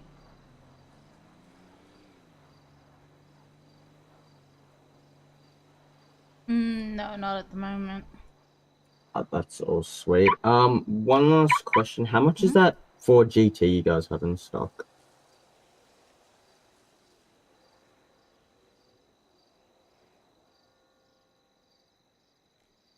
So we got one max 20 for 1.550. 1.550? Yeah.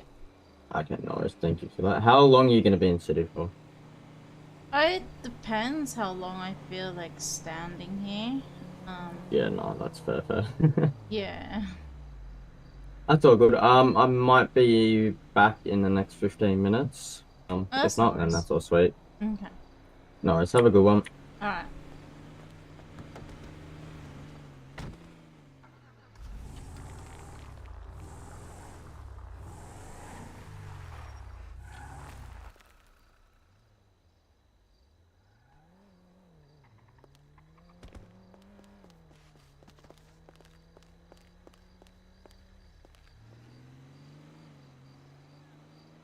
Closest to the Tycoon, 2 stenographers, Eileen Clark and Paula Beidelon, and the flight crew, pilot Donald Drew and mechanic Robert Little. Before boarding the plane, Lowenstein reportedly stopped at the terminal and made a phone call to Canadian financial magnate Sir Robert Holt, arranging dinner for the following week. A little after 6 p.m., with ideal conditions, the plane took off. A small group of onlookers reported seeing Lowenstein smiling and waving from a window as the plane departed. Funny that there's a crowd of people cheering on a super rich man getting onto a plane. Well, like he's yeah. boarding the fucking Titanic or something. I know. Bye-bye! Look, a rich man! Hooray! I guess there wasn't TV back then. No, so just marvel at wealth.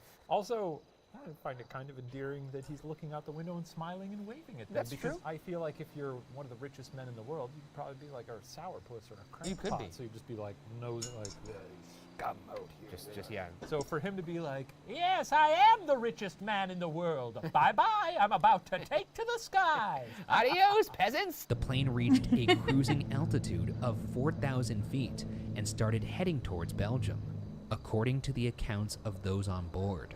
Shortly after crossing the English Channel coastline, Lowenstein set down a book he was reading and got up. He walked to the back of the plane towards the lavatory, smiling and exchanging some words with Hodgson on the way. After 10 minutes, Lowenstein had not returned.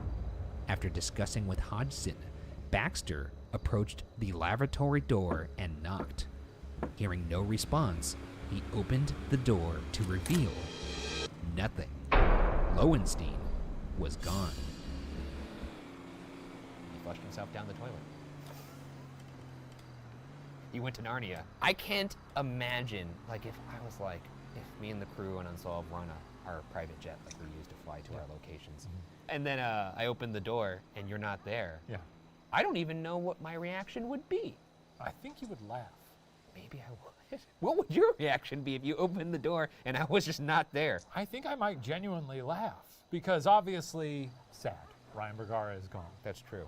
But at that point, it's like, well, it's a foregone conclusion. Yeah. I guess we have to have a good laugh about the fact that he disappeared down a toilet. Hodgson wrote a note explaining the situation and passed it to the pilot. At that point, the nearest airport was about 5 minutes ahead on their current heading at Saint-Engelvert, France.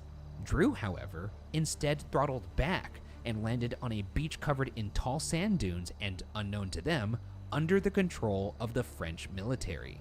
Shortly after 7:30, the passengers, now 6 of them, emerged from the plane and waited for someone to find them.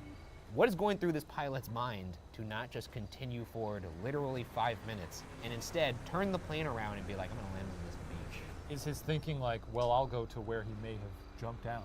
Maybe, but wouldn't you still go back to just land at the airport, get more people to come help you, instead of being like, I'm gonna land on this beach and swim after him? Yeah, but also, like, are people making logical decisions at this point? If someone has disappeared from your plane, I mean, that's like sorcery. I'd be like, I don't know, let's turn around and find the nearest spot to where he may have jumped out. I feel like you train for that as a pilot. You train for someone taking a spooky dookie and disappearing out of the bathroom? You don't train for somebody taking a spooky dookie, but you do train for unforeseen circumstances or pressure. And if your one reaction to something that's not even immediate danger to you is, beach!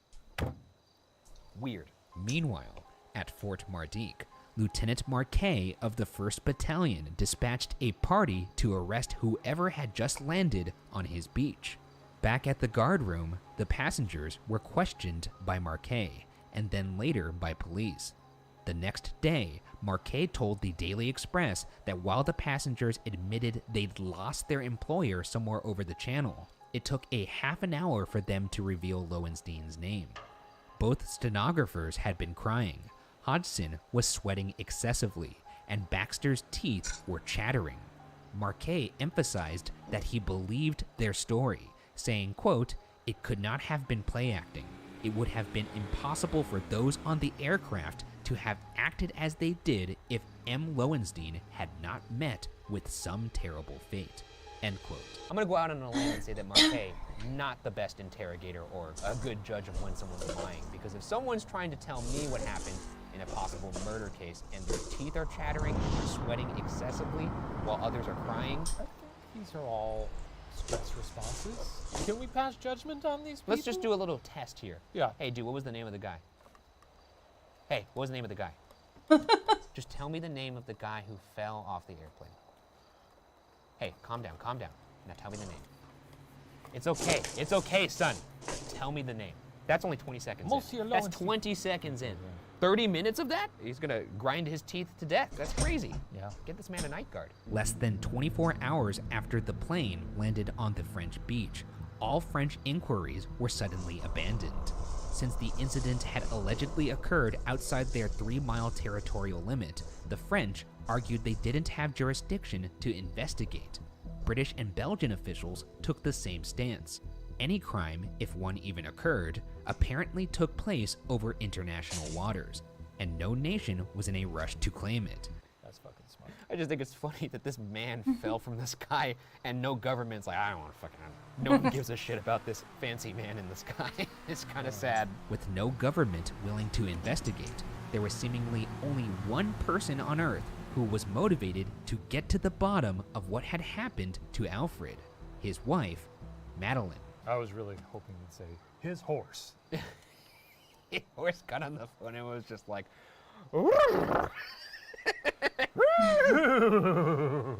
he's asking questions. You're at the post office, you see your neighbor, she's all, she's got one of those black. Yeah, the Sarah Winchester right, veil. Yeah, and you're like, yo, are you okay? What happened? She's like, I mean, you'd think to be happy rich widow, She's being the richest woman. What? Sorry, I didn't mean to laugh. Could you excuse me for a second? He died doing what he loved. According to Belgian law, without a body, there could be no death certificate. Without a death certificate, there could be no reading of the will. And without the reading of a will, Lowenstein's estate would be locked up for at least 4 years. Oh, no wonder. Madeline needed a body, and she let French authorities know a reward would She be given needed a to body. anyone who found it. Meanwhile, newspapers had a field day publishing rumors that turned the story from odd to straight up bizarre. The Exchange Telegraph reported a French fisherman saw a parachute descend over the channel the night of Lowenstein's disappearance, as well as a yacht racing out to meet it. The New York Times ran a source's claim that a car had met the plane on the beach and driven Lowenstein off. Another story said Lowenstein was never on the plane to begin with, and one French newspaper even claimed the eccentric millionaire was having an affair with a female inmate at a local insane asylum, and the two had eloped. Despite no shortage of rumors, a full 2 weeks passed with no sign of Lowenstein.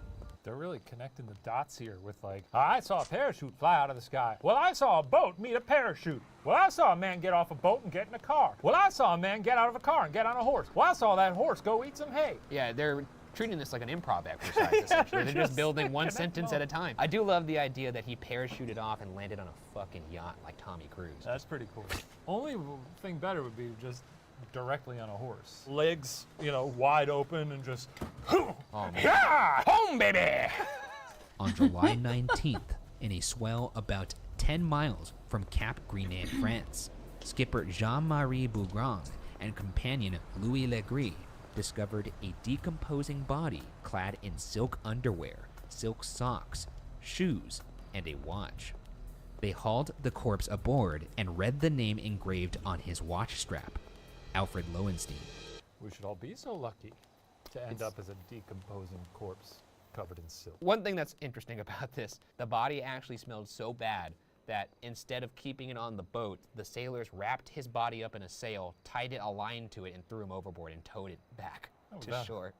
It'll keep the forensics yeah, dude. in good shape. And that'll really help the autopsy later. PU! Get him the fuck out of here. The Lowenstein family arranged for a private autopsy. The autopsy took an unusually long time, with the official report released more than 2 months after his death on September 10th.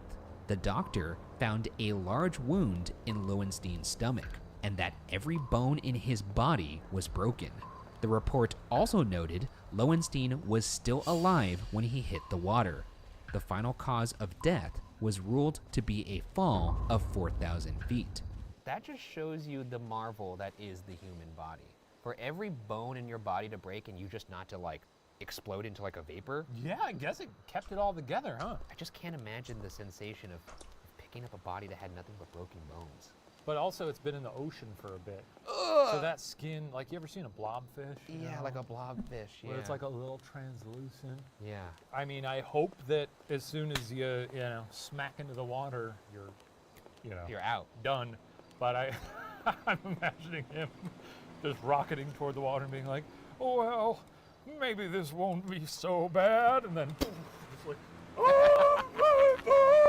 With a body found, but practically no official investigation into what happened, it's time for us to jump into theories about what exactly happened to Alfred Lowenstein. Our first theory is the official reported cause, that while trying to go to the bathroom, Alfred Lowenstein accidentally opened the wrong door and fell out of the plane. By the way. Pretty funny. 2 flush handles on the toilet right next to each other. Ooh, that was one hell of a door.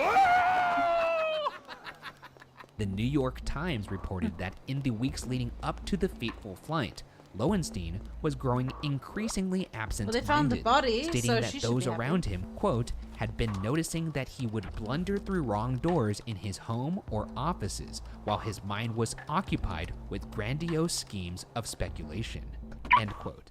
An accidental fall became one of the most popular theories, partially because that's the story everyone on board stuck to. How did no one on board notice, though, if that was what happened? Well, you're asking the questions. We're going to get to it. Okay.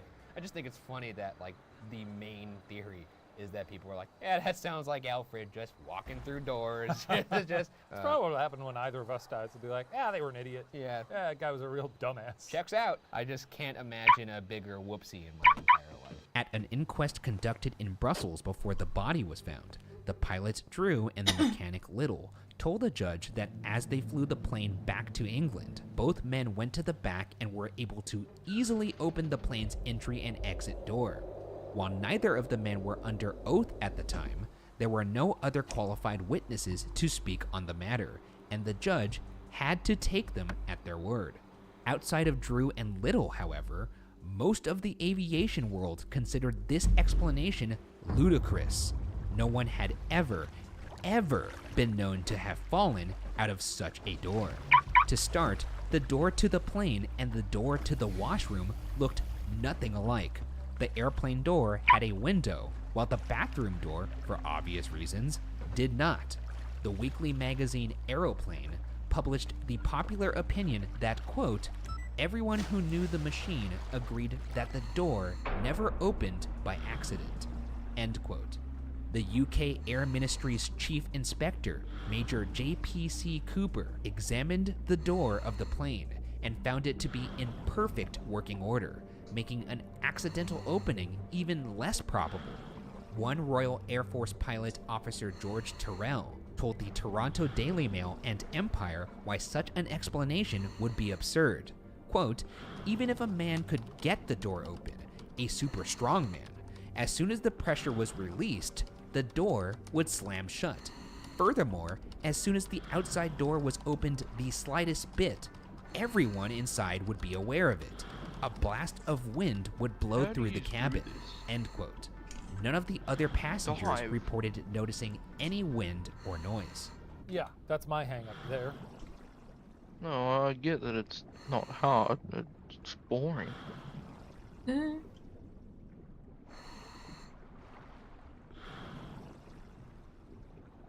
Until you find a hard case.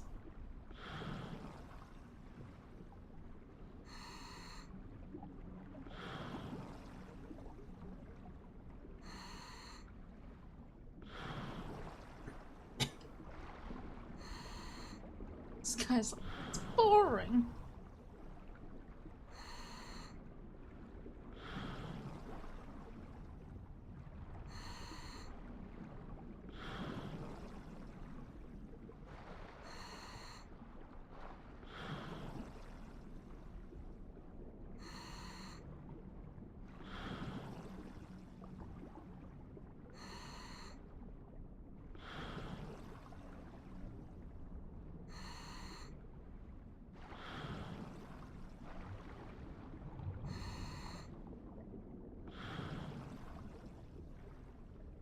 You would very clearly notice that. That's true. This is maybe one of the things that movies does get right. Anytime there's any kind of opening in a plane, it's like, napkins, napkins. Yeah, and everyone's like, what? Probably hear it too.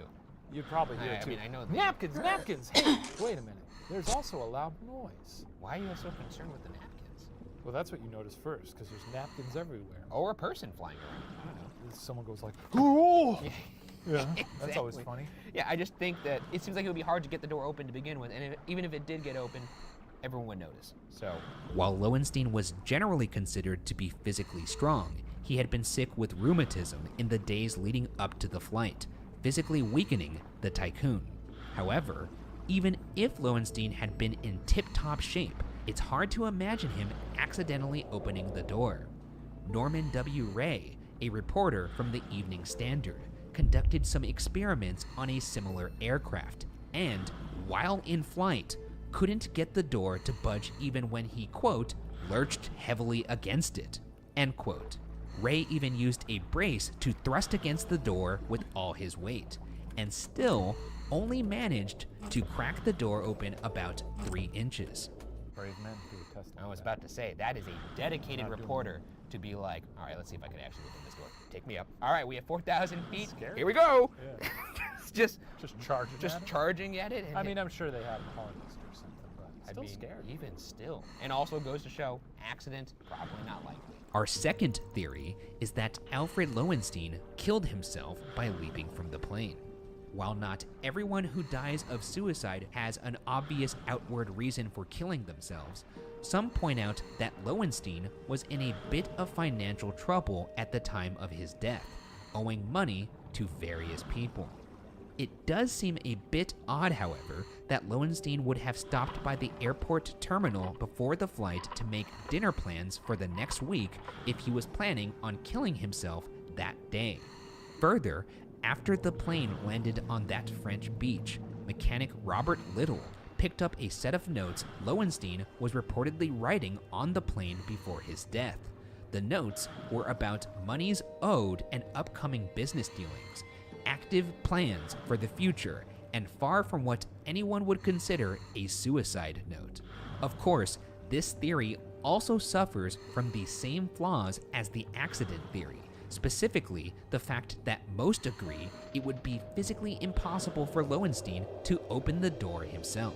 All the descriptionary stuff about like, oh, he made plans and he didn't show signs and there was no note. That doesn't matter. The fact is, there's no way he could have opened that door. He couldn't have done it anyway. Exactly. And if he somehow went real Man of Steel, opened the door, everyone would be like, hey, I think Al just fell out of the sky. Yeah. Which means we'd turn our little beams of justice to the murderous toilet. No, to the crew. Oh, yes. With accident and suicide both physically unlikely, it's time we look at the third theory, that Alfred Lowenstein was murdered. Many point out that while it appears impossible for one man to have opened the door mid-flight, it was shown that 2 men working together could manage it. There is also no shortage of peculiar behavior on behalf of the other passengers that could indicate underhanded dealings. For instance, why did the plane land on the beach instead of at the nearby airport? One of Lowenstein's obituaries mentioned that he never read books, So why did the passengers insist he had been reading before getting up? Was he reading or making notes about his business dealings? Finally, as Lowenstein was known to never drink, why did the coroner find alcohol in his system? What if he was trying to get into reading? That's true. Just because I'm not a reader now doesn't mean I can't be later. I say, let's champion him for cracking a spine on a little literature. And the alcohol thing? Well, look, maybe he wanted to get into drinking. Maybe he wanted to be an alcoholic. Yeah. Rude. Contributing to this theory is the story mechanic Robert Little told his wife Julie Little before his death. According to Julie, Robert said that he had been at the controls at the time of the disappearance. Before Lowenstein got up, Robert saw Lowenstein remove his jacket, collar, and tie, stand up, and seemingly gasp for air. Robert told his wife he suspected Lowenstein had been poisoned. Or he's one of those people, who really likes to get pretty bare when they take a dump. Have you ever done that? I have taken a gnarly dump where where you just had to take all your clothes off because like, you've ruined it? No, because you're just sweating. You're just like, what? Oh, Jesus. Oh, God, this is tough. So you've never been in the process of taking a particularly gnarly dump where you were so uncomfortable and it hurt so much you just start taking your clothes off? Absolutely not. I've done that. We saved this topic for the very last episode because if we had done it sooner, we would have gotten canceled. That's fair. If Lowenstein was murdered, there's also the question of who was behind it. So, let's get into the suspects. Our prime suspects are obviously the people on the plane, specifically the pilot Drew and mechanic Little. Their behavior was the most suspicious of the group. While Little said that he was flying when Lowenstein first got out of his chair, he reportedly passed the controls over to Drew when it became clear Lowenstein was missing. Drew was therefore who landed the plane on the beach instead of at an airport. It's also unclear why neither Little or Drew didn't use the radio to notify anyone that a passenger had seemingly fallen from the plane. Drew also gave contradicting stories about whether he had turned the plane around to search for Lowenstein before landing. It is a little weird that they didn't radio anyone like, hey, dude fell out of our plane. That's embarrassing, though. I mean, at that point, it's up to you to make sure everyone's safe. That's true. They are your responsibility. And if someone gets sucked through a toilet, then I want to make sure that we do our due diligence and make sure they're not, playing a little funny game of hide and seek. It's a red mark on your ledger. A person fucking Wile E. Coyotes out of your plane and rockets to his death. Yeah. I guess that's a good point. But the beach thing is still weird to me. Don't understand that. Not being able to really get your story straight is also interesting as well. For Little's part, while he discovered the notes Lowenstein had been making on the plane, he never handed them over to authorities. Some speculate this was because the notes would rule out suicide, an option he wanted authorities to keep as plausible to steer attention away from the theory of murder. There's also their testimony given to the Belgian judge stating they were able to open the door while flying back to England, an assertion most people claim must have been a lie. If Drew and Little, or anyone else on board for that matter, was responsible for shoving Lowenstein off his plane, the rest of the passengers would have all had to agree to keep their mouths shut, or have been in on it. If that's the case, William Norris, author of a book about this case, The Man Who Fell from the Sky, argues someone likely paid everyone off. The question then becomes, who? I'm gonna go out on a limb here and say that I do think he was murdered. It seems to be the only thing that makes sense to me. He couldn't have accidentally opened the door. He couldn't have done it himself. And these two numbskulls had said that they were able to open the door easily when that's been proven impossible. But the thing is, if these two guys did it, I do feel bad for everyone else on the plane because now they're kind of just like, well, or they're all in on it. It's gotta be tough to find 6 people who are that willing to completely abandon their morals. Also, one of them, Hodgson, who's the secretary, was also one of his closest friends. So that's something else that kind of factors into the calculus of the situation. I mean, we've discussed this before. Friends can be moved to murder each other. If pushed. Our first suspect is Madeline Lowenstein. Though Madeline would benefit financially from her husband's death, their relationship appeared to be, by all accounts, amiable. Madeline was freely reaping the benefits of her husband's wealth while he was alive, with seemingly no demands placed upon her. I mean, you know, she's stuck at home with that horse that he loves so much. That's true. That's gotta grind away at you. Yeah, but she had a pretty good life. They had separate bedrooms, so she didn't really have to deal with that much, and she did live a life of luxury. And I would imagine the whole just headache of getting the body found and having to get that will. I mean, you could just poison them on the ground, too. That's true, much easier. Yeah.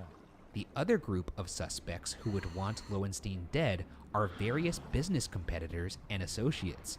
Lowenstein's financial ties were complex and vast, and there's no shortage of people who would have had an interest in seeing Lowenstein dead. Perhaps the most suspicious are Major Albert Pam and Mr. Frederick Sarvassi. These two men, along with Lowenstein, were the three major stockholders of a company called International Holdings. Without Lowenstein in the picture, Pam and Sarvassi would see serious financial gain. While the stock crashed after Lowenstein went missing, if someone had advanced knowledge of his demise, they could have stood to seriously profit. Indeed, after Lowenstein's death, author Norris found that Pam and Sarvassi announced a profit from, quote, transactions of a special nature, end quote, of over $13 million, the current day equivalent of $200 million. It is a lot of money, and when you're dealing with especially a wacky case like this, you could kind of, you know, return to the standbys of crime, which is follow the money. I mean, anyone who has ties to a company called International Holdings, I'm gonna guess the primary function of that company is to murder. Sounds shady as hell. I like this one a lot. Yeah, like I said, he's a super rich man, so, like you said, complex and vast. It's got a lot of strings tied to a lot of nefarious people, no doubt. If they made the equivalent of $200 million off of this, then they could have paid everybody on the plane a fair amount. They probably already had a lot of money. Right? We'll give you each $5 million. Now, this may mean nothing. I do want to say that the rest of the people on board did live comfortably after. Not like outrageously, they got to keep up appearances and such. How much would it take to buy you? I honestly don't think I would receive money for the death of my friends. No, I wouldn't do it. 20. I wouldn't do it. 100. I'll take it. That's what I thought. I'm actually honored that it would take 100 mil for you. It would take 100 to not give me away. 100 mil. But you know what though? I would let them pay me off, and then I would thwart their plan. Oh, but then they'll kill you. No, they won't. Why not? Because we teamed up. And we fucking killed them, bro. And you know what happens when you fucking mess with the stool boys, you get covered in shit. That's right. You done stepped in it. As Lieutenant Marquet of the French 1st Battalion watched that Fokker F-7A3M touch down on the sandy beach almost 100 years ago, he couldn't have known the mystery that was waiting on board. One of the richest men in the world, either by accident, suicide, or murder, was dead. And 6 suspiciously acting employees were the only ones who could shed any light on what had happened. With all of the passengers now dead, it appears that however Alfred Lowenstein ended up plummeting to his death over the English Channel will remain oh, a briefcase. Unsolved. Okay. Woo! The last wrap up there for a true crime BuzzFeed Unsolved. I got a shiver down my spine. So what do you think happened, Ryan? What's your final verdict? I do think it was murder, but if the pilots were the ones who did it, then who was? I guess you could put the plane on autopilot. All of the theories seem unlikely here. So this is really one hell of a case to land on. Unfortunately for him, yes. He did land. Can I throw one out there? Sure. Okay. That's right. That's right. A little gift for the old Bergmeister. I'm putting all my chips on aliens. That's right, folks. Shit. I think a little flying saucer zipped up, pulled alongside that plane. I think the little Greys came out and said, "Hi, I hear you're rich," and went suck them out of the bathroom, shove their hands up his ass or whatever they do, and then shit him out into the ocean. Took his clothes too. Yeah, because they were like, ooh, these are sweet. Silk, huh? You know what? Here's my chips, putting them all in as well. It's aliens. Holy shit, we solved it. We done solved it. We solved it. We fucking... Yeah! Yeah! Woohoo! We did it!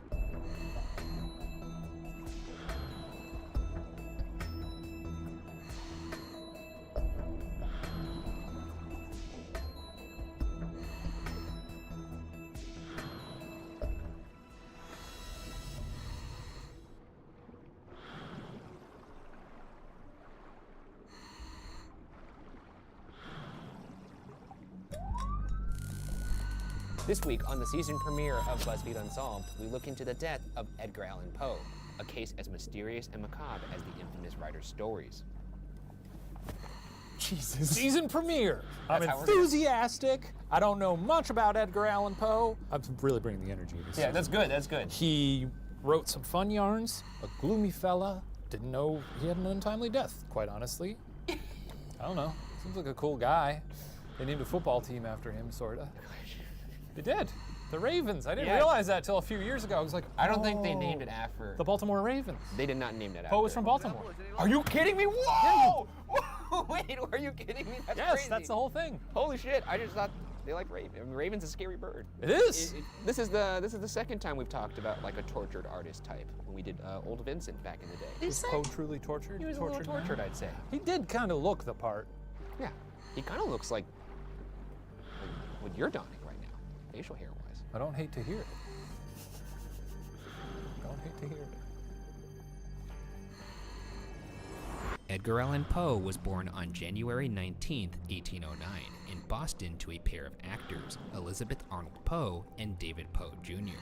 Within the first 3 years of his life, both his parents were dead, and the wee Poe was brought to Richmond to live with his presumed godfather, John Allen.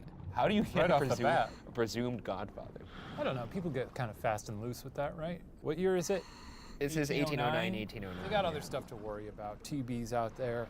They're like, yeah, so we'll pick a godfather, don't worry about it. Uh-oh, we're dead now. In 1826, Poe enrolled at the University of Virginia, where he was an excellent student. Though John Allen was a wealthy tobacco merchant, he was also a tightwad who sent Poe to school with less than a third of the money needed. To try to make up for the shortfall, Poe started gambling. As you might expect, this strategy didn't quite pay off, and by the end of his first term, Poe was so poor he was burning his furniture to stay warm. I think it's okay that John Allen wasn't just handing him piles of money. What does he want? I mean, you could hand him the adequate amount. No. Make him work for it. Make him strong. Jesus Christ. Well, I mean, get him out there. Get him working. Get him burning his own furniture. I agree with you. Teach him a few lessons. The experience of losing both of his parents probably didn't make him strong enough. I could walk back on some of this. Okay. I see what you're saying. At this time, Allen was actually angry at the young student for gambling, while Poe was likewise upset at his godfather for refusing to contribute more to his education.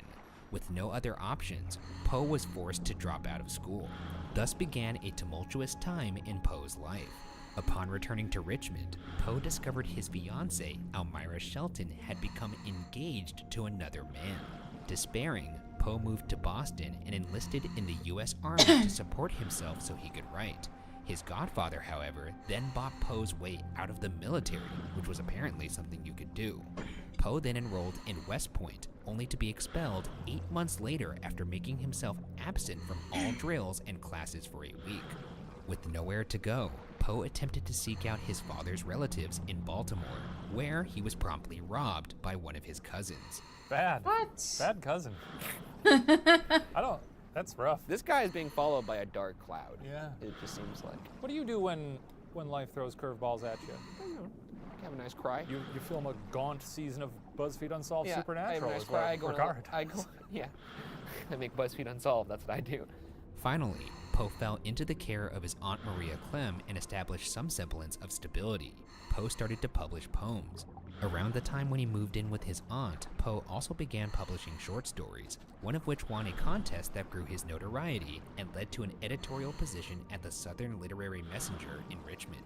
Gotta feel good, right? Yeah. Win a contest? If all this happened to me, my life is just the pits, and then I won a contest, I'd be like, Still feels like the scales have not tipped. yeah, but this is the beginning. It is you the know? beginning. It's the beginning. This is a little pebble on the scale. It's true. Night's darkest before the dawn. Poe's luck was finally turning around. In addition to his newfound career traction, Poe had fallen in love with a girl named Virginia.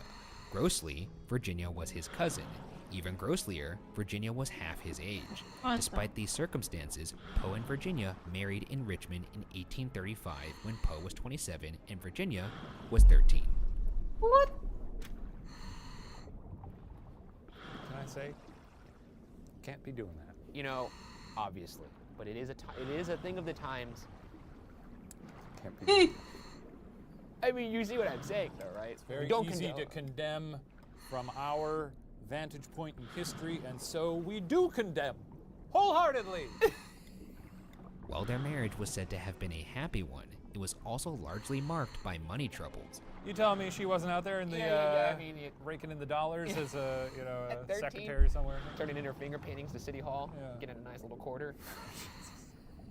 Poe continued moving about the eastern seaboard, piecing together different writing jobs, but finding it nearly impossible to make an adequate living. When his first collection of short stories, Tales of the Grotesque and Arabesque, which contained his famous story, The Fall of the House of Usher, was first published in 1840, Poe's pay wasn't even in money, but instead 25 copies of his own book. 5 years later, in 1845, the New York Mirror published Poe's poem, The Raven, which catapulted him to national acclaim. 5 years later? 5 years later. Rough. That's 5 years. 5 years ago, we started working at BuzzFeed. I know. Imagine, or even 5 years later, imagine all we have to show for it is your video dogs watching TV for the first time. It's a classic. A copy of it, an MPEG. It's a classic. I don't know why that is glued to every internet biography of me. Because it's a masterpiece. It's always like, in the day, dogs watch television for the first time. It is a good video, for the record. And those dogs do watch TV. And that's all you have is that MOV file for 5 years. That's all you have to show for it. No money. Not bad. Just a copy of the video. A cat comes on screen and you're like... For a brief period, Poe was finally living relatively comfortably. In the life of Edgar Allan Poe, however, tragedy was never far off. In the winter of 1847, Virginia died of tuberculosis at age 24. Poe was devastated, and literary critics assumed that Poe himself would be dead before long. In 2 years' time, they'd be proven right. By 1849, Poe was said to have embarked on a wild spree, presumably relating to alcohol abuse. By the summer, however, he'd made his way back to sobriety, back to Richmond, and back to his first fiancée, Elmira Shelton. So is he going back to her now with like a copy of The Raven and be like, how about this now, huh? Would you give Elmira a second chance? No. You wouldn't?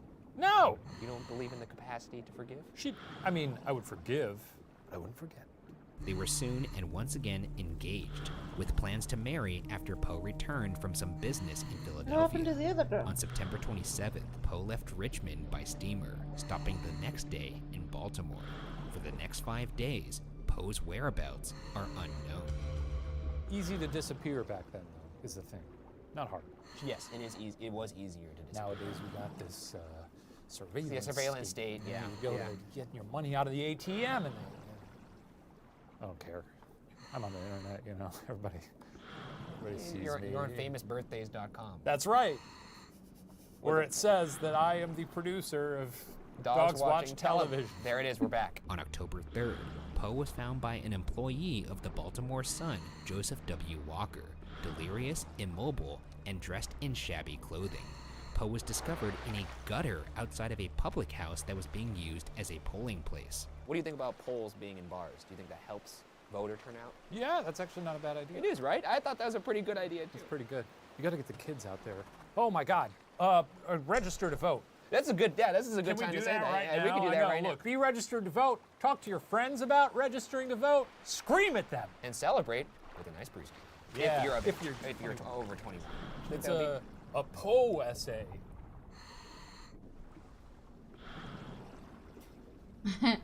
Rapping at death's chamber door, Poe was taken to Washington College Hospital that afternoon. Assumed to be drunk, the weak and weary Poe was brought to a special room reserved for patients ill from intoxication. Poe never fully regained consciousness to be able to detail what had happened to him.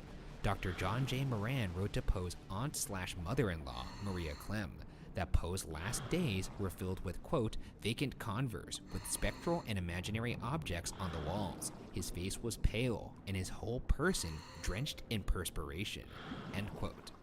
On October 7th, 5 hours past midnight dreary, at the age of 40, Edgar Allan Poe died. Some reports claiming he used his last breath to calmly say, quote, Lord help my poor soul, end quote. The official cause of death was phrenitis, or brain swelling. Poe was buried in a Baltimore graveyard 2 days later in an unmarked grave with little ceremony and nothing more. It's a sad story, and hopefully that doesn't happen to any of us or the people we care about. I would hate to sweat for that long. Which part? Not getting married or dying in a gutter? Or getting buried in an unmarked grave? All of the above? Sure. Or? Yeah, all of them, yeah. I mean, if you don't want to get married, live your life. If maybe you don't have a significant other, it's not the end of the world. You know, find some hobbies. Just trying to make everybody feel good out there. With Poe unable to explain what happened while in the hospital and no autopsy ever performed, theories abound regarding what happened to the famous Gothic writer. Today, we're going to address some of the most interesting ones. So without further ado, let's get into the theories. Our first theory is that Edgar Allan Poe died of some alcohol-related syndrome, such as dipsomania, alcohol dehydrogenase, or delirium tremens. Poe had a problem with alcohol. Yeah. Sounds like it. Yeah. Not only did he possibly struggle with alcoholism, but it appears he was genetically predisposed to not be able to handle booze. According to Chris Sempner, curator of the Poe Museum, quote, it has been documented that after a glass of wine, he was staggering drunk. His sister had the same problem. It seems to be something hereditary, end quote. Some say phrenitis may have been a common euphemism to politely attribute a death to alcohol.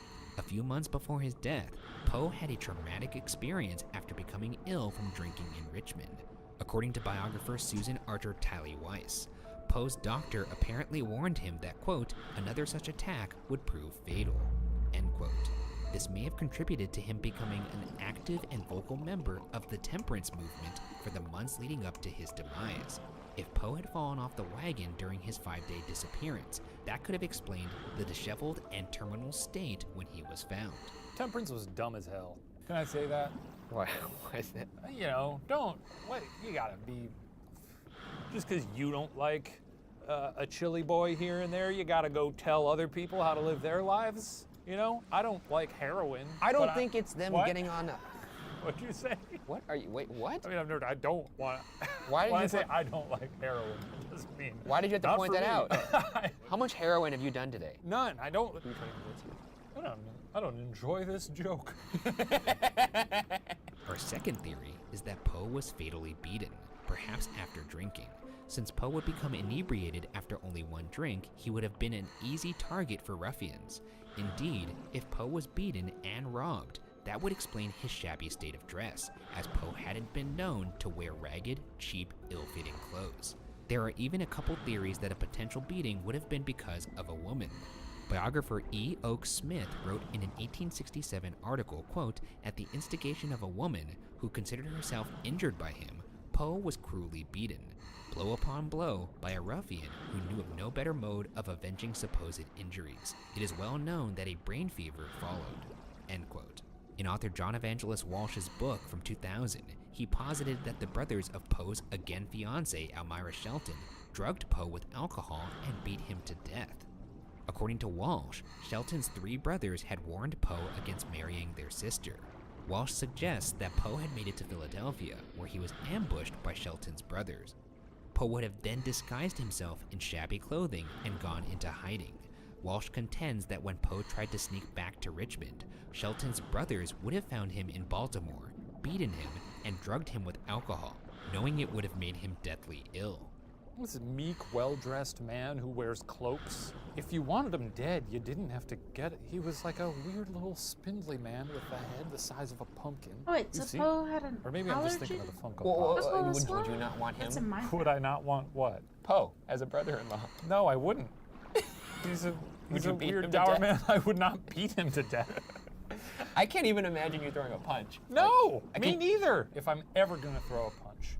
I could only imagine you like backhanding somebody. No. Like It would like a lord. It would be mid-conversation, and I'd maybe set it up a little bit. Like there's a great line from the OC where Ryan, yes, the main character, who's like from the rough and tumble parts of yeah. He says, "You know what I like about rich kids?" And the rich kid says, he's like, "Huh?" He goes, "Poof, nothing," and he walks away. That's what I do, baby. But I might kiss my fist first. I might be like, you know. So your only fight that you've ever imagined is you sucker punching someone? Yeah, oh, I'm a sucker puncher, all right. I'm a coward, baby. This took a turn. I would punch and what I'd is run. happening? I'd run real fast. Oh my God! I got you. Then I'd get on a train and I'd move to a different city and I'd change my name. Our third theory is Edgar Allan Poe was the victim of cooping, a violent form of voter fraud that was extremely common in Baltimore at the time. Cooping was when gangs would kidnap a victim and force him to vote multiple times in a variety of disguises. Strange. That's strange when crimes were like this. Just walking in there with a little Groucho Marx mustache. Yeah, very odd. Yeah, it's weird. It's a weird time. Also, it's a crime, and yet these people need to have some sort of trunk full of disguises. Walking around with a carrot top trunk. Like hardened criminals be like, "We got you now. Put on this feather boa." Okay. Now the pink number. The pink. Put that one on. That one with the spaghetti straps. I like that. Could you audition those glasses? I don't know if that frame fits. On, off, glass. You know what? Let's go with the other one. Funny little I top was hat. I was right the first time I overthought it. This was good. This was good character work for us. Let's keep going. This theory makes a lot of sense, as it explains why Poe was not in his normal clothes and why he was found outside of a polling place. During this time, voters were often given some alcohol after voting as a celebration. Because of Poe's genetic sensitivity to alcohol, if he had been forced to vote several times, thus having to drink multiple drinks, it could have explained the drunken stupor he was discovered in.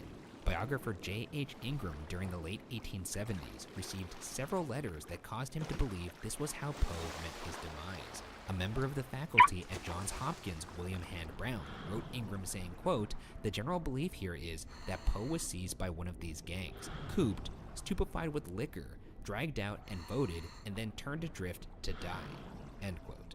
If you're gonna kidnap someone to coop them, yes, wouldn't you want to?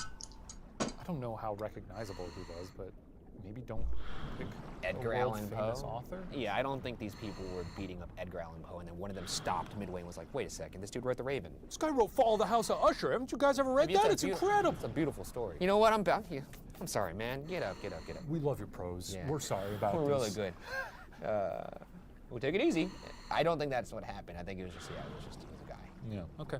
Our final theory is that Edgar Allan Poe died as the result of a brain tumor, which could have explained his odd behavior in the days leading up to his death. Though Poe was buried in an unmarked grave 2 days after he died, 26 years later, a statue was erected to honor his gravesite, during which his coffin was dug up so his remains could be exhumed. I use the term honor loosely, as the marker lists his birthday as January 20th, the day after Poe was actually born. They tried to remedy their mistake from before with the unmarked grave, and then they Beefed beefed it real hard. Beefed it, literally etching it in stone. You don't want to double check that? I guess not. Imagine if your headstone said like, Ryan Bergara, loving wife. Sure. You wouldn't care? I mean, I'm dead, so. Yeah, I mean, you know my outlook on things. It's like, whatever. Leave me in the street for the dogs to pick at my bones. That's another thing too. I've always wondered with graves, like when people leave things at the grave, like flowers or even like food or things that they liked. Yeah. If you die, isn't your grave like one of the last places you'd want to go check out? I mean, that's where your body is. Maybe your spirit resides. I mean, Dia de los Muertos. It's like the cemeteries become like a fun. That is. I saw Coco. It's just I don't want to hang out at a cemetery if I'm coming back to Earth. But the cemetery should be a happy place. Let's make them happy places. I'm just saying that most times ghosts haunt the house that they were in or where they died. They don't or go wherever's convenient for the story. Yeah, I know. Understandably, Poe's coffin and corpse were in terrible condition. As workers tried to move the coffin, it fell apart, spilling Poe's remains. This guy can't catch a break. This is comical at this point. That's what you get for marrying your 13-year-old cousin. Jesus, man, you can't say that. I can't say that. I can't say that. I don't know if that's fair. You can't say that. I don't think it's fair. How dare you judge him for marrying his 13-year-old cousin? It was historically accepted at the time. I don't care. I judge thee. I could say that without condoning it. I judge. Workers noted that there was a mass rolling around inside the poet's skull. At the time, news articles reported it was Poe's brain, quote, dried and hardened in the skull, end quote, claiming, quote, the cerebral mass evidenced no sign of disintegration or decay, though, of course, it is somewhat diminished, end quote. Is that what happens to the brain? That's hard, man. I do not think the brain hardens into a funny little ball. I don't think that's what happens. Wouldn't it be funny if a funny little mouse came out? I guess. However, if there truly was a mass remaining in Poe's skull, it is unlikely to have been his brain. Soft brain tissue would have been some of the first to decay after Poe's death. It is much more likely any mass would have been a tumor, which could have calcified and hardened after the death. Expert testimony also suggests Poe had been told earlier in his life by a doctor that he believed Poe had a lesion on his brain that explained his adverse reaction to alcohol. Well, I will say that the tumor does explain a lot of things. It makes things make more sense because, like, all of the sobering up and all that stuff, it was all nullified by the fact that he just had a tumor. That's why he wasn't getting it. I mean, they also said he was talking to specters in his final hour. You know, it could have explained some. We talk to specters all the time. Could explain some hallucinations or things that might not actually be there. Well, his hallucinations weren't caught on camera. His what? His hallucinations weren't caught on camera. Hallucinations? Idiot. Unbelievable. This is not the season to talk about ghosts. Also, fuck you. As you may have noticed, none of our theories rules out the others. Edgar Allan Poe may very well have been beaten and kidnapped in a cooping scheme, sent to a stupor with alcohol after voting, and unable to recover due to a brain tumor, or any combination thereof. Wow, that's fun. I mean, sad, but we've never had. Have we ever had a theory, a case where the theories kind of serve as like a Mad Lib of sorts? Or like, yeah, where all theories are possible, but could also all have contributed happen at the same time. Yeah, interesting. Other theories, such as rabies, the flu, carbon monoxide poisoning, syphilis, epilepsy, cholera, and many others have also been posited. Though Poe was beginning to attract the literary credit he deserved, he could not have known the impact his gothic tales of the macabre and mysterious would have, or that an annual prize for excellence in mystery, the Edgar Award, would be named after him, cementing his legacy evermore. With no autopsy and no official death certificate ever found, what caused the death of Edgar Allan Poe, one of America's most famous authors and poets, will likely remain unsolved.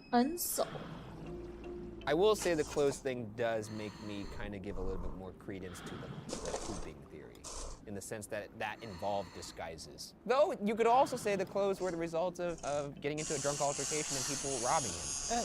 But also, who's keeping tabs on which clothes he owns? Well, it was maybe he had some raggedy ones that he never wore that often and was like, oh, I'll take these traveling. I feel like if you showed up to work one day in raggedy, ill-fitting clothes, well, actually, that would be kind of conducive to who you are right now, because I mean, you said yourself your goal in your 30s is to look weird. It is. So actually, that was a bad example. But anybody else that's normal, it would be weird if they all of a sudden showed up in things that didn't make sense. I'm different. I guess it's just unsolved. I guess so.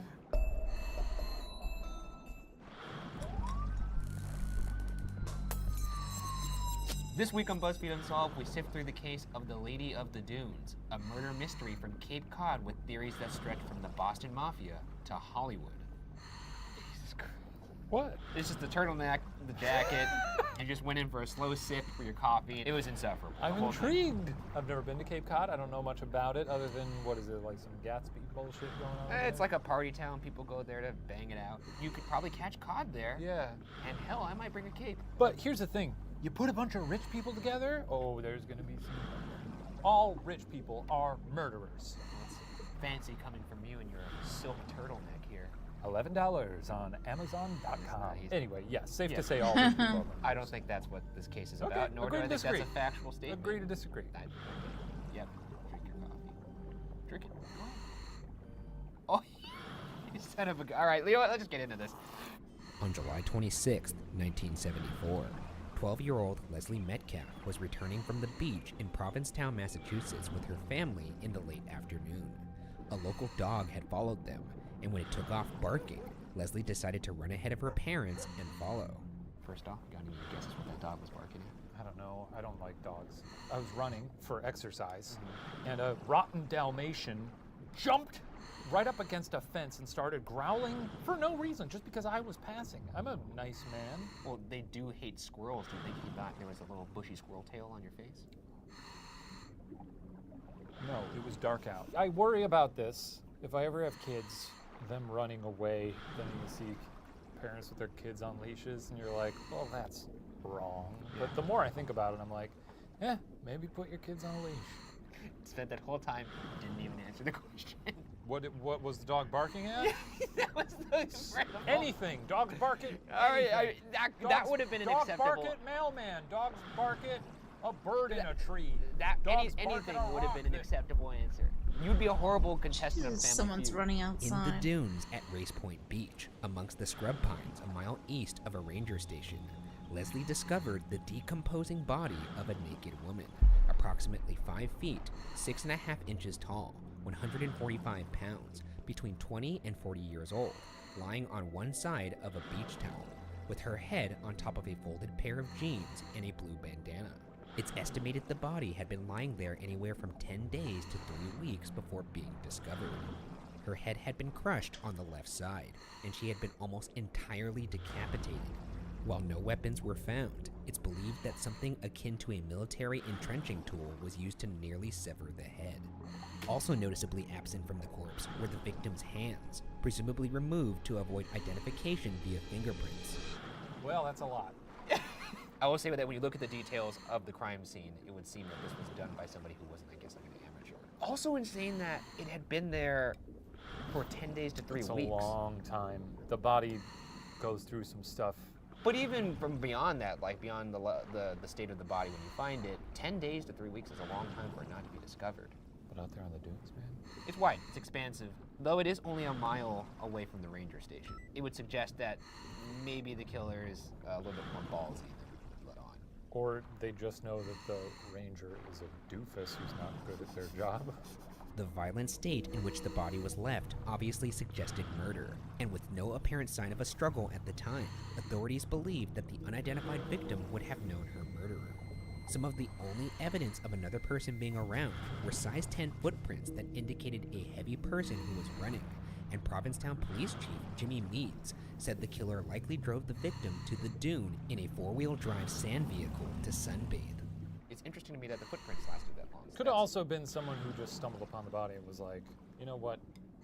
We run into this a lot, I don't know though. about this. If you saw a body, would you call it in? Yes, I You would. have to, right? I would, Yeah. but I can understand where if I got the new LuckSet item. you didn't pay your taxes, Oh. you stumble upon the body, you don't want to invite into that. It's probably FDM safer to walk sub, away what the sometimes. You do Oh, usually no. paint yourself as suspect number one when calling something. Yeah. Which isn't that fair. So you stumble upon this body. What's your tone when you tell them?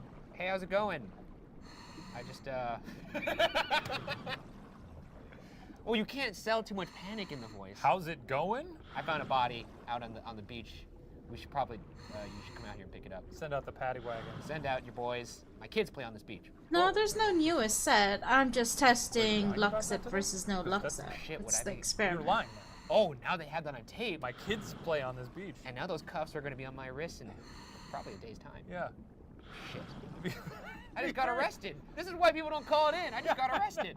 Despite using bloodhounds, studying missing persons bulletins, scouring the registers of local lodgings, and looking into anyone who had a permit to bring their vehicle into the area, police turned up nothing. Margie Childs, a Provincetown local, noted in 2019 that the fact that no one could identify the Lady of the Dunes in the tight-knit community was very strange. In their attempt to ID the victim, police turned to the victim's extensive dental work, worth thousands of dollars at the time, and noted to be of New York style. Details of the dental work were sent to every dentist in Massachusetts, published in 2 dental journals, and distributed to organizations like the Well, FDG after I and fill Interpol. 200 No one kgs came of the forward non-LuckSet boat, I'm going to So they can't calculate identify both the of them. victim. They looked at the dental work, which is, I guess, New York style. Big Apple choppers. As a Chicago guy, more into deep dish dental. To see which profited more. You have that like in your notes out last night. Nailed it. Weird. So no one even in the community is missing. Yeah, we did it. So no, yep. So yeah. Huh? So no one in the community is even missing. No. Now the dental work is interesting to me because that is a fair amount of work being done. So obviously this person is not somebody that just wandered in off the street. When they say New York dentistry, I have no idea what the hell that just means fancy. Like this was clearly done by, you know, not your country bumpkin dentist. I have no idea. Hard My dad's a case. dentist himself. The I've heard him same refer to spot. California dentistry. The body was exhumed in 1980, so blood samples could be taken and an approximation of the victim's face could be molded from the skull. The same Photos of spot I resultant found the bust were briefcase sent around and the other country locked hard in the case. hopes that someone would recognize it. Interesting. No identification resulted. 20 years later, in 2000, the body was exhumed again when a bone fragment was taken to test a potential lead. That again turned up nothing. In 2013, the body was exhumed for a 3rd time to obtain even more DNA. Still, nothing has produced a positive identity for the Lady of the Dunes. This has been hanging over the community for decades now.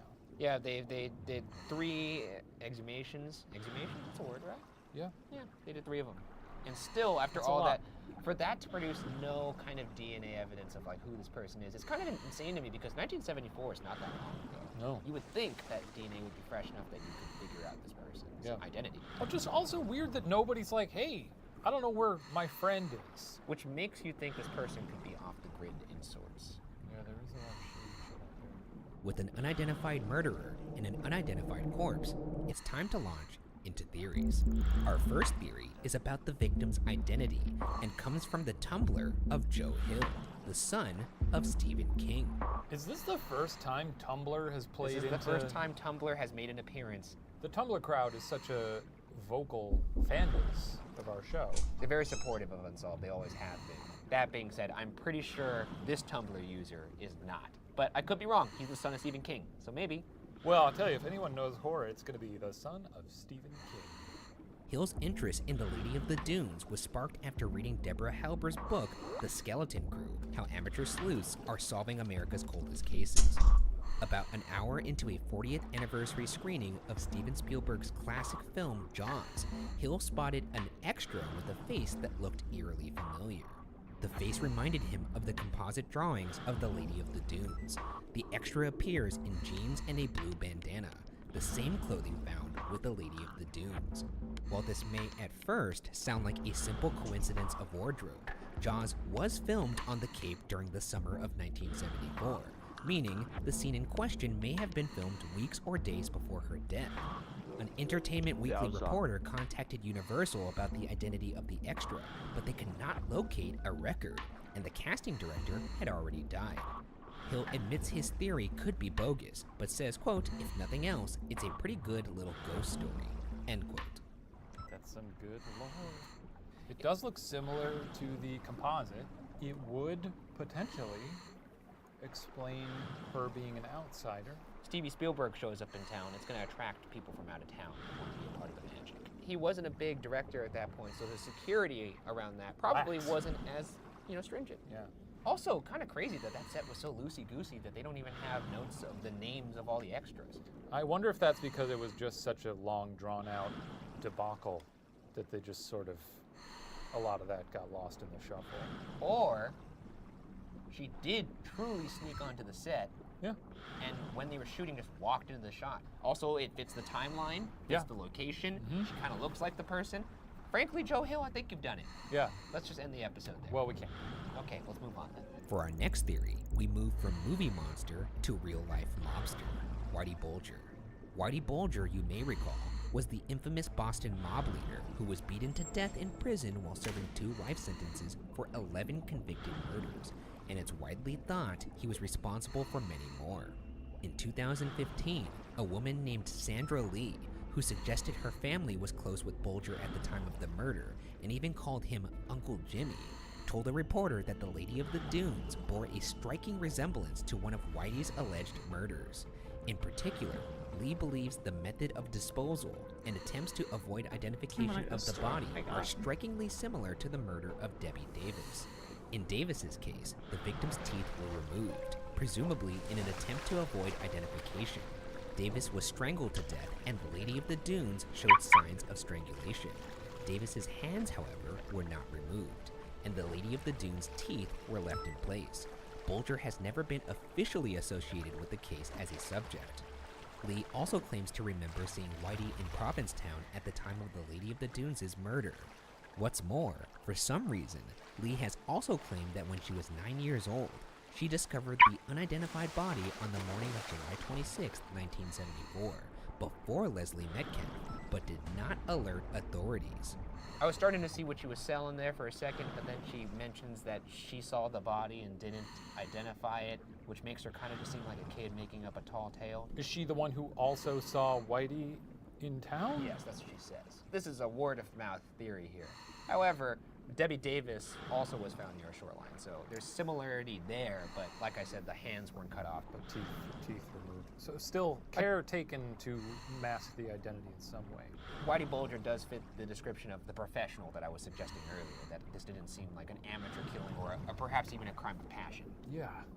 I don't know enough about him to really peg him for this, but I guess all we really need to know is that he was a vicious murderer. True. So that's why, like, if we're theorizing that he may have murdered somebody else, I don't really feel too bad about it. Our third theory is that serial killer Haddon Clark, who is currently serving 70 years in prison for theft and the murder of 2 women, was responsible. This is Little P. This theory was first presented by Haddon Clark. Speaking with journalist and former police officer Alec Wilkinson, Clark claimed that while staying with his grandfather on Cape Cod in 1974, he lured a woman into the dunes, where he struck her in the head with a surf-casting fishing rod. He claimed he then retrieved a saw from his truck and removed her hands, using some of her fingers as fishing bait and burying the hands elsewhere. Casting doubt on Clark's claims is the fact that the details he provided about the murder were featured in newspaper articles. Clark also has a history of claiming involvement in other murders that never checked out. Bullshit. What a liar. Yeah, don't even give him the satisfaction. Nah. We should just move to the next one. Let's just swipe away. Go to hell, dude. Our final theory holds that the Lady of the Dunes was herself a criminal. The fact that her hands were removed could suggest that the murderer knew the victim's fingerprints would be on file somewhere. This led authorities to suspect the lady could be Rory Jean Kessinger. Kessinger had a criminal history of bank robberies and attempting to shoot police, including once in a hospital with the officer's own gun. When the Lady of the Dunes was discovered, Kessinger had recently escaped from Plymouth County Jail, just across Cape Cod Bay from Provincetown. While awaiting trial, someone was able to get Kessinger a hacksaw blade, which she used to free herself. In classic escapee fashion, she used tethered bed sheets to rappel out of a window and was met by a car that drove her away. I'm a guard at the prison. Yeah. I'm supposed to be making sure nobody gets out. I'm up there on the little tower. I swing the spotlight because I hear a commotion. I see a woman crawling down the side of the building. I go to sound the alarm, and then suddenly I put it down. I'm so impressed with this lady. Is she a monster? Is she bad? I mean, she did attempt to shoot a police officer with his own gun. What are you gonna do? Not that. That's what you're gonna do. But I'm so charmed by her savviness. She just tied bed sheets together. That's like some fairy tale shit. That's not even creative. And it worked. Most people would probably scoff at that and say, well, that's only in cartoons. Nobody does this. Yeah, but I think if you're sitting around in a locked cell long enough, you'll think of anything. Yeah, and you ought to. I mean, assuming you're a cool lady like this. What did she do? She just robbed some banks? And attempted to shoot. Well, the cop was, probably being mean to her. It said the sculptural bust made of the Lady of the Dunes after the 1980 exhumation had a striking resemblance to Kessinger. In the late 90s, authorities tracked down Kessinger's mother, who agreed to give a saliva sample to see if her DNA meant she was the mother of the victim. The theory was so strong that it's what led to the body being exhumed again in 2000. Both tests failed in determining whether it was a match, which led to another test in 2002 that proved conclusively that there was no match between Kessinger and the Lady of the Dunes. What, but did she just disappear then? Yeah, and I think... So she may be... I mean, that's mission accomplished for someone who escapes prison. She actually may be watching this video and hearing me lavish praise upon her. This is the first theory that we've had that has, I guess, a somewhat happy ending. Because Maybe. if you escape prison, the goal is to not be caught. Yeah. And if we found out the Lady of the Dunes was her, she got. Yeah, if you're watching this episode, don't be tweeting like, that lady's so cool, because then the law's going to remember like, oh yeah, she escaped. Yeah, they're going to be going after her, so just... This case has been closely followed in the more than 45 years since Leslie Metcalf discovered the Lady of the Dunes, resulting in numerous other theories with varying degrees of I don't plausibility. watch from official In the TV 1980s, shows. a psychic told Provincetown Police Chief Jimmy Meads that the victim was a Canadian nurse named either Carolyn or Marilyn O'Leary. While the word of a psychic This may is all not on seem like YouTube. enough to merit further scrutiny, another person had also reported the victim to be an American nurse named Carolyn O'Leary, who had gone Besides, missing. there Upon have been investigation, way bigger authorities found streamers that O'Leary have to be very streamed much alive. the full Hell's Kitchen, MasterChef, What do you think about that? and not investigative even, technique? you know. Psychics are bullshit, so... But I don't care. I will say that there has to be at least one case that a psychic actually solved. That's why I Otherwise, use why would we keep using the it? no copyright one's using music. them. I think they're But just like, even then, you must believe me, and then some dipshit at the I do station get copyrighted on it. Despite over 4 decades With of some dead music, ends, regardless it says no investigations copyrighted music, According to journalist Mary Ann it'll be Brown, mostly after on 3 my exhumations, authorities YouTube that currently it'll have the say skull, ribs, the that left it's scapula, been blocked the in right certain scapula, countries, but a I'm not tissue sample marked. of a leg, and hair samples. Yeah, I'm not State striped, officials are basically. looking into It's a new just method for it's just identifying the a body partial using DNA blockage evidence to and certain technology. countries, and that's it. DAs from California who worked on the Golden State Killer case, which was finally solved using genealogy records, have been brought over to look into the case. There's even a Twitter account dedicated to discovering the identity of the Lady of the Dunes. Now, Still, an if I answer was is watching anything Disney, now that's a Prior different to his story. death in It'll 2011, literally, Police Chief Meads YouTube stated will that the only literally way to stop solve the stream, case like would be force if stop someone it. on their deathbed wanted to That's clear their conscience one big of thing the you past. shouldn't Without stream it, is it Disney appears movies. The identity of the Lady of the Dunes, as well as her murderer, will remain unsolved. But when it comes to like podcasts and Not so. and certain things like Yeah, this, it's a crazy case. I gotta I've say, not been after all those theories, I've not been striked at all. and this is not just because I love the film Jaws. I do think it's actually a very interesting theory. It is interesting, but at the same time, I don't know if there's enough there. Maybe. And frankly, I'd like to enjoy the film Jaws without every time watching it being like, oh, that's the Lady of the Dunes. The thing about the theory, though, is it doesn't solve the case. It just solves the identity of her. It doesn't have any kind of bearing towards who the criminal or the killer is. Yes, but once you figure out the identity, then probably. You can start opening up a network. Yeah, quite a prominent one. I tried watching A Bug's Life and it Once forced again, stopped the thoroughly stream. upsetting story So. with no conclusion. You know what? The turtleneck grew on me. Thank you. How about that mustache? But also, it does say as well when I started, you know, doing. Well, that's the thing. I watch things on the side when I do grindy stuff, and it's kind of weird when I stream and then you're just hearing things in the background. This week rather on than- BuzzFeed Unsolved, we look into the death why of is it so 20s and loud? 30s Hollywood starlet Thelma Todd. Another There's murder. also a thing is make sure to make the game, was just I would silent say, a films, lot a lot of bigger silent than slapstick, what and a you're lot of, watching, murdering because going then on if down you there. made Well, the city was if I made figuring the itself one I'm out, watching you a know? lot And bigger we than wanted the to game be a itself, movie, then we that wanted to would be a be murder town, focusing and on we the got it one figured out. Let's do that it all. is, you know. 20s and 30s crime, you got the old 20s and 30s mustache. You have to on make your it face. focus Shall we jump pretty into much the case? 85% of it being game. In 1906, That's Thelma why I make Alice the Todd screens. was That's why I born made in it Lawrence, like a small Massachusetts. box. She trained to become a school teacher while doing some modeling on the side, and in 1925 won the title of Miss Massachusetts. After her win, Paramount Pictures signed Todd to a one-year contract that set her Hollywood career in motion. Over the next decade, Todd made a name for herself as a talented comedic actress, playing leads in films with the Marx Brothers, Laurel and Hardy, and Zazu Pitts. Her rise in Hollywood, however, was no walk in the park. One of Todd's early contracts involved a clause that specified her weight at the time of signing, 122 pounds, and that if she gained more than 3 or lost more than 6 pounds from that mark, the contract could be terminated. That is stupid. Hollywood's The concern with her current weight weight resulted in Todd becoming addicted to diet pills. Dumb. Not good. It's bad. Don't do it. Don't just eat body positivity. I got it out there. Hey, You nailed it. hey, love your body every day. Wake up, smile. That's right.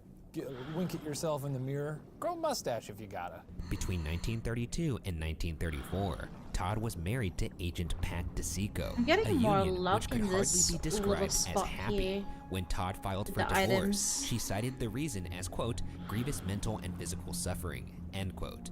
Todd also found herself fighting against typical Hollywood casting couch situations, even at the threat of being blacklisted. She refused to entertain producers at parties and was outspoken about her experiences. Nevertheless, Todd was known as a fun-loving party girl, extremely popular in the LA social circuit, carrying on multiple love affairs with men, and often overheard ordering her signature drink, 3 Fingers of Rye. 3 Fingers of Rye, that's a lot. Holy moly. I drink 3 Fingers of Rye. I'm on the roof. Fiddling? Sure. Just for context. Yeah. That's now whiskey. You know, I like whiskey, but I'm not drinking 3 Fingers of Rye. I mean, I'm not drinking 3 Fingers of Rye. I feel like you are. I'm drinking 10 Fingers, baby. Every time we go out to a bar, Ryan's like, give me a pint glass full of whiskey. Yeah, that's a hell of a signature drink. Yeah, you know what? That's good bourbon. She was known for elevating the typical dumb blonde stereotype in her films, often playing independent women, rare in early Hollywood shorts at the time. Yeah, I'm definitely Wary about having being more used luck in films this simply small for her area looks. here. Todd once said in an interview, quote, building on beauty seems to me the worst thing any girl can do, end quote. Seems like a cool lady. I would have liked to party with her and maybe have one of her signature I'm drinks. actually just realizing that this sucks because this episode's about her, so this cool lady is, Yeah, it's gonna end not well. Forgot what we were doing. Forgot what show we were on. I've recalled and now I'm sad. You know, I'll say this about this lady. She was obviously a beautiful woman, did not want to rest on that, as evidenced by what I just said, but also she was able to do things her way without getting blacklisted, which is also admirable because sometimes, especially back then and even now, when you were a woman, it would be taken out on you and it didn't happen for her, so that's actually pretty goddamn cool. Acting was not Todd's only pursuit. In 1934, Todd opened the successful restaurant Thelma Todd's Sidewalk Cafe on the Pacific Coast Highway.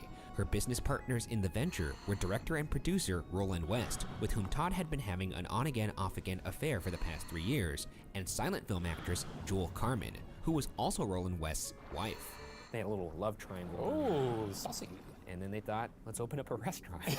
I smell a sitcom. Regardless of what they were doing, they were free loving. Business, pleasure. You know, mix them together. Why not? You know I would like to about? see you never mix those together ever again. I mean, that's what they were doing. You know? That's what they could do. That's what you should never do in front of me. Can you imagine going to that restaurant and be like, I'd like a cheeseburger, and they'd be like, we'll get that to you in a sec after we finish doing it. Just wiping sweat off their brow. Yeah. Oh, sorry, a little extra sauce on this one for you. Todd kept an apartment above the cafe, as did the West Carmens, with only a single drawing room separating the units. In a detail that will come into play later, West and Carmen also shared a house about 500 yards from the cafe.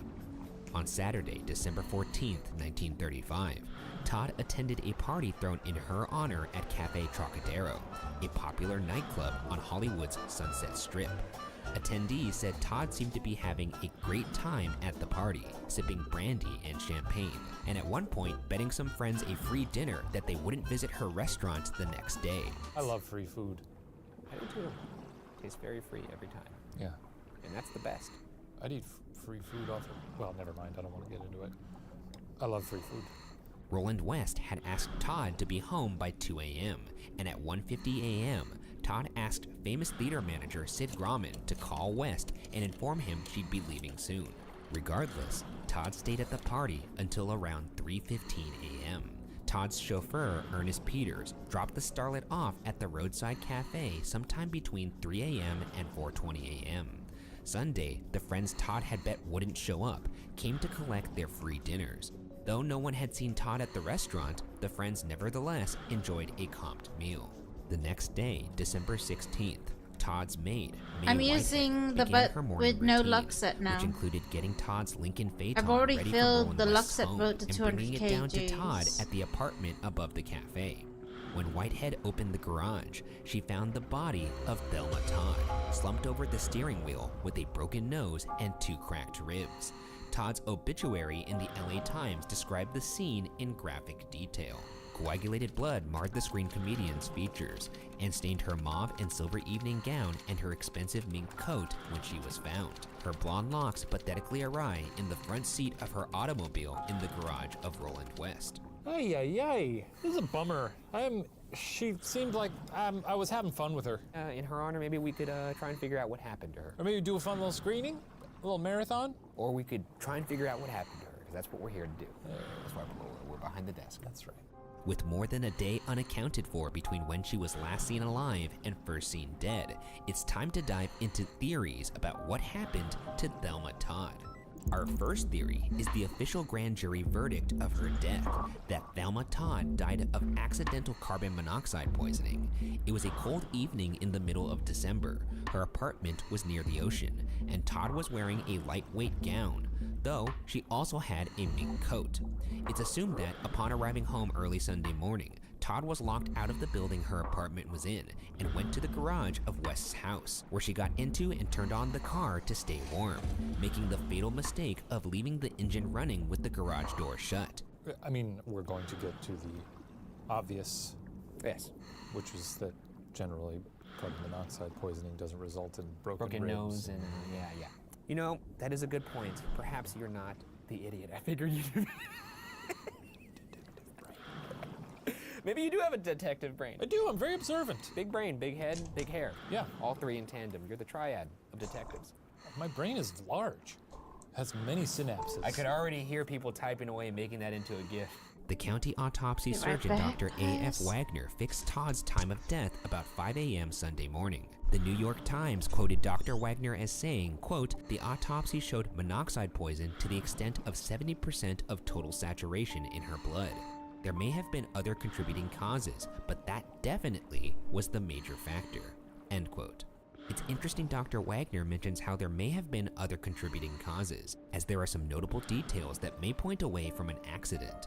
For instance, while it's possible Todd's nose could have broken as she slumped unconscious onto the steering wheel, it is harder to say how Todd sustained 2 cracked ribs. Trying to entertain the idea that she could have somehow done that herself. It seems tricky. Maybe she could have fallen outside somewhere and then was like, oh, I'm that is so where my mind went. Injured. Let me take a seat in the car. Oh, it's chilly. I'll turn the car on. I mean, was she potentially inebriated she was at this drunk. point? Yeah, it seems far-fetched. However I try to figure it, it doesn't work. I'm not sold. Not buying it. Todd was also known for her interest in cars, and there was apparently a media campaign informing the public about carbon monoxide poisoning. It seems highly likely Todd would have known the dangers of running a car in a closed garage. There's also the question of how Todd wound up in the garage in the first place. Todd would have had to trek up the hill from her apartment to Roland West's garage. Her shoes, however, were not consistent with having walked 500 yards on uneven ground in the damp night. Additionally, when her body was found, her hair was still neatly styled for the party at the Trocadero, not as tousled as one would expect after walking through the reportedly windy evening air. This is what I meant about her not maybe taking a tumble, because she had heels on. The hill that she would have to walk up to get to the garage was substantial. Yeah. No dirt on her shoes, nothing on her gown that would suggest a fall. Her hair still styled. It was a windy night. Seems much more consistent that she was placed in the car as opposed to getting there herself. Yeah. Especially in a drunken stupor. I know also, though, sometimes they're, the hair back then, very firm. Yes. Firm. And look, when I've been drunk at the end of a night, I've done some funny things to get into my bedroom if I forgot my key, but even still, don't think I would be capable of doing that while still looking intact for the most part. You make strange decisions. One night I was very cold, I slept in my trunk. One night I was very cold and I slept outside the front door. Like a little dog. Like a little dog. That's pretty funny. Because I couldn't get in. Well, we've slept places. And I tell you what, my hair was very tousled. West himself seemed to think Todd's actions were a bit suspicious. Apparently, although Todd had been locked out of her apartment before, she had never walked to the garage or attempted to sleep in her car. West testified that Todd was fully aware she could have woken him up to gain entry, even citing an example of one case when Todd had broken a window to gain his attention. Maybe I could see this if you had messed up while drunk once before. You don't want to do it again. Yeah, like, oh, what a racket I made last time. Yeah. Roland was awful sore about it. Yeah. No window breaking this time. I'll go in the garage instead. Cozy up in a car, something that young Shane Madej even did. Yeah. You did not turn on the engine, though. I did not. Nor did you have broken ribs, as far as I know. No broken ribs, never broken a bone. Big bones, hard to break. No. Unless he's bluffing.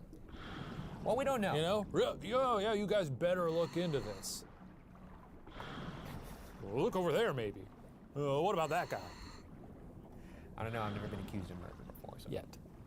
Perhaps no one was more confounded to hear Todd had died early Sunday morning than one Mrs. Martha Ford.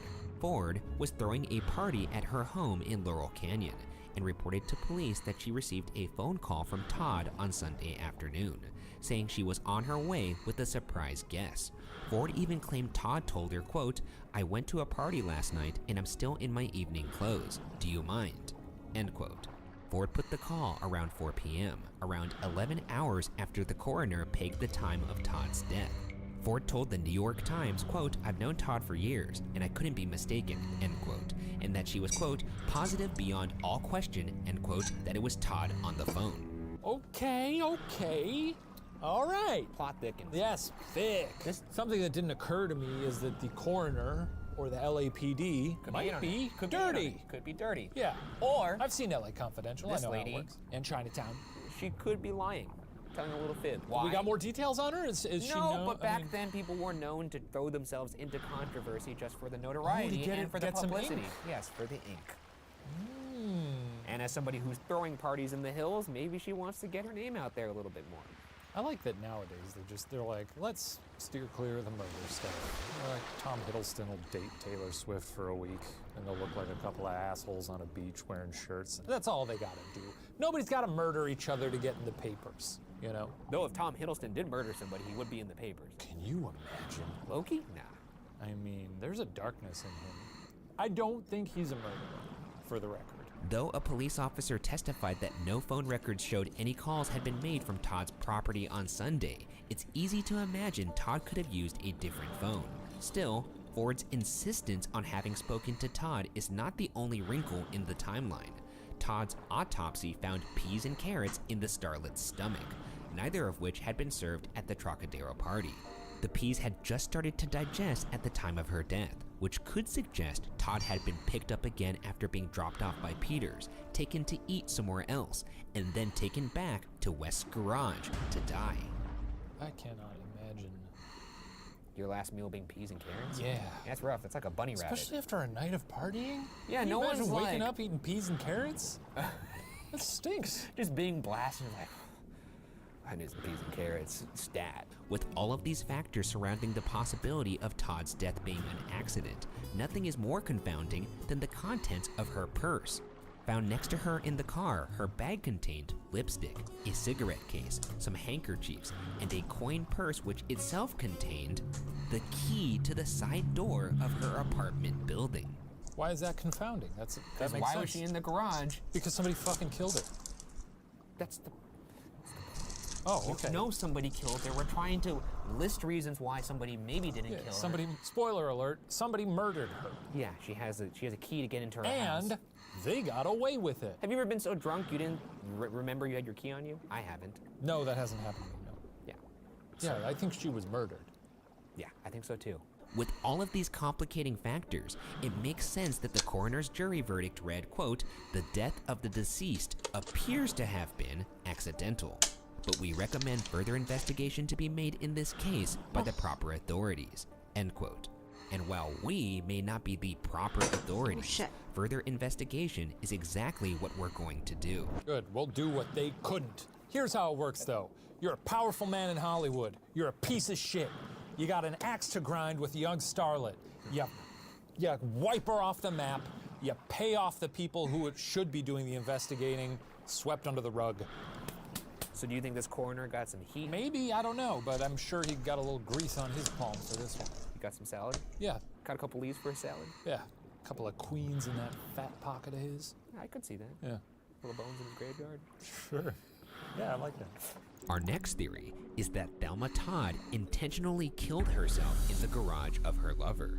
In addition to her having the key to her apartment building with her when she died, her chauffeur said Todd was unusually quiet as he drove her home that night. He reported that she did not ask him to escort her to her door as she usually did.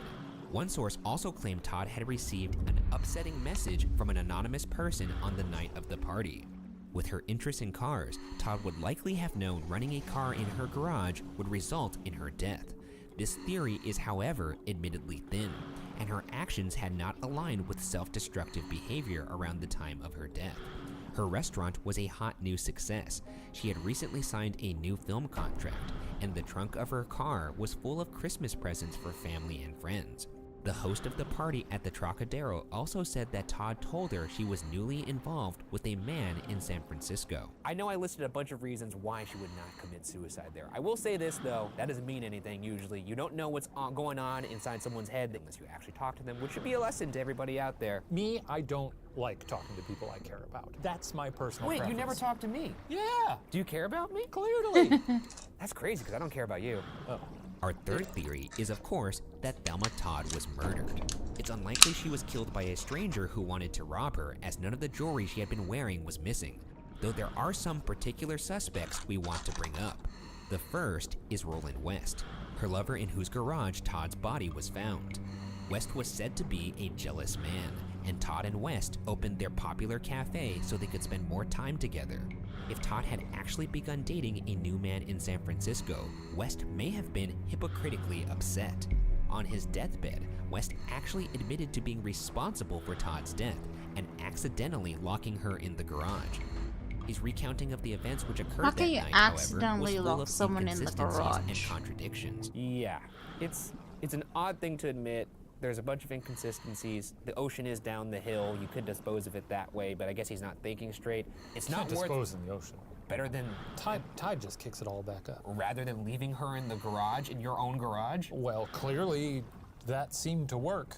I mean, fair enough. Nobody got the cuff slapped on him, so. It's a weird thing to admit. Definitely not worth glossing over. But somehow I still don't buy it.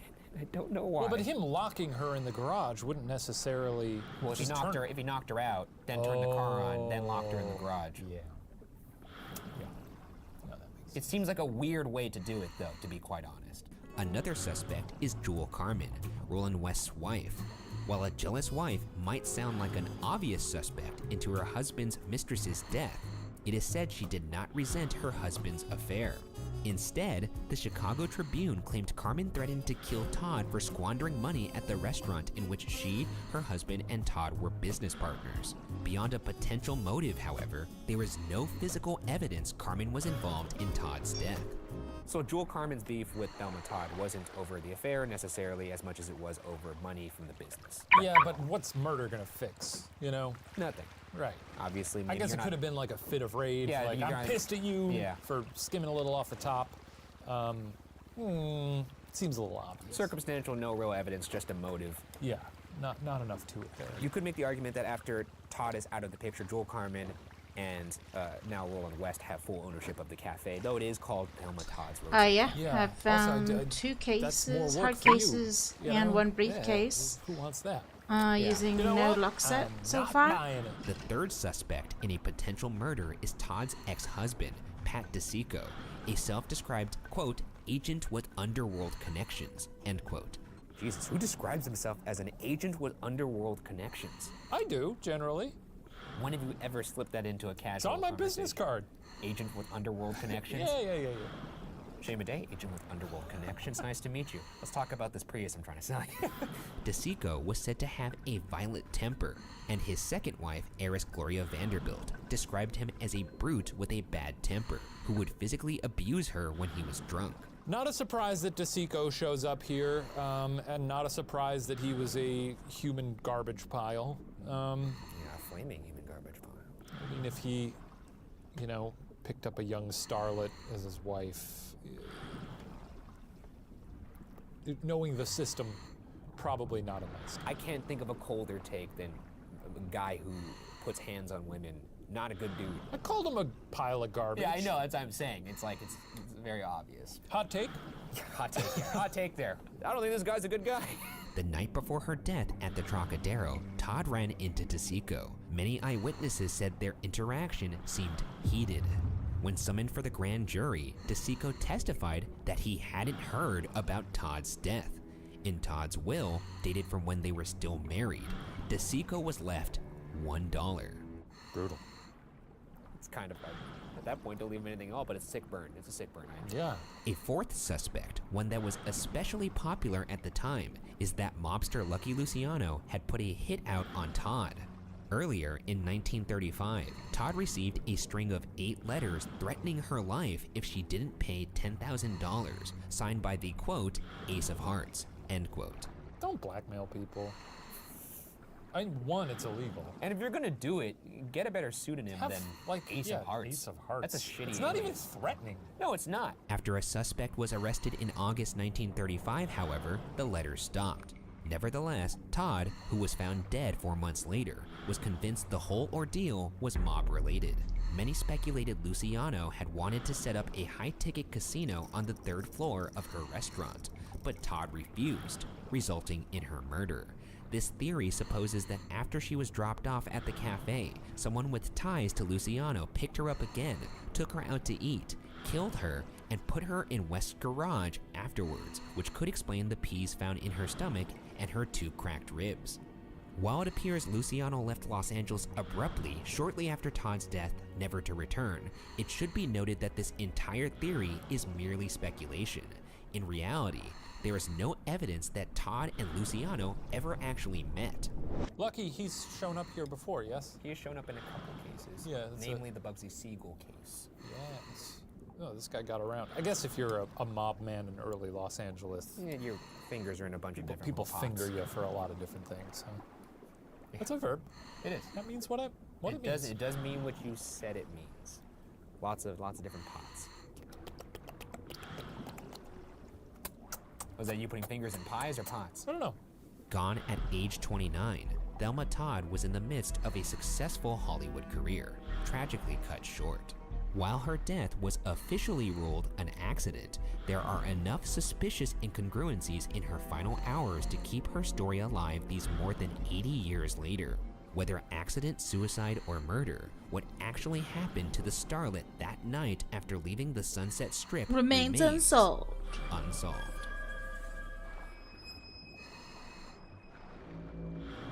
Out of all these theories, which one do you think is the most likely? I'm gonna go with, I mean, honestly, it seems like, to me, she was possibly assaulted and then placed in the car, maybe not very conscious. Car was turned on, that was that. I too believe it was murder, and if I had to say who it was, probably the ex-husband. But, you know, I can't say that.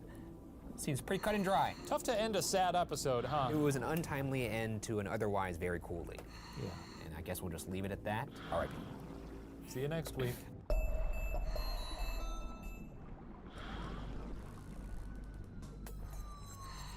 This week on BuzzFeed Unsolved, we tap into a mystery that you, the unsolved masses, have often requested.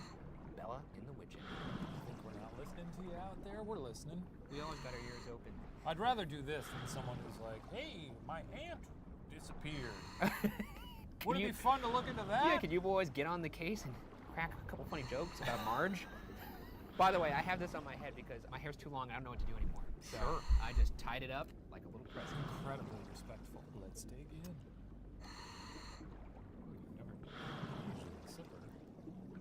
We did that in reverse. Should you open the case file? It does. Let me do that. Before you reverse. On April 18th, 1943, 4 teenage boys from Birmingham, England were marching through Hagley Wood, searching for food.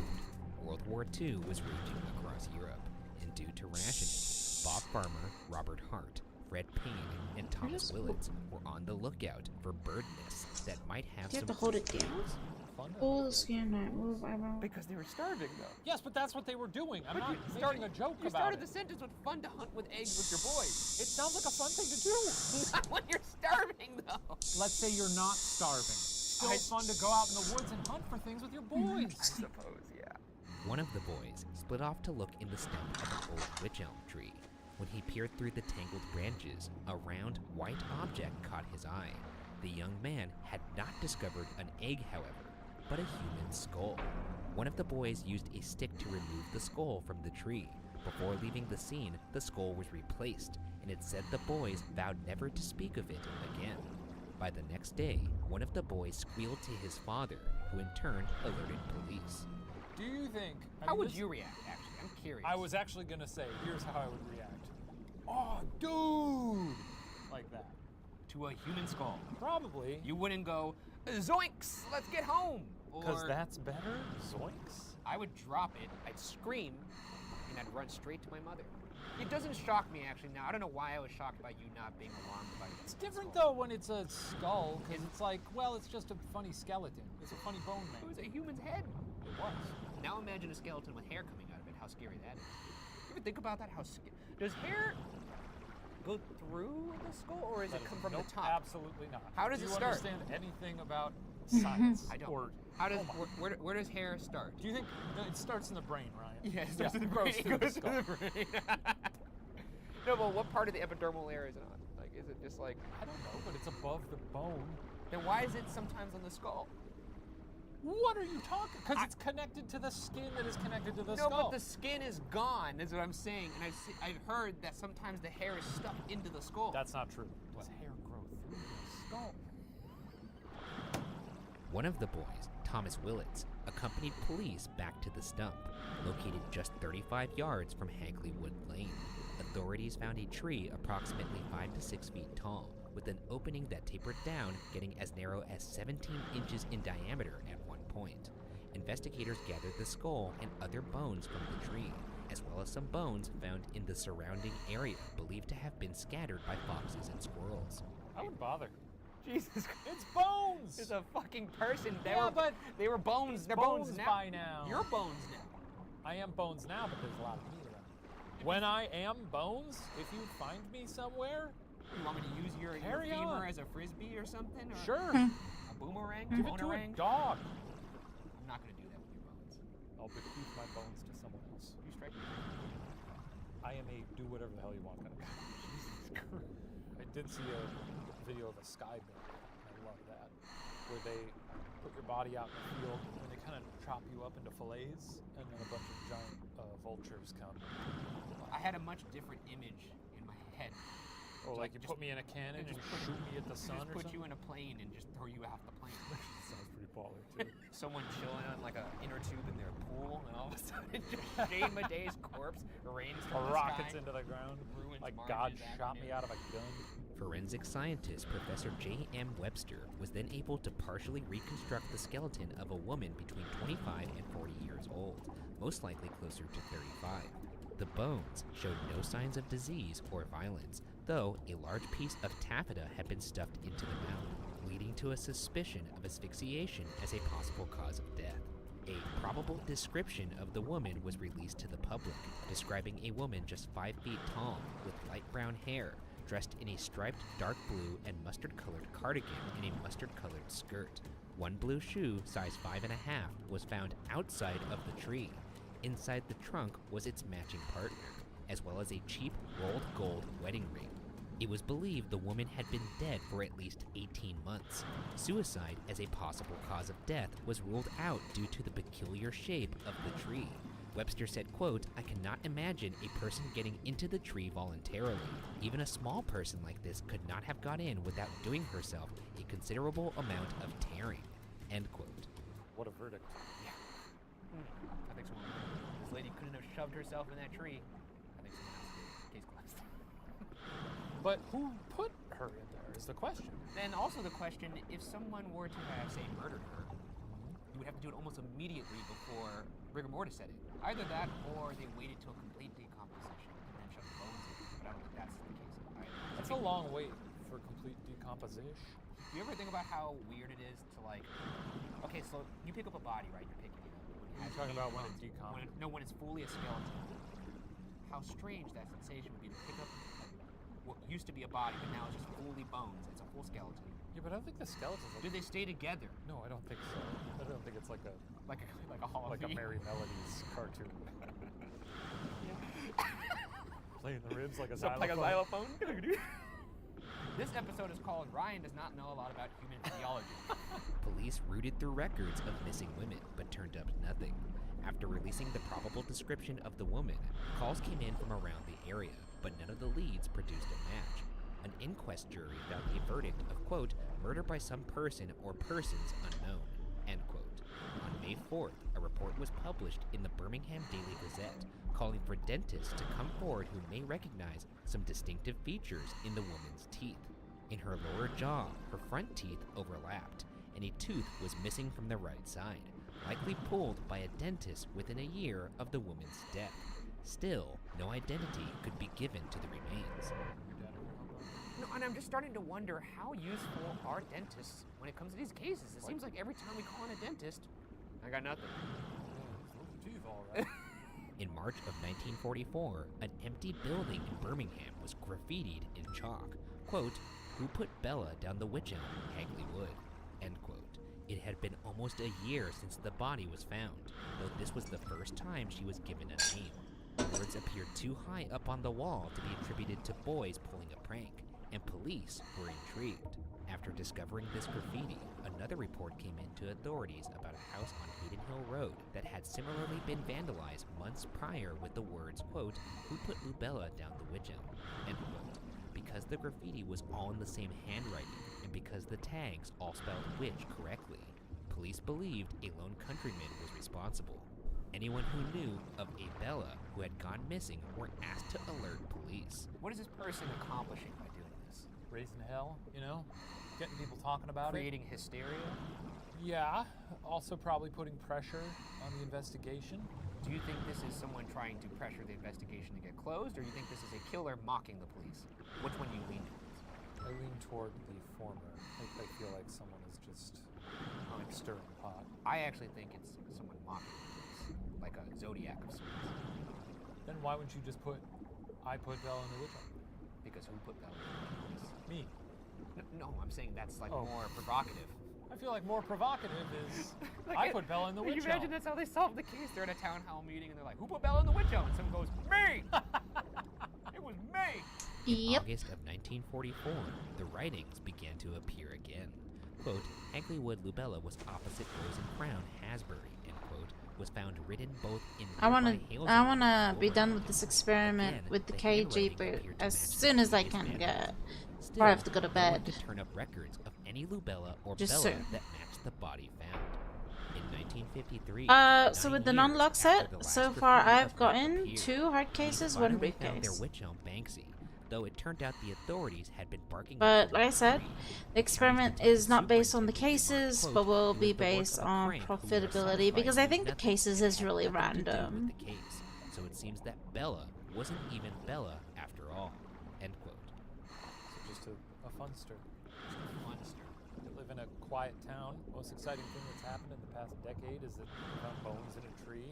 You do anything else that's not as disrespectful? Well, I'm saying there's a big bone commotion, and that's fun, and then it dies down, and everyone stops talking about the bones. You're going to work, nothing exciting is happening. Well, it sure would be fun if everyone got a tizzy about them bones again. Not about the bones all. Well, why don't you do something else, like crop circles? Well, they do that all there, too. So. That's what I'm saying. You can do something that's fun like that. Crop circles are fun. With police stumped, it's time to examine some theories. Our first theory was one advanced by police early, that the mystery woman's death occurred during one of the war's air raids. Upon hearing air raid sirens, the woman may have sought safety in the woods. Police suppose the woman may have been attacked and gagged, perhaps dying accidentally as a result, and then stuffed into a helm. Her family would have then assumed she died in the raid and not alerted any authorities. However, this theory fails to explain how the woman got in the tree and who was responsible. One thing about the air raid could be the actual sirens going off would then cover any screaming. True. So we get on that. You've grown up in Illinois, you get those tornado sirens every now and then. Knowing you, I'm surprised you wouldn't just walk out into the open with your arms spread wide, just screaming, "Take me" at the sky. I've seen Twister, yes. It's strange when your life is just interrupted by a large noise that everybody else can also hear. There's no excuses, you know? It's like, well, I guess me and everyone in this neighborhood and county have to hide now. Time to hide, everybody! A spookier theory, detailed in a 1950 article in the Birmingham Daily Gazette and harbored by Egyptologist Dr. Margaret Murray, posits that the woman may have been a human sacrifice. Murray stated she believed there were, quote, still remnants of witchcraft in isolated parts of Great Britain, end quote. According to Murray, quote, the sacrifices are carried out by people who still believe in a religion practiced in Britain before Christianity, whom we call devil worshippers. They still practice black magic. The belief is that if life is taken out of the ground through farming, it must be replaced by a blood sacrifice, end quote. Murray believed not just the woman found in the witch elm, but also another person later found murdered in the area could be attributed to these devil worshippers. Why do you say that? Here's the thing. I think what happened was somebody bad committed something very bad, and then somebody else took that and tried to wedge it into this narrative of a devil worshipper had an agenda. But I know I'm the resident supernatural guy, but to me this just seems like mental murder. But this doesn't feel like supernatural so much as people believing in the supernatural and acting out on it. There's no evidence of supernatural here. It's just people being like, I really want to win the prize at the farmer's market, so I'm going to feed my soil with the blood of a virgin. I just don't know if shoving someone in a witch elm is very ritualistic. I'd say so. I think it's, clearly it worked as a way to hide a body. According to author Donald McCormick, there had always been talk of Hagley Wood being the home of some covens of witches.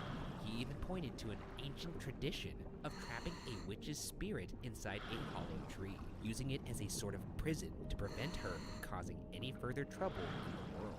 There were indications that the tree in which the body was found had, before the body was placed inside, been occasionally trimmed, which stunted its growth. You gotta plant one of these trees. That's what you took from that? Yeah, I guess. That's alarming. It'd be fun to have people over and be like, you see that? I swear to God, I thought you were going to say, it'd be fun to have people in a tree. And I got really scared. It'd be fun to have people over and stuff them into my witch elm. To my witch prison.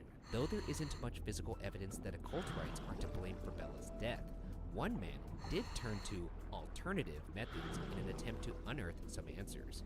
Late one night in January 1954, Mr. George Elwell, a British Railways official and spare time inventor, went for a walk in Hagley Wood, pausing at the infamous witch elm.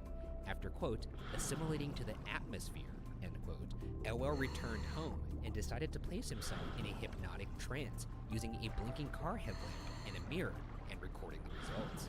He's sitting in front of his car headlight in his driveway, saying this aloud?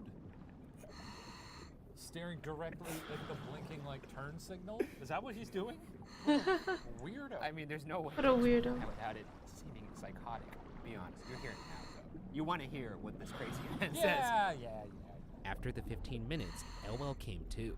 He sent a transcript to police, which included the alleged murderer's name and a description. It's unclear what police did with the report, but suffice it to say, they never announced, case closed. File that special file cabinet. Our final and most intricate theory as to why no one came forward to identify the woman was because she was a foreigner and possibly even a Nazi spy. In November 1953, a Wolverhampton newspaper received a letter claiming the sender knew the identities of the woman in the tree and her murderer. The letter, signed simply Anna, explained, quote, you will never solve the mystery. The one person who could give the answer is now beyond the jurisdiction of earthly courts. The affair is closed and involves no witches, black magic, or moonlight rites. The person responsible died insane in 1942, and the victim was Dutch and arrived illegally in England about 1941. End quote. That's cool! That is the coolest way to say someone has passed away that I have ever heard. I do very much love it. God, that's good so stuff. So much flavor. I'm salivating. That's a juicy wing that I'm peeling all the meat off the bone. Dunk that shit in some ranch, buddy. I really think this. If you're that good at writing, why would you lie about this? It's still under the guise of anonymity. It's still a tale, regardless. The Anna who wrote the letter was eventually found and questioned by police. Reports say this Anna's identity was one Una Mossop. Una claimed that her husband, a Royal Air Force pilot named Jack Mossop, got caught up in a branch of a spy ring that the woman in the tree was involved in. Una claimed the woman was a spy looking for intel on where future air raids should strike in England. There are different accounts of Jack's possible involvement with the woman found in the tree. One claims Jack and a Dutchman named Van Ralt, who was also part of the spy ring, were out drinking in a pub with the woman. Lost 30 kgs more. Two men stuffed the poor woman into a tree as a joke. When she awoke, she was unable to free herself and ended up dying there. Another version of the story states that Van Ralt and the woman were in a car when they picked up Jack. A little while later, Van Ralt strangled the woman, presumably due to a disagreement within their spy ring, and then put her in the tree. You know what we do with spies around here? We put them in the witch elm. Love spy stuff. I feel like spy stuff happens all the time. Probably a lot of the things that seem unsolved are probably spy stuff. Spies are good at covering their tracks. Sure, they could have just disposed of the body, but if it's someone that nobody knows and who doesn't really have a quote-unquote identity, leave the body there. Sure, whatever. You're murdering a ghost at that point. Yeah. However, can we just revisit that first story? If that's how people in England treat their fellow mates that are drunk. Yeah. By stuffing them in a witch elm. Stuff you in a tree. See, in America, when you do something like passing out with your shoes on, you draw a funny little thing on their face. A funny little what? Whatever happened to the woman, Una stated it gave her late husband nightmares, causing a decline in his mental health. Jack died in a mental hospital before the remains were discovered. While not much was made of Una's story, there's a bit more to this theory than the pulpy claims of a wartime widow. After hearing of the Anna-signed letter, which claimed Bella was Dutch, author Donald McCormick traveled to Holland to see if he could find anything to substantiate the claim. There, he found remarkable evidence that confirmed at least some of what Una had written. McCormick learned that within the Nazi espionage system, a man named Lehrer worked on recruiting accomplices who could work in Britain as spies. Lehrer allegedly had a Dutch girlfriend who lived in Birmingham in the 30s, giving her great knowledge of Britain and allowing her to speak with no detectable Dutch accent.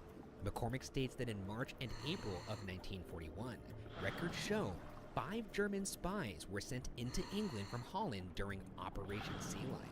One of these spies, a woman with the codename Clara, was reportedly dropped. What is this guy asking in role request? Like what? Clara never made contact What? and was presumed MIA. Digging deeper, I'm just reading role requests and some dude is, I was don't living know. in Paraguay under an alias. Rathgeb gave McCormick a description of Clara that largely matched that of the woman found in the tree. Talk about going the extra mile. This guy actually went to Holland to track down his theory. What do we do? Sit here Googling?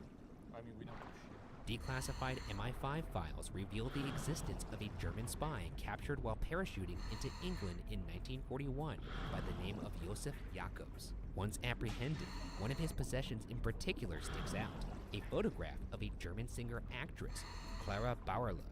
Jacobs claimed Clara was both his girlfriend and a German spy.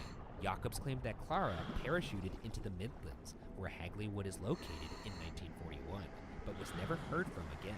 That's 3 independent sources now, kind of filling in the gaps here about Clara. I never in a million years thought that this would take a spy turn. What an episode! This is starting to round out. This will be much more than it seemed. Can you I like seeing the full picture. Isn't it also? I don't like you rubbing the picture like that. Why don't you unrub the picture? Yeah, there we Also go. Can you also remember that the first theory was maybe there was an air raid? Oh, stop. While this story does seem to have a lot of different and corroborating angles, Bella in the Witch Elm is likely not Clara Bauerle. Clara stood 5'10", a good 10 inches taller than the skeleton found in the tree. Even more damning, there is a log of Clara dying in a Berlin hospital in 1942. What the fuck? Why would you do this? I'm sorry. What's the point? Because, what are we doing here? Because it was I was having so much fun. I knew that was going to knock the wind out of you, and you know what? Did you not have fun until that moment happened? I did, but now it's all negated. That's true, and we're not here to tell truths. We're here to spin some. It's like I ate a delicious meat pie, and it was all sitting in my stomach, then you punched me, and I vomited it all up. All right, just untie your little underwear, get them out of the knot. Okay. Okay. It's still possible. Clara could just be a uniform code name for all German spies. It did come from the declassified MI5 file. Who's to say that records from a Berlin hospital would actually be accurate if it was in fact a spy? Do I believe that? I don't know about that because it kind of ruined the anecdote we got from Jacobs. You know what? I'll take it. The rejection of the Clara Bauer. Want to check it out? Anyone found the hard case? Anyone? Not yet. Found 2 and 1 brief.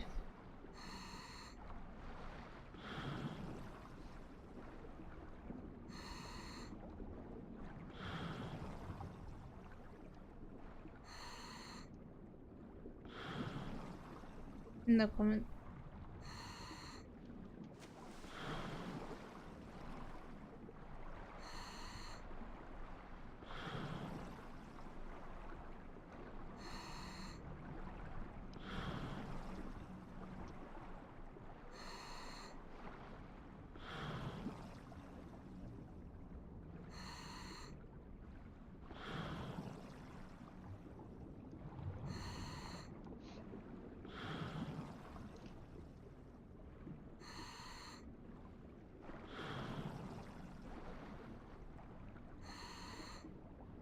Theory leaves one to consider other possibilities.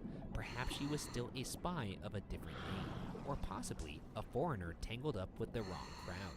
Of course, maybe it was a witch.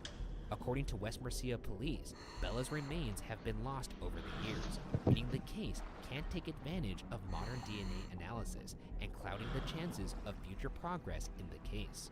Perhaps like the 4 boys who stumbled upon the mystery that spring day in 1943. Someone will come across another clue, hidden away and waiting for a chance crossing of paths. Until then, the case of who put Bella in the witch elm will remain unsolved.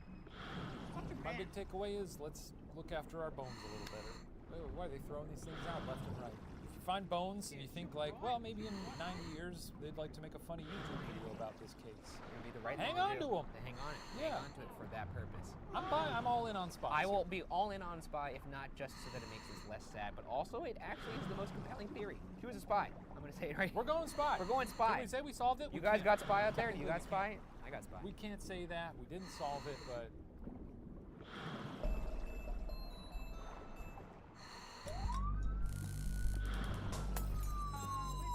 This week on BuzzFeed Unsolved, we're taking a look at the murder of Marilyn Shepard, a homicide case that broke a quiet suburban town wide open and became the basis for a major Hollywood blockbuster. Jurassic Park? I don't know. What's it? What movie is it? I could tell. Can you tell me? Would that give too much away? I know you know the movie, so I can't tell you what it is because then you're just gonna know. There's gonna be a point in the script where you're gonna be like, oh! That film! That film, starring... You can put in the actor's name. Interesting. This is not gonna become a, is it this movie guessing game? It may. That aside, I will say one thing interesting about this case is it's the first case we've ever covered where there's actually a conviction. Oh! So, that being said, let's get into it. Good tease. On February 21st, 1945, Dr. Samuel Shepard and Marilyn Reese were married and settled near Lake Erie, Ohio. 2 years later, they had their first and only child, affectionately nicknamed Chip. Revolutionary Road. Oh yes, you're guessing. 2 sentences in, huh? Yeah. Does anybody even die in that film? Maybe. I don't remember. You don't even, you just Maybe named a people get movie married without... in it. Sam was a respected neurosurgeon, and the attractive couple was believed to have a happy marriage. Their small suburban community was the kind where all their neighbors were friends, and maybe a little too friendly. I think this may be bullshit. This isn't possible. Let's give it a couple 4 more minutes. If it's not, bro, I'm fucking leaving. Like, I need like a few. I'm sick of not fucking getting it.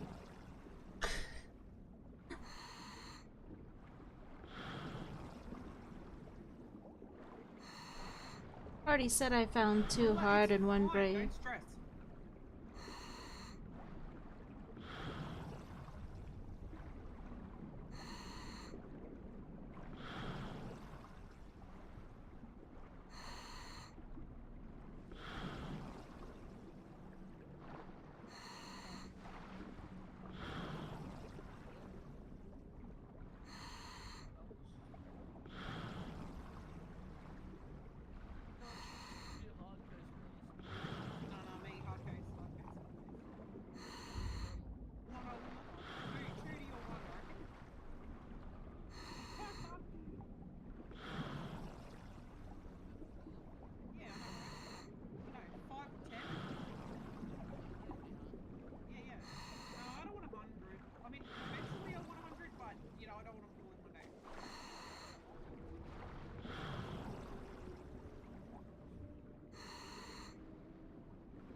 Very satisfying.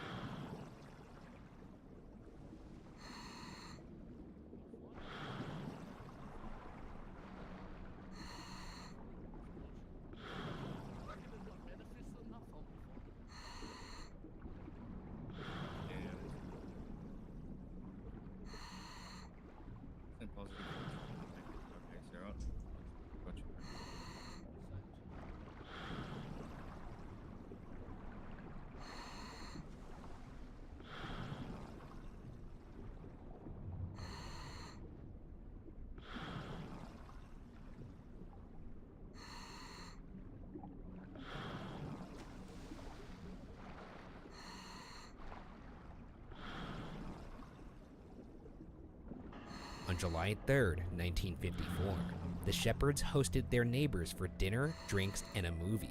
Just after midnight, Sam fell asleep on the couch, and Marilyn said her goodbyes to the guests. Okay. What transpired in the next few hours has been the source of intense scrutiny and is Oh, yeah, still fuck this, a I'm going mystery. north. This is shit. At about 5 Yeah, I'm just, yeah, Have you seen what I've been driving around?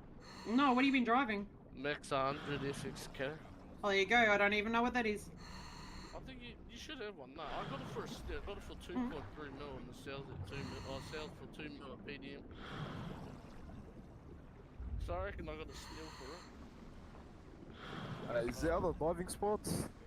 There's, bro, everywhere's the diving spot. You just don't know whether it's a hot spot or not. Is there a hot spot here?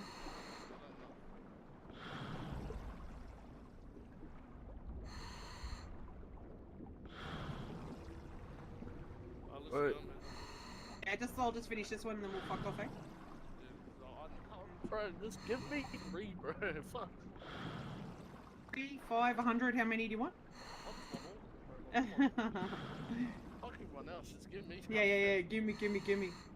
Yeah, that's nothing. Let's go. I got an iPod. Let's go.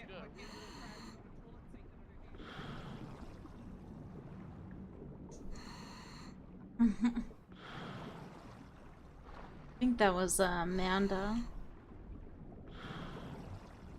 I don't know. I've found already 2 hard cases. Well, it's taking quite a bit, but I found 2 hard cases, 1 briefcase in this little spot right here. Actually, I've been having a little bit more luck with this little spot here, this little bushy area here, right across from that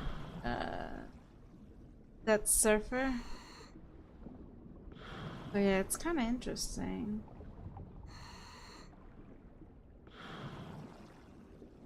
But I just want to finish the cages of my boat.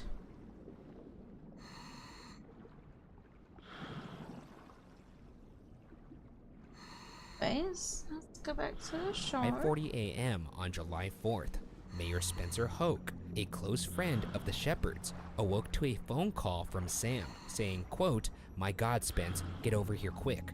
I think they have killed Marilyn," end quote. Hoke and his wife Esther raced to the house to find Sam shirtless in his study, holding his neck, seemingly in a state of shock. They called the police and first responders arrived by 6 a.m. He falls asleep, yes, but then he's calling the cops. He doesn't call the cops, he calls the mayor. That's kind of cool. Calls the Skip the cops, call the mayor. I mean, I guess it's a small town. What the hell's the mayor gonna do? I'd love to know the mayor. From the police report, Marilyn's body was found lying upwards, her face turned toward the door, beaten beyond recognition. She had over 20 gashes curved deep into her face and scalp. Blood covered the sheets, and the walls were dripping with heavy spatter. Her pajamas were partially removed, leaving her exposed. Eventually, the autopsy determined Marilyn's time of death was, quote, about 4:30 a.m., end quote. It also, sadly, revealed that Marilyn had been 4 months pregnant with her second child, also a boy.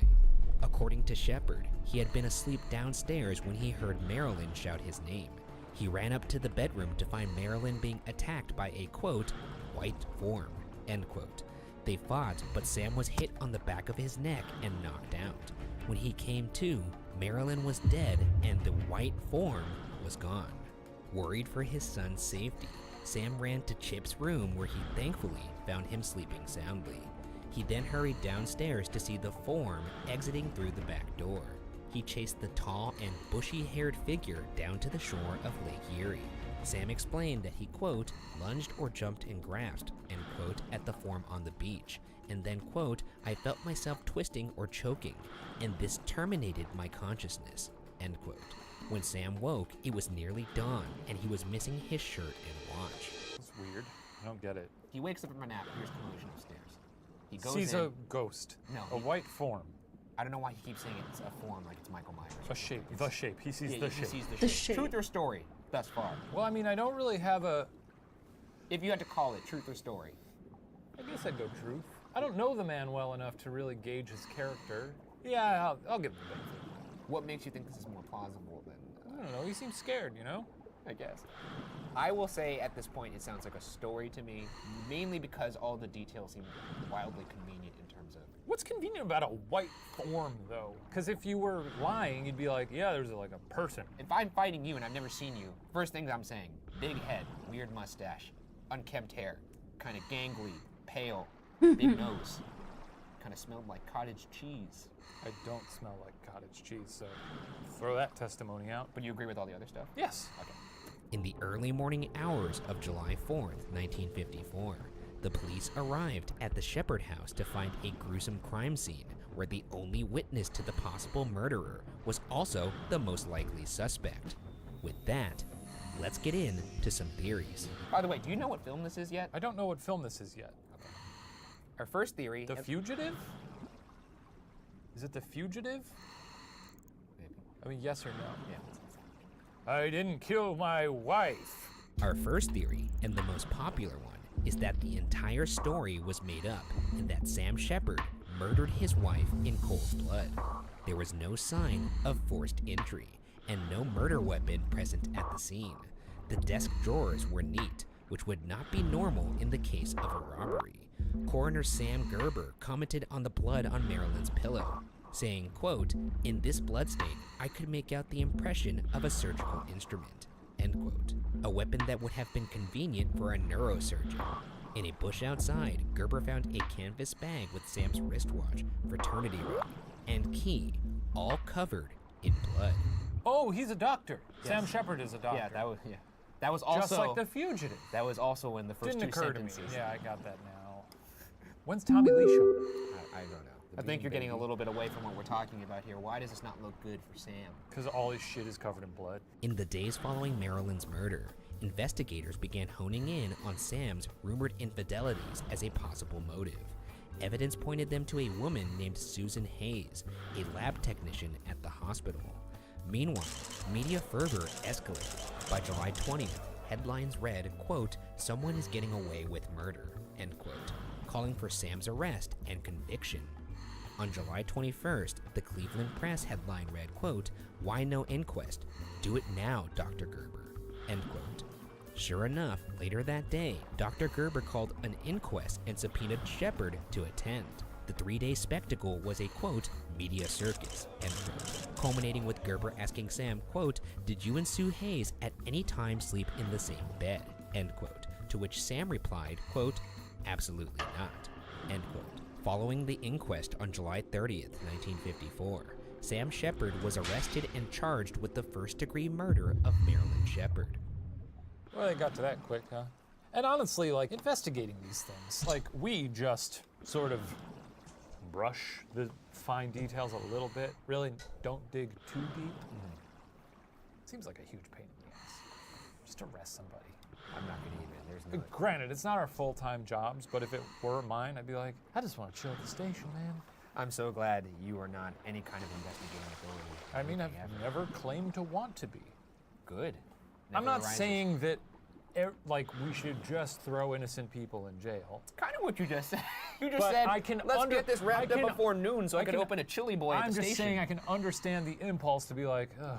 No, do your fucking job. I mean, if this guy's putting himself in the situation where, oh, all your clothes are covered in blood, that doesn't happen to nice people. They didn't do their job. Throw away the key. Unbelievable. The first trial began on October 18th. The prosecution relied heavily on Coroner Gerber's damning evidence at the scene, along with the heavy media pressure to convict. Their last witness was Susan Hayes. Hayes confirmed the 2-year-long affair, and when Sam took the stand, he finally admitted to the infidelity. Unfortunately, in addition to revealing that he'd lied, he also came off as arrogant and glib. Do you buy the logic that they were clearly peddling here, which is he lied about that? Could be lying about this murder. Nah. Two different things, right? Two different things. Okay, yeah, that's fair. And it doesn't surprise me that he'd be arrogant and glib, because doctors are... Well, that part you can maybe not do that when you're on the stand. Probably hard to avoid.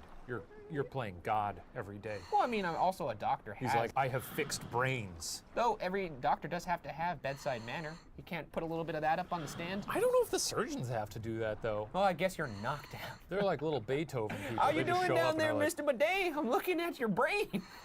I've done I am brilliant. I've done my work. Yeah, that's true. I'm done here.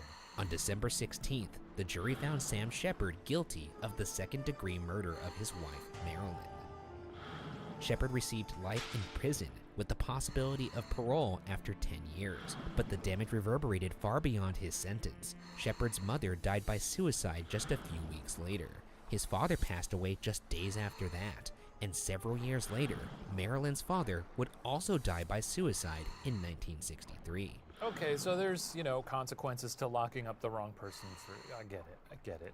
Look, I learned my lesson. That's kind of why I was going on the do your job bit. Well, you have the luxury of knowing where this little weird garden path ends up. I still think, generally, you should do your job. Within reason. Not within reason. You do your job. Stop saying within reason. Tell you. I mean, don't be working nights and weekends. No.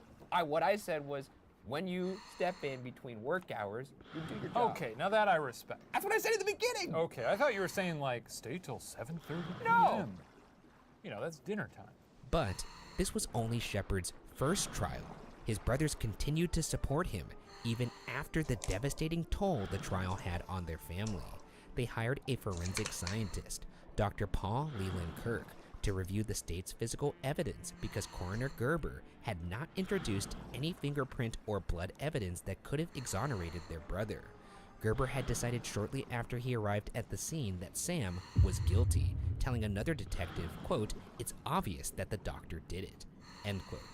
In 1961, Shepard's brothers hired a new attorney, F. Lee Bailey, who got the trial reopened on grounds that it was poorly managed by the presiding judge, Edward Blythen. Bailey argued that Judge Blythen denied Shepard's defense motion to move the trial out of Cleveland, where there was no chance of a fair trial due to the biased press coverage, because he was seeking re-election, and used the spectacle for his own gain. You're this man. I am this man. You're a doctor. Ryan Bergara is a doctor. Look at me, Ryan, being a doctor. You've murdered your wife. Oh. Would your brother, Jake, nice guy. Can we go back to the doctor part just for You're a doctor. What does my diploma look like? I don't know, but it's spattered with blood. Is it framed nicely? Where is it in my den? Yeah, it's in your den. Okay, go back to go. Next to your wife's bleeding body. Okay. Because you've murdered her. Jesus Christ. I didn't murder her. Didn't you? I didn't. I don't care. I got him. You're such a... We got him there. Popular syndicated columnist Dorothy Kilgallen, who covered the original trial, confessed years later that she had an unethical private conversation with Judge Blythen, in which he told her he saw the case as, quote, open and shut, end quote. End quote, he's guilty as hell, end quote. The fuck? Had she reported this at the time, Blythen would have been removed from the case. Sounds like a person who should be presiding over this murder case. Yeah, very unbiased judge. The most unjudgely thing I've ever heard, the most unhonorable thing I've ever heard. That's crazy. Shouldn't be doing that as a judge. No, you yeah, shouldn't. I think you should go in there and hear him out, at the very least. He's the guy that's like, we got Applebee's in 12.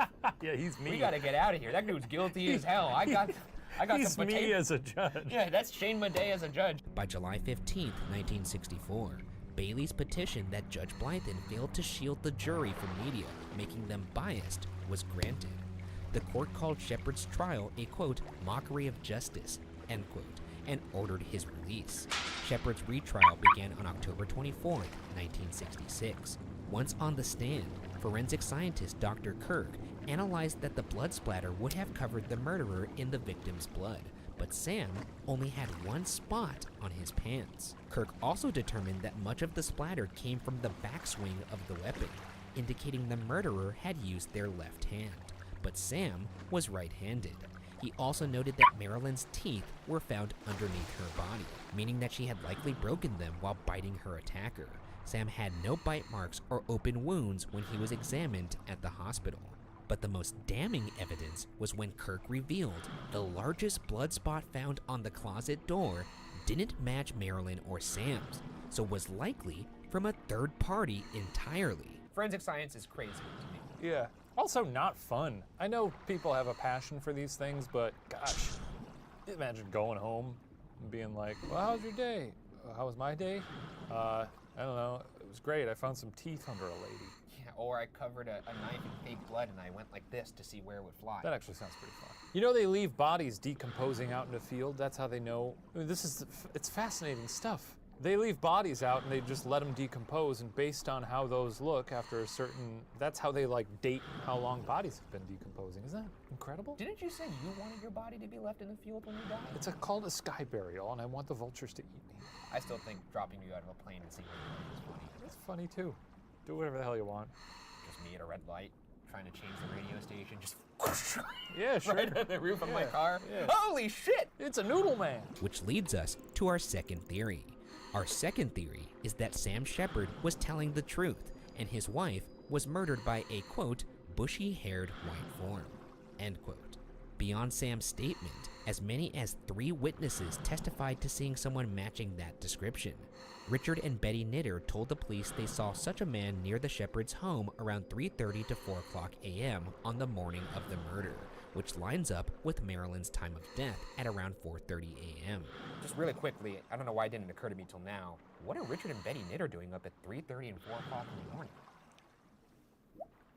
They have the presence of mind while doing that to look out the window. Maybe they're freaks, man. Looks like a bushy-haired white form. Maybe they're like freaks. Or they're like Maybe they're against like, the window, yeah, and they're like, yeah, look at the neighborhood, look at the neighborhood while we do it. Who's that guy? Oh no. And just right back to sweat. Wrinkle. You know what I'm talking about? I'm talking about sex. I just know from my own personal experience, when I hear a bump in the night, my immediate reaction is not to go to the window. Ooh! No, what happens A is... phantom has entered my home! Yeah, that's exactly what I talked exactly like that. Boop, boop, boop. Hello, is this 911? And I have a cartoon phone, too. The devil is here! Send God! They described him as, quote, white, between 32 and 42 years of age, wide nose, bushy crew-cut hair, light auburn in color, bushy eyebrows, long sideburns, end quote. This was enough detail to provide a forensic sketch. Sounds like Kramer. No, nor do I. If that's the last face I saw before leaving this earthly coil, I wouldn't like it. The presence of the bushy-haired man was substantiated in Shepard's first trial by medical professionals who attested to the seriousness of the injuries he sustained fighting Marilyn's attacker. A nurse testified that Sam's, quote, feet were all shriveled up, as if they had been in water a long time, end quote, consistent with Sam's story that he got knocked out on the shore. A radiologist said Sam's x-ray revealed a probable fracture of his second cervical vertebra. 2 other doctors said there was no way to fake his neck spasms or the swelling at the base of his skull. Yeah, it's not like he could have committed to the craft, knocked himself out in the back of the head, and then put his feet in a bucket of water or something like that. I mean, he could have knocked himself out by the lake, but that feels like an insane amount. It's too much. But it was Sam Shepard's son, Chip, who would provide a name to a bushy-haired face. He had spent years trying to solve his mother's murder, and he believed that the blood belonged to Richard Eberling. Richard Eberling had been the Shepard's handyman for a time, and had intimate knowledge of the house's layout, including an obscure basement entrance. Additionally, he had been found in possession of 2 stolen cocktail rings that had belonged to Marilyn Shepard. However, when questioned about the murder, he passed a polygraph test where he denied killing Marilyn, which cleared him of being investigated further. Polygraphs are stupid. Baloney. Yeah. Do we need to say anything more about that? No, they're bullshit. Also, he had 2 rings that were stolen. I'm not saying that every time somebody in the house steals something, they're a murderer, but it doesn't look great. No. I stole a little Lego man from one of my friends growing up. Didn't murder him. Yeah. Despite being cleared, in 1989, Eberling was convicted of the aggravated murder of Ethel May Durkin. 9 years into his sentence, Eberling gave a deathbed confession that he had also killed Marilyn Shepard. One witness testified, quote, "Eberling told me that he had killed her, and that he hit her husband on the head with a pail, and that in Eberling's words, the bitch bit the hell out of me," end quote. As much as like infidelity and petty theft don't necessarily, equate, well, this person is morally bankrupt enough to commit a murder.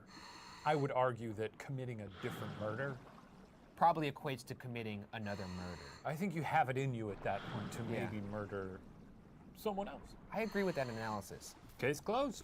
Lock him up. Oh, I guess he's dead. He's dead. Put a skeleton in jail. Do they have like a special graveyard for murderers? I don't think they do. That's an interesting thought, though. Like, what do you... It's a cool idea. Start a GoFundMe. Skeleton jail. But was Richard Eberling telling the truth? Besides the main theories, there were 2 other suspects that raised some questions. The first one was Esther Hoke. F. Lee Bailey believed that the murder of Marilyn Shepard could have only been perpetuated by another woman.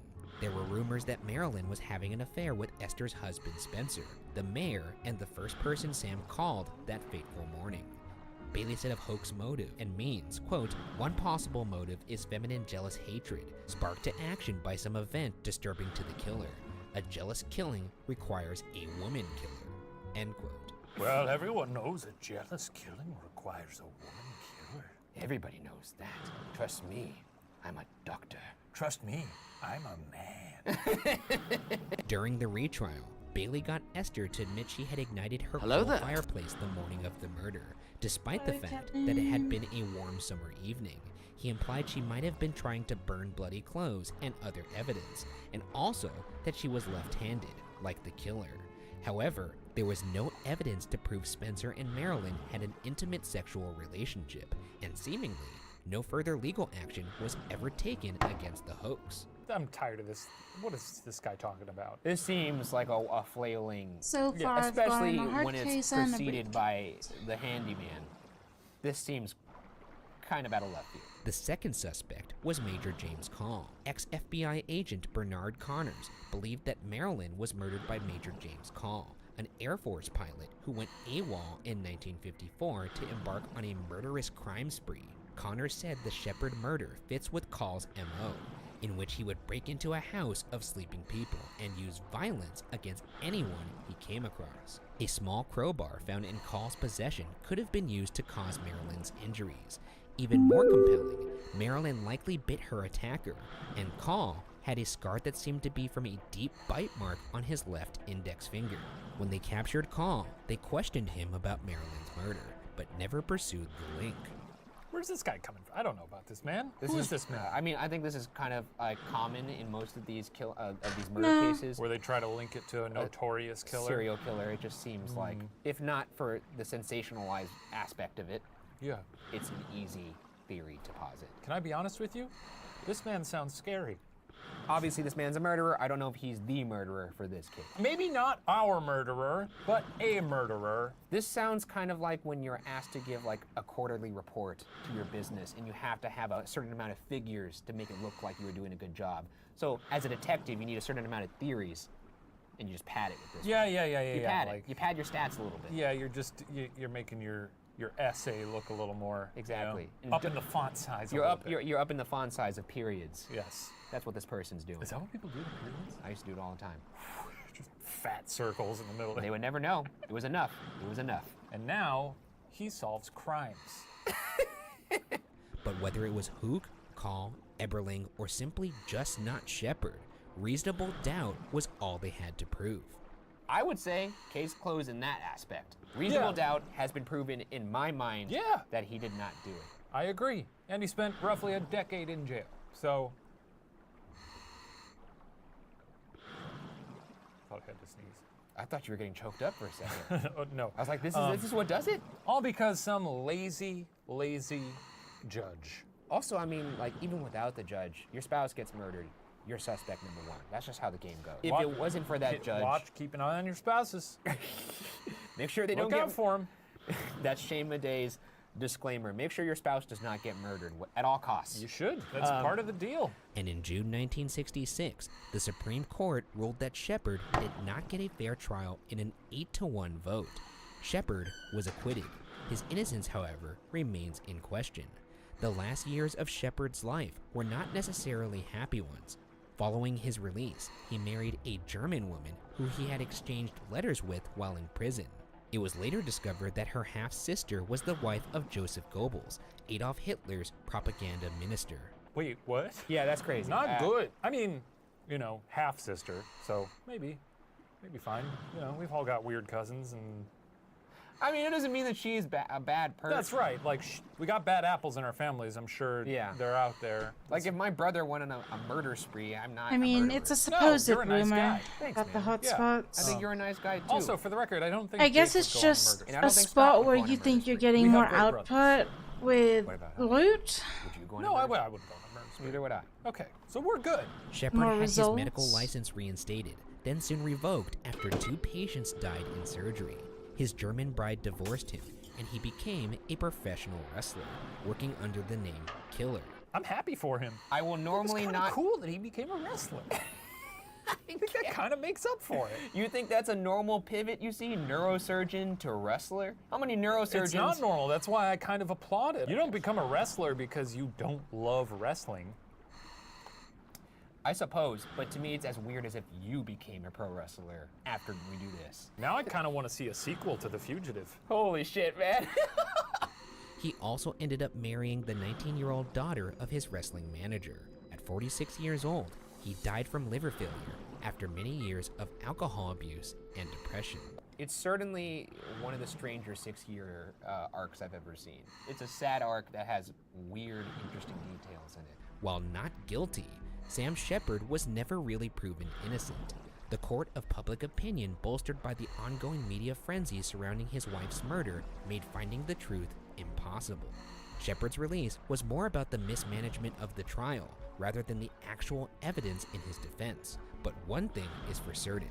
In the early morning hours of the 4th of July 1954, Marilyn Shepard was brutally murdered. And the truth of who killed her will remain unsolved. What a doozy. Good one, Ryan. It's crazy. You know, that is an important thing to note. As crazy as the circus was that surrounded Sam Shepard, lost in it sometimes is the fact that Marilyn Shepard was murdered. Obviously, that's a tragedy. And tacking on to that, it's a tragedy what happened to Sam Shepard if he in fact did not do it. Yeah. So what I'm going to do is I'm going to cling on to the memory of being a pro wrestler. I was going to say, because it makes me happy. All of these stories are awful and miserable, and I walk away from them feeling sad, and I don't enjoy hearing them. But the one thing we can hang on to is that maybe he loved being a wrestler. Maybe in his last days, he enjoyed giving a nice elbow. Yeah. So, hey, I'm walking away with that, and no one can take it away from me. I'm fine with that.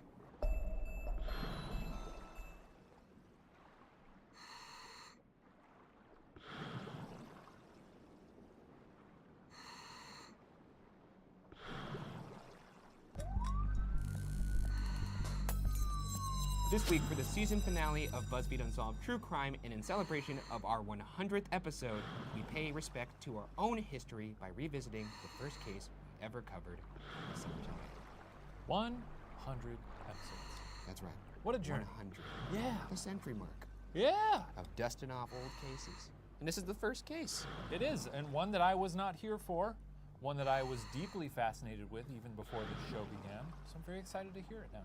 The first time we looked at this case, Brent was still alive, and, you know, we didn't really go over the case in the way that we traditionally do in the show. We didn't really present any theories. It was very much a brief look at it. We're going to take a little bit more of a robust look at the case at large, go into some theories, and try and crack open this cold case with a little bit more, I guess, of a what the hell is magnifying glass? So this will be a more thorough up and down. Okay, let's get into it. On December 1st, 1948, 16-year-old Neil Day was riding horses with a friend along Somerton Beach in Adelaide, Australia. I didn't want to jump into Adelaide, Australia. But I did want to say it sounds fun to ride horses on the beach with a friend. I rode a horse one time, I think it was in Hawaii. I had a horse whose nickname was Crazy. That was actually his name.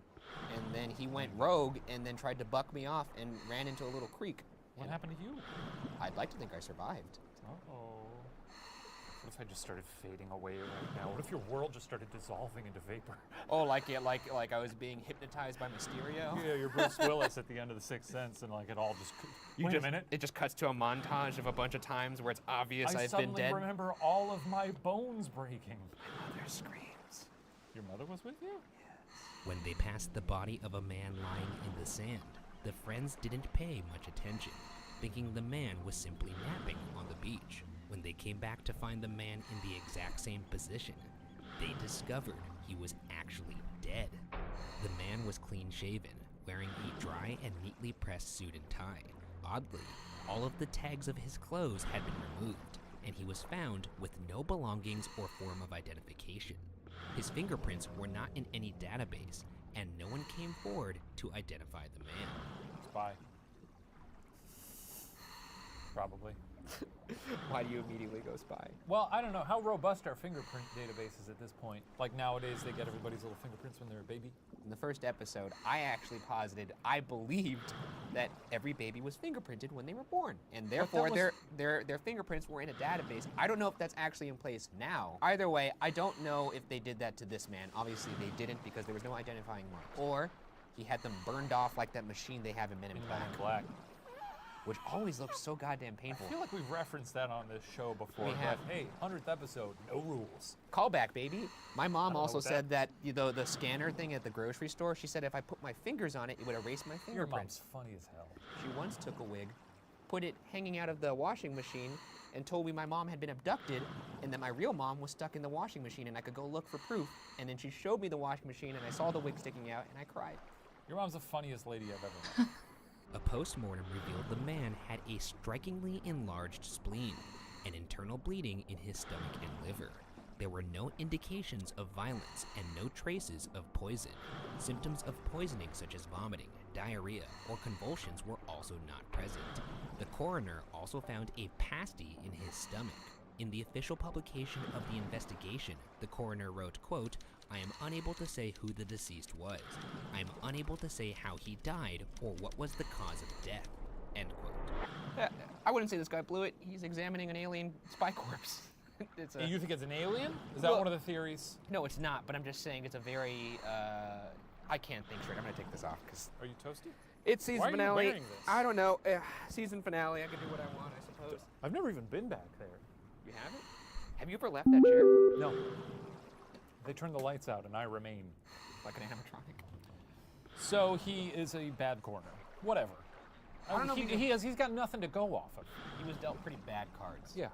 In January 1949, a month after the body was found, a suitcase was uncovered in the cloakroom of the Adelaide railway station. The suitcase, dropped off the day before the body was found, contained, among other odds and ends, clothing with the labels removed, and a waxed thread not sold in Australia, but of the type used to repair the trousers found on the body.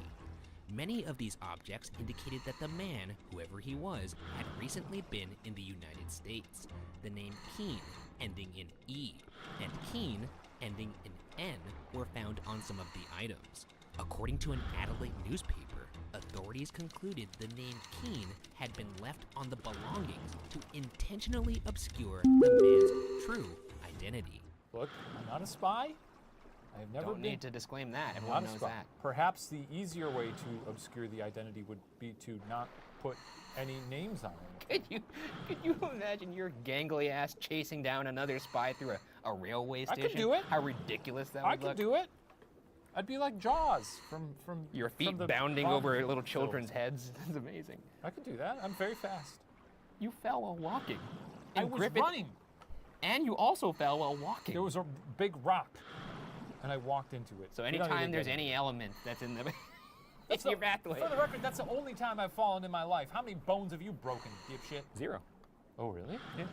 Hey, I mean, we never broken any bones. In April 1949, police came upon a mysterious clue that had been overlooked in the 4+ months since the body was found. Sewn into the waistband of the man's pants was a secret pocket, which contained a tightly rolled piece of paper with the Persian words Tamam Shud typed on it. The paper appeared to be torn from an 11th century book of Persian poems, the Rubaiyat of Omar Khayyam, or simply the Rubaiyat. Themes of the Rubaiyat center around life's transience, and in English, Tamam Shud roughly translates to the end or finished. The discovery of the secret pocket and its haunting message was enough for Coroner Thomas Cleland to declare the man's death was, quote, not natural, end quote. This Tamam Shud thing should shed some light on the situation. What do you think about that? A secret pocket and a secret little note from a rare book. So, you know, I love that whoever is responsible for this, whether it be the corpse itself or someone who murdered this person, they really could have had a successful job in the current era as like an ARG advertising agent. You ever get sucked down one of those rabbit holes? I mean, sure. You like ARGs?